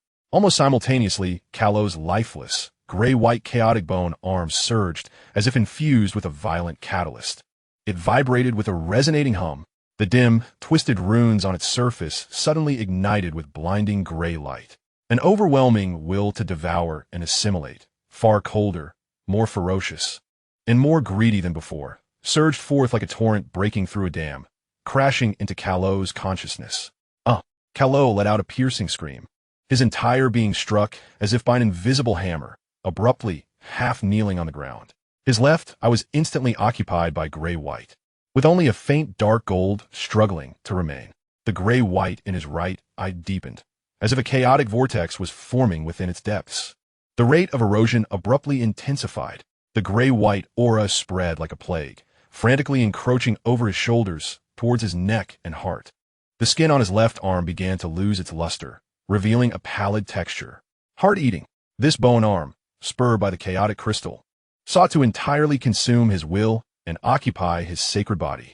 No, get out! Carlot's dwindling will roared, his left fist igniting with a last flicker of golden flame. Striking fiercely against his right shoulder, he attempted to awaken himself through pain to halt the encroachment. Boom! The golden flame clashed with a gray-white aura, emitting a sizzling sound of annihilation. Yet the effect was negligible. The gray-white aura merely hesitated for a moment before surging forth with even greater ferocity. Lord Carlot! An aged and resolute roar echoed from the cave entrance. The elder of the Flame Clan. He, despite being on the brink of exhaustion and grievous injury, dragged his weary body forward, accompanied by the few remaining strong warriors of the Flame Tribe. With unwavering determination, they forced their way through the crystalline barrier of space. Plunging into the heart of the void, they bore witness to the horrifying sight of Carrot being consumed by the skeletal arms, writhing in agony. The great elder's murky old eyes instantly focused on the immense, pale fire cocoon, particularly the core where the chaotic crystalline roots had penetrated. A fervent light, akin to martyrdom, erupted within his gaze. The ancestral sacred fire, the origin, exhaustion. His voice resonated with a sorrowful lament, chaotic, a poison, yet also an anchor. It seemed he grasped a profound truth in an instant. Raising the cracked bone staff with all his remaining strength, he plunged it fiercely into his own chest. With a sharp gasp, boiling blood, tinged with a faint golden red hue, gushed forth, splattering upon the staff. With my waning body, with my tribal blood, summoned the ancestral sacred fire. Purify the chaos that corrupts. Protect the seed of the sacred body. Boom! The Great Elder's battered form and the blood-stained staff were instantly engulfed in a pale flame. This fire did not emanate from without, but rather ignited from the depths of his being, from the lineage of the flame tribe that had persisted through countless generations. It was the fire of life, the fire of legacy, this feeble yet remarkably pure, sacred flame of life, imbued with the will to sacrifice and protect, surged forth like a moth to a flame, unhesitatingly approaching the core where the chaotic crystalline roots intertwined with the vast pale cocoon. Great Elder, the surviving warriors of the flame tribe cried out with heart-wrenching anguish. Yet without hesitation, they pounded their chests, releasing their life essence in the form of weak blood flames, trailing behind the Great Elder's flame of life. Buzz! As the sacred flame of life, born of the Great Elder, collided with the base of the fire cocoon, the immense and feeble pale cocoon trembled violently. It was as if it had encountered a long-awaited rain after a drought, like a flickering candle flame receiving a fresh supply of oil. The pale flames flowing across the surface of the cocoon suddenly blazed brightly for a moment. A force of divine purification, far clearer and purer than before, surged upward through the countless chaotic beams rooted within, fiercely washing over the chaotic crystal the size of a human head. Chapter 36. The Fire of Legacy Extinguished. The Sacred Body Reforged. Great Elder. The anguished cries of the flame tribe warriors echoed through the vast core void. Akin to the lament of a cuckoo mourning blood, they watched helplessly as the Great Elder's form dissolved into the purest light within the pale, sacred flame, along with the bloodied staff, both sinking into the depths of the vast pale cocoon at the core entwined by countless chaotic beams. Following suit, the weak blood flames, infused with their life essence, like fireflies drawn to the flame, unreservedly collided within. Buzz! In that moment, the dormant, weakened source of the pale, sacred flame cocoon was as if infused with an unprecedented vitality, erupting in an unprecedented brilliance. It was no longer the cold, solid flow of before, but rather, in every sense, it burned. Boom! The vast and pristine source of sacred fire, ignited by the lifeblood and essence of the entire flame clan, has reached a boiling point, a force far clearer and purer than before. Imbued with ancient protective will and resolute sacrifice, erupted like a volcano suppressed for billions of years. This power did not radiate outward but surged along the countless strands of law beams rooted at the bottom of the fiery cocoon, extending from the chaotic crystal, flowing upstream. With a magnificent will to purge all impurities and chaos from the world, it forcefully and decisively washed toward the head-sized chaotic crystal suspended in the void. Sizzling, like scalding holy oil poured over ice. The piercing sound of annihilation instantly reverberated throughout the hollow space. The profound chaotic crystal, seemingly capable of absorbing all light, began to vibrate violently for the first time. The originally stable flow of chaotic essence surged, creating tumultuous ripples under the cleansing holy fire of utmost purity. The pure, chaotic source light clashed fiercely with the counteracting pale, holy fire, leading to mutual obliteration. The countless law beams extending from the crystal, piercing into the source of the fiery cocoon, trembled and twisted violently under the impact of this turbulent, purifying current, even showing signs of subtle fractures. Roar! Almost simultaneously with the purifying force rushing against the chaotic crystal, Carlot's right arm, an ashen, lifeless chaotic bone arm, erupted with a shriek so inhuman it pierced through the air. As if seared by a scalding iron, the twisted runes etched upon the surface of the bone arm flickered wildly, the grayish light oscillating chaotically, a wolf filled with turmoil. Pain and extreme ferocity surged forth, piercing into Carlot's nearly collapsing consciousness like a myriad of red-hot steel needles. Carlot emitted a beastly wail, his body crumpling as if struck by an invisible giant hammer, convulsing violently on the ground. The grayish erosion on his right side spread with the swiftness of an enraged serpent, creeping rapidly across his neck, left chest, and even half of his face, engulfing them in lifeless, ashen patterns. The last glimmer of dark gold in his left eye was nearly extinguished. Same source. The chaotic crystal and the bone arm share the same origin. The purifying crystal equated to burning the essence of the bone arm. However, just as this extreme pain and chaos were about to completely consume the last vestiges of Carlot's consciousness, a hum resonated deep within his mind. The dormant chaotic severed finger sensed the violent impact on the chaotic crystal from the purifying force, and at that moment, it erupted with an unprecedented, pure desire and instinct to devour. No longer merely passively resonating, it transformed into a torrent of overwhelming will, instantly overpowering the chaotic impact from a bone arm, forcefully injecting itself into the core of Karo's consciousness. Devour it. Devour that crystal. It is the missing part of me. It is the key to my return. This will, cold, ancient, and indisputable, resembled the decree of the supreme law. Meanwhile, a portion of the immense, purifying holy fire in the throes of violent consumption inevitably began to dissipate. The ethereal and pure essence of the sacred fire's purifying power cascaded down like an unclaimed deluge upon the crumpled and chaos-ravaged form of Carlot. Hiss! Like cold water poured onto a glowing iron, a fierce white vapor erupted. The areas of Carlot's body, particularly his left side, where the dark golden flesh of his sacred form still lingered, reacted with intense resistance upon contact with the dispersed sacred fire. The grayish-white essence was scorched and purified, emitting a sizzling sound while inflicting excruciating pain. Simultaneously, that pure force of life purification surged like the most potent of remedies, forcefully invading his parched soul sea, stimulating the nearly exhausted core of his divine essence, and the 5 emerald lotus petals that had been ruthlessly suppressed. Pain, exquisite agony. On one side, the chaotic torment of the burning chaos bone arm's origin, and on the other, the purifying incursion of the sacred fire that forcibly injected vitality, tearing him apart. Carlot felt as if both his body and soul were cast into the most merciless furnace. On one side, the cold and chaotic abyss tugged and devoured him, while on the other, the sacred fire, which consumed all, refined and purified. His consciousness, caught in the tug-of-war between these extremes, resembled a frail vessel amidst tempestuous waves, ready to shatter at any moment.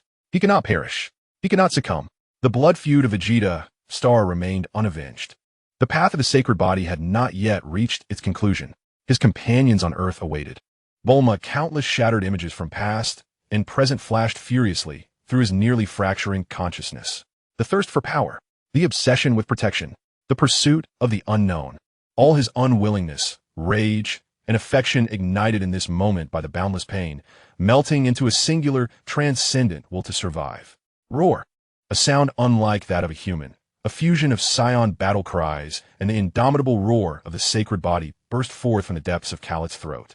Deep within his left eye, now almost entirely consumed by gray, a faint yet fiercely resilient dark golden light ignited like a candle flickering in the wind. Now is the moment. Carlot's remaining will, as sharp as the finest blade, seized the cold and pure will of consumption stemming from the chaotic severed finger, briefly intersecting with his unyielding will to survive in the crucible of suffering. He no longer resisted the instinct to be consumed by the severed finger. Instead, he embraced it. He poured forth all his remaining power, the last vestiges of sacred blood vitality burning in his left side. The feeble life essence desperately blooming from the 5 lotus petals in the soul sea, the final divine source power extracted from the core of his divine essence. And that indomitable heart fire, ignited and refined by pain, merging Saiyan bloodline and sacred body will, all as fuel, madly injected into the chaotic severed finger that yearned for release. With my body, with my soul, with my indomitable warrior blood as the guide. Consume. Boom! Within Carlot's soul sea, the chaotic severed finger suddenly erupted with an unprecedented grayish divine light. A certain rune on its surface, which had already become somewhat solidified from consuming the essence of the Demon Lord, shone forth in clarity and completeness at that moment. A surge of chaotic and unrelenting devouring power, more potent than ever before, coalesced into an exquisitely refined gray beam of light, ignoring the vastness of space. It erupted fiercely from his forehead, striking with unparalleled precision towards the chaotic crystal, which was being fervently cleansed by the purifying holy fire and experiencing violent fluctuations in its essence. This beam of devouring energy transcended the previous chaotic erosion, embodying a higher form of plunder, as if a sovereign were reclaiming lost power. In an instant, the gray beam pierced through the tumultuous field of the intertwining purifying holy fire and chaotic source light, forcefully penetrating the core of the chaotic crystal. The crystal emitted an unprecedented, mournful tremor, its chaotic hue surging wildly as it struggled against this superior level of consumption. Yet, caught between the relentless onslaught of the purifying holy fire, its resistance proved utterly futile. The pure and ancient chaotic essence was ruthlessly extracted by the gray beam, transforming into a torrent of chaotic source power that surged violently back into Carlot's wheel of fate, greedily absorbed by the severed finger. The brilliance of the severed finger intensified, illuminating its surface runes one by one, completing the intricate patterns. A more complete, profound, and terrifying essence of chaos began to permeate the air. However, as the chaotic crystal's essence was voraciously consumed by the severed finger, its connection to the vast, pale fire cocoon above was forcibly severed. Without the peculiar anchor of the chaotic crystal, the pale, holy fire cocoon, already on the brink of collapse due to the mother worm's devastating blow, trembled violently as if stripped of its last support. A thunderous roar echoed as the surface of the massive fire cocoon bore witness to horrific fissures, which expanded at an astonishing rate, visible to the naked eye. The vast, unrestrained essence of the pale, holy fire erupted forth like a river breaching its dam, violently spewing from countless cracks. This was no longer mere leakage, but a complete disintegration and outpouring. At last, liberation arrived, a grand, ancient thought imbued with endless fatigue and a hint of relief, akin to a final sigh, swept through the void alongside the surging essence of holy fire.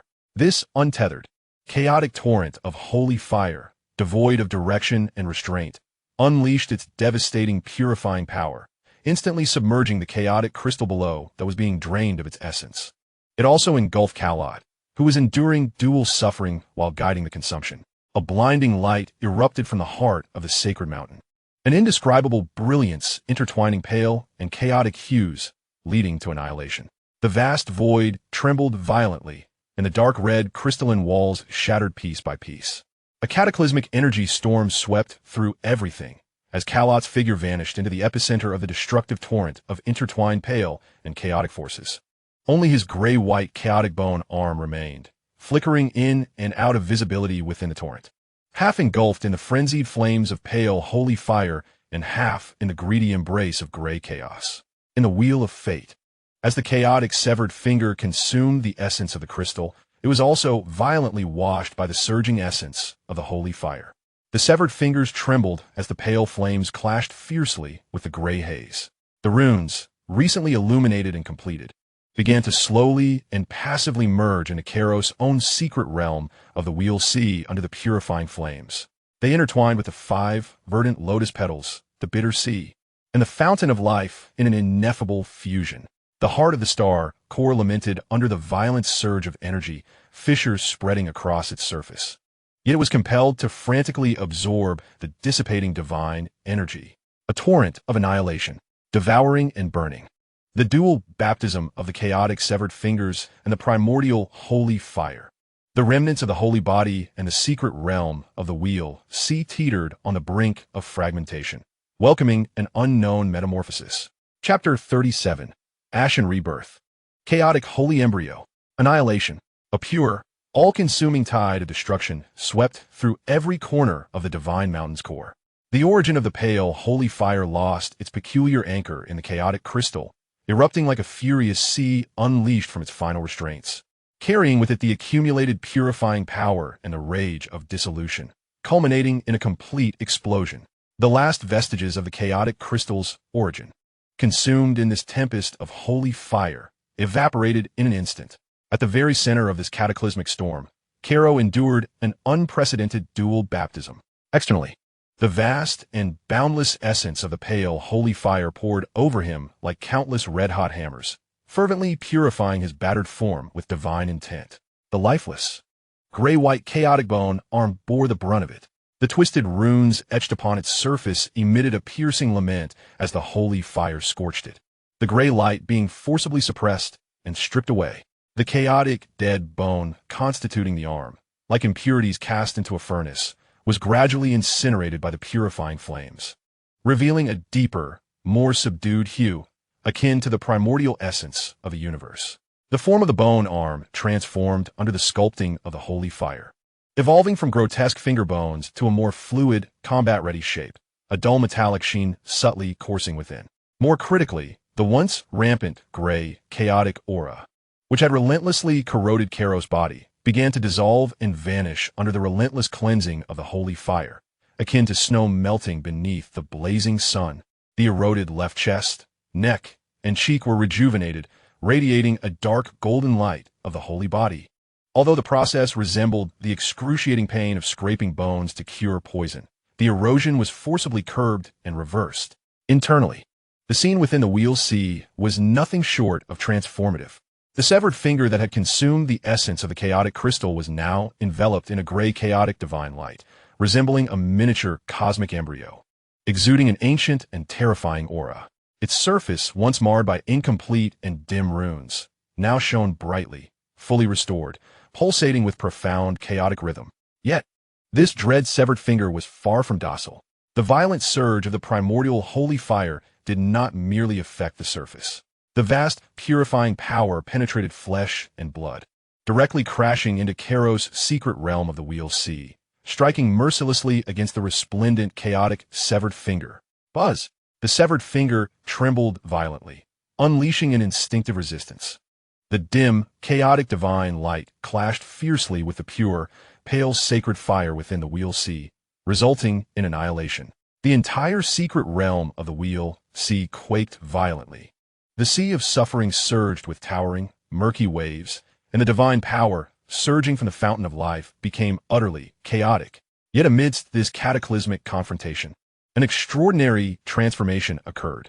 On the surface of the severed finger, several recently ignited and complete chaotic runes, under the relentless and ferocious forging impact of the sacred fire, found themselves unable to maintain absolute independence.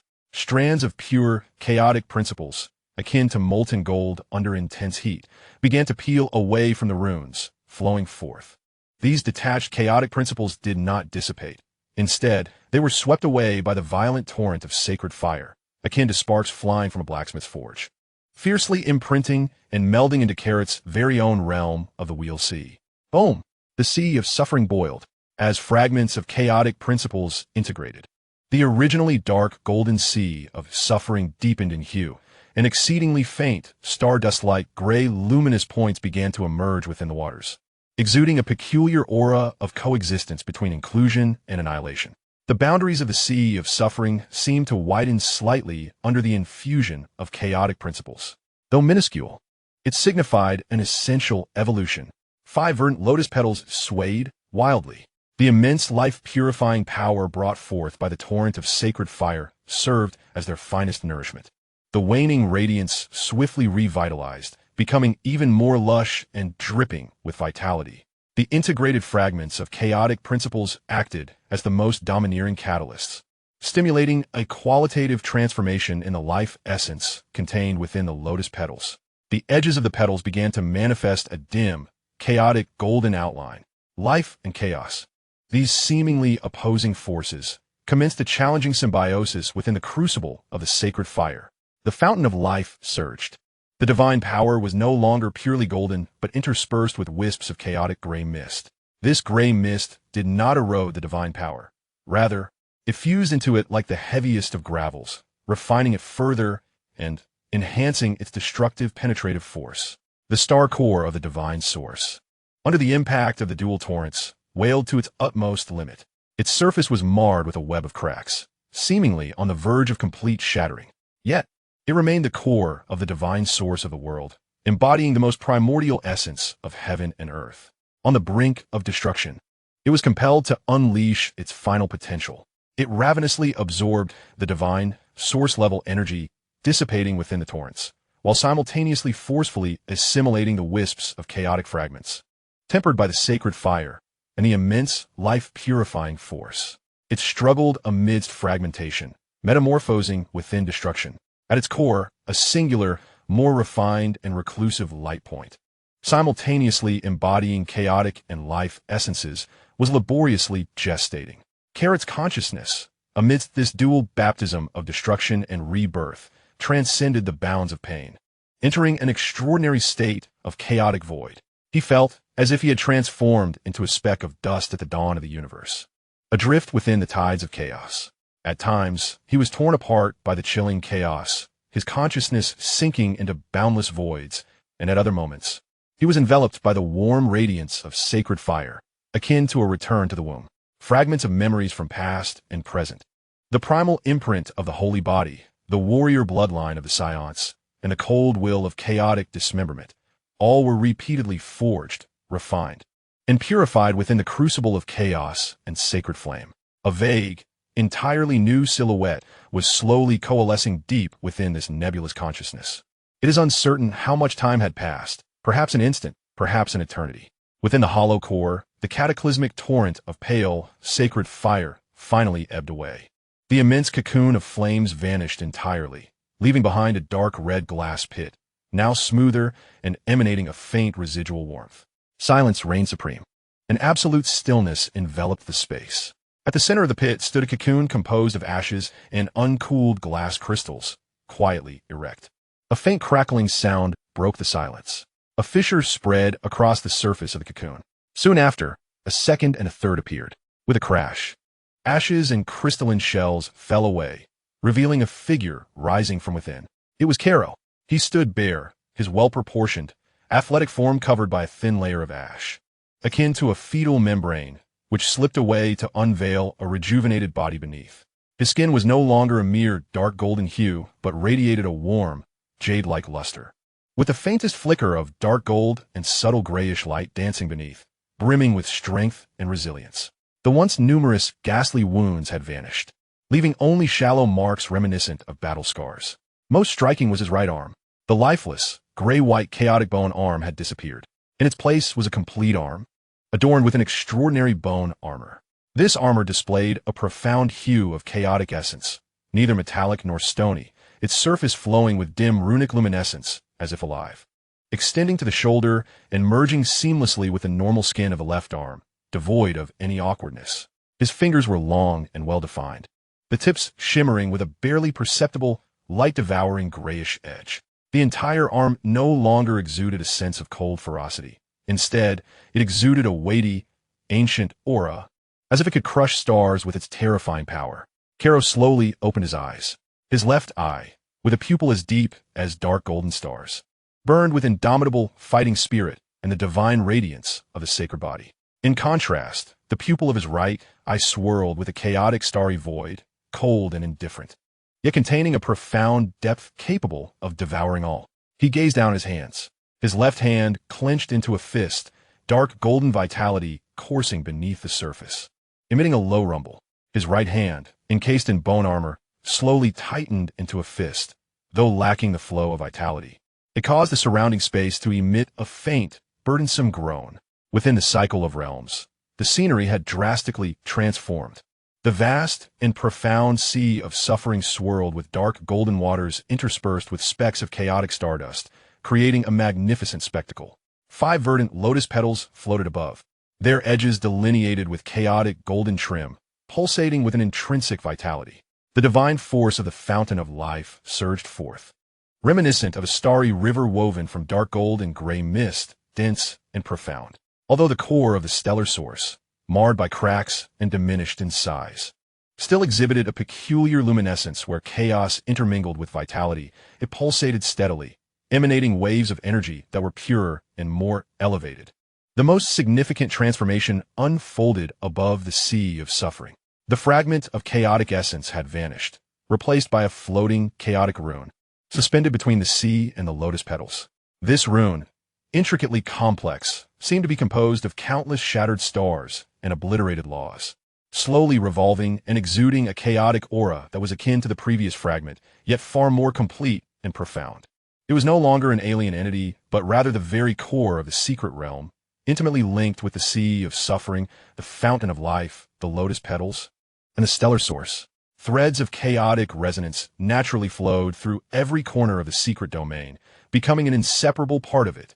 In the ancient sacred body of the secret realm, chaos and the laws of the cosmos merged to forge the sacred embryo of chaos. An unprecedented sensation of power coursed through him, surpassing even the pinnacle he had achieved prior to the establishment of the secret realm. This was not merely an enhancement in quantity, but a qualitative leap.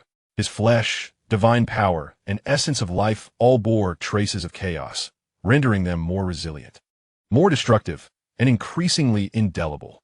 Yet, beneath this newfound strength, a chilling clarity resided deep within Carlot's right eye, as the chaotic star core stirred ever so slightly. Cold and rational, he acutely sensed that this merging of chaotic principles was akin to a double-edged sword. It bestowed strength, but also ushered in deeper unknowns and shackles. The core chaotic rune stood as both a wellspring of power and potentially a more profound imprint. His gaze swept across the edge of the vast pit, where remnants of the Fire Clan warriors lay. Only a few charred, fragmented bones and the traces of the Elder's staff, now reduced to ash. Their life flames, together with the disintegrated essence of sacred fire, had transformed into the very kindling that burned, purified, and enabled his rebirth. Silently, he raised his palm, encased in bone armor, towards the remains at the pit's edge, fingers slightly splayed. A subtle yet pure force, merging the embracing nature of chaos with the purifying essence of sacred fire, flowed from his palm, gently enveloping the remnants like a delicate veil. The last vestiges of destructive energy lingering on the remains were quietly purified, leaving behind only the purest traces of life's final essence. At that moment, a sudden crack echoed from the bottom of the pit, where the dark red glass-like ground, smoothed by intense heat, split open with a tremendous fissure. Deep within, rather than rock or magma, lay an exceedingly unstable region, radiating faint spatial fluctuations, a distorted zone. At the core of this distortion, a faint yet familiar pale ember flickered, reminiscent of a candle struggling against the wind, endeavoring to leap forth. It is indeed the last remnant of the sacred fire's origin, a flicker of true spiritual flame. It appears to be safeguarded by some mysterious force, evading complete annihilation. And at this moment, it flickers erratically with the expansion of the space fissure, poised to vanish entirely amidst the chaotic currents of space at any moment. Simultaneously, at the fissure's edge, a palm-sized fragment of a dark red stone tablet, riddled with cracks, is being swept by the tumultuous forces of space, perilously close to plunging into the depths of the fissure. On this fragment, ancient runes linger, emitting a faint resonance akin to that of the sacred tablet that once protected the divine mountain, the legacy flame of the Fire Clan. The final remnant of the divine mountain, Carrot's right eye, the chaotic star crystal, subtly rotates, while his left eye's dark golden pupil abruptly constricts. Chapter 38. The Seed of Flame, the Return to the Void. At the bottom of the massive pit, the space fissure gapes like a monstrous maw, rapidly expanding. The chaotic spatial turmoil slices through the surrounding dark red glass-like ground, producing an excruciatingly sharp, cracking sound. Deep within the fissure, the distorted region resembles a boiling cauldron, with the violent forces of space tearing everything apart. That faint, pale spark of fire flickers like a firefly in a storm, wavering under the relentless pull of the chaotic currents, as if it might extinguish entirely at any moment. It is the last vestige of the sacred fire's origin, fiercely protected by generations of the Fire Clan, the sole ember remaining after a brutal sacrifice, and the final hope for the continuation of their legacy. Meanwhile, the cracked fragment of the dark red stone tablet, caught in the tumultuous forces of space, tumbles like a leaf in a tempest, heading towards the destructive whirlpool of chaos deep within the fissure. The ancient runes upon the fragment emit a weak yet resilient pulse, as if silently recounting the sealed past of the divine mountain and the oaths of guardianship. Deep within Carrot's right eye, the swirling chaotic star crystal accelerates suddenly. A cold calculation and instinctual perception of space sweep across the fissure in an instant. There is no time to waste. The collapse of the space fissure is imminent. Whether by rushing directly or harnessing divine power, neither can match the swiftly descending fragment of the tablet, nor the soon-to-be extinguished spark of fire. The violent currents of space are capable of shredding any conventional means. A cold snort escapes from Carrot's throat, imbued with the inherent indifference and dominance unique to the newly awakened chaotic, sacred embryonic form. Without a moment's hesitation, his right arm rises sharply. The hand, covered in profound chaotic bone armor, spreads its fingers and with great force, it grips towards the rapidly collapsing space fissure below. Buzz! Within the sea of cycles, the floating core, chaotic rune, suddenly illuminates. An enigmatic and powerful essence, as if it could stabilize the void, bursts forth. The divine ability of the chaotic, sacred embryonic form. Void binding. Rather than directly confronting the violent forces of space, it seeks to solidify, using its own chaotic principles as a conduit. It forcibly interferes with and delays the operation of the spatial laws in the target area. A bizarre scene unfolds. The rapidly expanding, boiling space fissure visibly slows in its expansion, as if the slow-motion button has been pressed. The frenetic spread of the crack's edges began to stagnate, and the tumultuous whirlpool of turbulence within slowed abruptly. The entire fissured area seemed as though it had been cast into an exceedingly viscous quagmire of chaos. Although the collapse could not be entirely averted, this momentary delay was sufficient. Just as the fissure was forcibly stilled by the power of forbidden void, a dark golden radiance erupted from Carrot's left eye. The secret art of action activated. His body transformed into an elusive afterimage, transcending the barriers of space, and instantaneously materialized at the edge of the stilled crack. Swiftly, at an unparalleled velocity, as if he were destined to be there, his right hand, adorned with bone armor, did not retract. Instead, it instinctively reached for the plummeting fragments of the stone tablet, grasping them mid-air. A resonating hum filled the air as an invisible force, imbued with the primordial gravity of chaos, enveloped the fragments. Their downward momentum suddenly halted, as if tugged by unseen threads, and they shot back, landing securely in the palm of Carrot's bone-clad hand. The weight was slightly burdensome, and the touch was icy. The ancient runes remaining on the fragment emitted a faint, poignant aura of sorrow and protection. Simultaneously, Carrot's left hand extended like a sword, the fingertips gathering a delicate energy that fused the essence of chaos with the purifying flame of sanctity, an exclusive power of his newly reborn holy form. His movements were gentle yet remarkably swift, driven by the will of protection, as he precisely directed his fingertip towards the flickering pale ember wavering in the turbulent stasis. There was no cataclysmic clash. That faint yet pure energy, akin to the most tender vessel, instantaneously enveloped the pulsating pale ember, cradling it. The ember, like a fledgling returning to its nest, sensed the guardian spirit of its origin, immediately ceasing its struggle and resting quietly upon Carrot's fingertip, emanating a soft but steady warmth. Having accomplished this, Carrot did not spare a glance at the spatial fissure below. On the verge of breaking free from the constraints of forbidden void and unleashing its full fury, his form transformed once more into an afterimage, employing the secret art of action to retreat to the relatively secure edge of the vast pit. In a thunderous roar, the stagnation effect of forbidden void was utterly shattered by the violent forces of space as the enormous fissure erupted like a volcano pushed to its limits. More terrifying spatial turbulence surged forth like a flood, instantly obliterating the very ground where he had stood, along with vast expanses of glassy terrain, devouring it into a chaotic void. The fierce shockwave swept towards him, rustling Carrot's garments in the wind. He stood at the edge of the tempest, the runes on his right arm glowing faintly, effortlessly nullifying the impact. In his left hand, he cradled the flickering pale ember, while his right grasped the cold stone tablet fragment, his gray eyes calmly observing the newly birthed, continuously twisting and collapsing spatial ruins below. The core of the divine mountain had now reached its definitive end. The mother of insects, the demon lord, the holy fire, the flame clan, every grievance had returned to dust. It was time to depart. Carrot whispered, for the spatial structure here had been irrevocably compromised, and the violent fluctuations of space loomed like a beacon in the night, potentially inviting unknown scrutiny at any moment. He urgently needed to find a secure refuge to assimilate the gains from this rebirth, and to ascertain the purposes of these two relics.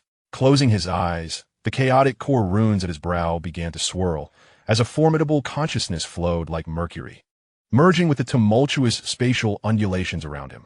The nascent chaotic sacred embryo endowed him with a perception of space far surpassing his previous capabilities. In his awareness, the chaotic spatial turbulence transformed from mere destructive disorder into a discernible network, akin to the undercurrents beneath a raging river.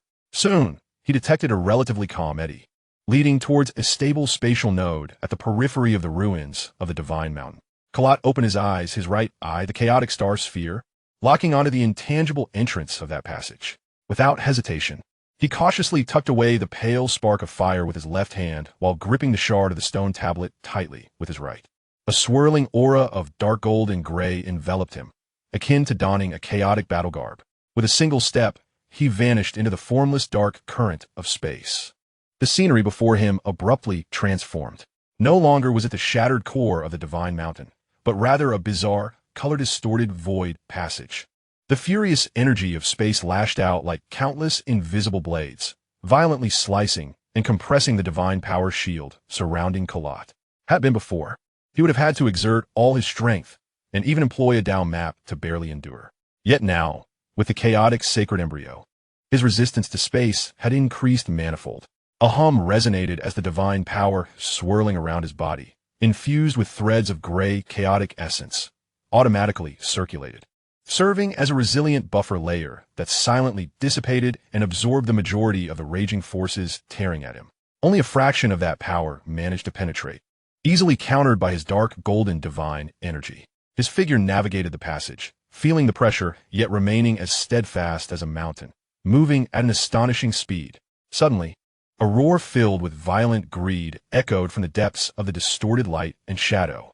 A colossal, shark-like phantom, formed entirely from pure spatial turbulence, opened its jagged maw composed of spatial fragments, lunging ferociously towards Carlot. This was a void beast, born occasionally from the chaotic currents, thriving on the consumption of spatial energy and unwary trespassers. Carlot did not even pause. His right eye, the chaotic star sphere, subtly rotated, its icy will locking onto the approaching void beast. With a casual lift of his arm, clad in chaotic bone armor, he grasped at the looming giant shadow.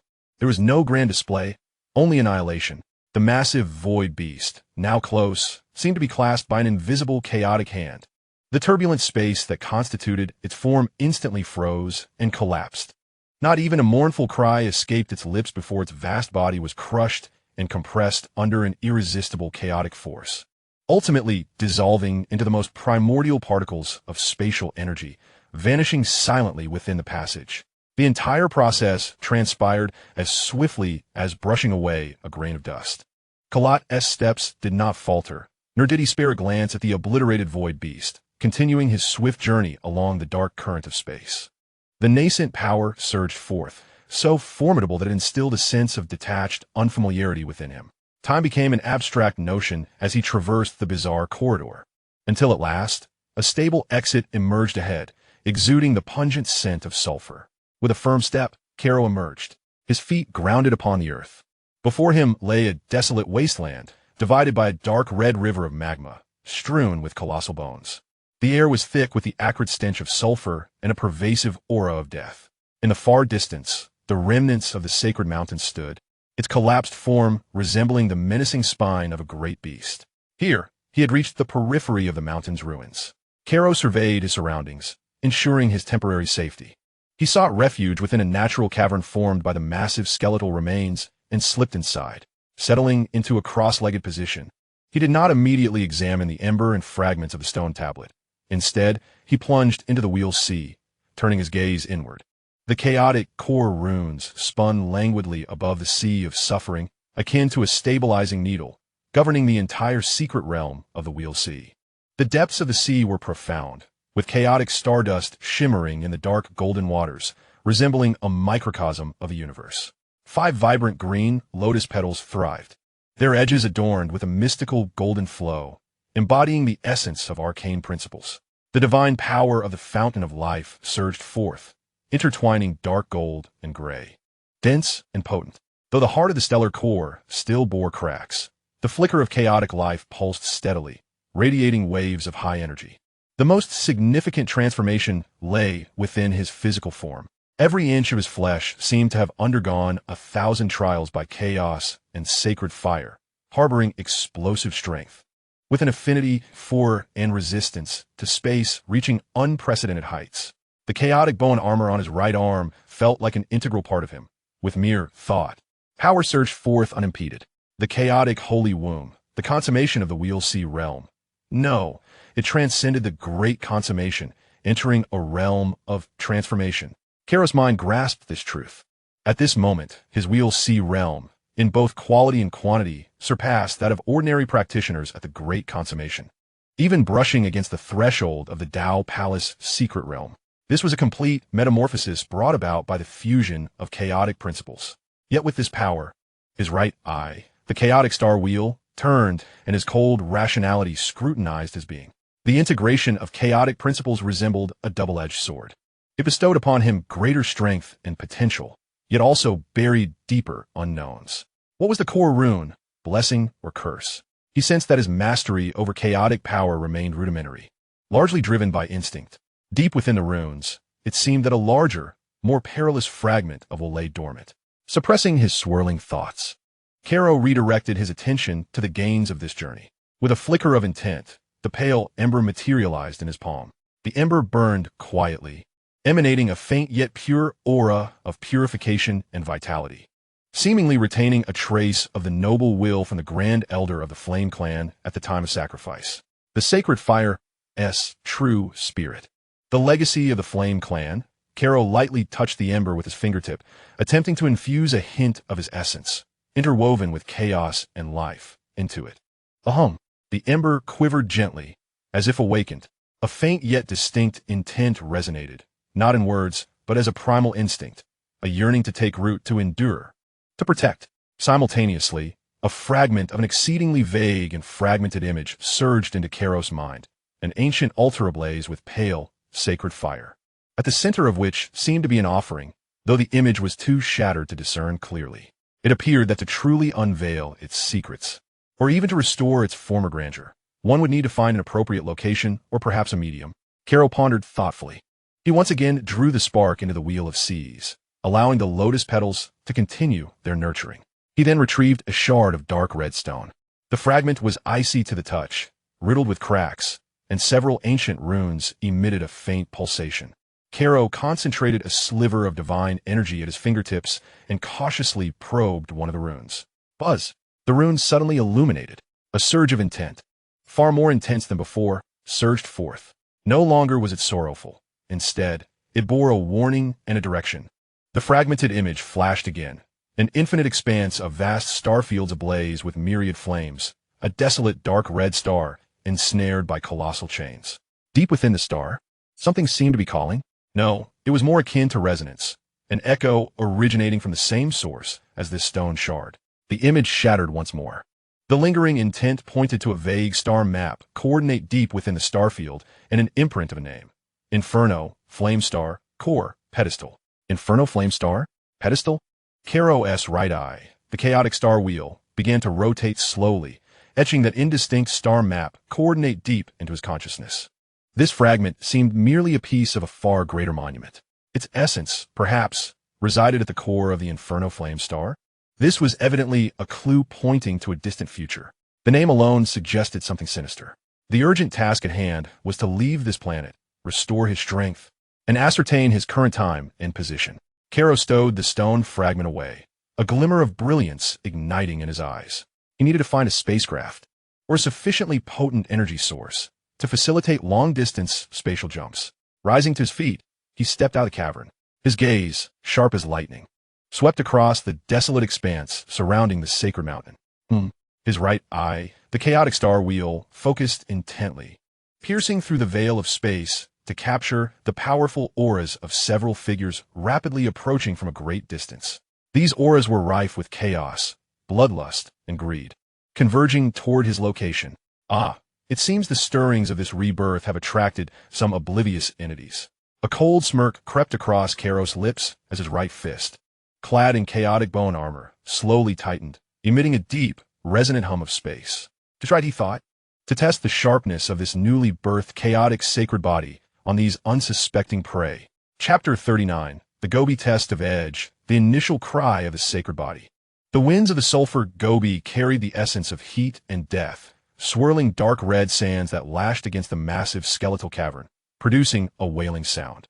Caro's figure stood resolute as a rock at the shadowy entrance of the cavern, his right eye, with the spinning chaotic star wheel, coldly locking onto the distance. 5 presences, 5 formidable entities, steeped in chaos, bloodlust, and avarice, approached with alarming speed from 3 directions, akin to hyenas drawn by the scent of blood.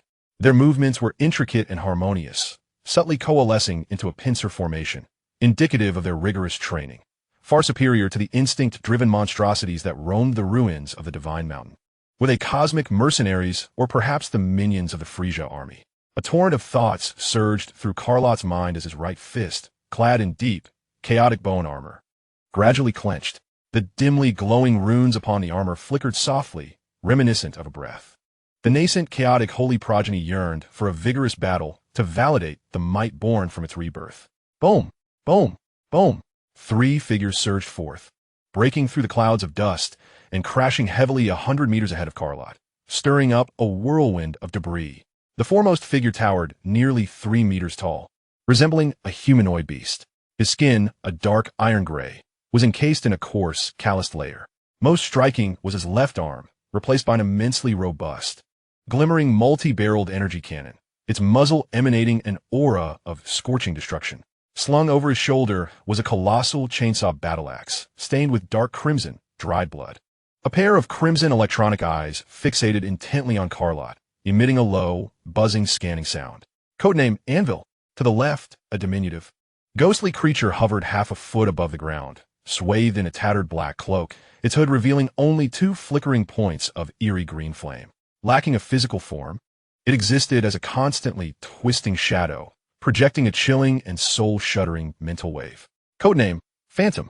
On the right stood a cyborg, a fusion of man and machine. Its lower body was equipped with reverse-jointed mechanical legs, while its upper body boasted sinewy muscles, yet its neck, spine, and arms were exposed, revealing pulsating blue energy conduits and metallic components. Armed with 2 high-frequency oscillating curved blades, 3 metallic shuttles hovered behind it, spinning and emitting a low hum. Codename Razor. The other 2 presences lingered slightly behind, yet they were more insidious, lurking behind the sand dunes like venomous serpents, seemingly poised to ambush or cut off any escape routes. Anvil's crimson electronic eyes scanned Carlot, particularly fixating on the inhuman chaotic bone armor encasing his right arm, producing a harsh, synthesized electronic voice. Scanning, high-energy reaction. Unknown life signs, suspected core product of divine, mountain mutation, value. Extremely high. Engage. Regardless of life or death. Roar. At the instant the command was issued, Anvil raised the enormous multi-barreled energy cannon with a sudden ferocity. The barrels spun at a dizzying velocity, emitting a deafening drone. Boom, boom, boom, boom. For pillars of crimson energy, as thick as water barrels, surged forth like roaring dragons, tearing through the air with devastating heat and shockwaves.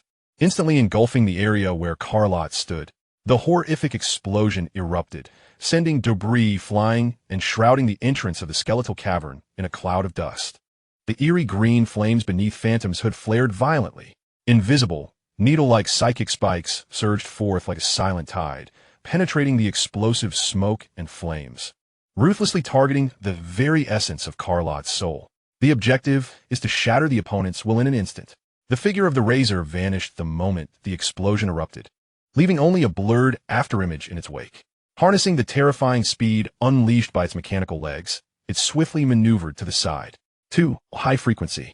Oscillating curved blades ripped through the air, emitting a piercing shriek, their edges sharp enough to slice through the armor of a warship, striking with vicious precision toward Carlot's neck and abdomen amidst the swirling dust. Simultaneously, 3 metallic projectiles hovered behind, akin to venomous serpents emerging from their lairs, hurtling with a chilling sonic boom toward Carlot's back, knee, and temple. A combined assault. The unrelenting pressure of technological firepower. An invisible psychological assassination. A close-quarters kill enhanced by machinery. With seamless coordination, they were lethal and merciless. This was the art of slaughter honed through countless hunts at the edge of the cosmos. Within the smoke and flames, Carlot's figure vanished. No, it did not disappear.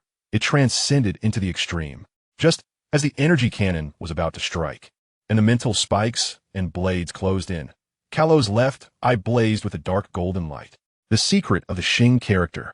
His body seemed to meld with the very fabric of space, transforming into an elusive distortion of light, escaping with terrifying efficiency that surpassed the Razor's mechanical speed. Evading through the narrow gaps between the energy beams, eluding the mental spikes lock, and slipping away from the encircling blades, as though teleporting. All that remained was the shattered entrance of the cavern, and the deep chasms carved by the explosion. What? The Razor's blades struck empty air, disbelief flashing in its blue eyes. Its speed sensors failed to capture how the opponent had moved. Caution! The Anvil's electronic eyes flickered wildly as the cannon pivoted sharply, attempting to lock onto the phantom that had appeared at its flank. But Carlot was faster. His figure materialized above the hovering shadow as if by teleportation. This soul-targeting assassin possessed almost zero physical defense. Carlot did not even employ his right arm bone armor. He merely hovered above, his left eye ablaze with an indomitable will, unleashing a low, commanding roar that reverberated on a spiritual level. Begone! Boom! It resonated like a great bell deep within the soul. The will of the chaotic sacred embryo, forged through the baptism of holy fire and chaotic refinement, was remarkably resilient and formidable. This was not a technique of mental assault, but a pure obliteration of willpower. The ghostly green flames beneath the shadowy hood flickered like a candle threatened by a tempest, dimming instantaneously.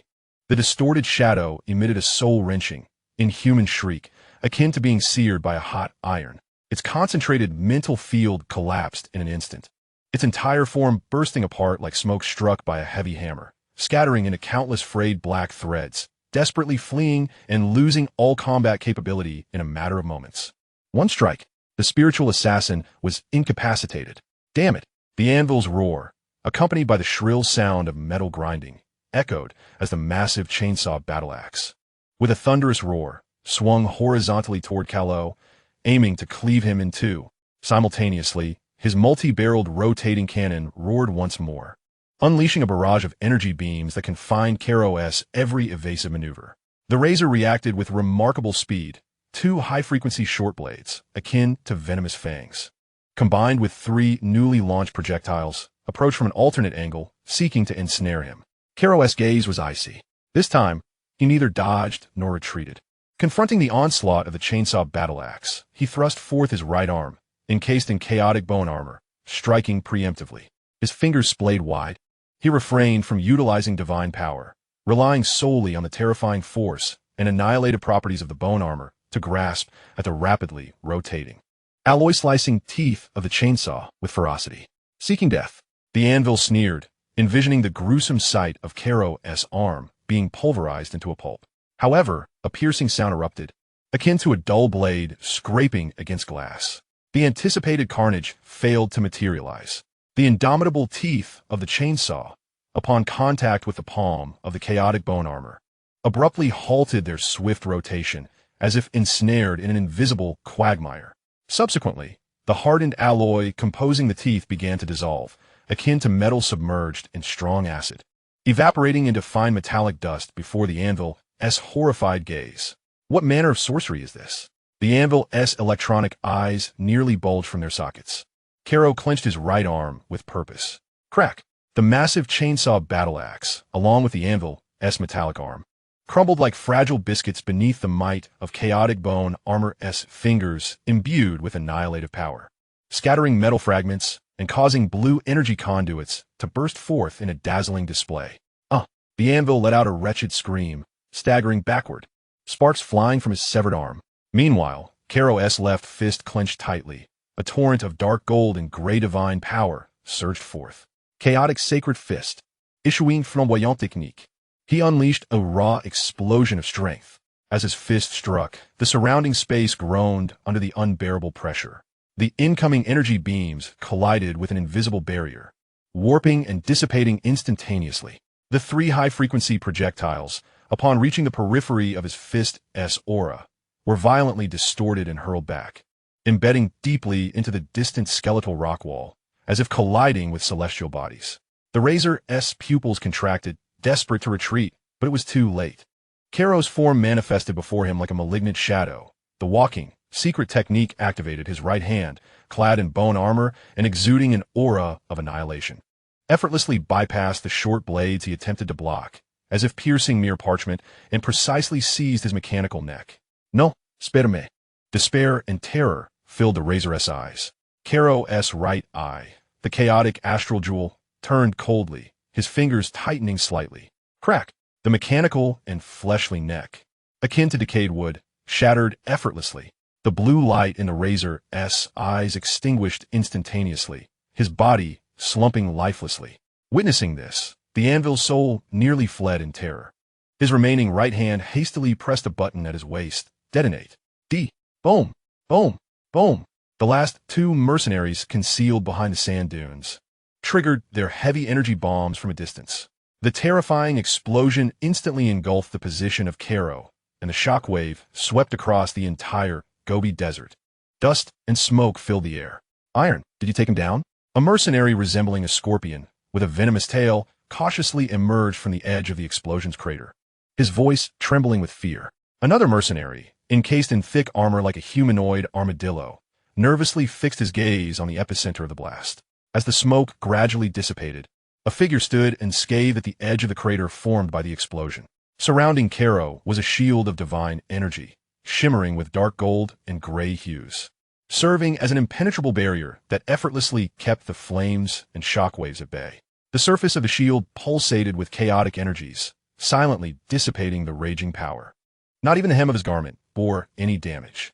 With a casual toss of his right hand, the corpse of the razor fell like a discarded sack before the armored figure. Is this all you can muster?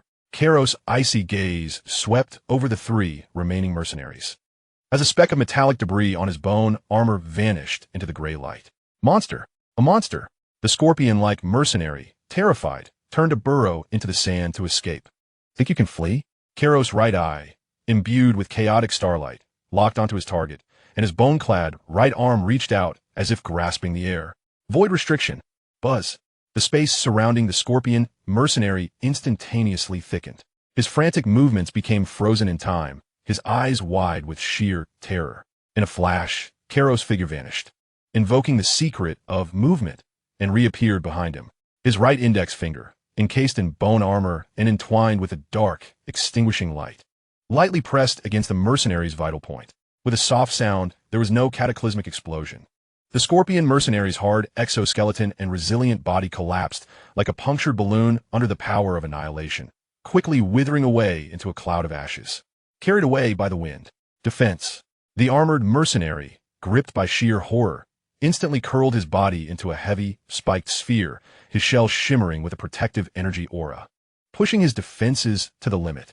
This was the ability he prided himself on for survival. Karo barely cast him a glance, his left fist clenched tightly. Dark golden divine power surging as he directed a punch toward the curled iron sphere. Chaotic holy fist crashed. Boom!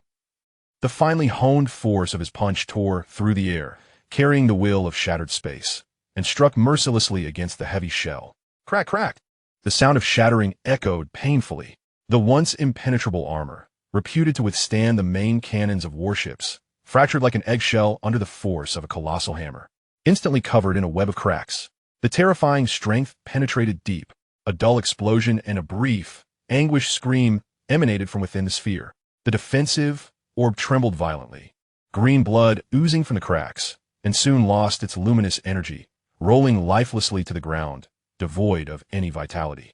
At last, Karo's cold gaze settled upon the solitary anvil and the barely coalescing shadow. The anvil's massive form trembled violently, crippled by a severed limb and fear. Its crimson electronic eye flickering erratically. The shadow's ethereal body swayed like a candle flickering in the wind, its ghostly green flame wavering uncertainly. Tell me, Karo's voice, as frigid as ice, bore an undeniable authority, your identities, your purpose. And where is the ship to leave this planet? The tip of his right finger emanated a flicker of dim annihilation, locking onto the anvil's head. With a desperate tremor in its synthetic voice, the anvil replied, We are the Bloodskull Mercenary Squad, hired by the black market broker Old K, to seek high-value aberrations or ancient relics within the ruins of the Sacred Mountain. The ship, it suddenly pointed toward an inconspicuous massive skeleton at the edge of the Gobi, underneath the camouflage bunker beneath the giant lizard's bones. The coordinates are. Very well. The flicker of annihilation at Karo's fingertip receded slightly. One last question. Have you heard of the Infernal Flame Star? Infernal Flame Star? A flicker of confusion crossed the anvil's electronic eye. That is the legendary realm of flames, exiled by the gods, burning for countless eons. It lies in the deepest part of the Crucible Star Domain, a place of no return. Only the oldest star pirates and outlaws might know the coordinates. The name Crucible Star Domain etched itself into Karo's mind as his right eye, the chaotic star, subtly twirled. He glanced at the pale flicker of flame dancing at his fingertip, sensing a faint resonance within himself, an instinct yearning to take root and persist. The value has been extracted, Karo pronounced coldly. No, you promised. The anvil's electronic voice brimmed with desperate pleading. With a hiss, two beams of dim annihilation, akin to the fingers of death, instantly pierced through the anvil's head and the core of the shadow. No screams were heard, only the instantaneous obliteration and nothingness. The wind howled, and the scent of blood permeated the air. Karo stood amidst the desolation of the Gobi, his chaotic bone armor untainted by blood, his gaze fixed upon the direction indicated by the anvil. The ship, the starting point of his return journey. In a swift motion, he surged towards the colossal skeleton of the giant lizard. Within the swirling chaos of the sea of stars, the core rune of chaos spun slowly, illuminating the fragmented stone tablet that pointed toward the infernal flame star, alongside the flickering pale flame in his palm. Chapter 40. The Bone Vault. The starship sets sail. The winds of the sulphurous Gobi swept through the battlefield, carrying the scent of blood and dust, weeping as they passed over the remnants of war. Karo's figure melded with the wind like a specter, racing toward the direction provided by the anvil in its dying moments, to the edge of the Gobi, where the skeleton of the giant lizard lay sprawled like a mountain. This skeleton was unimaginably colossal, even after countless years of decay. The remnants exuded a chilling aura of ferocity. The darkened bones bore enormous bite marks and claw prints, narrating tales of its fierce battles in life. The skull was deeply embedded in the gravel, forming a natural depression. Karo's right eye, the chaotic star, revolved slightly, as his formidable spatial perception penetrated the heavy layers of sand and bone. Soon, he locked onto his target, deep within the skeletal structure of the colossal lizard. Nestled just below the spine, lay a square entrance concealed by a special force field, seamlessly blending with the surrounding sand and stones.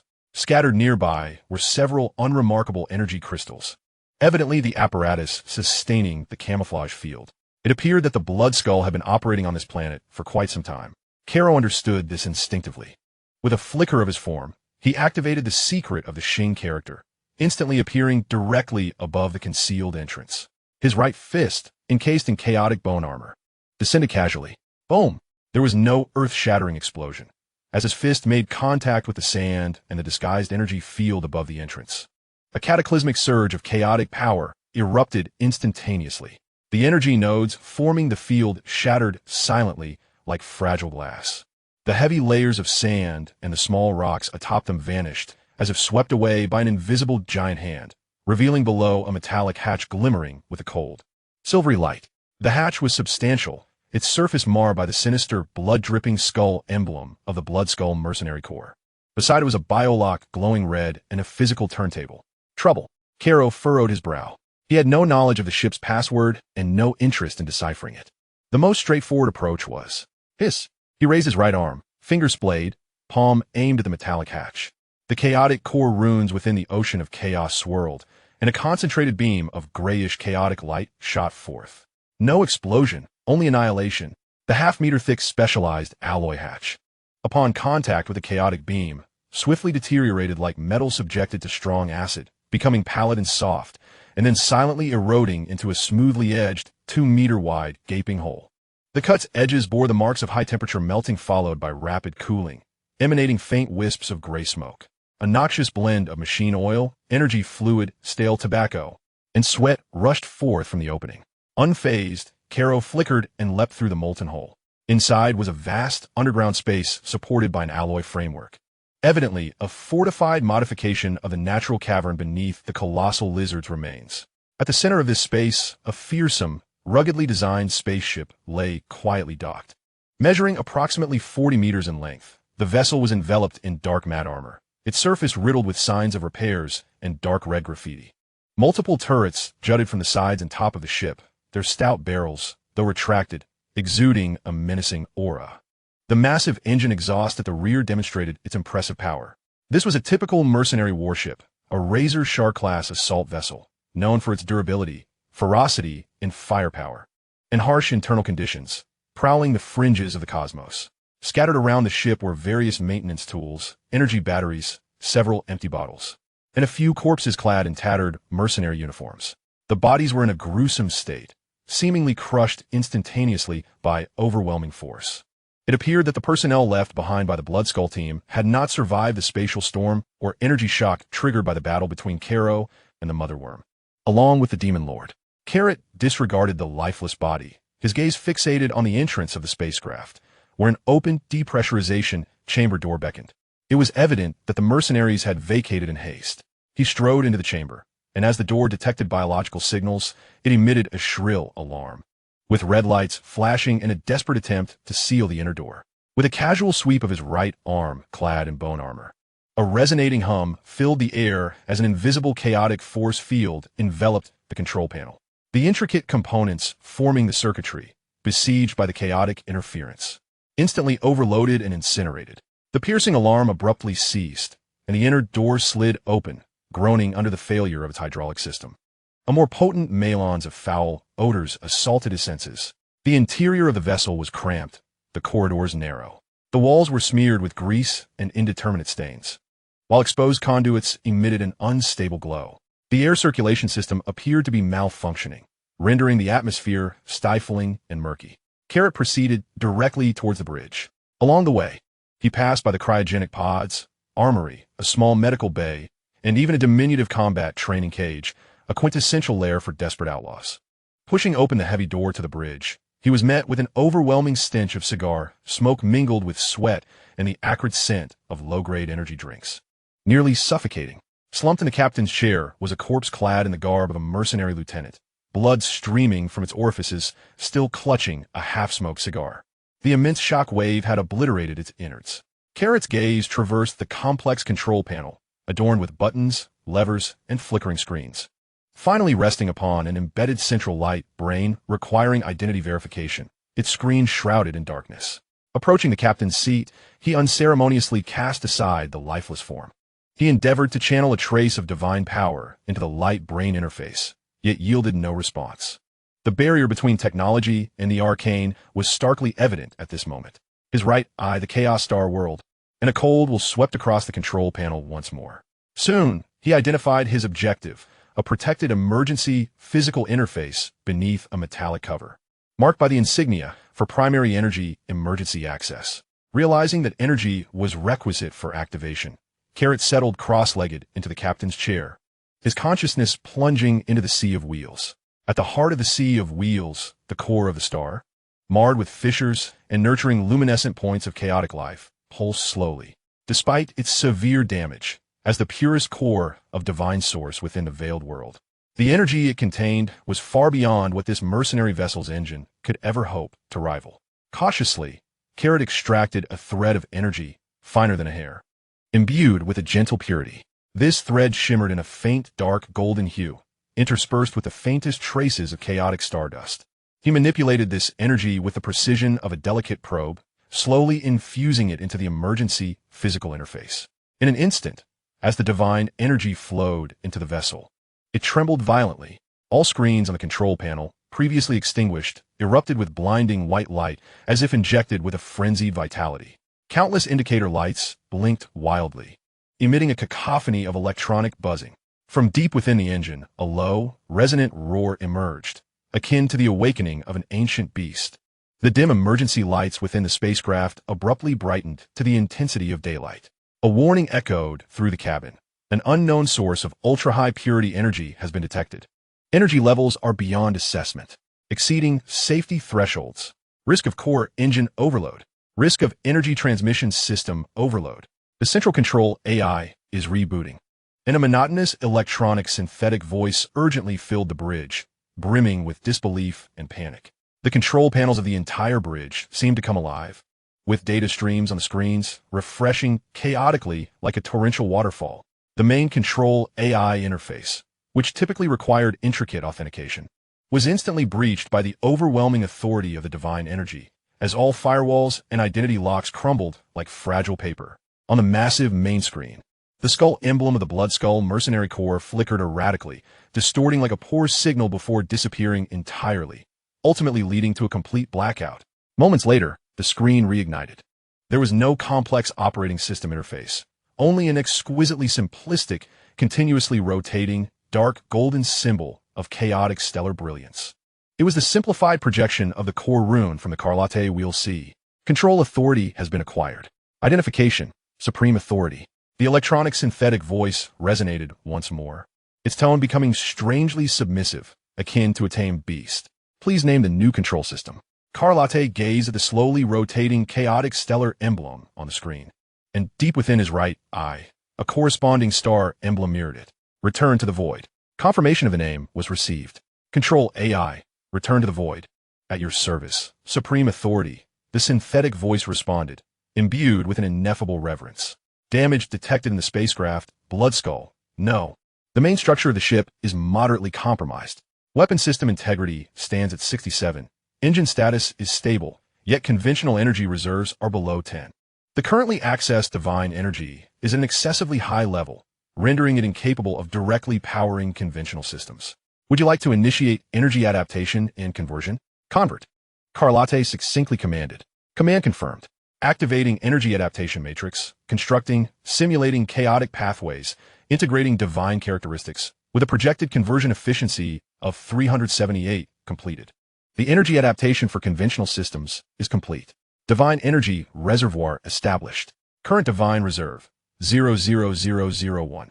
The data streams on the screen flickered, and a diminutive, dark golden energy pool icon appeared in the corner. Scan the spacecraft database and retrieve all information pertaining to the Infernal Flame Star, the Crucible Star Domain, the Flame Tribe, and the Divine Mountain Ruins, along with current cosmic star map coordinates and time nodes. Carlot instructed. Command confirmed.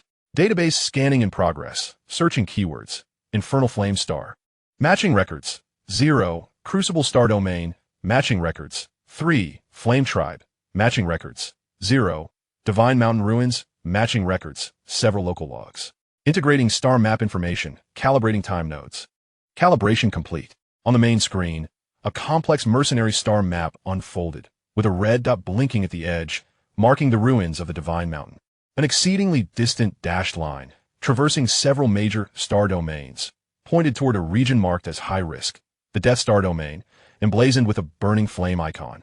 Within the Crucible Star Domain, according to the celestial charts, the Furnace Star Domain is approximately 1.7 billion light-years away from the current location, separated by the Charon and the Styx star domains. The estimated arrival time at maximum conventional warp speed is incalculable, as reported by the Ruins of the Abyss. The current cosmic universal calendar reads, year 742 of the era of AI, standard universal time, 22nd cycle of the stellar rotation coordinates. In this year, the chaotic star of Carrot's right eye shows slight movement. Notably, the destruction of Planet Vegeta occurred in year 742 of the era of AI. This indicates that 5 years have elapsed since Frieza annihilated Planet Vegeta. Moreover, Goku's adoptive father has already been crushed by Goku, who succumbed to the rampage of his great ape transformation. This is sufficient. A glint of cold light flashed in Carrot's eyes. With 5 years having passed, and with his current strength alongside this vessel, he has ample opportunity to accomplish much. He commanded further, retrieve the local logs concerning the Sacred Mountain ruins. The screen displayed several segments of text and indistinct imagery. Anomalous energy bursts from the Sacred Mountain. Suspected revival of ancient ruins. Target value exceedingly high. Encountered an attack from unknown gigantic insectoid creatures. Suffered severe losses. Requesting support. Spatial storm. Damn it. Retreat. Temporarily evacuate to the periphery. Discovered the primitive tribe of the Flame Clan. Suspected guardians of the ruins. Potential for capture and research. The records abruptly ended here. It seems the Blood Skull Squad had not delved deeply into the core before being buried by the Insect Mother and subsequent disasters. The highest authority detected that the ship's external communication array received an encrypted relay signal from deep space. The signal source was marked as Old K. Shall we receive it? The Ruins of the Abyss prompted suddenly. Old K. Carrot recalled the black market broker mentioned by the anvil. Play. The screen revealed a processed, blurred black silhouette, with only a pair of cunningly glimmering electronic eyes visible. A raspy voice, altered by a voice modulator, resonated. Blood Skull, mission progress report. The activity at the Sacred Mountain has attracted multiple parties' attention, including reconnaissance vessels of the Frieza Legion. The value of the cargo has increased, but the risks have escalated. A deadline of 3 cosmic days is set for the submission of the preliminary exploration report and high-value samples. Otherwise, the mission will be deemed a failure, and consequences will be borne. Old K. The mention of the Frieza Legion caused Carrot's right eye, the chaotic star, to suddenly constrict. A chilling aura of murderous intent enveloped the entire bridge in an instant, although merely reconnaissance vessels. This indicated that Frieza's influence had already reached the fringes of this star domain. Old K, Frieza. A cold smirk curled at the corners of Carrot's mouth. Very well. This saves me the trouble of searching each one individually. With a thought, the pale spark nurtured by the lotus petals emerged in his left palm. The spark burned quietly, emanating a faint aura of purification and life. Ruins of the Abyss scan and analyze the properties of this energy entity, attempting to match it against the database or celestial charts, in search of potential star domains or unique environments that may facilitate its recovery or rooting. Carrot brought the spark closer to a scanning sensor. A gentle beam of light enveloped the spark. Scanning in progress. Energy characteristics. Highly purified life. Purification. Essence of order. Faint residual will. Extreme weakness. Requirements. A stable, ordered environment and high-quality life, nourished by flame energy. Compatibility analysis. Match result 1. Namek, compatibility. High distance. Extremely far. Match result 2. King Kai's realm, compatibility. Extremely high. Coordinates, unknown. Match result 3. Furnace star domain, compatibility, anomalous fluctuations. Warning. The environment in this star domain is exceedingly chaotic and perilous, with a collapse of order and a substantial presence of destructive energy, casting doubt on the match results. Within the furnace star domain, resonance occurs. Carrot gazed at the flickering flame in his palm, then turned to the main screen displaying the burning star domain icon and the coordinates indicated by the fragment of the monument pointing to the Inferno Flame Star. It appears that a journey to the furnace star domain is inescapable. He concealed the flame, his gaze sharpening like a blade. In the void, as the highest authority, I command the eradication of all data and identifiers related to the Blood Skull. Erase all externally traceable information of this vessel. The ship's designation shall be changed to Ember Flame. Command confirmed. Data deletion in progress. Identifiers erased. Designation updated to Ember Flame. Setting initial course. Direction of the furnace star domain. Engine startup. Preheating the curvature drive. Scanning for nearby, stable jump points. Course set. Furnace star domain. Engine preheating initiated. Curvature core charging. Scanning nearby, spatial nodes. 3 stable jump points detected. The nearest. Coordinates XXX. Distance. 0. 3 light years. Estimated conventional travel time. 12 standard hours. Departure.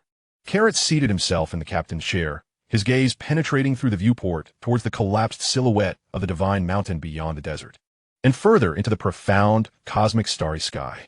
Yes, highest authority. Ember Flame, set sail.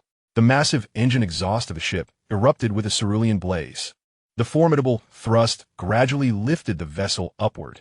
The sand and stones above the concealed hangar were swept away by the powerful airflow, revealing the menacing dark hull below. The Ember Flame burst forth like a ferocious beast breaking free from its cage, tearing through the oppressive air of the desert.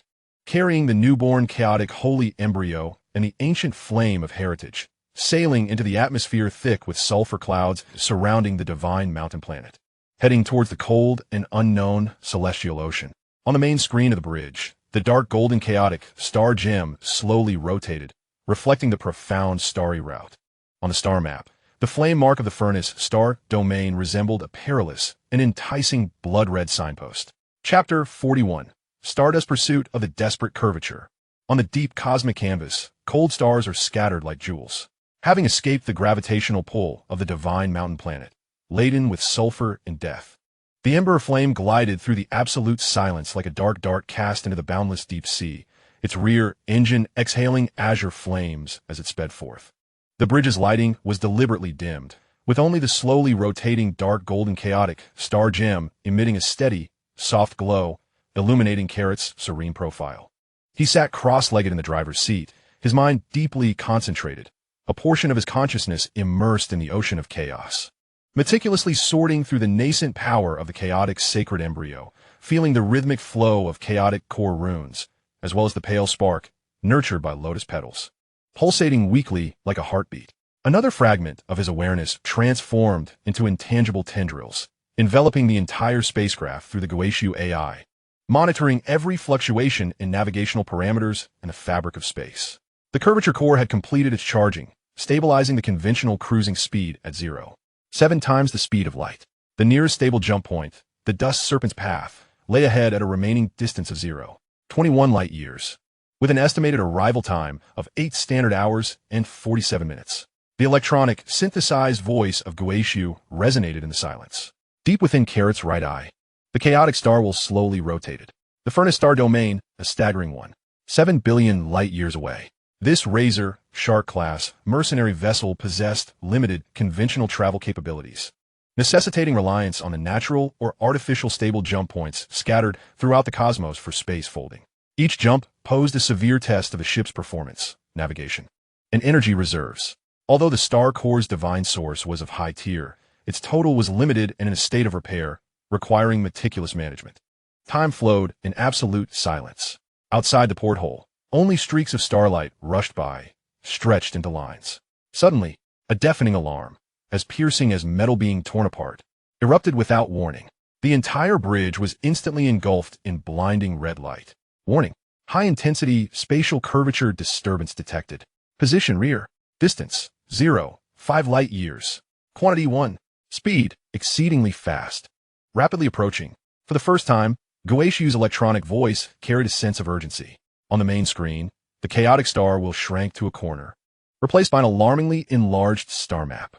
A crimson triangular cursor, indicative of an extremely high energy reaction, traced a straight, oppressive trajectory behind the star map, moving at a terrifying speed far exceeding that of the Saiyan. Analyze energy characteristics. Carrot's gaze sharpened instantly, his aura becoming dense.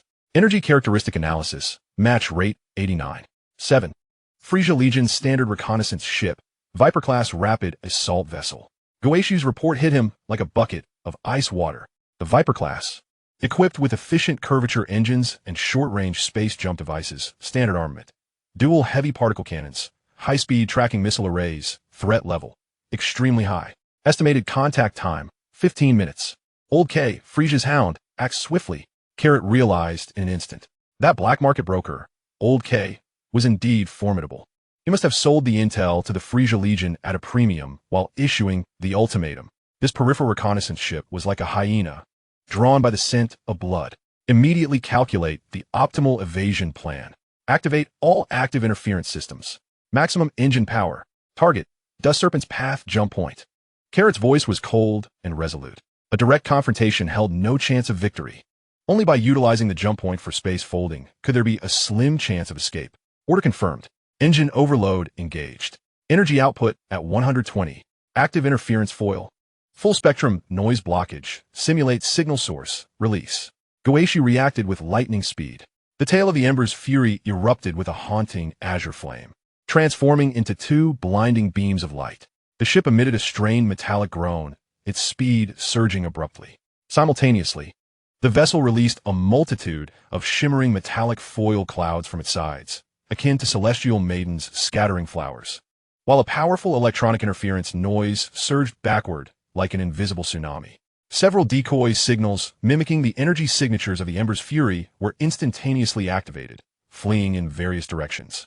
The evasive maneuvers were being calculated. The trajectory toward the target, the Dust Serpent, was being corrected with an estimated contact time of 12 minutes. Warning: high-energy weapon lock detected. Before the warning from the abyss could finish, a crimson marker on the star map flashed violently.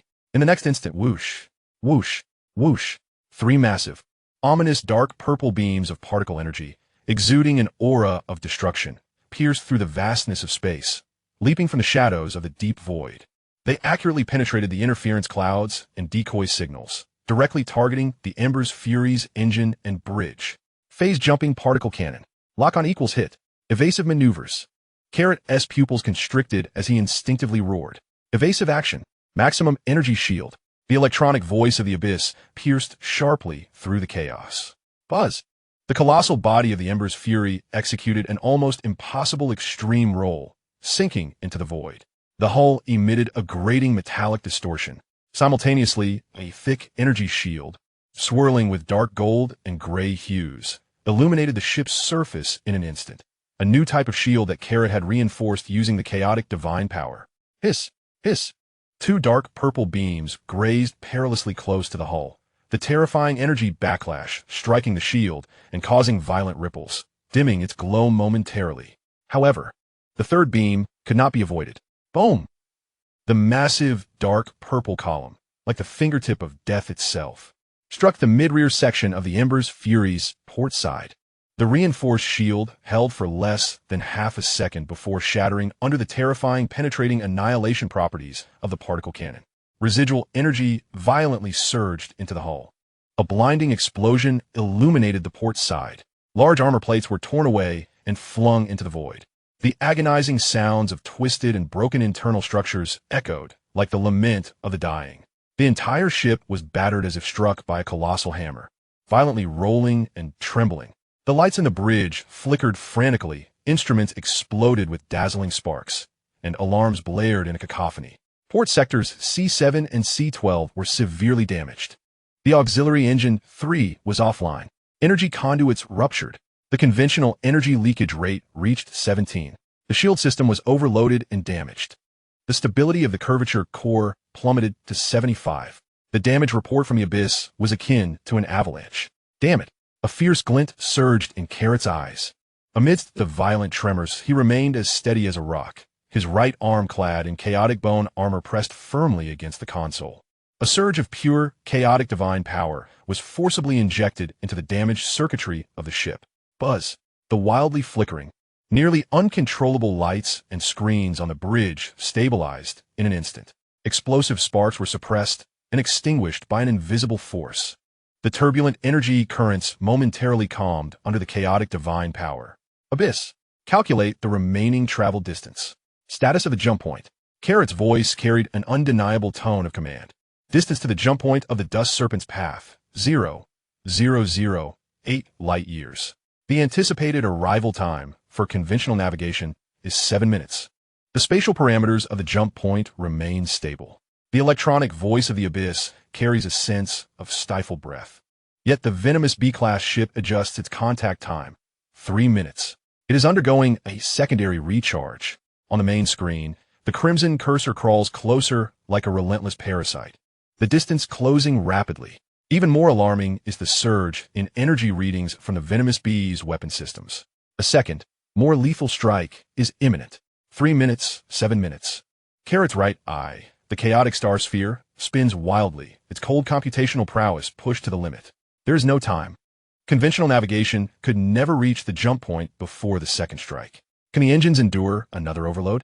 Carrot gazed at the main engine status display. The core temperature soaring into the dangerous red zone. The engine core is at critical temperature, forcing an overload of 140. The estimated duration is no more than 90 seconds. With a core meltdown risk of 98. The abyss provided a chilling answer. A desperate sprint of 90 seconds would not bridge the 4-minute gap. A dead end. Carrot's gaze fixated on the star map, where the blue cursor indicated the Dust Serpent's path. Suddenly, the chaotic star sphere in his right eye detected a faint anomaly. A spatial wrinkle clinging closely to the edge of the main navigation path, nearly concealed by spatial fluctuations. Scan that area. Coordinates, XXX. Carrot pointed sharply at the star map. During the scan, high-intensity spatial distortions were detected, suspected to be the entrance to an abandoned, unstable natural curvature tunnel. The structure is extremely fragile. Internal spatial parameters are chaotic. The risk of entry remains unaccessible. Survival probability below 0.01. The abyss's voice conveyed incredulous astonishment, the highest authority. That is a dead end. A path more terrifying than the venomous bee. A dead end? Carrot stared at the rapidly approaching crimson cursor on the screen, then glanced at the distorted spatial wrinkle representing annihilation beside the main navigation path. A spark of madness and determination ignited deep within the chaotic star sphere of his right eye. Abyss. Now. Engine overload 140. Target. Entranced to the abandoned curvature tunnel. Now. Carrot's voice rang out with resolute certainty. Command acknowledged. The abyss's electronic voice momentarily paused, then executed with the highest priority. Engine overload 140. Course correction. Target locked. Abandoned curvature tunnel. Boom. The remaining 2 main engines at the rear of the Ember Flame let out an unprecedented roar, akin to a dying behemoth. The ghostly blue flames transformed into blinding white heat. The entire vessel shook violently, as if it might disintegrate at any moment. The ship's speed was forced to the brink of death. Madness. What is that wreck trying to do? On the bridge of the venomous bee, The lizard-like commander observed the sudden course change of the ember flame on the radar, its engines erupting with a dying brilliance, uncertainty flickering in its compound eyes. It is charging recklessly towards the edge of the main navigation path, into the extremely unstable red zone representing spatial annihilation. It wishes to dive into the lair of the dust serpent. Entering means certain death. The lieutenant screamed. A desperate struggle. Lock on. Main cannon at maximum power. Destroy it. The lizard commander grinned maliciously as it pressed the launch button. The bow of the ship's main cannon glowed once more with a destructive dark purple radiance. However, as the main cannon of the venomous bee was on the verge of completing its charge, ready to unleash a fatal strike, the two blazing. Blinding flames of the Saiyan at the stern erupted like twin supernovae. At the critical point of the engine core's meltdown, it unleashed a final, frenzied thrust. The massive vessel, bearing gaping wounds and the light of sacrificial explosions, plunged headlong into the violently distorted, bizarrely colored entrance of the abandoned curvature tunnel. Akin to a moth drawn to a flame or an arrow shot towards the depths of hell, space collapsed inward like a thick mire engulfed by massive stone. Swirling violently, a colossal vortex composed of countless fragments of shattered space and turbulent energy currents formed in an instant, swallowing the battered silhouette of the Saiyan hull. Almost simultaneously, the venomous bee's dark purple main cannon beam, condensed to the utmost degree, roared forth. Yet it merely grazed the edge of the frantically spinning, rapidly shrinking spatial vortex, tearing a gaping, unhealable black scar across the void. Damn it! The Lizardman commander slammed his fist upon the console, his compound eyes filled with fury. It went in. It actually dared to enter. Commander, the spatial parameters of the dust serpent's nest are completely chaotic. Energy readings exceed detection limits. That ship has no chance of survival. The radar officer's voice trembled. Oof. Let them have it. Record. Target ship Blood Skull has been forced into the turbulent flow of the dust serpent's nest. Confirme destruction. Return to base. The Lizardman commander reluctantly commanded. That area was one even the most advanced warships under King Frieza's command would not dare to enter. The venomous bee altered its course, the ghostly blue engine flames flickering before vanishing into the ripples of curvature travel, leaving behind a slowly rotating vortex of ominous waves, akin to a grotesque scar upon the cosmos. Inside the dust serpent's nest, this was not navigation. It was being cast into the most ferocious maw of the universe, enduring an endless onslaught of tearing, compressing, and annihilation. The indescribable, thunderous roar incessantly assaulted consciousness. Outside the viewport, the stars had long vanished, replaced by a chaotic swirl of maddening distortion, akin to a spilled paint bucket mixed with shards of glass. Crimson, indigo, sickly green, and murky purple, extremely unstable colors boiled, collided, and were obliterated within the violent turbulence. Enormous translucent fragments of space rolled and crashed like shattered mountain ranges. Invisible folds of space sliced through everything like countless sharp razors. Warning: the hull is experiencing high-intensity spatial shear forces. External armor loss rates: 38, 45, 61. The electronic voice of the return to ruins pierced through the intense vibrations and energy shrieks, jarringly interspersed. Warning: energy shield generator overloaded and damaged. Energy transmission conduits experiencing multiple ruptures. Conventional energy leakage rate: 89. Warning: port side structure integrity compromised. Chambers 3, 4, and 5 experiencing loss of pressure. Isolation failed. Warning: engine core meltdown. Completely offline. Power lost entirely. Warning: the main control light brain, the core processor, was beset by intense spatial radiation interference, triggering a cascade of errors within the logic modules. The shrill alarms were drowned out by the violent sounds of the hull being torn apart and the explosions of energy. The ship, like a rag doll thrown into a meat grinder, emitted a heart-wrenching groan as it twisted and rolled chaotically through turbulent currents. Great chunks of armor were stripped away by an unseen force, shattered into powder by the maelstrom. Internal pipelines erupted like ignited firecrackers, electric sparks dancing like deathly fireworks. The acrid stench of burnt materials, coolant, and molten metal permeated every inch of the air. Kara was firmly anchored in the pilot's seat, his right arm, encased in chaotic bone armor, plunged deeply into the control console. The dim runes on the armor flickered wildly, while a murky chaotic force field barely enveloped him. Akin to a fragile eggshell, struggling to shield him from the ravaging spatial turbulence and violent radiation capable of vaporizing metal. To protect the entire ship was utterly impossible.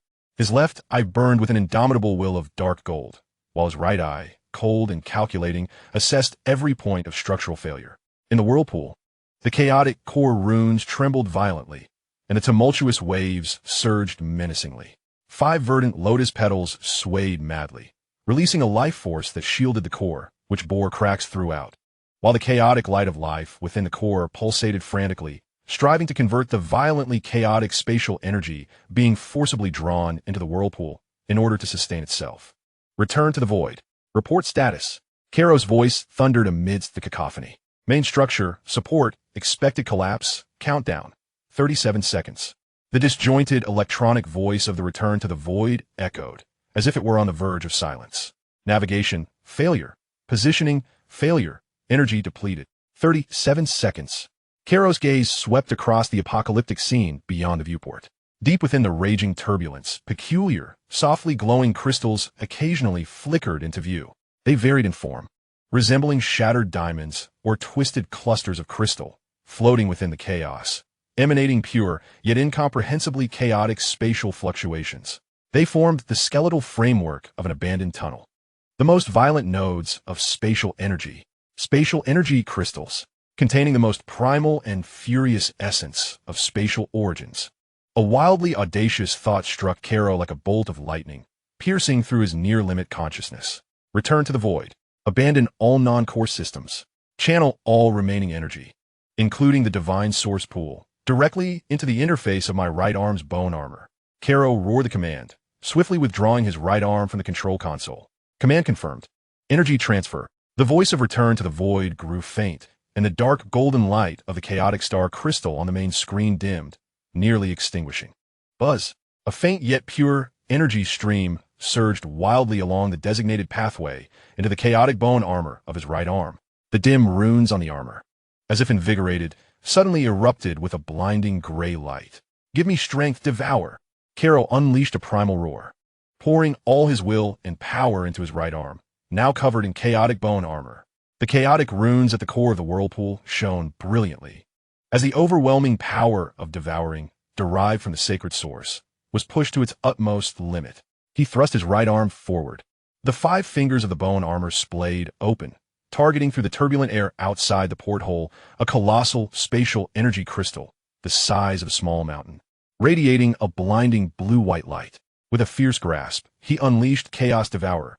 A resonant hum echoed as a finely condensed gray beam of light, impervious to the violent spatial barriers, shot forth from the palm of the bone armor, striking the immense spatial crystal with pinpoint accuracy. There was no explosion, only annihilation and plunder. The ferocious spatial energy, capable of tearing apart battleships, encountered the gray beam and, as if meeting its nemesis, the crystalline structure rapidly collapsed and disintegrated. The pure, chaotic essence of spatial energy was brutally extracted and consumed by the gray beam, transforming into a torrent that surged back into Carlot's right arm bone armor with reckless abandon. A pain scream erupted from Carlot. The chaotic essence of spatial energy was far too wild and tumultuous, exceeding even the chaotic, demonic energy and crystals. Even with the chaotic bone armor mitigating the impact, the terrifying force felt like countless burning needles piercing deeply into his right arm and shoulder, impacting the wheel C. The runes etched on the surface of the bone armor ignited, erupting in an unprecedented gray light. The chaotic dead bones constituting the armor moaned under the onslaught of the violent energy, their surface patterns becoming increasingly intricate and profound, with new, more esoteric runes flickering and coalescing deep within the armor. As the energy poured in, the entire bone arm seemed to undergo a painful yet transformative forging. Within the wheel C, the core chaotic runes spun wildly, striving to guide and refine the surging chaotic spatial energy. The tumultuous sea churned violently, and the chaotic stardust within the dark golden waters was forcibly ignited and restructured. The chaotic golden edges of the 5 lotus petals glimmered, desperately stabilizing the foundation of the secret realm. The core of the star, akin to being hammered by a colossal mallet, erupted with new light from its fissures. As the chaotic life spark at its center greedily absorbed the pure essence of spatial energy, becoming more solidified. Devour, refine, transform. Carlot became a furnace. The chaotic bone armor serving as the vessel, and the chaotic sacred fetus as the core, forcibly consuming and refining the universe's most tumultuous energy. The ship's hull was on the brink of collapse. Countdown commenced. 10, 9. The faint voice of the return to the void echoed like a death knell. Boom! Crack! The ember flame finally reached its limits. The main keel emitted its final, desperate wail as it fractured. The entire vessel was as if torn apart by an invisible giant hand. Blinding flames erupted from the point of rupture.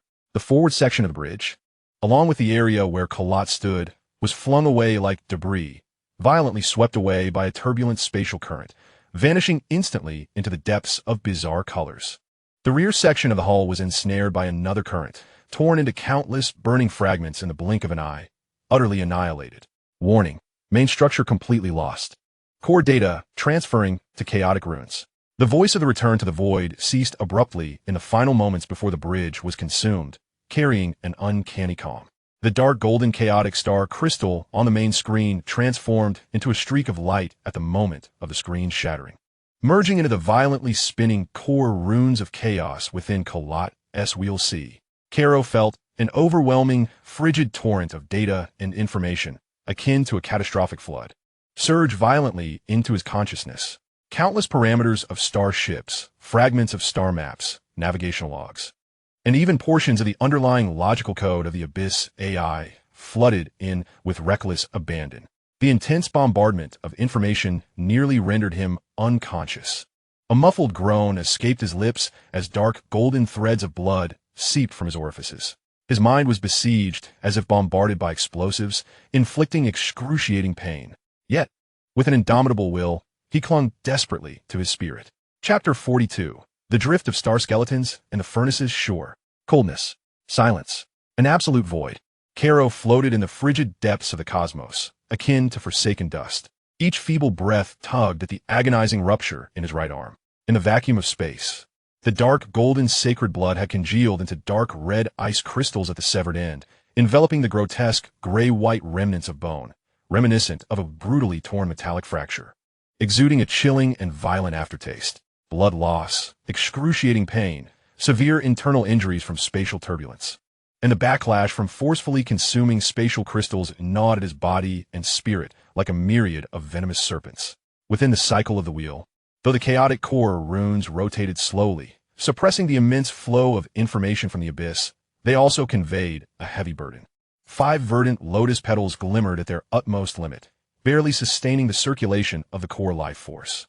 Beneath him lay a vast whirlpool, slowly spinning, composed of countless shattered star skeletons. A feeble gravitational pull, akin to an invisible hand, dragged his battered form inch by inch toward that sepulchral graveyard. Should he plunge into it, the grievously wounded chaotic sacred body would likely be torn apart and devoured by the violent maelstrom of star skeletons. He could not afford to fall. Deep within his left eye, the flicker of indomitable dark golden will burn stubbornly like a candle in the wind. He struggled to harness the nearly depleted divine power within the wheel, particularly the remaining dark golden vitality in his left arm, attempting to resist the gravitational pull and stabilize his form, if only to delay his descent. Yet, it was a futile endeavor. His body continued to slide, slow yet resolute, toward the edge of the star skeleton whirlpool. In his line of sight, the vast graveyard composed of shattered planets, the wreckage of warships, frozen gases, and dust, became increasingly vivid, emanating a sense of despairing desolation. Just as his consciousness began to fade at the precipice of unbearable pain, a faint yet remarkably clear resonance, without warning, emerged from the depths of the wheel. It did not emanate from the nurturing lotus petals, nor from the suppressing chaotic runes. Rather, it originated from the small arm of the chaotic bone armor, severed by the turbulent space and lost in the lair of the dust serpent. More precisely, it came from the depths of the armor, from a minuscule spatial rune recently coalesced with the consumption of spatial crystals, still unsteady. This resonance traversed the chaotic spatial barriers, like the most resilient thread, piercing through the violent turbulence, distinctly pointing toward the depths of the star skeleton whirlpool, a massive dark red metallic wreckage akin to an asteroid. That wreckage was, in fact, the vessel to which the fragments of the divine mountain steel had clung when they were last lost. The steel, The fragments. Chaos spirits surged with renewed vigor. This faint resonance served as a beacon in the darkness, illuminating a glimmer of direction. Approaching it might allow the recovery of the lost fragments. That is the key to unraveling the enigma of the infernal flame star. The will to survive ignited in an instant. He ceased his futile struggle against the vortex's gravitational pull and instead channeled all remaining strength to adjust his falling posture and direction.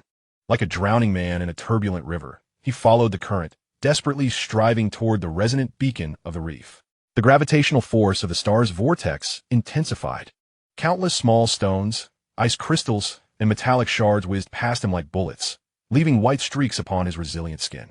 A tremendous sense of oppression squeezed from all directions. As the whirlpool roiled and his bones groaned. Closer, even nearer, the massive, dark red metallic wreckage rapidly expanded in his field of vision. It resembled the dismembered remains of a colossal ship, its surface marred by impact craters and burn marks, with jagged edges interlocking at the break. The source of resonance lay deep within its fractured surface. Carrot gritted his teeth. Just as his body was about to be completely ensnared by the vortex's pull and collide with the wreckage, his left arm shot out, igniting the last vestige of his dark golden life force, seizing a protruding, twisted metal edge with fervor. The sharp sound of metal scraping echoed silently in the vacuum. The immense force sent tremors through his left arm, causing his hand to split, yet he clung tenaciously to the edge. His body swung violently like a severed kite amidst the raging gravitational whirlwind and the onslaught of debris. Steady, he endured the excruciating pain, using this fleeting anchoring point to laboriously draw himself closer to the surface of the wreckage. The cold touch of metal greeted him. He pressed against the massive debris, like a barnacle clinging to a rock, temporarily escaping the fate of being crushed into oblivion. However, the omnipresent gravitational tugs and chaotic energy currents relentlessly gnawed at his dwindling strength. Within the whirlpool, the resonance with his fractured bone armor became astonishingly clear. Carrot's right eye, the chaotic star sphere, spun as his icy perception penetrated the heavy metallic shell, locking onto the resonant core located approximately 100 meters deep within the wreckage. In a relatively enclosed, damaged chamber. There, Carrot took a deep breath and began to climb laboriously along the jagged cracks and passages of the wreckage's surface. Each movement tugged at his myriad wounds, and the agony from his severed arm was excruciating. The absence of the chaotic bone armor not only weakened his offensive and defensive capabilities, but also disrupted his balance of power, rendering his movement sluggish. The interior of the wreckage resembled a labyrinth, filled with twisted pipes, severed wires, and frost-laden surfaces. In the weightless environment, every step was a monumental challenge. Carrot struggled like an ant amidst the remains of a giant beast, relying on the strength of his left arm and the subtle perception of space granted by the secret of movement, inching closer to his objective. Time became irrelevant. When Carrot finally pushed open a severely deformed alloy hatch and squeezed into the target chamber, he was nearly exhausted. The chamber was small, encrusted with frost. At its center, a gray-white forearm, covered in profound, chaotic runes, floated serenely in a weightless expanse. The jagged remnants of the forearm's break echoed eerily with the severed end of Carrot's right arm, emitting a chilling resonance. Within the tightly clenched fingers of the bone armor lay a fragment of the dark red monument stone, riddled with cracks, emanating a faint yet steady ancient pulse. He had found it. A glimmer of relief flashed in Carrot's eyes. He extended his left hand, cautiously removing the severed arm and fragments of the stone tablet. The moment the cold bone armor's fractured edge made contact with the jagged remnants of his right arm, an overwhelming primordial force erupted. The broken, ashen bone fragments writhed with fervor, striving to reconnect and regenerate. Yet, a formidable force of spatial annihilation lingered at the fracture, acting like an invisible barrier that staunchly obstructed the regeneration process. The curse of spatial turbulence darkened Carrot's expression. The severed arm could not be reattached for the time being. He had no choice but to stow the bone armor's forearm and the stone tablet fragments into the dimensional space of the Wheel Sea, where the chaotic core runes would temporarily suppress and nurture them. Just as he prepared to seek a stable corner to catch his breath and heal, a sudden, jarring wave of unnatural energy pulsed from the remnants outside. Immediately following was a powerful vibration that resonated through the thick metal hull of the ship. Carrot's right eye, the Chaos Star, narrowed sharply. His heightened senses pierced through layers of obstruction. Outside the wreckage, at the edge of the star-gray vortex, a grotesque, stitched-together ship was slowly approaching. The vessel, a crude amalgamation of various broken ship parts, was cloaked in thick, spiked dark armor, with a blood-dripping shackles insignia emblazoned on its prow. Enormous mechanical arms extended from either side of the ship, their tips adorned with flickering energy claws and adhesive plates. A slave trader's scavenger ship. High-energy life responses were detected within that colossal lizard-like wreckage. We caught a big fish. Prepare to capture. Move swiftly. The gravitational field of this cursed place waits for no one. A coarse, greedy roar echoed through the spatial waves. The cargo bay doors of the slave ship thunderously swung open, and several landing craft, resembling metallic fleas, shot forth, their fiery tails trailing behind them as they deftly navigated the debris at the vortex's edge, racing toward the massive wreckage where Karo was concealed. The vessels bore menacing slave-capturing forks and energy net launchers, glinting with lethal intent. Karo's heart sank to the depths. Misery compounded upon misery. Severely injured and on the brink of death, he had stumbled upon the most avaricious and ruthless hyenas of the cosmos. Pressed against the cold wall of the cabin, his left fist clenched tightly as the dark golden divine power struggled to circulate through the depleted wheel C. At the fracture in his right arm, the bone shards glimmered with a dangerous gray hue in their fury. Within the chaotic core runes, the data flow of the abyss seemed to sense impending doom, rippling ever so slightly. To hide? In this enclosed wreckage, he would ultimately be unearthed. To fight? In his current state, facing a fully armed slave-capturing squad. The roar of the landing craft's engines reverberated like the drums of death, penetrating the metal walls, drawing ever closer. In Karo's gray eyes, beneath the weariness and weakness, a ferocious savagery, driven to the brink, erupted like pale hellfire. Chapter 43. The Blood Sacrifice of the Cornered Beast. The ear-piercing shriek of tearing metal pierced through the heavy hull, akin to the grinding of a hellish whetstone against one's ears. The landing craft's thick cutting beams sliced through the outer layer of the alloy wall, concealing Karo's refuge, burning and melting it with wild abandon. Blinding red light and billowing metal steam poured in from the cutting edges, illuminating the frost-laden chamber as if it were a purgatory. Hurry! Move faster! The little treasures inside can hardly wait. The savage and greedy roar reverberated through Carlot's perception, infused with unmasked cruelty and exhilaration. Leaning against the frigid bulkhead, Carlot clenched his left fist, his nails digging deeply into his palm, the pain serving as a countermeasure against the dizziness wrought by blood loss and excruciating agony. The power within the wheel C was nearly depleted, akin to a parched riverbed. The grayish-white remnants of his severed limb emitted a faint hum under the tremors of the cutting beam, while the lingering force of annihilation clung to him like a parasite, obstructing regeneration and unleashing waves of soul-rending pain. The chaotic core runes spun heavily above the wheel C, suppressing the vast flow of information from the abyss. As if burdened by a mountain, the glow of 5 lotus petals had dimmed, barely sustaining the frail circulation of the core's life essence. A flicker of pale, holy fire pulsed weakly at the center of the petals, conveying an instinctive sense of alertness. There was no escape. No retreat. The cutting beam of the landing craft abruptly faltered. A circular aperture, approximately 1 meter in diameter and oozing molten red metal at its edges, suddenly appeared in the bulkhead.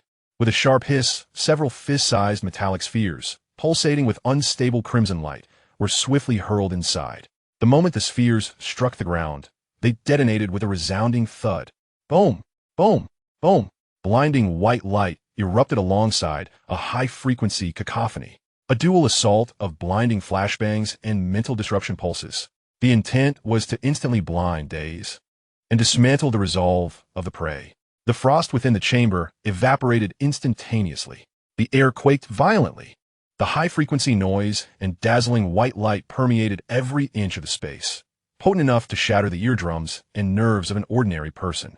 Carlot let out a muffled groan. His left eye was instantly seared with excruciating pain from the brilliant light, rendering his vision a stark white. A deafening buzz filled his ears, akin to a swarm of bees in flight. More terrifying was the intangible mental disruption pulse, piercing into his already crumbling consciousness like countless steel needles. The wheel C churned violently, the chaotic runes quivered, and the 5 lotus petals swayed frantically, striving to resist this tumultuous onslaught. Act now. Outside the aperture, a burly man clad in heavy, spiked black power armor, wielding a massive chainsaw blade, roared with a sinister grin. Behind him, three other similarly armed slave hunters lunged forth like ravenous wolves. One brandished a metal net gun, crackling with blue arcs of electricity, aiming directly at Carlot. Another held a weapon reminiscent of a large-caliber shotgun, its barrel imposing and radiating a disquieting pull, an energy suppression gun. The last raised a high-frequency buzzing neuro drill, its target fixed squarely on Carlot's spine, a standard slave-capturing tactic. Strong control, suppression, and paralysis. Their coordination was lethal and merciless. In that moment of explosive light and sound, the swirling chaotic star at the depth of Carlot's right eye erupted with an unprecedented chill of brilliance. This was not mere vision, but pure spatial perception. The blinding light and noise had negligible impact on his chaotic sight. Void banishment. Carlot's left eye was tightly shut. Relying solely on his right eye to lock onto his target. His right shoulder, cloaked in chaotic bone armor, quaked violently. A faint yet extraordinarily refined chaotic force field erupted instantaneously, enveloping not the entirety of the chamber, but rather precisely solidifying the space surrounding the foremost net gun-wielding captor to a mere cubic meter. Buzz.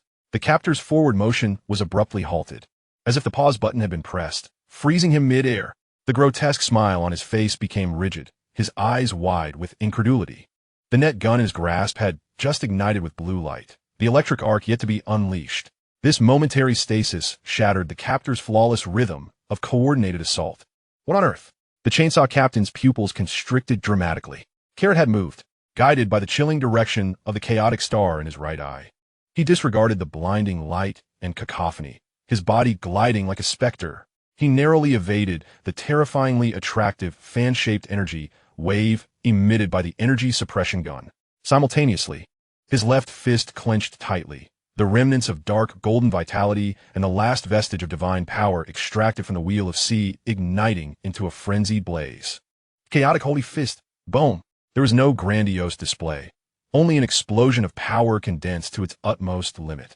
The force of his fist, imbued with the will to shatter space, surged forth, striking fiercely at the spiraling neural drill aimed at his back. Bang! The fist collided violently with a rapidly spinning drill. The ear-piercing sound of twisted metal and the shriek of energy annihilation erupted in an instant. The captor felt an irresistible, horrifying force akin to a celestial collision surge through the drill. The alloy armor of his arms twisted and deformed in an instant. The high-frequency spinning drill emitted a mournful wail, sparks flying as it was brutally sent reeling back by Carrot's punch. Thud! The reversed drill instantly tore through the captor's own chest armor, brutally penetrating his ribcage. The high-frequency, oscillating drill wreaked havoc within him, blood mixed with internal organ fragments gushing forth from the seams of his armor. He scarcely had time to scream, life extinguishing in his eyes as his body, akin to a ruptured sac, was propelled by immense force, crashing violently against the chamber wall before sliding down limply. One strike, one kill, bastard. The chainsaw captain's eyes bulged with fury. The colossal chainsaw cutlass, emitting a terrifying shriek as it tore through the air, swept down towards Carrot, who had just withdrawn his fist and was yet to regain his footing. The timing was exquisitely calculated. Carrot's old strength had just dissipated while the new had yet to manifest. His left eye remained blinded by the glaring light, relying solely on his right eye for perception. He suddenly twisted his body, his right shoulder, clad in chaotic bone armor, unflinching as it collided with the high-speed, rotating teeth of the saw. Seeking death. The captain grinned maliciously, envisioning his opponent's shoulder being ground to a pulp. Squeak! A chilling sound of friction erupted. The anticipated carnage did not materialize. The alloy teeth, capable of tearing through battleship armor, met the chaotic bone armor's edge as if colliding with the hardest substance in the universe. The high-speed momentum came to an abrupt halt. Blinding sparks erupted in every direction. The teeth shattered, dulled, and melted at a visible pace. The resilient alloy comprising the teeth, under the lingering annihilation properties of the chaotic bone armor, melted away like snow. Impossible. The captain's eyes brimmed with terror and disbelief. At the very moment when his mind was shaken to its core, Carlot's left eye abruptly opened. Though still agonizingly painful, it had managed to regain a modicum of vision. A frenzied flame of ferocity ignited in his gaze as his left fist clenched once more, disregarding the searing agony that tore through him, extracting the last vestiges of divine power. He even stirred a fragment of the chaotic spatial energy, suppressed beneath the runes of the Wheel Sea. Death, fist unleashed, not aimed directly at the leader, but rather crashing down upon the cold, metallic deck beneath him. A thunderous roar resounded as the punch, imbued with chaotic divine power and tempestuous spatial energy, penetrated the deck with immense force. The already weakened metallic structure, ravaged by cuts and battles, crumbled like brittle cookie crumbs. The leader and the last remaining member of the slave-capturing team, armed with an energy suppression gun, were caught off guard as the ground beneath them gave way. They plummeted into the unfathomable depths below, filled with perilous unknowns, along with the shattered remnants of the deck. No! The leader's furious roar and the slave capturer's terrified scream were instantly devoured by the darkness of the abyss below. In the instant of the deck's collapse, Carlot's left arm grasped a protruding fragment of a broken metal beam. His body dangled at the edge of the crumbling precipice, gasping for breath, with dark golden blood trickling from the corners of his mouth.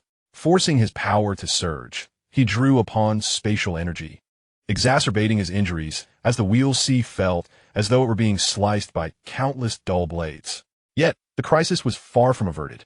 At the entrance, the last remaining slave capturer stationed at the landing craft, tasked with providing fire support, reacted with remarkable speed. Upon witnessing his comrades fall into the abyss and the captain's uncertain fate, terror and madness instantly replaced his composure. "Monster! D!" he bellowed, as the multi-launch rocket launcher on his shoulder unleashed a torrent of deadly flames. Swish! Swish! Swish! Swish! 4 high-explosive, armor-piercing rockets, trailing long tails of fire, tore through the air like venomous serpents, hurtling towards Carlot, who dangled perilously at the edge of collapse, utterly devoid of support. Carlot's pupils constricted.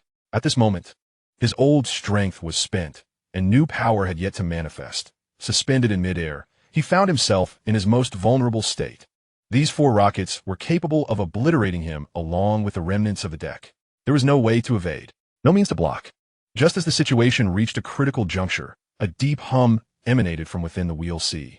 The fragment of the dark red, divine mountain steel, nurtured and suppressed by the core runes of chaos, erupted with an unprecedented, fervent ancient resonance.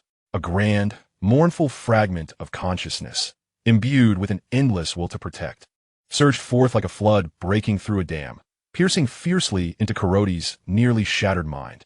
The divine mountain, eternally steadfast, untainted, and unquenchable. The fragmented vision became startlingly clear, a colossal, ancient altar, flowing with pale, sacred fire. At the altar's center stood the intact, dark red divine mountain steel, engraved with countless arcane runes. Atop the steel rested a massive rune, glowing like a burning star. This rune radiated a majestic sanctity that suppressed all evils and purified all impurities. This vision and thought were not an assault, but rather a guardian's essence. It was the will of the divine mountain that instinctively erupted, sensing the imminent destruction of the fragments of legacy, transcending the boundaries of time and space. Carlot's suspended form trembled violently. Almost instinctively, he channeled all remaining willpower, along with the protective might conveyed by the shattered stone tablet, into his right shoulder, which was covered by the jagged chaos bone armor. A roar, a fusion of unwavering sanctity and the guardianship of the divine mountain, erupted from the depths of Carlot's throat. His left arm's muscles bulged, his body taut as a drawn bow, suddenly surging upwards. Simultaneously, his right shoulder collided fiercely with the 4 incoming rockets. This time, the point of impact was no longer the armor itself, but rather the junction above the jagged edge of his right shoulder, where the gray-white, chaotic bone met the dark golden flesh of the sacred body. An indescribable surge of energy, a blend of chaotic obliteration, the guardianship of the divine mountain, and Carlot's own indomitable spirit erupted like a volcano that had been suppressed for eons. Before his right shoulder, it instantly coalesced into a rapidly spinning miniature vortex shield, interwoven with fragments of shattered space and pale, sacred fire. Boom! Boom! Boom! Boom! The 4 rockets violently struck the gray-golden vortex shield. There was no earth-shattering explosion, only annihilation and purification. The ferocious armor-piercing energy and high explosives, upon contact with the vortex shield, were as if cast into the abyss of the universe. They were madly disintegrated and obliterated by the gray, chaotic force. Concurrently, a thread of pale, sacred fire wrapped around the explosive flames like a parasite, forcibly purifying and calming them. For massive fireballs ignited on the surface of the vortex shield, expanding, yet as if gripped by an invisible giant hand around their throats. They could not fully detonate. Ultimately, under the wild rotation and annihilation of the gray-golden vortex shield, they were brutally compressed, devoured, and transformed into 4 distorted streams of energy. Dissipating before Carlot, it had been thwarted. Phew! Carlot, as if struck hard, violently coughed up a mouthful of dark golden blood, mingled with traces of gray and decayed chaos. The force of the stone tablet fragments was forcibly invoked, merging with his own chaotic sacred essence and the will of the divine mountain to block this lethal strike. At a tremendous cost, the surrounding space trembled, the chaotic runes dimmed, and 5 lotus petals even showed minute cracks. The jagged bone at the right shoulder glimmered erratically with grayish light, as though it might shatter at any moment. His suspended body could no longer withstand it, plummeting into the dark abyss below. Monster! Monster! A surviving slave-capturing team member at the cave's entrance, witnessing this incomprehensible horror, was struck with terror. With a shriek, he scrambled back into the landing craft, frantically shouting, "Retreat! Quickly retreat! Notify the blood shackles! The target is extremely dangerous. Request orbital fire coverage. Level this wreckage." The landing craft's engines emitted a piercing shriek, akin to a frightened rabbit, hastily fleeing the massive wreckage towards the distant hovering blood shackles slave ship. Carlot's body plummeted rapidly into the darkness. The sensation of weightlessness enveloped him.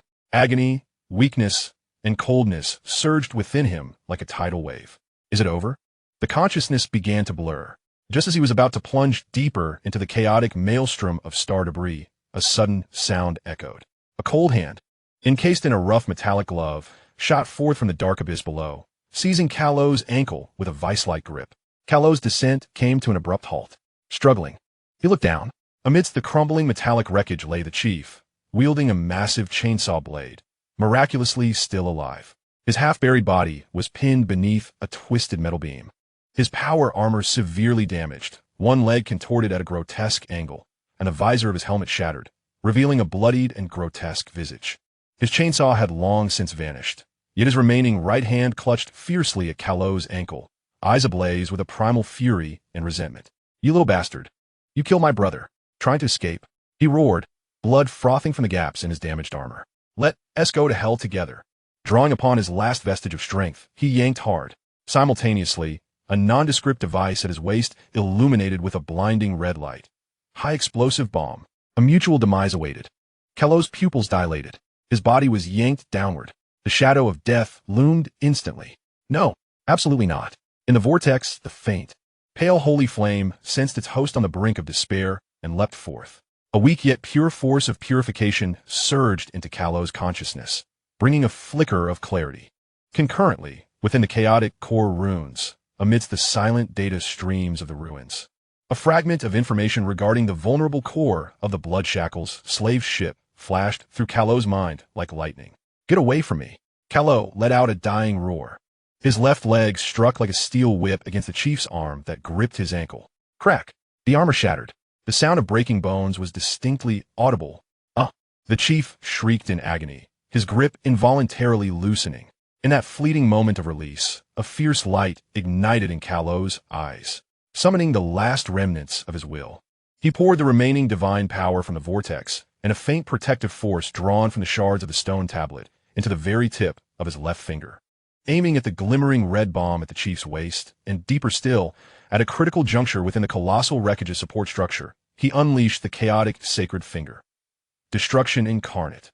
A slender beam of energy, refined to perfection and entwined with gray and gold luminescence, pierced the chief's broken body with surgical precision, striking the bomb at his waist and continuing unimpeded into the energy conduits that sustained the balance of the immense wreckage. Time seemed to freeze for an instant. The next moment, a thunderous explosion erupted from the depths of the debris. The chief's body was instantly engulfed in flames. A chain reaction ensued. The energy nexus that was struck erupted like an ignited powder keg, triggering a cataclysmic detonation of the long unstable high-energy fuel and munitions stored within the wreckage. Boom! Boom! Boom! The immense dark red metallic debris erupted from its core in cascading, devastating bursts of fiery brilliance, akin to a grand display of fireworks ignited in fury. A violent shockwave, intermingled with metallic fragments and erratic energy currents, surged forth like a tempestuous ocean, instantly engulfing the entire collapsed area. Carlot was violently hurled by this terrifying explosive shockwave, akin to a desiccated leaf in a raging sea, propelled away from the maelstrom of the star debris. The tremendous force rendered him unconscious in an instant. In the fleeting moment before total oblivion, his blurred vision captured the image of the burning, disintegrating wreckage, alongside the distant Blood Shackles slave ship, the Blood Shackles, hastily maneuvering to evade the explosive shockwave. The bloodied Shackles insignia on its hull appeared particularly grotesque, illuminated by the flames of the explosion. Then, darkness enveloped him. His body, propelled by the explosion, traced a chaotic trajectory through the swirling metallic debris and energy dust, ultimately crashing heavily onto a relatively tranquil expanse of star debris beach composed of fine ice crystals and dust. This beach lay far from the tumultuous core of the whirlpool, situated at the edge of the vast star graveyard. Not far away, the eternally burning dark red nebula radiated an aura of endless chaos and searing heat. The Forged Star Domain. The chaotic gravitational field of the Forged Star Domain embraced the unconscious Carlot like a warm tide. In the sea of wheels, a faint spark of pale fire, sensing the essence of this star domain, for the first time, consciously flickered with clarity. Chapter 44. The sacred flame of the Forged Star Dust ignites. Cold. Silence. As if submerged in the depths of an eternal night. Consciousness drifted like shattered ice flows in the boundless darkness, rising and falling. Agonizing pain radiated from every part of his body, the tearing sensation from the severed right arm, the exhaustion and pressure from the depths of the sea of wheels, and the chaotic flow of information within his mind interwove into a web of suffering that tightly bound his soul.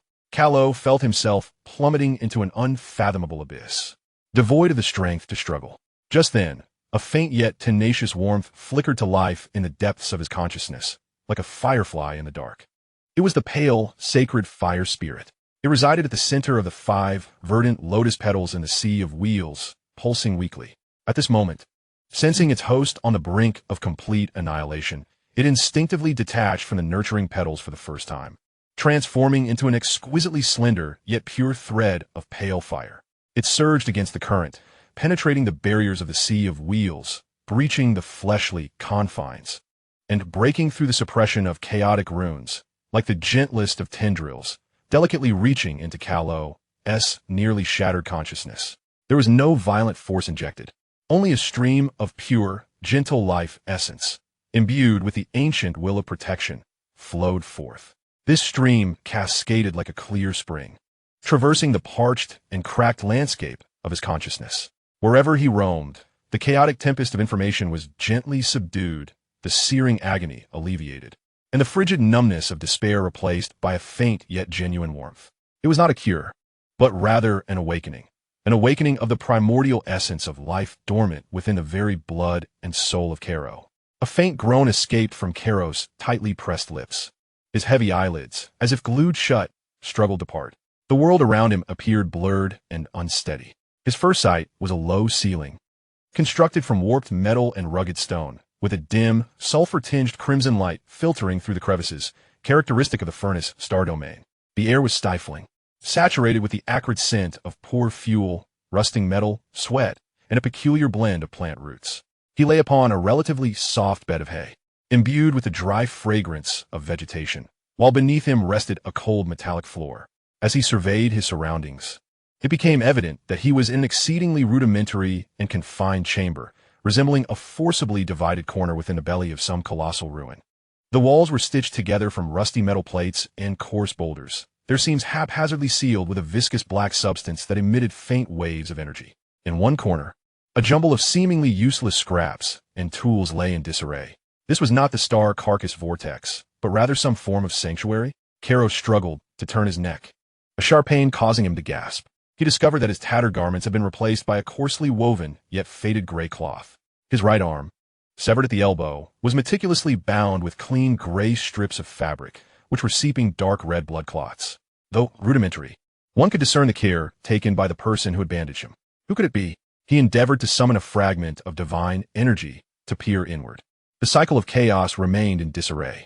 The core runes of chaos spun heavily, suppressing the information flow of the return to the void, the shattered remnants of bone armor, and the fragments of stone tablets, all dimly glowing. The waves of suffering were weak, the 5 lotus petals wilted, their edges even bearing minute cracks. The flicker of chaotic life within the heart of the star core remained stable. Yet the energy it transmitted was exceedingly feeble, barely sustaining the most rudimentary life functions. The most significant change was that glimmer of holy fire. It hovered above the lotus petals, although still faint.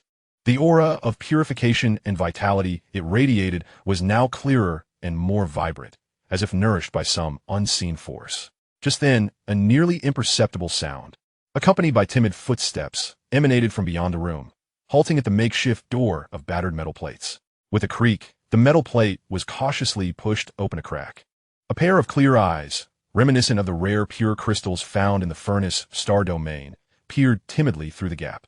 The owner of those eyes seemed taken aback by Chaos' awakening. Upon meeting his weary yet piercing gray gaze, a flicker of panic flashed across those eyes. Akin to a startled fawn, retreating abruptly. "Grandfather! He has awakened."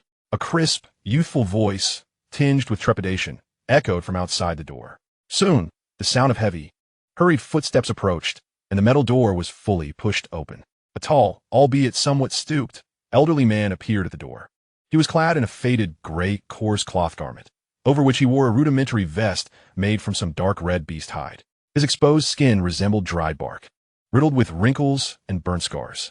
Most striking was his left hand, which had been replaced by a crude mechanical prosthetic fashioned from metal tubes and gears, currently gripping a spear adorned with a dark red crystal at its tip.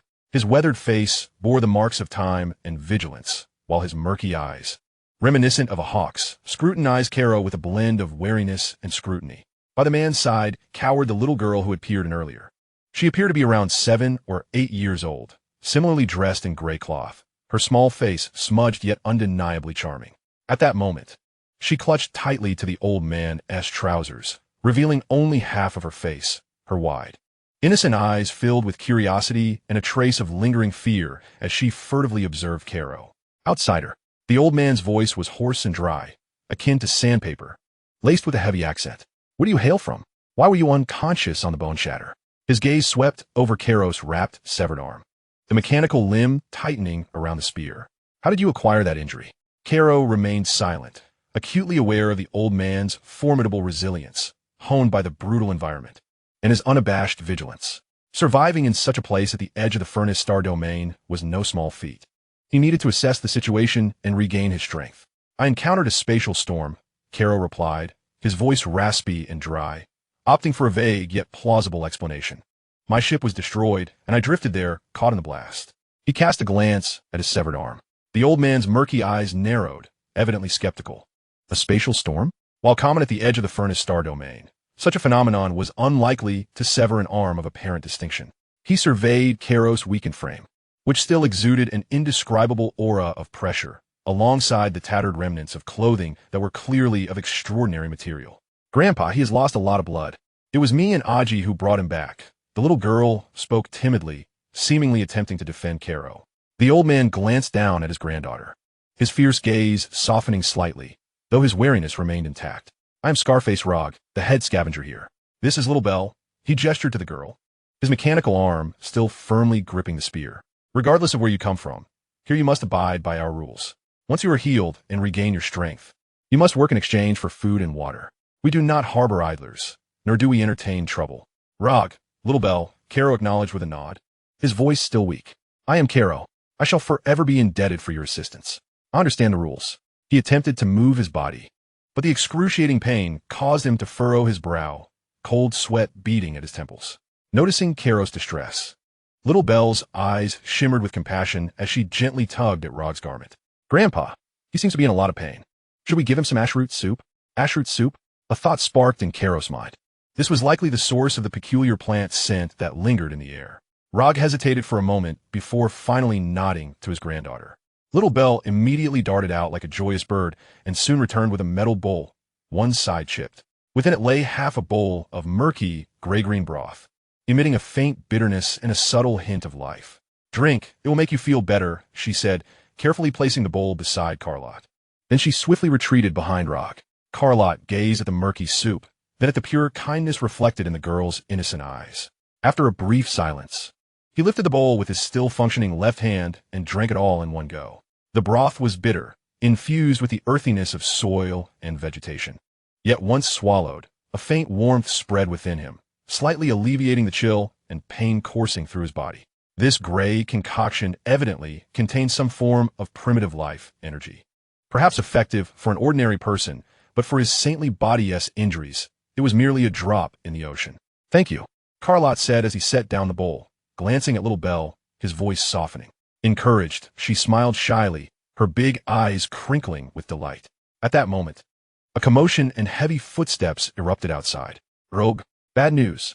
A burly man, similarly ragged and bearing fresh burn marks on his face, burst through the door, panic in his eyes. "The Blood Shackles patrol boat has appeared on the edge of the Ashen Plains. They seem to be searching for something. Buck has been captured.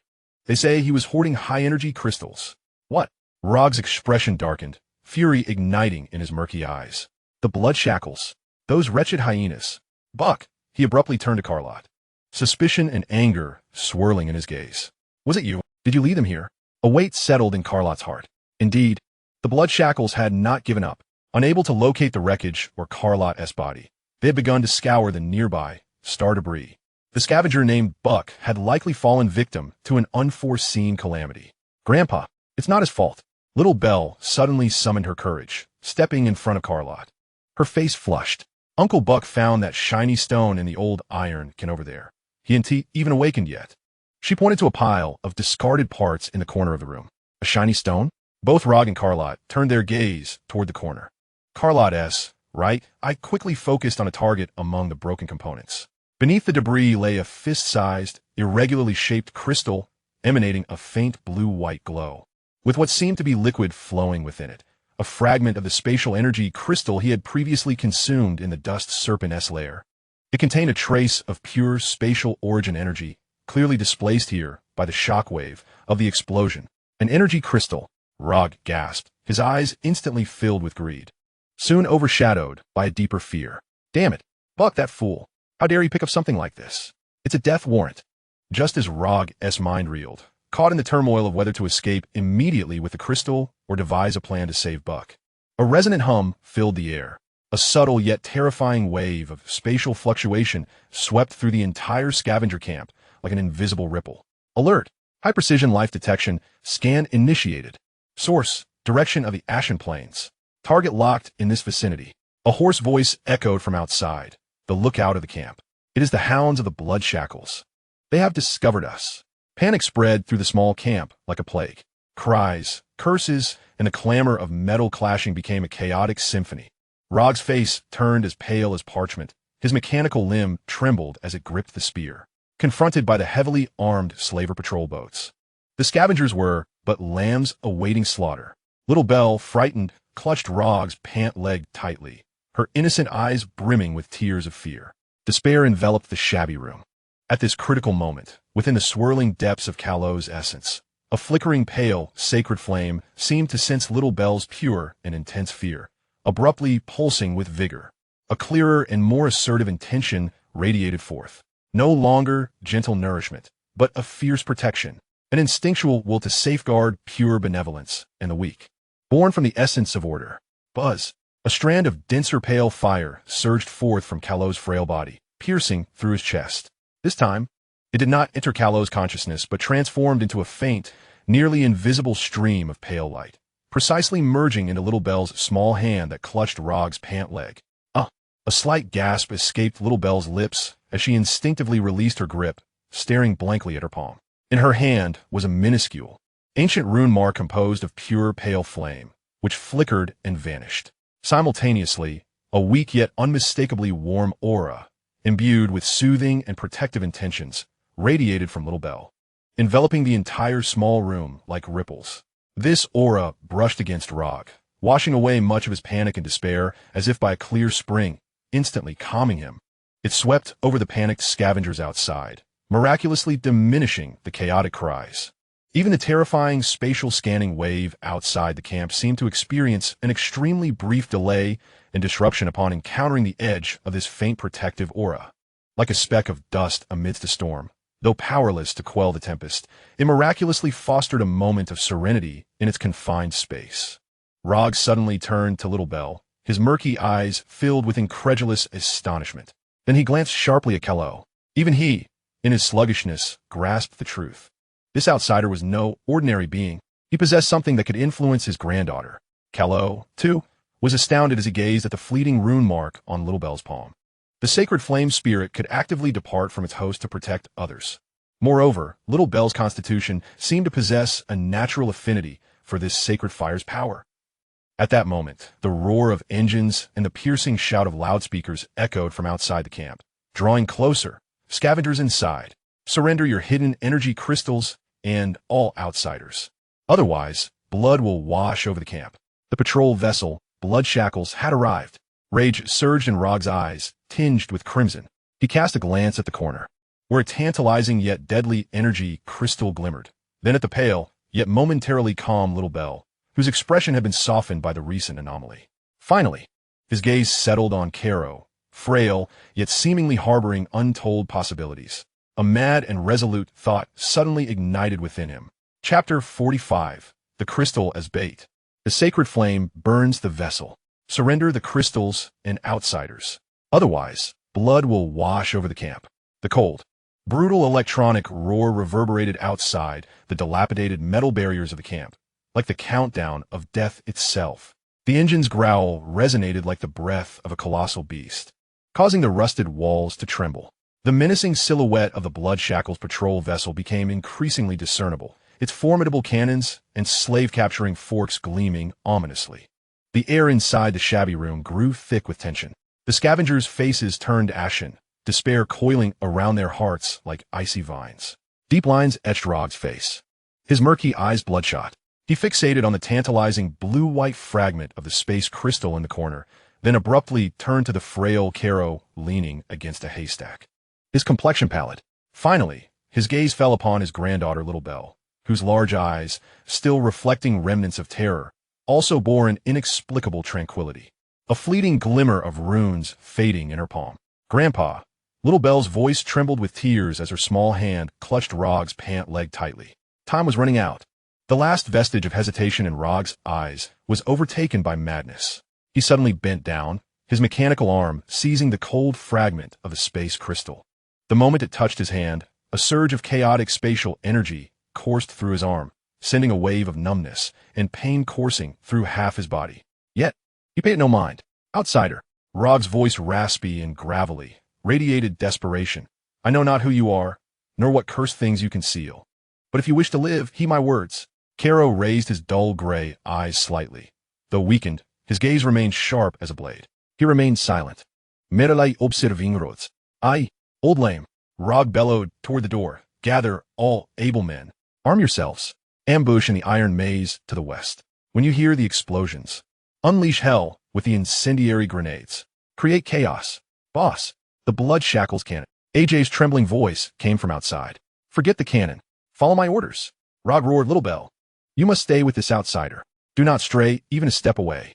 He cast a deep, complex glance at Carlot, one filled with warnings, entrustment, and an almost frenzied trust in the gamble of everything. "Outsider, protect her well, or I shall haunt you even in death." Upon finishing his words, Roger did not afford Carlot a moment to react. He forcefully shoved the spatial crystal into the inner pocket of his leather shoulder armor and turned.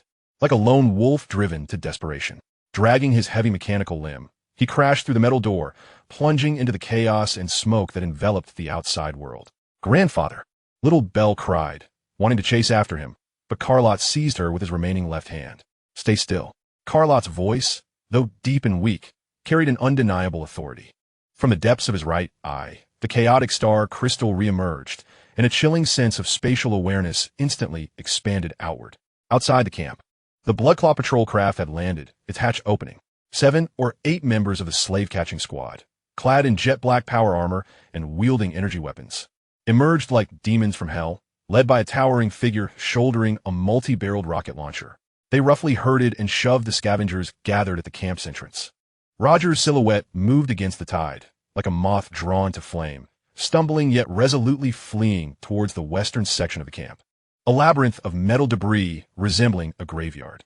As he ran, he deliberately tore open the leather shoulder armor containing the crystal, allowing the blue-white glow to flicker in the dim light. Yes, over there. The crystal is on him. Catch him. The captain of the Bloodclaw squad, with his crimson electronic eye, instantly locked onto the enticing blue light emanating from Roger. Greed swiftly overwhelmed rationality. He grinned maniacally, directing the massive rocket launcher toward Roger's escape route. Pursue. Don't let him get away.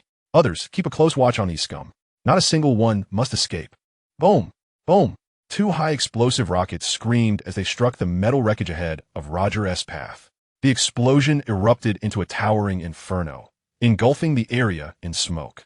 Roger's figure was hurled off balance by the shockwave of the blast, yet he stubbornly rose and continued his desperate flight. More slave catchers howled, like hyenas scenting blood, in pursuit of Roger, leaving only two behind to guard the terrified scavengers. The crystals served as bait, drawing the tiger away from its mountain. Carlot instantly comprehended Roger's frantic and tragic plan. He had become the lure, diverting most of the enemy to secure a sliver of hope for the camp and for Carlot and the others. The price, perhaps, would be his own life. Grandfather. Little Belle watched her grandfather's staggering figure amidst the explosions, her small face pale, tears surging forth as her body trembled violently. Tremendous fear seized her innocent heart once more. Just as this fear reached its zenith, a hum resonated. Within Carlot's spiritual sea, the pale, sacred flame surged with renewed vigor. More intense than before, an inexpressible will to protect, mingled with Little Belle's pure terror, crashed against Carlot's weakened resolve like a flood breaking its dam. This time, it was no longer merely a transmission of strength, but rather a fervent yearning. A yearning for power, a yearning for protection. Ugh! Carlot groaned, as if struck by a heavy hammer in his consciousness. The will to protect from the sacred flame, and Little Belle's fear acted as the most potent catalyst, instantly igniting the heavy, spinning chaotic core rune within his spiritual sea. The chaotic spatial energy suppressed within the runes, and the tranquil information flow of the abyss, were unexpectedly stirred by a surge of protective will, a faint yet exquisitely pure essence, infused with the characteristics of chaotic annihilation and the sanctifying flames, uncontrollably seeped from the wheel of the sea, cascading along the connection he shared with the sacred fire's true spirit, rushing once more towards the Little Belle. The Little Belle emitted a soft gasp once again. This time, the fleeting protective rune in her palm did not manifest. Yet her entire being was instantly enveloped by an ethereal layer of nearly imperceptible, pale flame.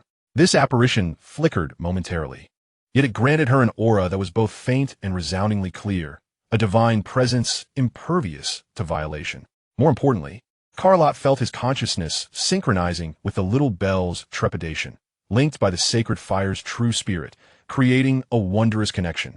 He seemed to perceive the figure of the Bloodclaw captain, brandishing a rocket launcher, appearing as a demon in the Little Belle's fearful gaze.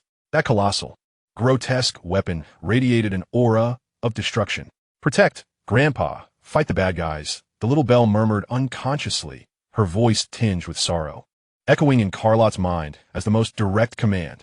Now is the moment. A fierce glint ignited in Carlot's eyes. He ceased to suppress. Instead, he actively guided. He infused the trace of chaotic spatial energy, stirred by the will of the sacred fire, along with the last vestige of his own will, into the tip of his left index finger. The direction he aimed at was precisely the energy core of the multi-barreled rocket launcher. As seen through the Little Belle's fearful perspective, chaotic sacred finger, infernal calamity, a beam more refined than before. Slender as chopsticks, yet containing the ferocious power of spatial annihilation intertwined with a wisp of pale, sacred fire, silently penetrated the dilapidated metallic wall of the shabby chamber. It disregarded the distance of space, like a sigh from the Grim Reaper. It struck with pinpoint accuracy at the energy transmission hub exposed on the Bloodclaw captain's shoulder-mounted rocket launcher. Time seemed to halt for an instant. The Bloodclaw captain, grinning maniacally as he prepared to take aim at the fleeing rogue, suddenly felt the rocket launcher on his shoulder jolt violently. A surge of indescribable, gray-gold radiance, filled with the essence of annihilation and purification, erupted instantaneously from the energy hub of the rocket launcher. There was no cataclysmic explosion, only silent disintegration and incineration. The robust alloys and energy conduits constituting the energy hub, upon contact with the gray-gold beam, were as if cast into an invisible furnace. They silently turned to ash, softened, and subsequently transformed into fine metallic dust that dispersed into the air. Even more terrifying, that faint wisp of pale, sacred fire, like a maggot, surged against the flow of the energy conduits, igniting the high-energy fuel stored within the rocket launcher in an instant. Boom! This time, it was a cataclysmic detonation. Captain Bloodclaw barely had time to emit a cry of anguish before his upper body, along with his cherished rocket launcher, was instantaneously engulfed by a radiant gray-gold light, disintegrating into a colossal sphere of destruction, a tumultuous amalgamation of metallic dust and pallid flames. The terrifying shockwave, intertwined with annihilating energy currents, surged forth like a tempestuous sea, sweeping everything in its path. Captain, no! The two nearest slave capturers bore the brunt of this devastation. Their sturdy, powered armor crumbled like paper in the face of the gray-gold radiance, instantly torn apart and disassembled. Their bodies, akin to wax figures cast into a potent acid, rapidly dissolved and vaporized under the purifying blaze, leaving not a shred behind. Meanwhile, those further afield were violently hurled by the ferocious shockwave. They crashed against the heavy armor of the patrol boat like ragged sacks, producing a dull, bone-cracking sound. The entire vessel was pushed back several meters by the explosive force. Its hull armor severely contorted, emitting a piercing metallic groan. The engine let out an abnormal wail. The scavengers, held captive, were momentarily stupefied by this sudden, terrifying explosion. Yet, soon followed the euphoric relief of survival mingled with a deeper fear. Old Rod, Aji's frantic shout echoed from the iron maze to the west. Almost immediately, the sound of numerous ignited incendiary canisters being hurled filled the air. Boom! Boom! Boom! The crude incendiary canisters detonated amidst the metallic wreckage, their limited power igniting vast expanses of oil and discarded materials in an instant. Thick smoke billowed, flames surged skyward, further complicating the already chaotic scene. Retreat! Quickly retreat! There's an ambush! The surviving slave capturers, petrified by the eerie gray-gold light and the horrifying spectacle of their captain's instantaneous obliteration, were utterly terrified. They abandoned any thoughts of capturing the scavengers or seizing energy crystals, scrambling towards the severely damaged patrol boat, desperate to flee this nightmarish realm of death. The patrol boat, belching black smoke, emitted a feeble roar from its engine, shakily lifting off as it fled, accompanied by a terrified wail, escaping this camp engulfed in flames and turmoil. Vanishing into the horizon, within the camp, the scavengers who had narrowly escaped erupted into cries of relief and jubilant cheers. Aji charged out from the iron maze, his face marked with soot and burns, his eyes alight with a blend of elation and trepidation. Meanwhile, in that shabby chamber, Carrot, after unleashing that decisive infernal strike, seemed to have expended the last ember of his soul. In the whirlpool of chaos, the luminous core runes dimmed completely, akin to extinguished stars. The 5 lotus petals drooped wearily, their edges cracking further. The stellar core's divine essence conveyed a mournful cry of exhaustion.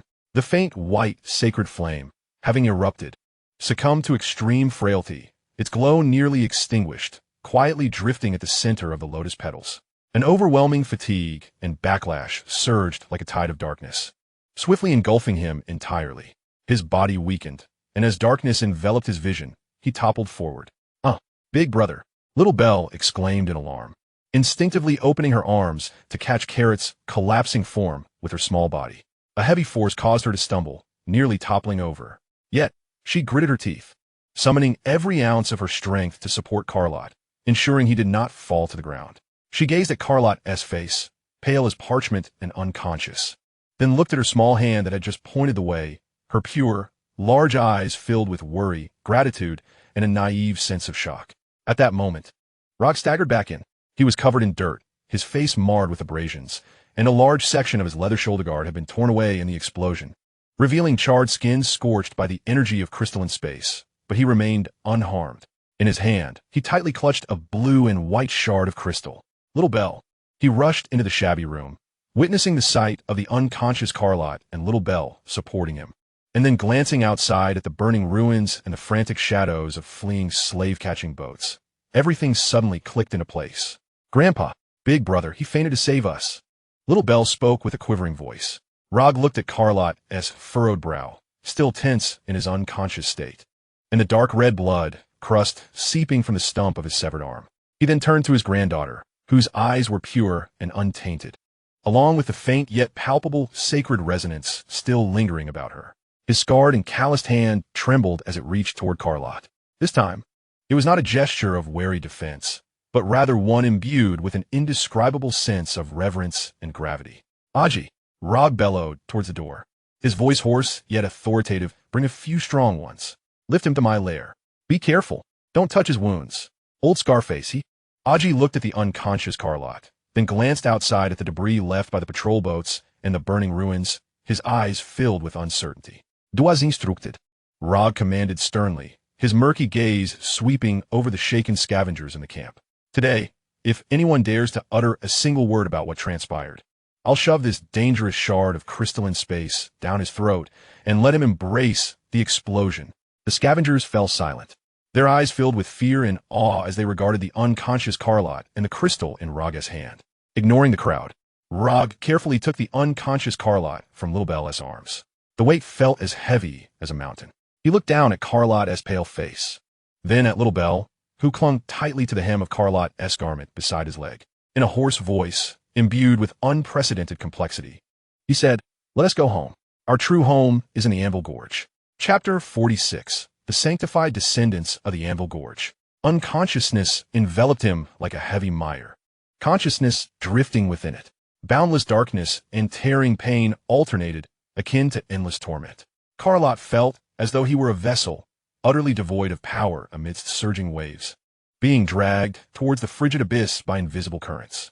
Time lost its meaning, until a persistent, sulfurous heat, akin to coarse sandpaper, incessantly rubbed against his senses. Simultaneously, a dull and rhythmic sound, akin to the heartbeat of an ancient behemoth, resonated through the barriers of consciousness, gradually pulling him back from the depths of a profound stupor. A muffled, parched groan escaped from deep within his throat. Kero struggled to lift his heavy eyelids. What first greeted his vision was no longer the low, dilapidated metallic ceiling of the scavenger camp, but rather a towering, steep cliff face that exhibited a somber metallic sheen. This cliff was not a natural formation.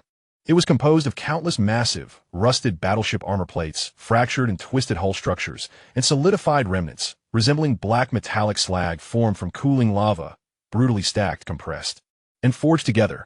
The surface was pockmarked with enormous impact craters, jagged rents, and traces of molten material that had cooled after being subjected to intense heat.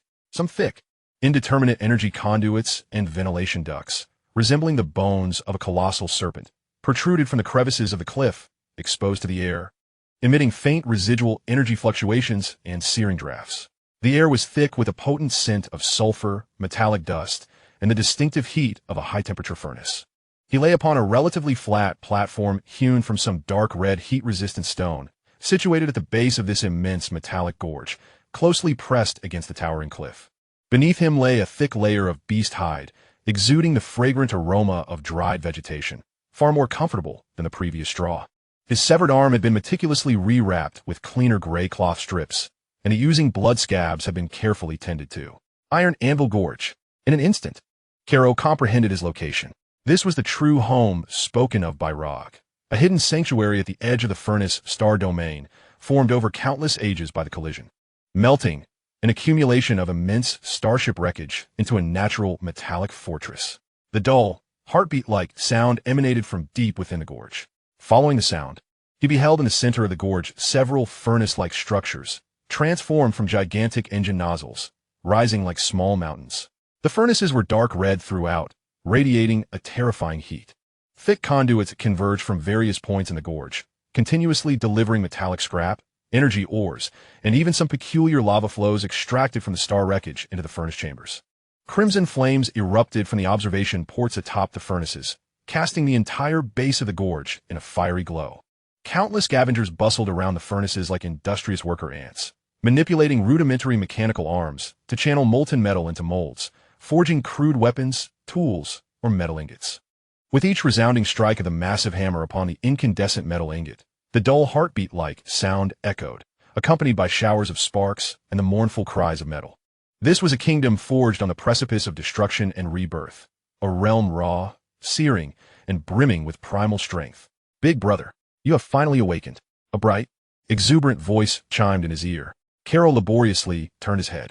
Little Belle knelt beside him on the rocky ledge, her delicate face aglow with the warmth of the furnace's flames, her large, innocent eyes fixed upon him, brimming with pure joy and a sense of relief. In her hands, she cradled a chipped ceramic bowl, filled with half a serving of warm, subtly aromatic and slightly bitter ash root soup. You have been unconscious for 2 whole days. Grandfather feared you might never awaken. It terrified me, Little Belle exclaimed, her eyes glistening with unshed tears as she cautiously offered the bowl to Carlot. Please, drink some soup. Grandfather said it would do you good. Observing the genuine concern in the girl's eyes, a ripple of warmth stirred within Carlot's previously frigid heart. He nodded slightly, accepting the bowl with his still mobile left hand, and drank the warm broth in one swift motion. The bitterness lingered, yet the faint warmth provided a modicum of solace to his parched insides. He attempted to summon a thread of divine power, but the cycle of his energy remained as desolate as a cracked riverbed, the core runes dimmed. The 5 lotus petals wilted, and the energy transmitted from the star core was feeble. The sacred fire spirit hovered quietly at the center of the lotus petals, its radiance seeming slightly more stable than before his unconsciousness, yet still frail. The gravest concern was the segment of chaotic bone armor-bound by runes, its severed limb and the fragments of the stone tablet, now emanating an unusual restlessness, as if stirred by the chaotic energies and intense heat that permeated the canyon. Where's Rog? Carlot rasped. Grandfather is keeping watch over there by the old furnace. She replied. He mentioned that things have been unsettled outside the canyon. Although the hyenas of the blood shackles have fled, the remnants of Black Forge and the Crushed Skull faction are lurking nearby. Little Belle pointed towards the deepest part of the canyon, where the flames blazed the brightest. Grandfather said he wishes to speak with you once you are able to move. Regarding the sacred fire. The sacred fire? Carlot's pupils constricted. Yes. Little Belle nodded vigorously, a peculiar light flickering in her pure gaze. She instinctively placed her hand on her abdomen and whispered, "It was that warm thing inside me that day."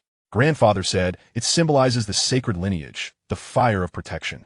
The sacred lineage? The fire of protection? Carlot's heart trembled. Rog indeed possessed knowledge of something significant.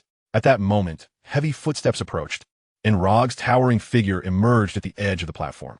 He had donned a relatively intact vest crafted from dark red beast hide and metal plates, his bare arms muscular and covered in scars from burns and flecks of metal debris. The crude mechanical prosthetic hung at his side, while his other hand gripped a spear adorned with an even larger dark red gem at its tip.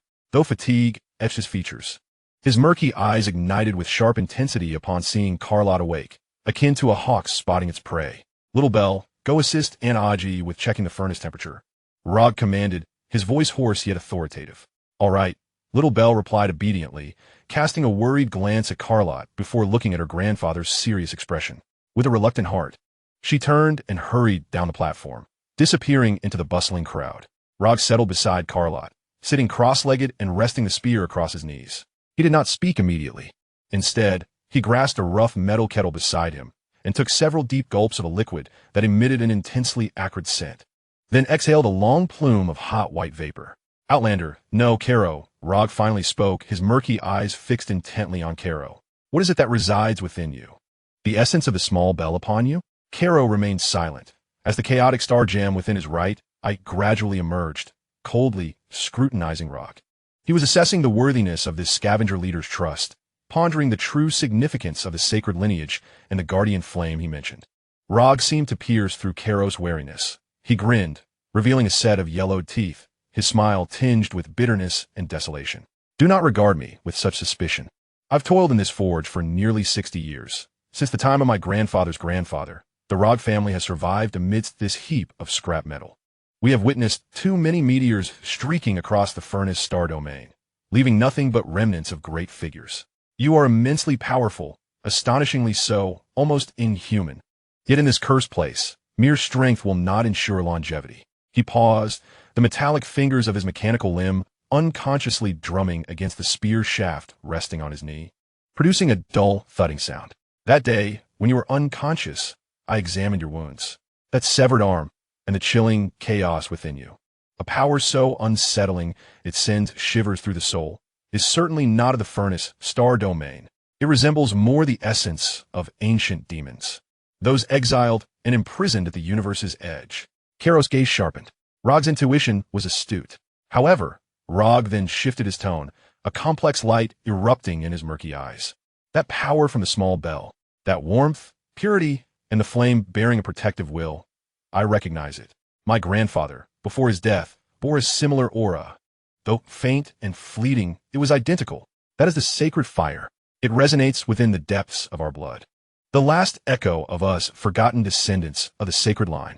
Sacred line descendants? Karo finally spoke, his voice low. Indeed, Rog's emotions surged, his voice trembling. We are not mere scavengers. Our ancestors were the former masters of this star domain. They were the guardians serving the eternal sacred fire. Our homeland. That infernal flame, star-bound by chains and burning in the depths of the furnace, is the source of the sacred fire. Like thunder, Rog's words exploded in Karo's mind. The infernal flame star. The coordinates indicated by the fragments of the sacred mountain's stone tablet. The source that the true spirit of the sacred fire calls forth. It is, indeed, the homeland of Rog and these scavengers? Long ago, so long that even legends have blurred, Rog's voice grew somber and mournful, as if reciting an ancient elegy. An unimaginable catastrophe befell them. The sacred fire was extinguished, the guardians crumbled, and the infernal flame star was shackled by terrifying chains. Dragged into the depths of the furnace star domain, enduring the ceaseless torment and scorching of chaotic energy. Our ancestors, those fortunate enough to escape the sacred lineage, wandered the starry seas, ultimately establishing the Anvil Gorge on the edge of this graveyard of star remains, barely surviving. While the power of the sacred fire within their blood thinned with each generation, until it was nearly extinguished. He suddenly turned his gaze towards Karo, his eyes brimming with hope and a touch of madness. Until you appeared, until that frigid, ancient, demonic power emanated from you, alongside the sacred fire that resonates with the bloodline of the little bell. Tell me, Karo, from whence do you hail? Does the sacred fire that envelopes you originate from the infernal flame star? Is it not yet extinguished? The infernal flame star, the eternal sacred fire, the remnants of the holy bloodline.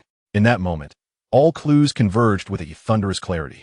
Karo gazed at Rog, who seemed on the verge of combustion, his eyes reflecting a desperate glimmer of hope, and fell silent for a moment. Slowly, he raised his left hand, and from his fingertips a faint yet pure, pale flame leapt silently into the air. The glow of the flame was not fierce, yet it carried an indescribable aura of ancient purity and a protective will, instantly dispelling the chaos that lingered in the surrounding, sweltering air. Rog's eyes widened in astonishment, his breath caught in his throat. He fixated on the flickering pale flame, his body trembling violently. Turbid tears, uncontrollable, streamed from the corners of his scarred eyes. He extended his gnarled hand, calloused and burnt, yearning to touch that flame, yet halted just shy of it, as if fearing to disturb this sacred glimmer. Is it truly the embers of the eternal sacred fire? Rog's voice choked with emotion, tinged with both sorrow and ecstasy, proclaiming, the ancient prophecy is true. When the last spark returns, when the sacred bloodline is reignited, the chain shall inevitably be shattered. He abruptly lifted his head, his tear-streaked face suffused with unprecedented fervor and determination, bowing deeply before Karo, as if before a descending deity. Bearer of the sacred fire, I beseech you, let us home. Take us back to the infernal flame star. The extinguished sacred fire yearns to be rekindled. Our homeland, shackled by chains, demands liberation. Rod the Anvil, willing to be the spear in your hand. For the sacred fire, I shall expend the last drop of my blood. Thud! The heavy sound of his prostration resonated upon the searing platform, intertwining with the distant clangor of the furnace and hammer, weaving a poignant and desolate prelude to their return home. Karo observed the bowed Rog, then glanced at the flickering yet resilient pale flame in his palm. As the chaotic star in his right eye slowly revolved. Deep within the furnace domain, the infernal flame star lay shackled, summoned by the altar of sacred fire. While the chaos of severed limbs and stone tablets stirred, alongside the looming shadows of the Frieza Legion. The path ahead was destined to be fraught with blood and tears. Chapter 47. The Forging of the Sacred Bloodline's Return. Rog's heavy and fervent submission struck like a hammer upon red-hot metal, sending invisible ripples through the sweltering air. In the depths of the canyon, the furnace's roar persisted, the rhythmic thuds of the hammer seemingly drumming for this solemn vow. The scavengers, no, the remnants of the holy bloodline, paused their labors, casting uncertain glances towards the elevated platform, towards the scarred leader bowed before it, and the figure rising upon the platform, where a faint pale flame danced in his palm. Kero remained silent. The flame of the sacred fire quietly burned in his palm, illuminating his pale and profound gray eyes. Rog's words were akin to a key, unlocking a heavy door long sealed with blood and lament. The infernal star, the eternal holy flame, the chains of bondage, the exiled Scion. These elements intertwined in an uncanny manner with the guidance of the divine mountain stone tablet, the call of the true spirit of the holy flame, and his own chaotic path of sanctity. Arise. Carrot's voice remained hoarse, yet imbued with an undeniable strength. With a slight motion of his fingertip, the pale flame flickered and extinguished. Rog's body trembled as he slowly lifted his head. The murky tears coursed across his scarred visage. Yet the despair and madness previously reflected in his eyes were supplanted by a fervor and devotion reminiscent of a martyr. Messenger, call me Carrot, he interrupted, his gaze sweeping over the tattered, emaciated figures below, whose eyes flickered with a glimmer of bewildered hope ignited by Rog's actions. To reignite the holy flame and shatter the chains is not achieved through kneeling and prayer. He looked toward his right arm, wrapped in gray cloth. Where the remnants of chaotic bone subtly emanated a cold, restless aura. I require strength, the strength to restore. Following Carrot's gaze, Rog's eyes momentarily reflected understanding, which soon transformed into a resolute gleam. Messenger, Lord Carrot, everything in the Iron Anvil Canyon, including my old life, belongs to you. If it aids in restoring your strength and returning to the infernal star. He abruptly rose, his mechanical limb pointing toward the towering, flame-spewing old furnace at the heart of the canyon. The old furnace. It is the very heart of our Iron Anvil Canyon. It burns with the most ferocious core of stellar embers from the depths of the star remains. The stardust steel forged within is among the hardest metals in this star domain. Its core temperature is sufficient to vaporize battleship armor. Madness flickered in Rog's eyes. If you do not reject me, the fire of this furnace may assist you in tempering your body. Tempering? The chaotic star jewel in Carrot's right eye whirled, its cold perception instantly penetrating the space, locking onto the roaring old furnace that resembled a small mountain. Its dark red body radiated a terrifying heat, and the energy fluctuations at its core were chaotic and violent, embodying the unique destruction and searing essence of the furnace star domain, yet intertwined with an exceedingly faint, yet exceptionally pure, essence of the Earth's fire. This essence resonated subtly with the breath of the true spirit of the holy flame. The risks are immense, yet the opportunities are equally vast. The ferocious fire at the core of the furnace may indeed serve as the ideal crucible to stimulate the restoration of the chaotic sanctity, to refine the chaotic bone armor, and even to attempt to reconnect the severed limb. Very well. Without a hint of hesitation, Carrot slowly rose. His body remained frail, yet his spine stood straight, like a sword poised to be reforged in the fiery depths. Lead the way. A remarkable brilliance ignited in Rog's eyes as he vigorously nodded, yes. The old furnace lay at the deepest part of the canyon, nestled against the towering walls forged from the remnants of countless colossal engines. As they approached, the scorching waves of heat intensified, distorting the air and blurring vision. The acrid scent of sulfur and the metallic tang of molten metal nearly rendered one breathless. Enormous energy conduits roared like blood vessels, continuously feeding the molten metal solution into the molds. With each strike of the hammer, it resembles a collision of stars, sending tremors through the earth, while sparks rain down like a torrential downpour from dozens of meters above. The ordinary descendants of the saint can only toil at the periphery, clad in rudimentary thermal suits, maneuvering rusted mechanical arms. In the core area, only Rog and the most formidable warriors among his trusted few can approach for a fleeting moment. Rog, accompanied by Kero, traverses a narrow metallic walkway, scorched by intense heat, step by step toward the observation platform at the heart of the ancient furnace.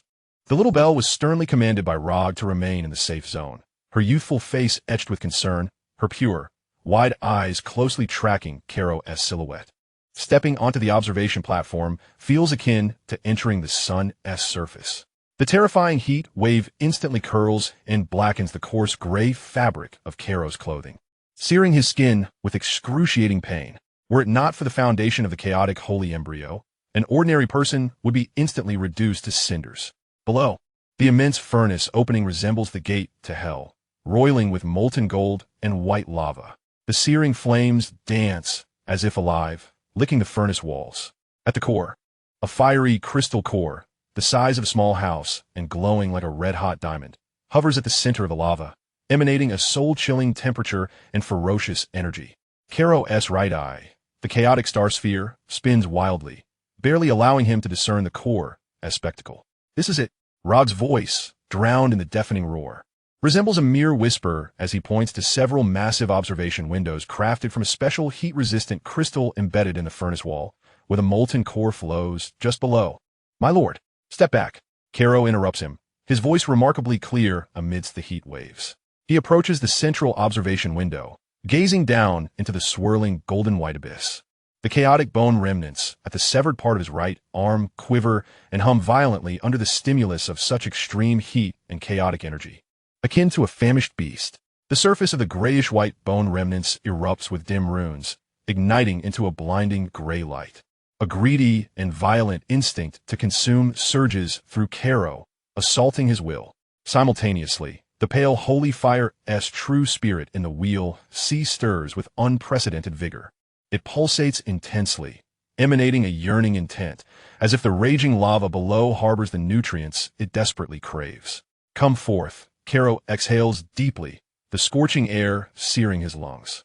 He relinquishes the suppression of the consuming instinct from his severed arm, instead actively channeling it. The right shoulder, cloaked in chaotic bone armor, trembles violently. A formidable and unparalleled chaotic consuming power, akin to an invisible maw, pierces through the robust heat-resistant crystal observation window, fiercely plunging into the churning molten gold and white lava below. Boom! Like hot oil splashing into cold water, the entire ancient furnace shudders violently.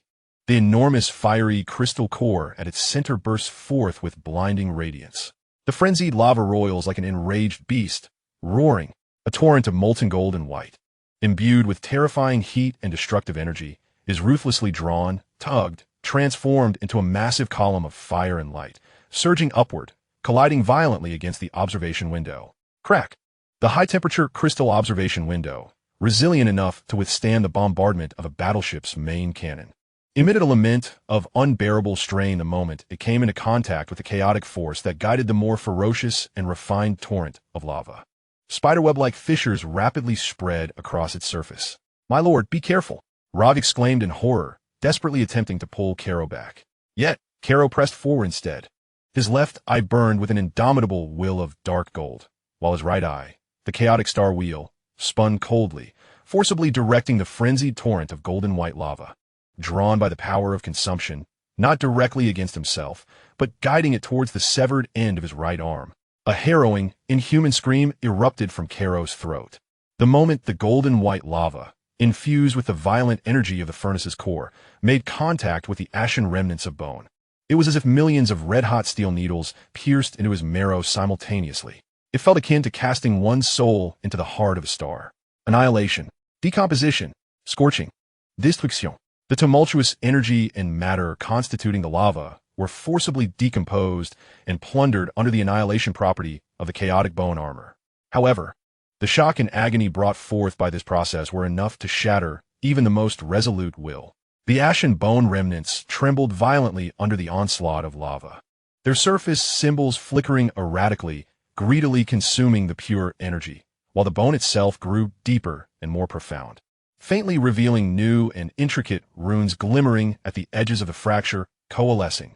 The annihilation force that hindered the regeneration at the point of fracture began, under the extreme pain and energy impact, to gradually melt away like ice meeting lava.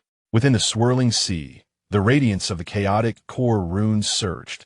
It resembled the most gluttonous beast, voraciously refining and absorbing the incoming turbulent lava energy. The sea of suffering boiled, the dark gold waters tinted with a blazing golden red hue. The chaotic stardust within ignited, reorganizing into a more resplendent form. 5 wilted lotus petals swayed violently under the impact of the ferocious energy, the cracks at their edges seeming to trend towards closure, as the essence of life drew new vitality from destruction. The heart of the star core, akin to being cast into the core of a forge, erupted with blinding light from the fractures, while the chaotic life spark greedily absorbed the pure essence of the earth's fire, becoming more solid and robust, and that fragment of sacred fire spirit, as if reunited with long-lost kin, actively separated threads of exceptionally pure pale fire, probing into the guided torrent of lava, precisely capturing and drawing forth the extremely faint essence of earth fire that shared its origin. With each thread absorbed, the radiance of the sacred fire spirit stabilized and even grew stronger. Destruction and rebirth, pain and transformation, in the furious hellfire of the old furnace. Kairos' chaotic holy embryo was undergoing an unprecedented tempering. Outside the furnace, Rog and the robust warriors, including the newly arrived Aji, stood agape, witnessing the scene akin to gods and demons. They beheld Kairos standing before the nearly shattered observation window, the gray-white glow at the severed end of his right arm wildly intertwining and colliding with the golden-red lava. They observed the ever-deepening and spreading cracks upon the observation window, witnessing Kairos' body convulsing in excruciating pain, yet steadfast as a rock rooted in molten lava. The emissary of sacred fire consumed the flames of the furnace. Aji's voice resonated with unparalleled awe and reverberation. It was the holy fire guiding him, Rog murmured, tears of excitement and ecstasy welling up anew in his murky eyes. At that moment, an unprecedented transformation occurred. A thunderous roar, akin to a sound from the depths of the earth, erupted from below the old furnace. The entire canyon trembled violently. The massive core of the furnace unleashed an unstable brilliance. The conduits of molten lava emitted a piercing shriek. The walls of the furnace shook violently, and more cracks began to spread. This is dire. The furnace core's pressure is unbalanced. It is on the verge of explosion. An elderly survivor responsible for monitoring the furnace's condition let out a heart-wrenching scream. "My lord, stop it quickly." Rog's face turned pale as he shouted in terror. If the furnace explodes, the entire Anvil Canyon will be reduced to rubble. Kairos also sensed this sudden and devastating surge of energy. Deep within the furnace core, a more ferocious energy, as if awakened from ancient slumber, was brewing uncontrollably. His forceful consumption of the lava seemed to have shattered the fragile energy equilibrium of the core, triggering a chain reaction of collapse. A fierce glint flashed in Kairos' eyes.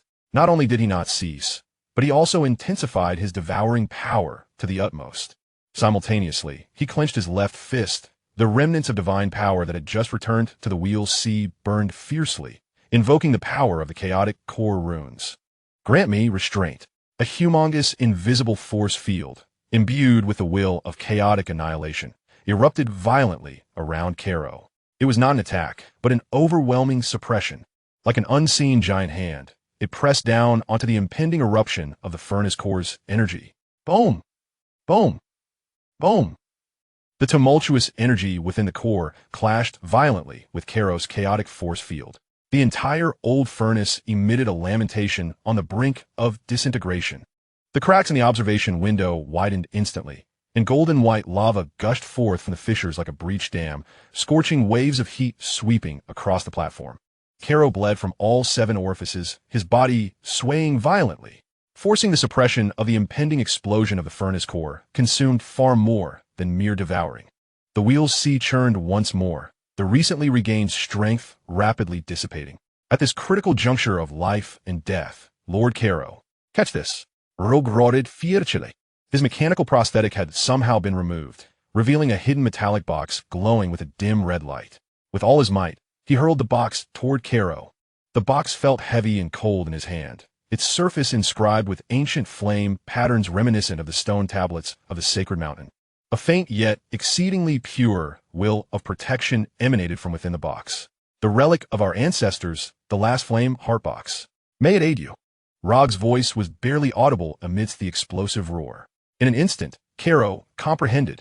Without hesitation, he poured all of his remaining strength, along with the protective will transmitted from the flame heart box, into the severed end of his right arm.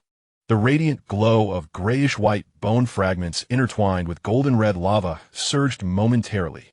The devouring force, mingled with the will of protection, surged forth like a potent tonic. Crashing fiercely into the furnace core, a deep, thunderous roar echoed. The violent energy core of the furnace, besieged by dual forces from within and without, was forcibly pushed back. It resembled a volcano being compelled back into the Earth's crust. The uncontrollable energy erupted like a tamed wild stallion, gushing along its original conduit. The tremors of the furnace swiftly subsided, and the spouting lava gradually receded. Although the furnace walls bore numerous scars, the catastrophic explosion had been averted. The platform lay in disarray, with lava coursing and waves of heat rolling. Carrot knelt on one knee, gasping violently. Dark, golden blood dripping incessantly from the corner of his mouth, sizzling upon contact with the searing metallic surface. Yet at the severed end of his right arm, the barrier of regenerative space had completely vanished. The grayish-white bone fragments exuded a warm, subdued chaos glow, and between the blood and the bone fragments, countless fine, dark golden and grayish threads of energy resembling nerves and blood vessels writhed madly, connecting and growing. The severed arm was in the process of regeneration. Within the tumultuous sea, the chaotic core runes glimmered steadily, seemingly shrinking slightly, yet becoming more refined and profound. The vast waves of the bitter sea surged, with golden-red light swirling deep within the dark golden waters. 5 lotus petals glistened with verdant vitality, their chaotic golden edges becoming increasingly distinct. The fissures in the star core's divine source were mostly mended, with the chaotic life points of the core pulsating like miniature stars, stable in their rhythm. The sacred fire's true spirit had also expanded, quietly hovering while emanating a reassuring aura. More importantly, when the flame heart box fell into Carrot's hands, it transformed into a crimson light, merging into his palm, subtly connecting with the essence of the sacred fire's true spirit. "My lord," Rog rushed over, disregarding the searing ground, his voice trembling. Carrot slowly raised his left hand, signaling that he was unharmed. He gazed at Rog, then looked down at the surviving remnants, observing them with a fervent faith akin to that directed towards a deity, before finally turning his gaze towards the depths of the furnace star domain, eternally ablaze with dark red nebulae. "Prepare." Carrot's voice remained frail, yet carried a deeper power born from rebirth through fire. As he repaired the patrol vessel left by the blood shackles, account for all available combatants, gather all usable resources. His right eye, the chaotic star wheel, revolved, its cold will sinking into the tumultuous sea.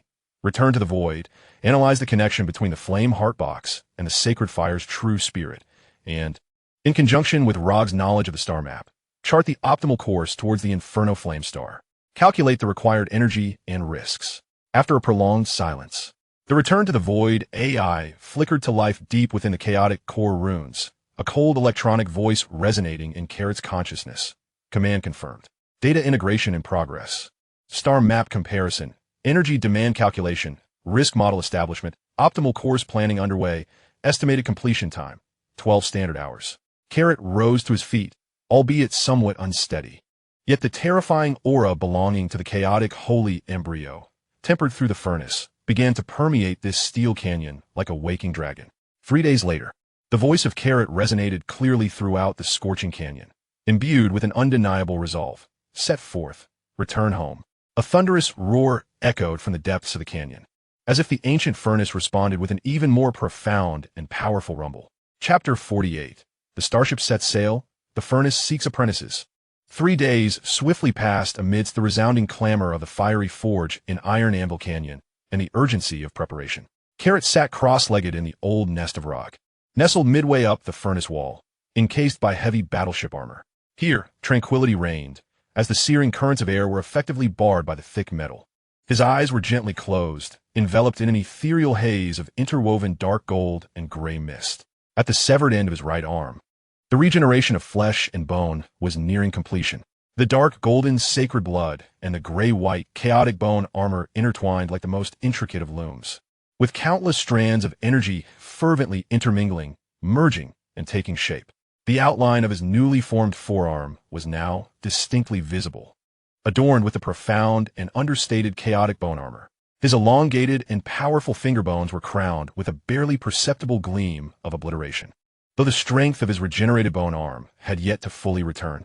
Its chilling texture and a latent, terrifying power imbued a heavy and oppressive atmosphere in the entire space.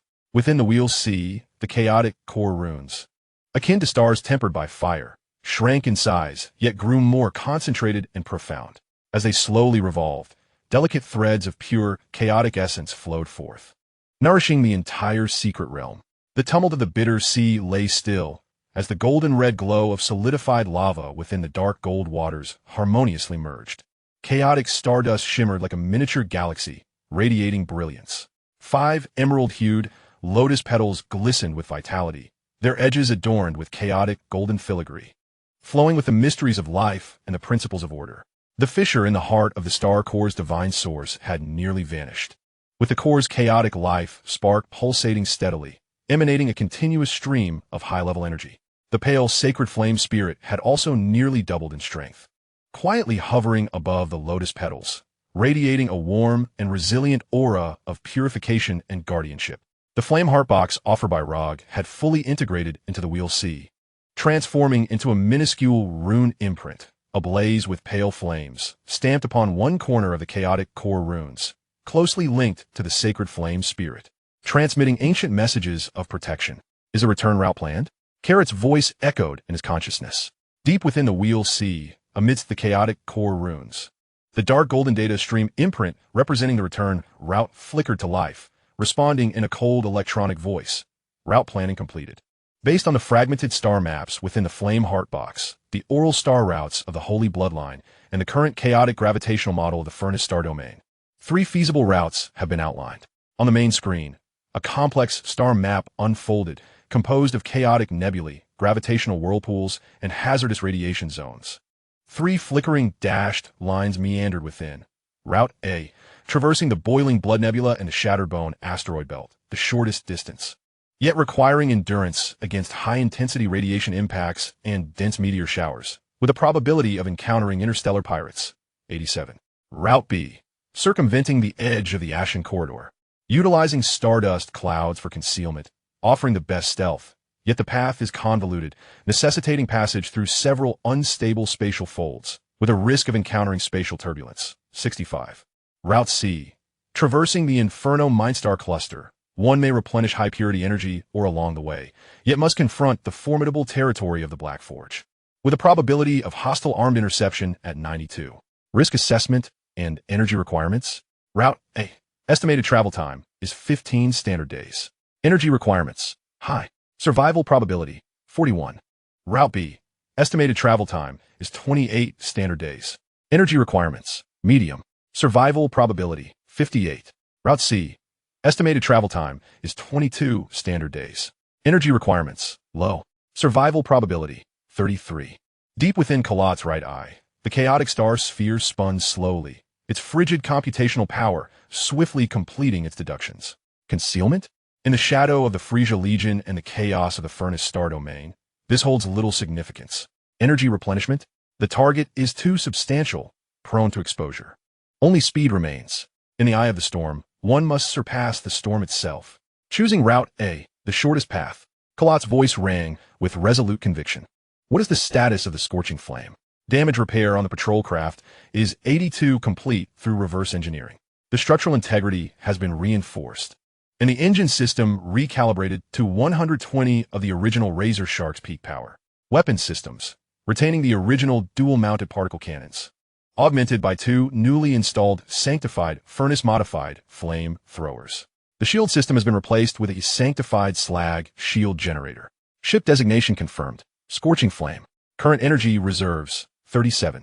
Probability of sustaining the extreme journey along Route A to completion, 29. 29. Carlot's gray eyes remained icy. Sufficient. Lord Carlot, all preparations are complete. Rog's voice echoed from beyond the door, brimming with barely contained excitement and a hint of solemnity. Carlot opened his eyes, his newly forged bone armor enveloping his right arm, fingers slowly clenching, emitting a low, resonant hum through the fabric of space. He rose, pushing open the heavy metal door. At the valley's base, the atmosphere was a mix of grim determination and fervor. The scorching flame, painstakingly restored and modified by the remnants of the sanctified, lay quietly docked upon a makeshift clearing. The hull bore the scars of repair, dark red paint obscuring the blood shackles insignia. With a fresh emblem of pale flames and shattered chains emblazoned on the bow, the sacred fire returns. The robust gun barrels and menacing flame throwers exuded an air of danger. Beneath the ship, gathered were all the sanctified remnants of Iron Anvil Valley capable of wielding weapons. Their numbers barely exceeded 100, comprising both the young and the old. Clad in rudimentary thermal suits or makeshift armor, they wielded crude spears, axes, and even massive wrenches forged from stardust steel. Their faces bore the marks of hardship, burns, and grime, yet in that moment, each pair of eyes burned with a singular fervor, the zeal of returning home and the resoluteness of facing death. Rog stood at the forefront, donned in a relatively intact set of ancient armor embedded with dark red crystals, tightly grasping a spear adorned with larger gemstones. Little Belle was closely guarded behind him, wearing a noticeably altered thermal suit, her small face taut, her once timid, pure eyes now filled with a maturity beyond her years. Her tiny hand instinctively rested upon her abdomen. Aji and a dozen of the strongest warriors stood beside the hatch of the Flame of Ember, poised to be the first combatants to board the vessel. Children of the holy blood. Rog's voice, hoarse yet resonant like a thunderclap, reverberated through the valley's tumult. Today, Lord Carlot, the messenger of the sacred fire, will lead us on our journey home. Back to our homeland, shackled by chains, the Inferno Star. This path is destined to be entwined with blood and fire. A perilous journey. Tell me, are you afraid? No. A thunderous roar erupted from the chests of the 100 warriors, a valiant cry that drowned out the furnace's roar. The spears struck the ground, metal clashing, echoing a solemn vow for the extinguished sacred fire, for the imprisoned homeland, for the return home. Board the ship, Rog raised a spear high. Under Aji's command, the warriors swiftly and orderly ascended the Flame of Ember. Women, children, and the elderly were allocated to relatively secure compartments. Rod cast one last glance at the steel canyon where he had lived for decades. A flicker of complexity passed through his murky eyes, soon replaced by resolute determination. Holding Little Belle's hand, he followed closely behind Carlot, stepping through the hatch of the Flame of Ember. The hatch slowly shut, sealing off the canyon's heat and clamor. Inside the bridge, the light was dim. Carlot took his seat at the helm, his right hand, encased in bone armor, gently pressing on the control panel. Rog and Little Belle stood anxiously beside him, observing intently. Return to the abyss. Initiate engine start. Target route A. Maximum power. Carlot's voice remained calm and steady. Command confirmed. The engines ignited, the molten shield materialized, and the course locked. The blood-boiling nebula, curvature core, maximum power engaged.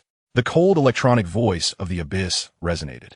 With a roar, the rear of the Flame of Ember erupted with an unprecedented white brilliance, powered by the enhanced engines of the holy blood.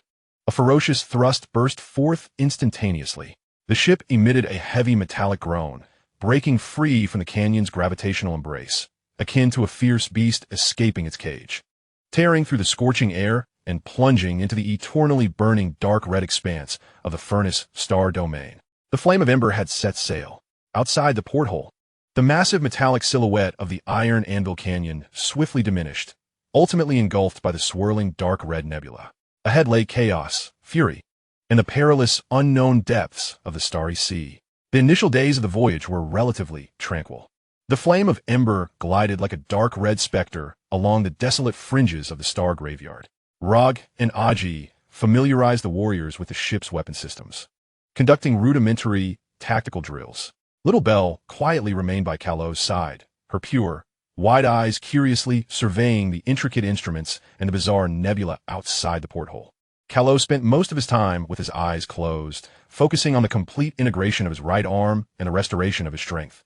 The power of his newly awakened chaotic bone armor was steadily growing, and the application of its annihilation properties became increasingly adept. The essence of the sacred fire grew more active as it sensed they were drawing closer to the Inferno Star. However, the tranquility was soon shattered. Warning. Approaching the edge of the blood-boiling nebula. A high-intensity gamma-ray burst and an unstable ion storm have been detected. The energy consumption of the shields is escalating. The alarm of the abyss reverberates throughout the bridge. Outside the viewport, the once relatively clear starry sky is abruptly replaced by an endless, swirling nebula of crimson and murky yellow light. The violent energy turbulence lashes out like an invisible hand, violently tearing at the ship's hull. The molten shield's surface ripples violently, emitting a strained hissing sound. Maintain course. Prioritize shield energy allocation to engines and core. Commanded Carrot, his right eye, the chaotic star wheel, spinning as a cold will envelop the vessel, forcibly stabilizing its posture. The blaze, like a solitary boat amidst a raging sea, struggles forward through the crimson energy tide. Intense vibrations and the groaning of twisted metal resonate throughout the hull. Occasionally, small fragments of meteoroids, swept up by the turbulence, collide with the shield like bullets, erupting into blinding sparks. Starboard. 3 o'clock. High-energy reaction. Yes, it's a stardust conglomerate. Aji, on lookout duty, suddenly shrieked in terror. There, in the surging crimson nebula, countless tiny stardust particles, propelled by the furious energy flow, were frantically gathering and compressing. Within mere moments, they coalesced into a gigantic crimson serpent, stretching hundreds of meters. Entirely composed of turbulent particle streams. Lacking any physical form, it radiated a terrifying energy wave capable of tearing small spacecraft apart. Its scarlet eyes locked onto the blaze. And with a fierce twist of its massive body, it lunged forward with a roar of devastation. Charge the particle cannon. Prepare the magma jet. Rogue billowed, his mechanical limb crashing down on the weapon control panel. There's no time. A fierce glint flashed in Carrot's eyes. His right arm, covered in bone armor, shot up, fingers splayed, and he clenched his fist towards the approaching crimson serpent outside the viewport. Chaotic void, fragmentation. A powerful and refined chaotic force field erupted instantly, not solidifying, but slicing. An invisible blade of annihilation, driven by chaotic intent, sliced through the turbulent energy stream with unparalleled precision, severing the serpent's vital point. There was no cataclysmic explosion.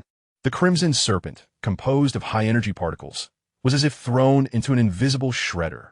The turbulent particle stream that constituted its form instantly lost cohesion, dissipating soundlessly like a burst bubble, returning to the primordial stardust, reintegrating into the boiling nebula. Silence enveloped the bridge. Aji and the others gaped, watching the vanishing behemoth outside the viewport, their eyes filled with reverence akin to that of deities. Continue forward, Rog's voice trembled slightly. The blaze pressed on through the boiling blood nebula, Carrot's newly born bone arm exhibiting its prowess, repeatedly neutralizing the deadly threats posed by stardust conglomerates or energy vortices. Yet, the abyss's warnings grew increasingly frequent. Shield energy remaining, 21, 19, 17. Engine core temperature approaching critical levels. Curvature, stability declining. A faint spatial jump signal has been detected from behind. Characteristic matching indicates a Blood Shackles class slave ship. The lingering shadows of vengeance. A bone-deep hatred ignited in Rog's eyes. Accelerate. Break free from the nebula. Carrot's voice was frigid. The shadow of the Frieza Legion has yet to dissipate, and the pursuers of the Blood Shackles are upon us once more.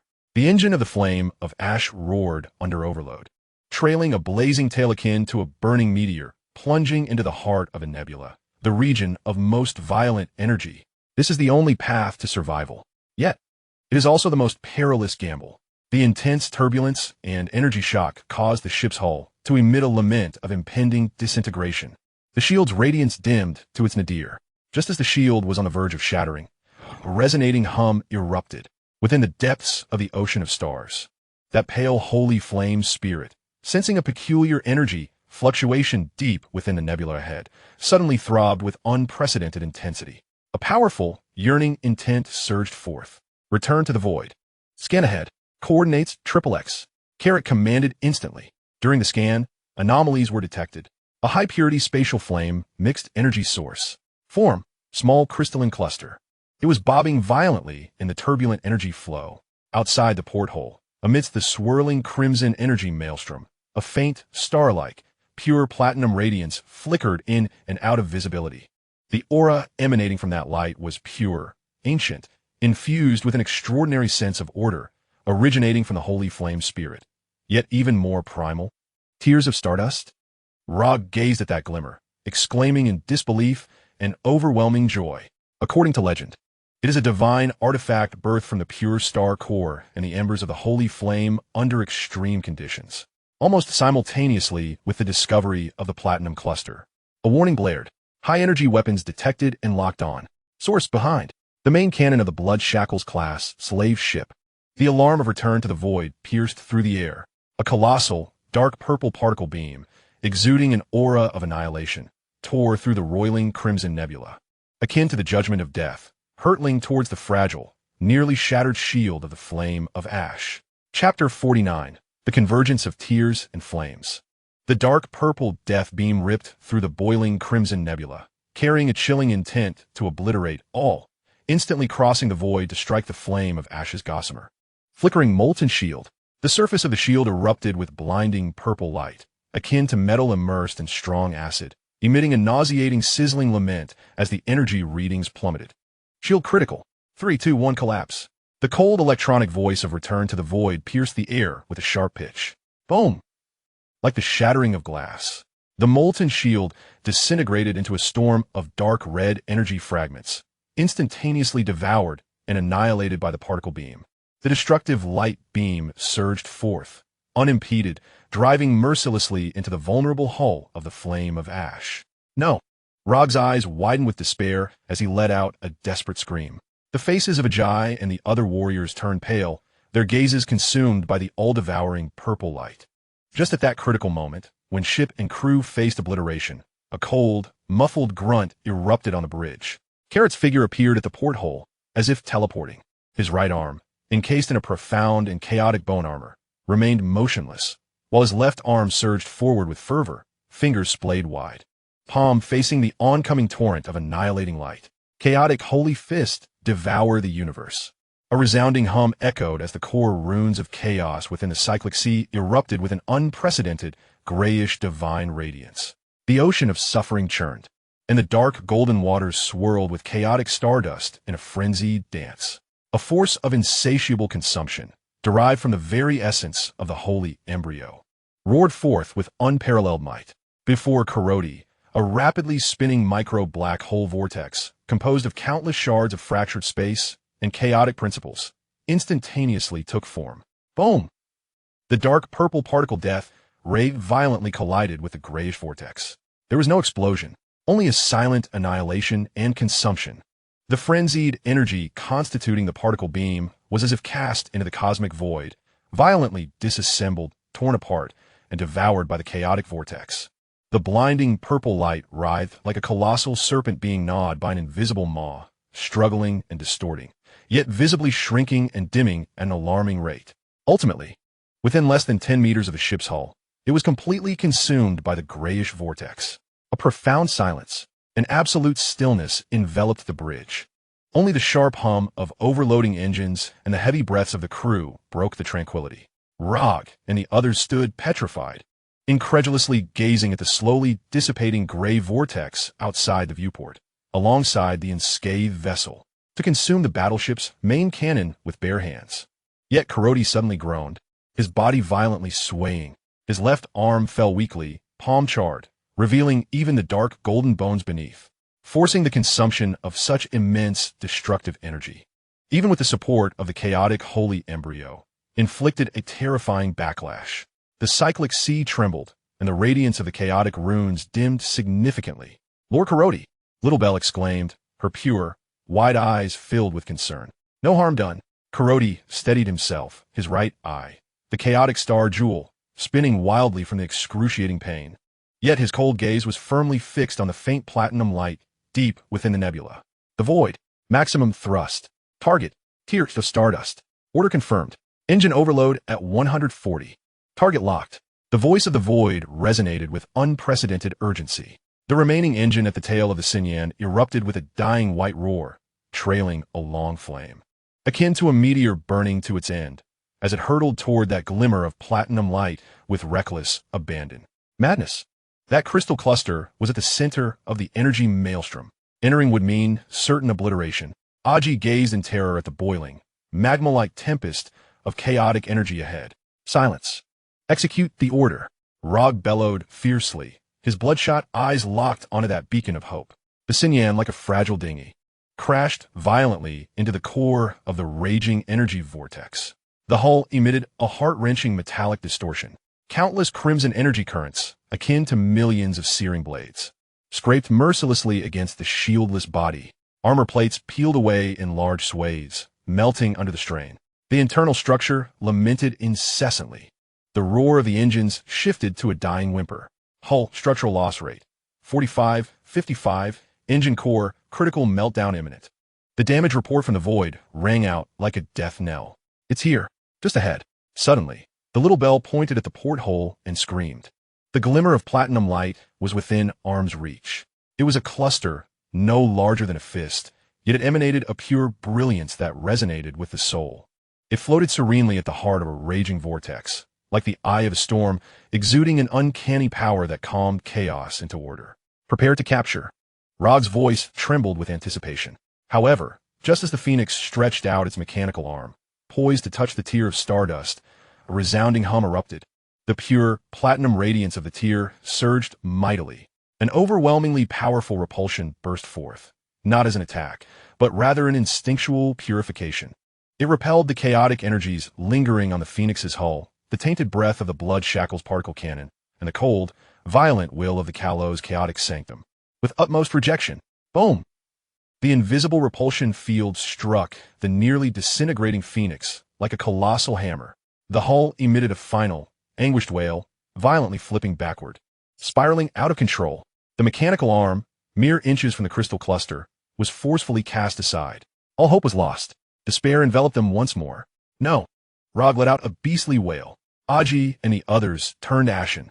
In that moment of utter hopelessness within the Carlot's oceanic realm, the pale, sacred fire spirit, sensing the tier of stardust's pure order, erupted with unprecedented desire and resonance. It throbbed violently, even actively separating a substantial portion of its essence, transforming into a stream of exquisitely condensed pale fire, fiercely striking against the oceanic barrier. Its target was none other than the tier of stardust. Simultaneously, the tier seemed to sense the faint yet kindred essence of the sacred fire spirit, and its repulsion field exhibited a slight, almost imperceptible easing and hesitation. Now is the moment. Madness and reason intertwined in Carlot's eyes. He hesitated no longer. His right arm, clad in chaotic bone armor, shot upward, his fingers spread wide, not to grasp the crystal cluster, but instead plunged forcefully into his own chest where his ocean resided. Swoosh! The bony fingertips, sharp as the finest scalpel, pierced through skin and flesh in an instant. Dark golden sacred blood gushed forth.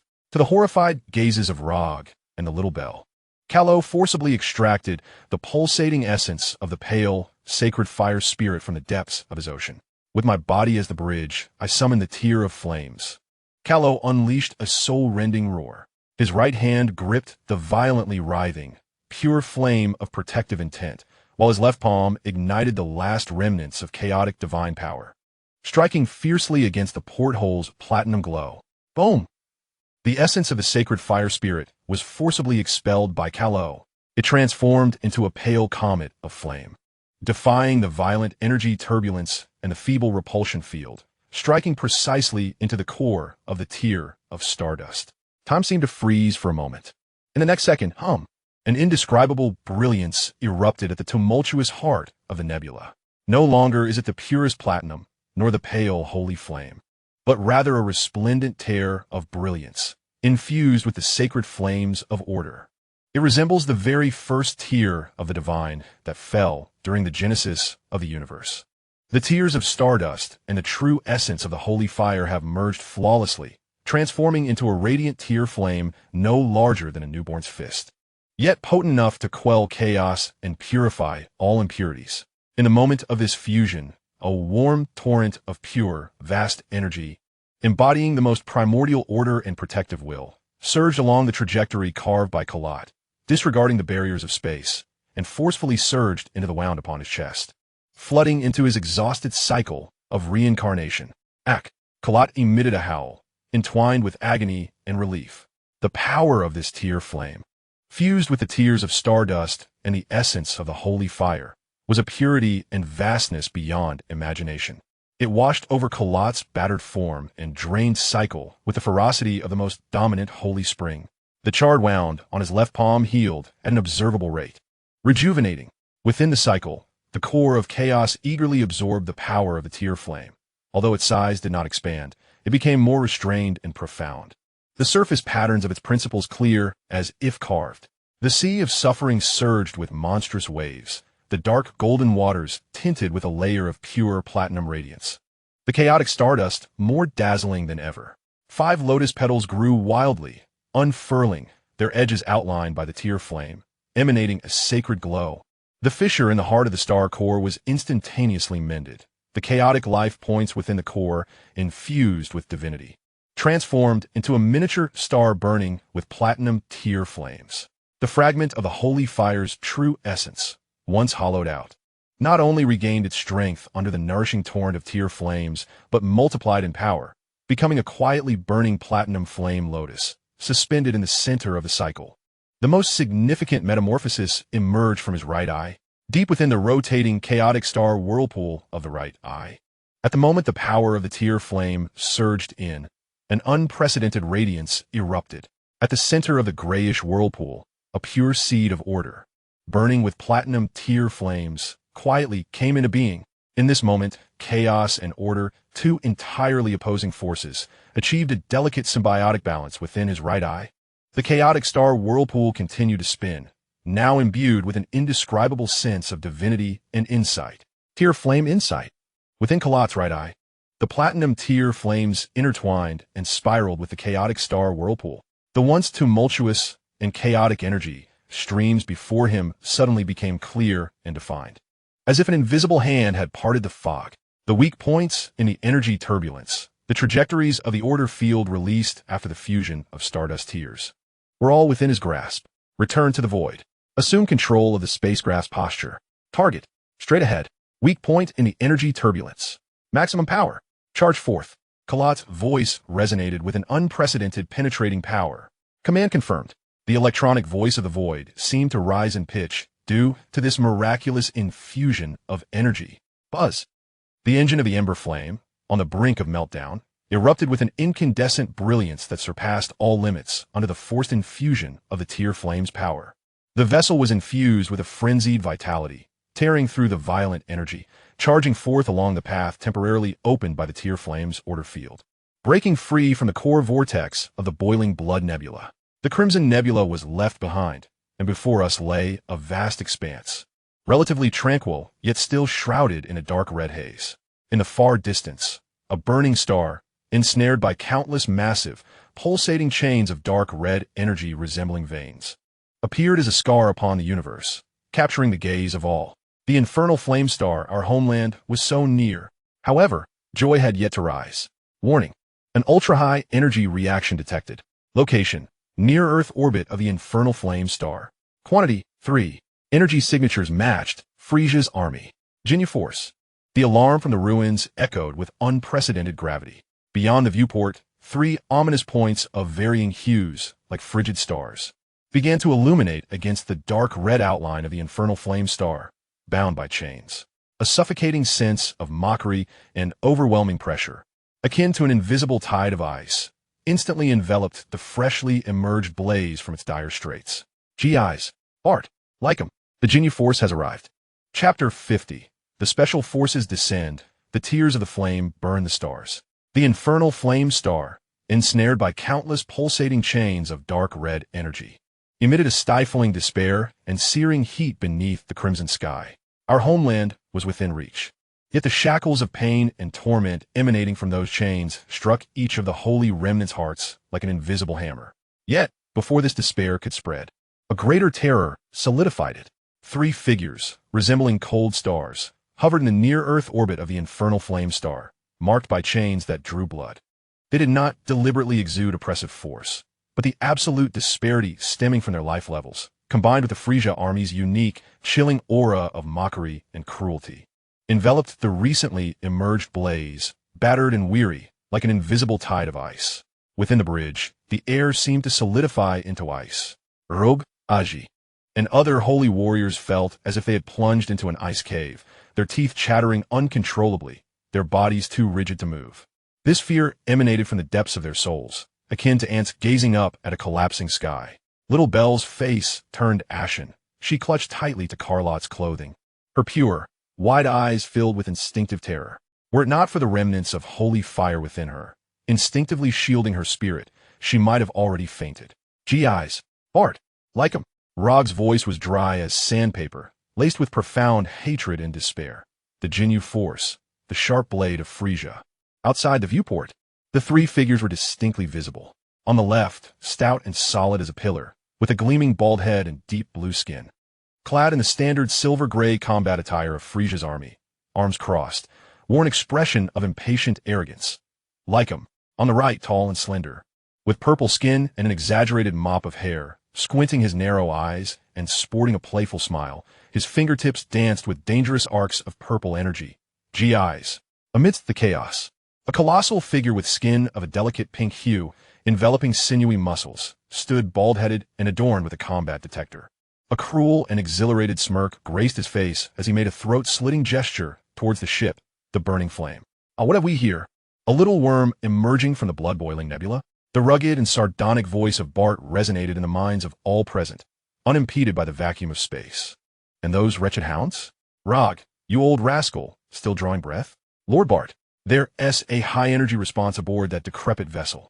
It's highly unusual and unidentifiable. And that one-armed fellow, his presence is perilous. Gi's fingertips crackled with purple arcs of electricity, his elongated eyes fixated intently on the pilot's seat occupied by Caro. The combat detector emitted rapid beeps, its readings wildly fluctuating, unable to stabilize. Danger? Ha ha ha. Lycum's thunderous laughter echoed as he cracked his knuckles. In the face of the Ginyu Force, there are only corpses and playthings. Bart, GIs, do not squander time.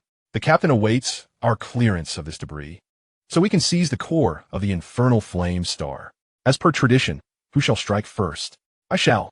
Bart grinned maliciously, his massive physique bending low. Behold the speed of the universe's finest. Super flash. With a hum, Bart's form vanished in an instant. Not mere high-speed movement, but a true teleportation. The next moment, his enormous body materialized like a specter in the void directly before the burning flame, less than 100 meters from the bridge's viewport. His gigantic fist ignited with crimson flames, carrying the terrifying force to rend space itself, and struck down upon the vessel's frail hull. The velocity was so immense that not even an afterimage could be perceived. Beware! Rod cried out in despair. Aji and the others barely had time to react. Just as that devastating fist was about to shatter the viewport and reduce the entire ship to cosmic dust, deep within Caro's right eye, the swirling chaos, Star Pearl, suddenly surged with speed. The core, ignited by the flames of platinum tears, blazed forth. Tear flame insight stasis. Buzz. In Caro's unique vision. Bart's super flash, moving in unparalleled speed, unveiled its energy trajectory, the instant of muscle exertion. The nodes of spatial folding, all slowed and analyzed as if captured by high-speed photography. That fist, capable of shattering stars, was revealed to be riddled with flaws. Without even rising from his seat, Caro casually lifted his right arm, clad in chaotic bone armor, at the tip of his index finger. A faint flame of platinum tears ignited silently. He directed it towards the seemingly flawless trajectory of Bart's fist outside the viewport, pinpointing a minuscule, energy unstable point caused by the folding of space, and gently tapped it. With a soft hiss, a beam of platinum tear flame, as fine as a strand of hair and condensed to perfection, pierced through space to enter the barely perceptible node with surgical precision. Bart, lost in the ecstasy of impending destruction, suddenly froze, his cruel smile faltering. He felt as though his superluminal flash had collided with an invisible wall. Imbued with an extraordinary adhesive force, the power capable of shattering stars, upon contact with that ephemeral platinum tear flame, was abruptly neutralized and delayed by an utterly pure force of order. The speed he took pride in was, astonishingly, forcibly disrupted. Though the delay was a mere insignificant 0.1 seconds, it was ample for Carlot. Void. Hard to port. Geofire thrusters. Maximum power. Target Bart. Carlot's frigid voice resonated through the bridge. Command executed. The Void's response was extraordinarily swift. The nearly disintegrating flame of the ember erupted with its final potential. The hull twisted violently, with a piercing metallic groan. Simultaneously, the two menacing geofire thrusters, modified with sanctified furnace technology, instantaneously charged to capacity. Boom! Boom! Two colossal torrents of dark red energy, akin to rivers of molten lava, surged forth, imbued with the frenzied heat and destructive will characteristic of the furnace star domain, crashing down upon Bart, whose form momentarily froze under the brief delay of the platinum tear flame. Bart let out a roar of astonishment and fury. He had never anticipated that his superluminal flash could be interrupted. In a frantic moment, he could only cross his arms to shield himself. The crimson flames erupted with wild intensity. Thunderous roars. The furious torrent of lava crashed violently against Bart's fiery shield. The ear-piercing sound of annihilation and explosive light engulfed him in an instant. A terrifying shockwave of energy silently expanded through the vacuum of space. Bart's massive form was forcefully propelled away, akin to a ball struck by a colossal hammer, tumbling toward a distant floating mass of shattered star debris. His pink skin was seared, leaving behind large charred patches. Bart. The mockery on Jis and Lycum's faces instantly solidified into shock. Bart had been struck down by a mere derelict ship. Bastard! How dare you harm Bart? Lycum's fury ignited in an instant. His deep blue skin flushed with rage. Jis, let us finish them. Intriguing. Jis's gaze turned dangerous and focused, the purple arcs of electricity at his fingertips swelling with energy, peculiar, yet ultimately insignificant. Shatterball. Jis thrust his hands forward. Dozens of rapidly spinning purple energy spheres, radiating destructive cutting waves, instantly enveloped all evasion space of the flame of the ember like a swarm. At the same time, Lycum's massive body unleashed a terrifying wave of energy. He barreled toward the flame of the ember like a humanoid tyrannosaurus, disregarding Jis's attack range. His fists clenched tightly, the crimson flames coalescing into two enormous energy gauntlets. Lycum's heavy strike, dual annihilation, energy confinement, and physical obliteration. The flame of the ember, ensnared by Jis's shatterball blockade, resembled a moth trapped in a spider-esque web, with nowhere to escape. And Lycum's devastating punches, capable of shattering asteroids, approached with the shadow of death looming ever closer. Lord Carlot, Rog gazed in despair at the overwhelming purple energy spheres and the rapidly enlarging crimson gauntlet. Carlot's eyes were as cold as eternal ice. The right eye of Chaos Star Xian and the platinum tear flame whirled in a frenzied dance, instantaneously deciphering the energy structure of the shattered sphere and the force nodes of the Lycum fist. Return to the void. Concentrate shield energy at the bow. Divert all remaining engine energy into the right arm interface. Carrot's voice resonated with determination. Warning. Forcibly injecting engine energy into a biological entity poses extreme risk. Potential consequences. The warning from Return to the Void was abruptly interrupted by Carrot. Execute. With a hum, the last mournful cry of the remaining engine of the Ember ignited.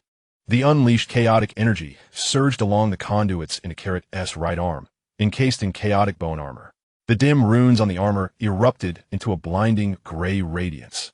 His entire arm glowed like a red-hot iron, exuding an aura of terrifying heat and annihilation. Intense agony furrowed Carrot's brow, yet he remained unfazed. He raised his right arm, fingers splayed, confronting the oncoming storm of purple shattered spheres and Lycum's heavy fist without flinching. Within his palm, the platinum tear flame and the murky chaotic divine power interwove and compressed violently. Chaotic tear flame returned to the void. Boom! A beam of indescribable color spiraled forth from Carrot's palm with ferocity.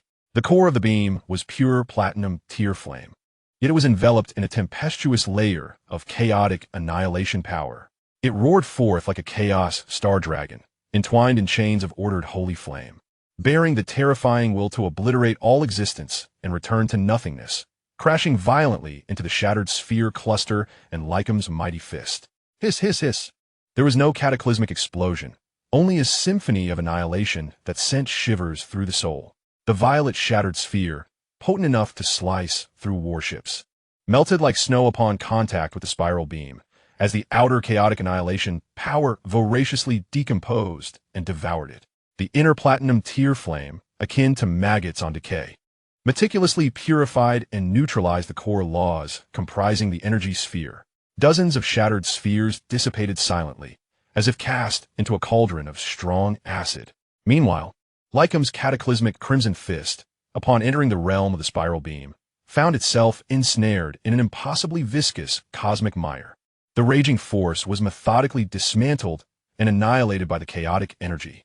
The platinum tear flame surged upstream against his fiery aura, fervently scorching and purifying his destructive energy core. What in the world? Lycum roared in furious disbelief. He felt as though his fist struck a void that incessantly devoured power, accompanied by a divine and searing energy that relentlessly eroded his essence. The crimson aura upon his fist dimmed and dissipated at a visible pace. Boom! The spiral beam, undeterred, collided forcefully with Lycum's crossed arms in a blockade. Ugh! Lycum cried out as if struck by lightning. His deep blue arms were instantly lacerated, charred black. The tremendous force hurled him away like a cannonball, directly towards Bart, who had just clawed his way back up from the starry ruins. Lycum!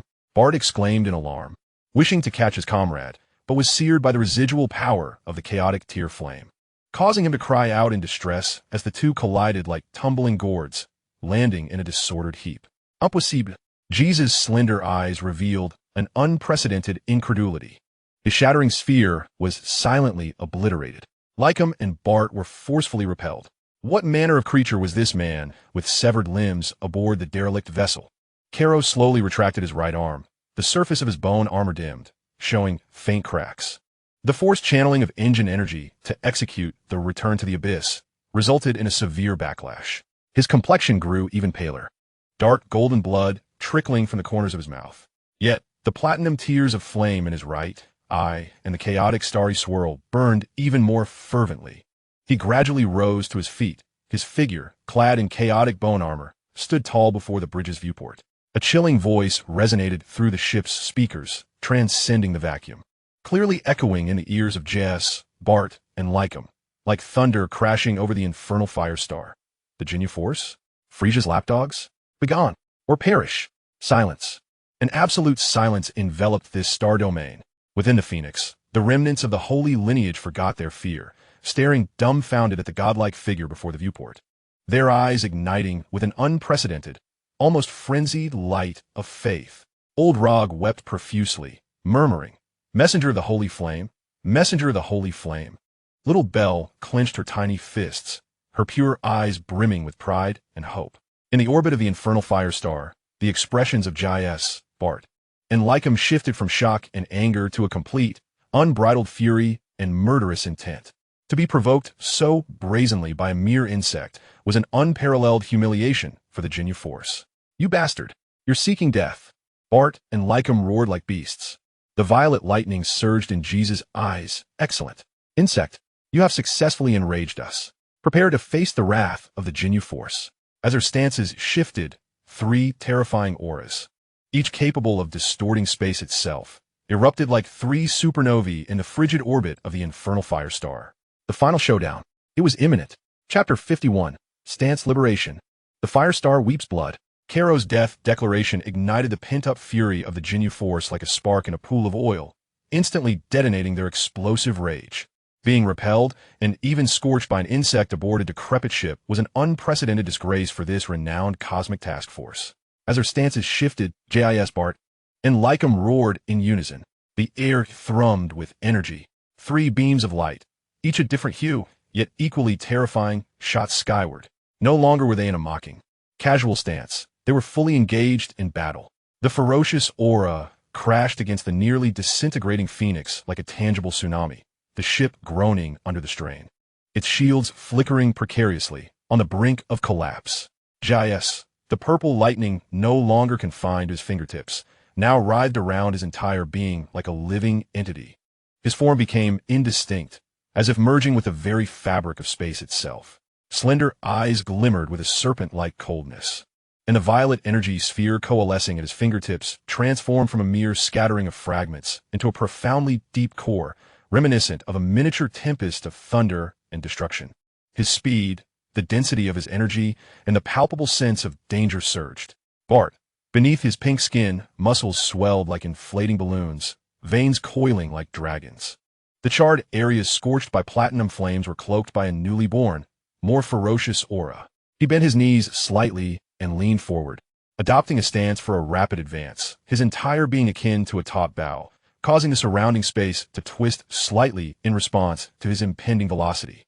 The threat of super flash at full power sent chills down the spines of all who gazed upon him. Lycum, direct and unyielding, His deep blue skin glowed like a searing iron. The crimson flames no longer merely enveloping his fists, but engulfing his entire form like a volcanic eruption. His already bulging muscles expanded to an exaggerated degree, veins pulsating beneath his skin like serpents. He abandoned all technical approaches, simply crashing his fists together fiercely before his chest. Boom! A dull roar resonated through the vacuum, as if it could shatter the very soul. The sheer, unadulterated force weighed down like a tangible hammer, striking fiercely at the searing flame. Insect, feel the terror of the Jinyu force. GYS's voice dripped with icy malice as he unleashed chains of purple lightning. He thrust his hands wide. The profound core of destruction erupted instantaneously, transforming into countless serpentine, twisting chains of violet lightning. These chains did not strike directly, but, as if endowed with life, disregarded physical trajectories, instantly manifesting around the searing flame, weaving into an immense net that covered all angles of evasion. At the heart of this net lay Carlot, positioned before the bridge's viewport. The terrifying binding and destructive force sought not only to completely ensnare the searing flame, but also to directly refine Carlot. Lycom's explosive fist. Lycom followed swiftly. His colossal form morphed into a crimson comet, driven by a frenzied momentum that crushed all in its path, ignoring Joyous' electric net as it charged straight for Carlot.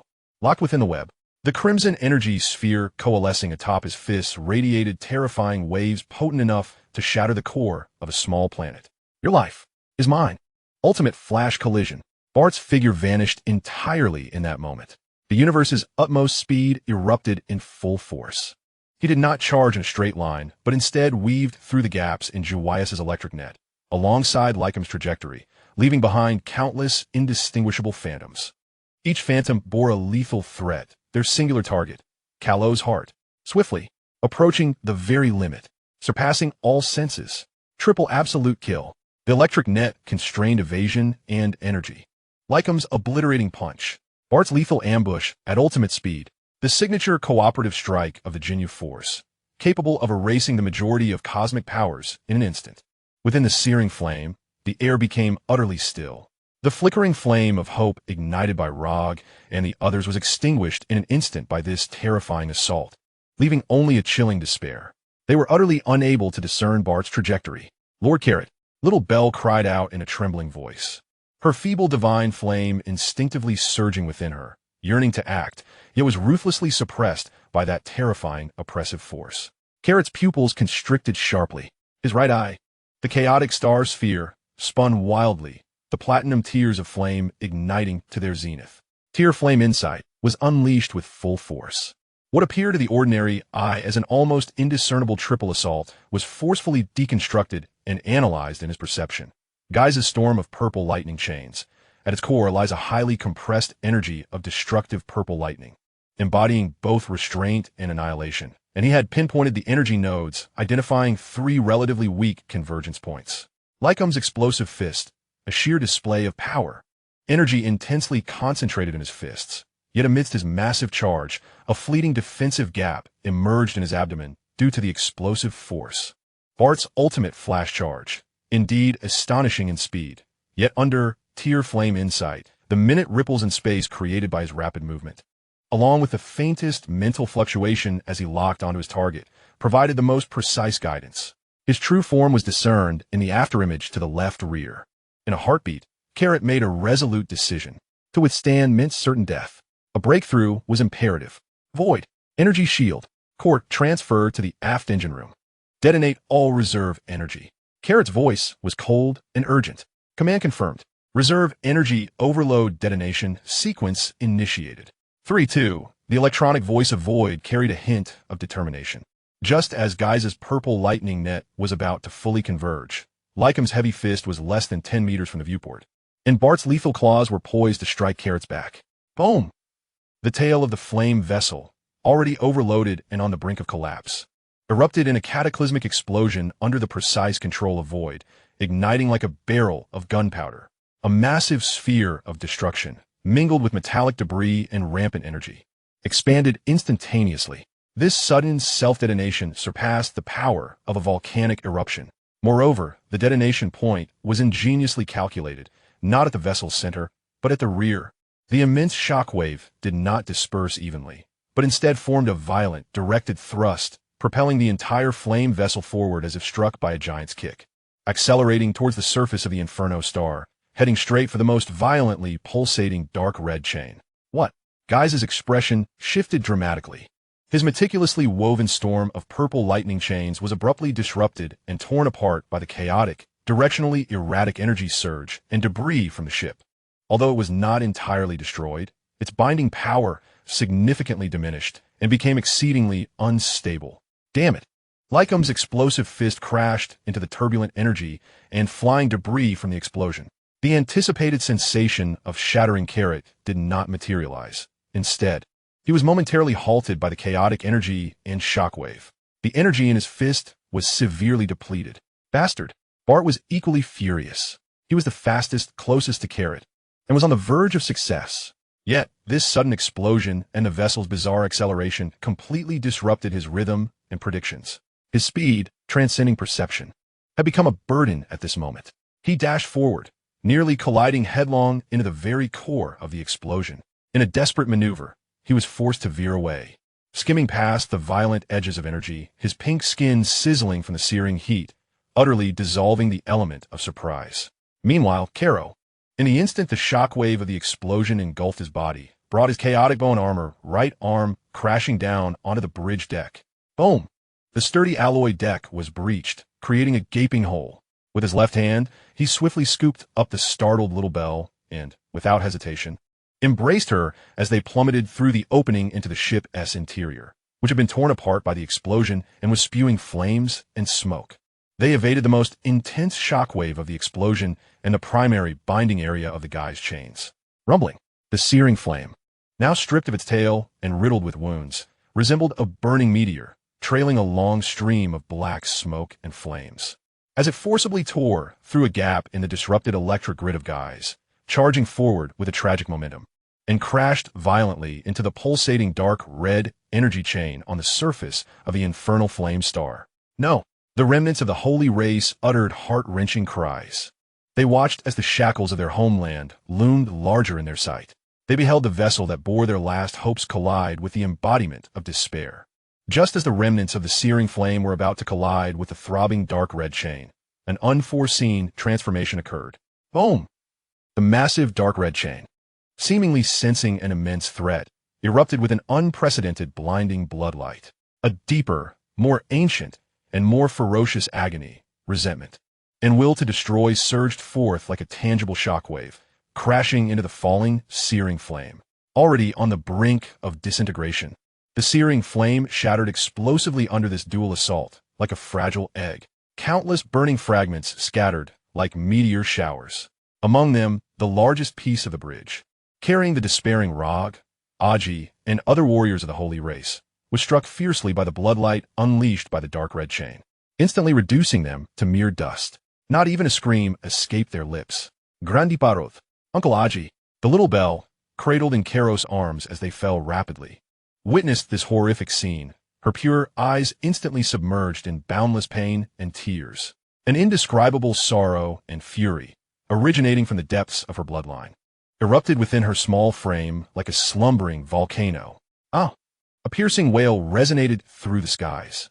It was not the cry of an ordinary child, but one imbued with an ancient and sacred resonance. Buzz! The little Belle's body suddenly erupted with an incredibly pure and intensely blazing platinum holy flame. This flame was no longer the faint glow that had shielded her before. It was akin to a bursting sun. Instantly, it enveloped Caro, who held her. This sudden surge of pure holy flame stood in stark contrast to the vengeful bloodlight unleashed by the pulsating dark red chain below, creating the most extreme opposition, like cold water splashing into boiling oil. Hiss, hiss, hiss. The moment the holy flame made contact with the bloodlight, it emitted an excruciatingly intense sound of annihilation. The terrifying crimson light that had obliterated Rog and his companions was momentarily scorched and purified by the pure platinum holy flame, forcing it back. In that instant, as the radiant holy flame erupted from the small Belle enveloped Carrot, his body trembled violently. Within him, the dormant essence of ancient holy blood, which originated from the primordial sacred body, seemed to respond to the purest call of the holy fire. It was as though it were also provoked by the endless suffering and malevolent will of the infernal fire star. The horrific sight of Rog and the others turning to ash struck his consciousness like a hammer. A roar, uncontrollable and akin to that of a colossal primordial beast, erupted from the depths of Carrot's throat. His eyes were instantly suffused with a pure, fierce golden hue, brimming with boundless vitality. From the gaps in the chaotic bone armor encasing his right arm, viscous golden blood energy surged forth uncontrollably, heavy as a mountain. The moment this golden blood energy emerged, it resonated remarkably with the platinum holy flame of the small bell. The holy flame seemed to have found its core, becoming more refined and intense, while the golden blood energy acted as fuel, causing the holy flame to burn even more brilliantly. The two elements melded, forming a peculiar golden-white flame infused with sacred pressure and primal power. More crucially, this explosive golden blood energy and the golden-white holy flame created a profound resonance with the primordial core, bound by heavy chains and dormant for countless millennia. Deep within the infernal fire star, the entire infernal fire star trembled violently, as if an ancient giant beast, long asleep, had sensed the long-lost call and fury of its kin amidst pain and shackles. The countless dark red energy chains entwined around the star surged in frequency to their limits. Bloodlight flashed wildly, as if desperately suppressing the turmoil of the planet's core. What was that? Just freed from the explosive disturbance and ready to pursue, Jispart and Lycum were momentarily stunned by the sudden upheaval and the terrifying aura that surged forth, a blend of the divine and the primal. Jesus' expression changed drastically as he frantically pressed the detector. Impossible. The energy response is off the charts. It's still rising, mixed with the planet's essence. And that little ghost and the one-armed man. What kind of power system is this? Carrot, cradling the weakened and unconscious small bell, surrounded by the boiling golden white, holy flame, and golden blood energy, resembled a burning golden war god as he plummeted from the raining debris of shattered ships and the vanishing bloodlight, crashing onto the desolate, cracked, and lava-flowing ground of the infernal fire star. He knelt on one knee, creating a deep crater, and slowly raised his head. His pupils, ablaze with golden flame, coldly surveyed the astonished Jinyu force hovering above him, finally locking onto the tortured ground beneath, pierced by chains, flowing with blood and fire. The bloodline of the ancient sacred body roared. The Wheel-C secret realm accelerated in its operation, fueled by wrath and sorrow. Frieza's deep, murderous voice echoed, accompanied by the painful resonance of the planet's core from deep within the earth.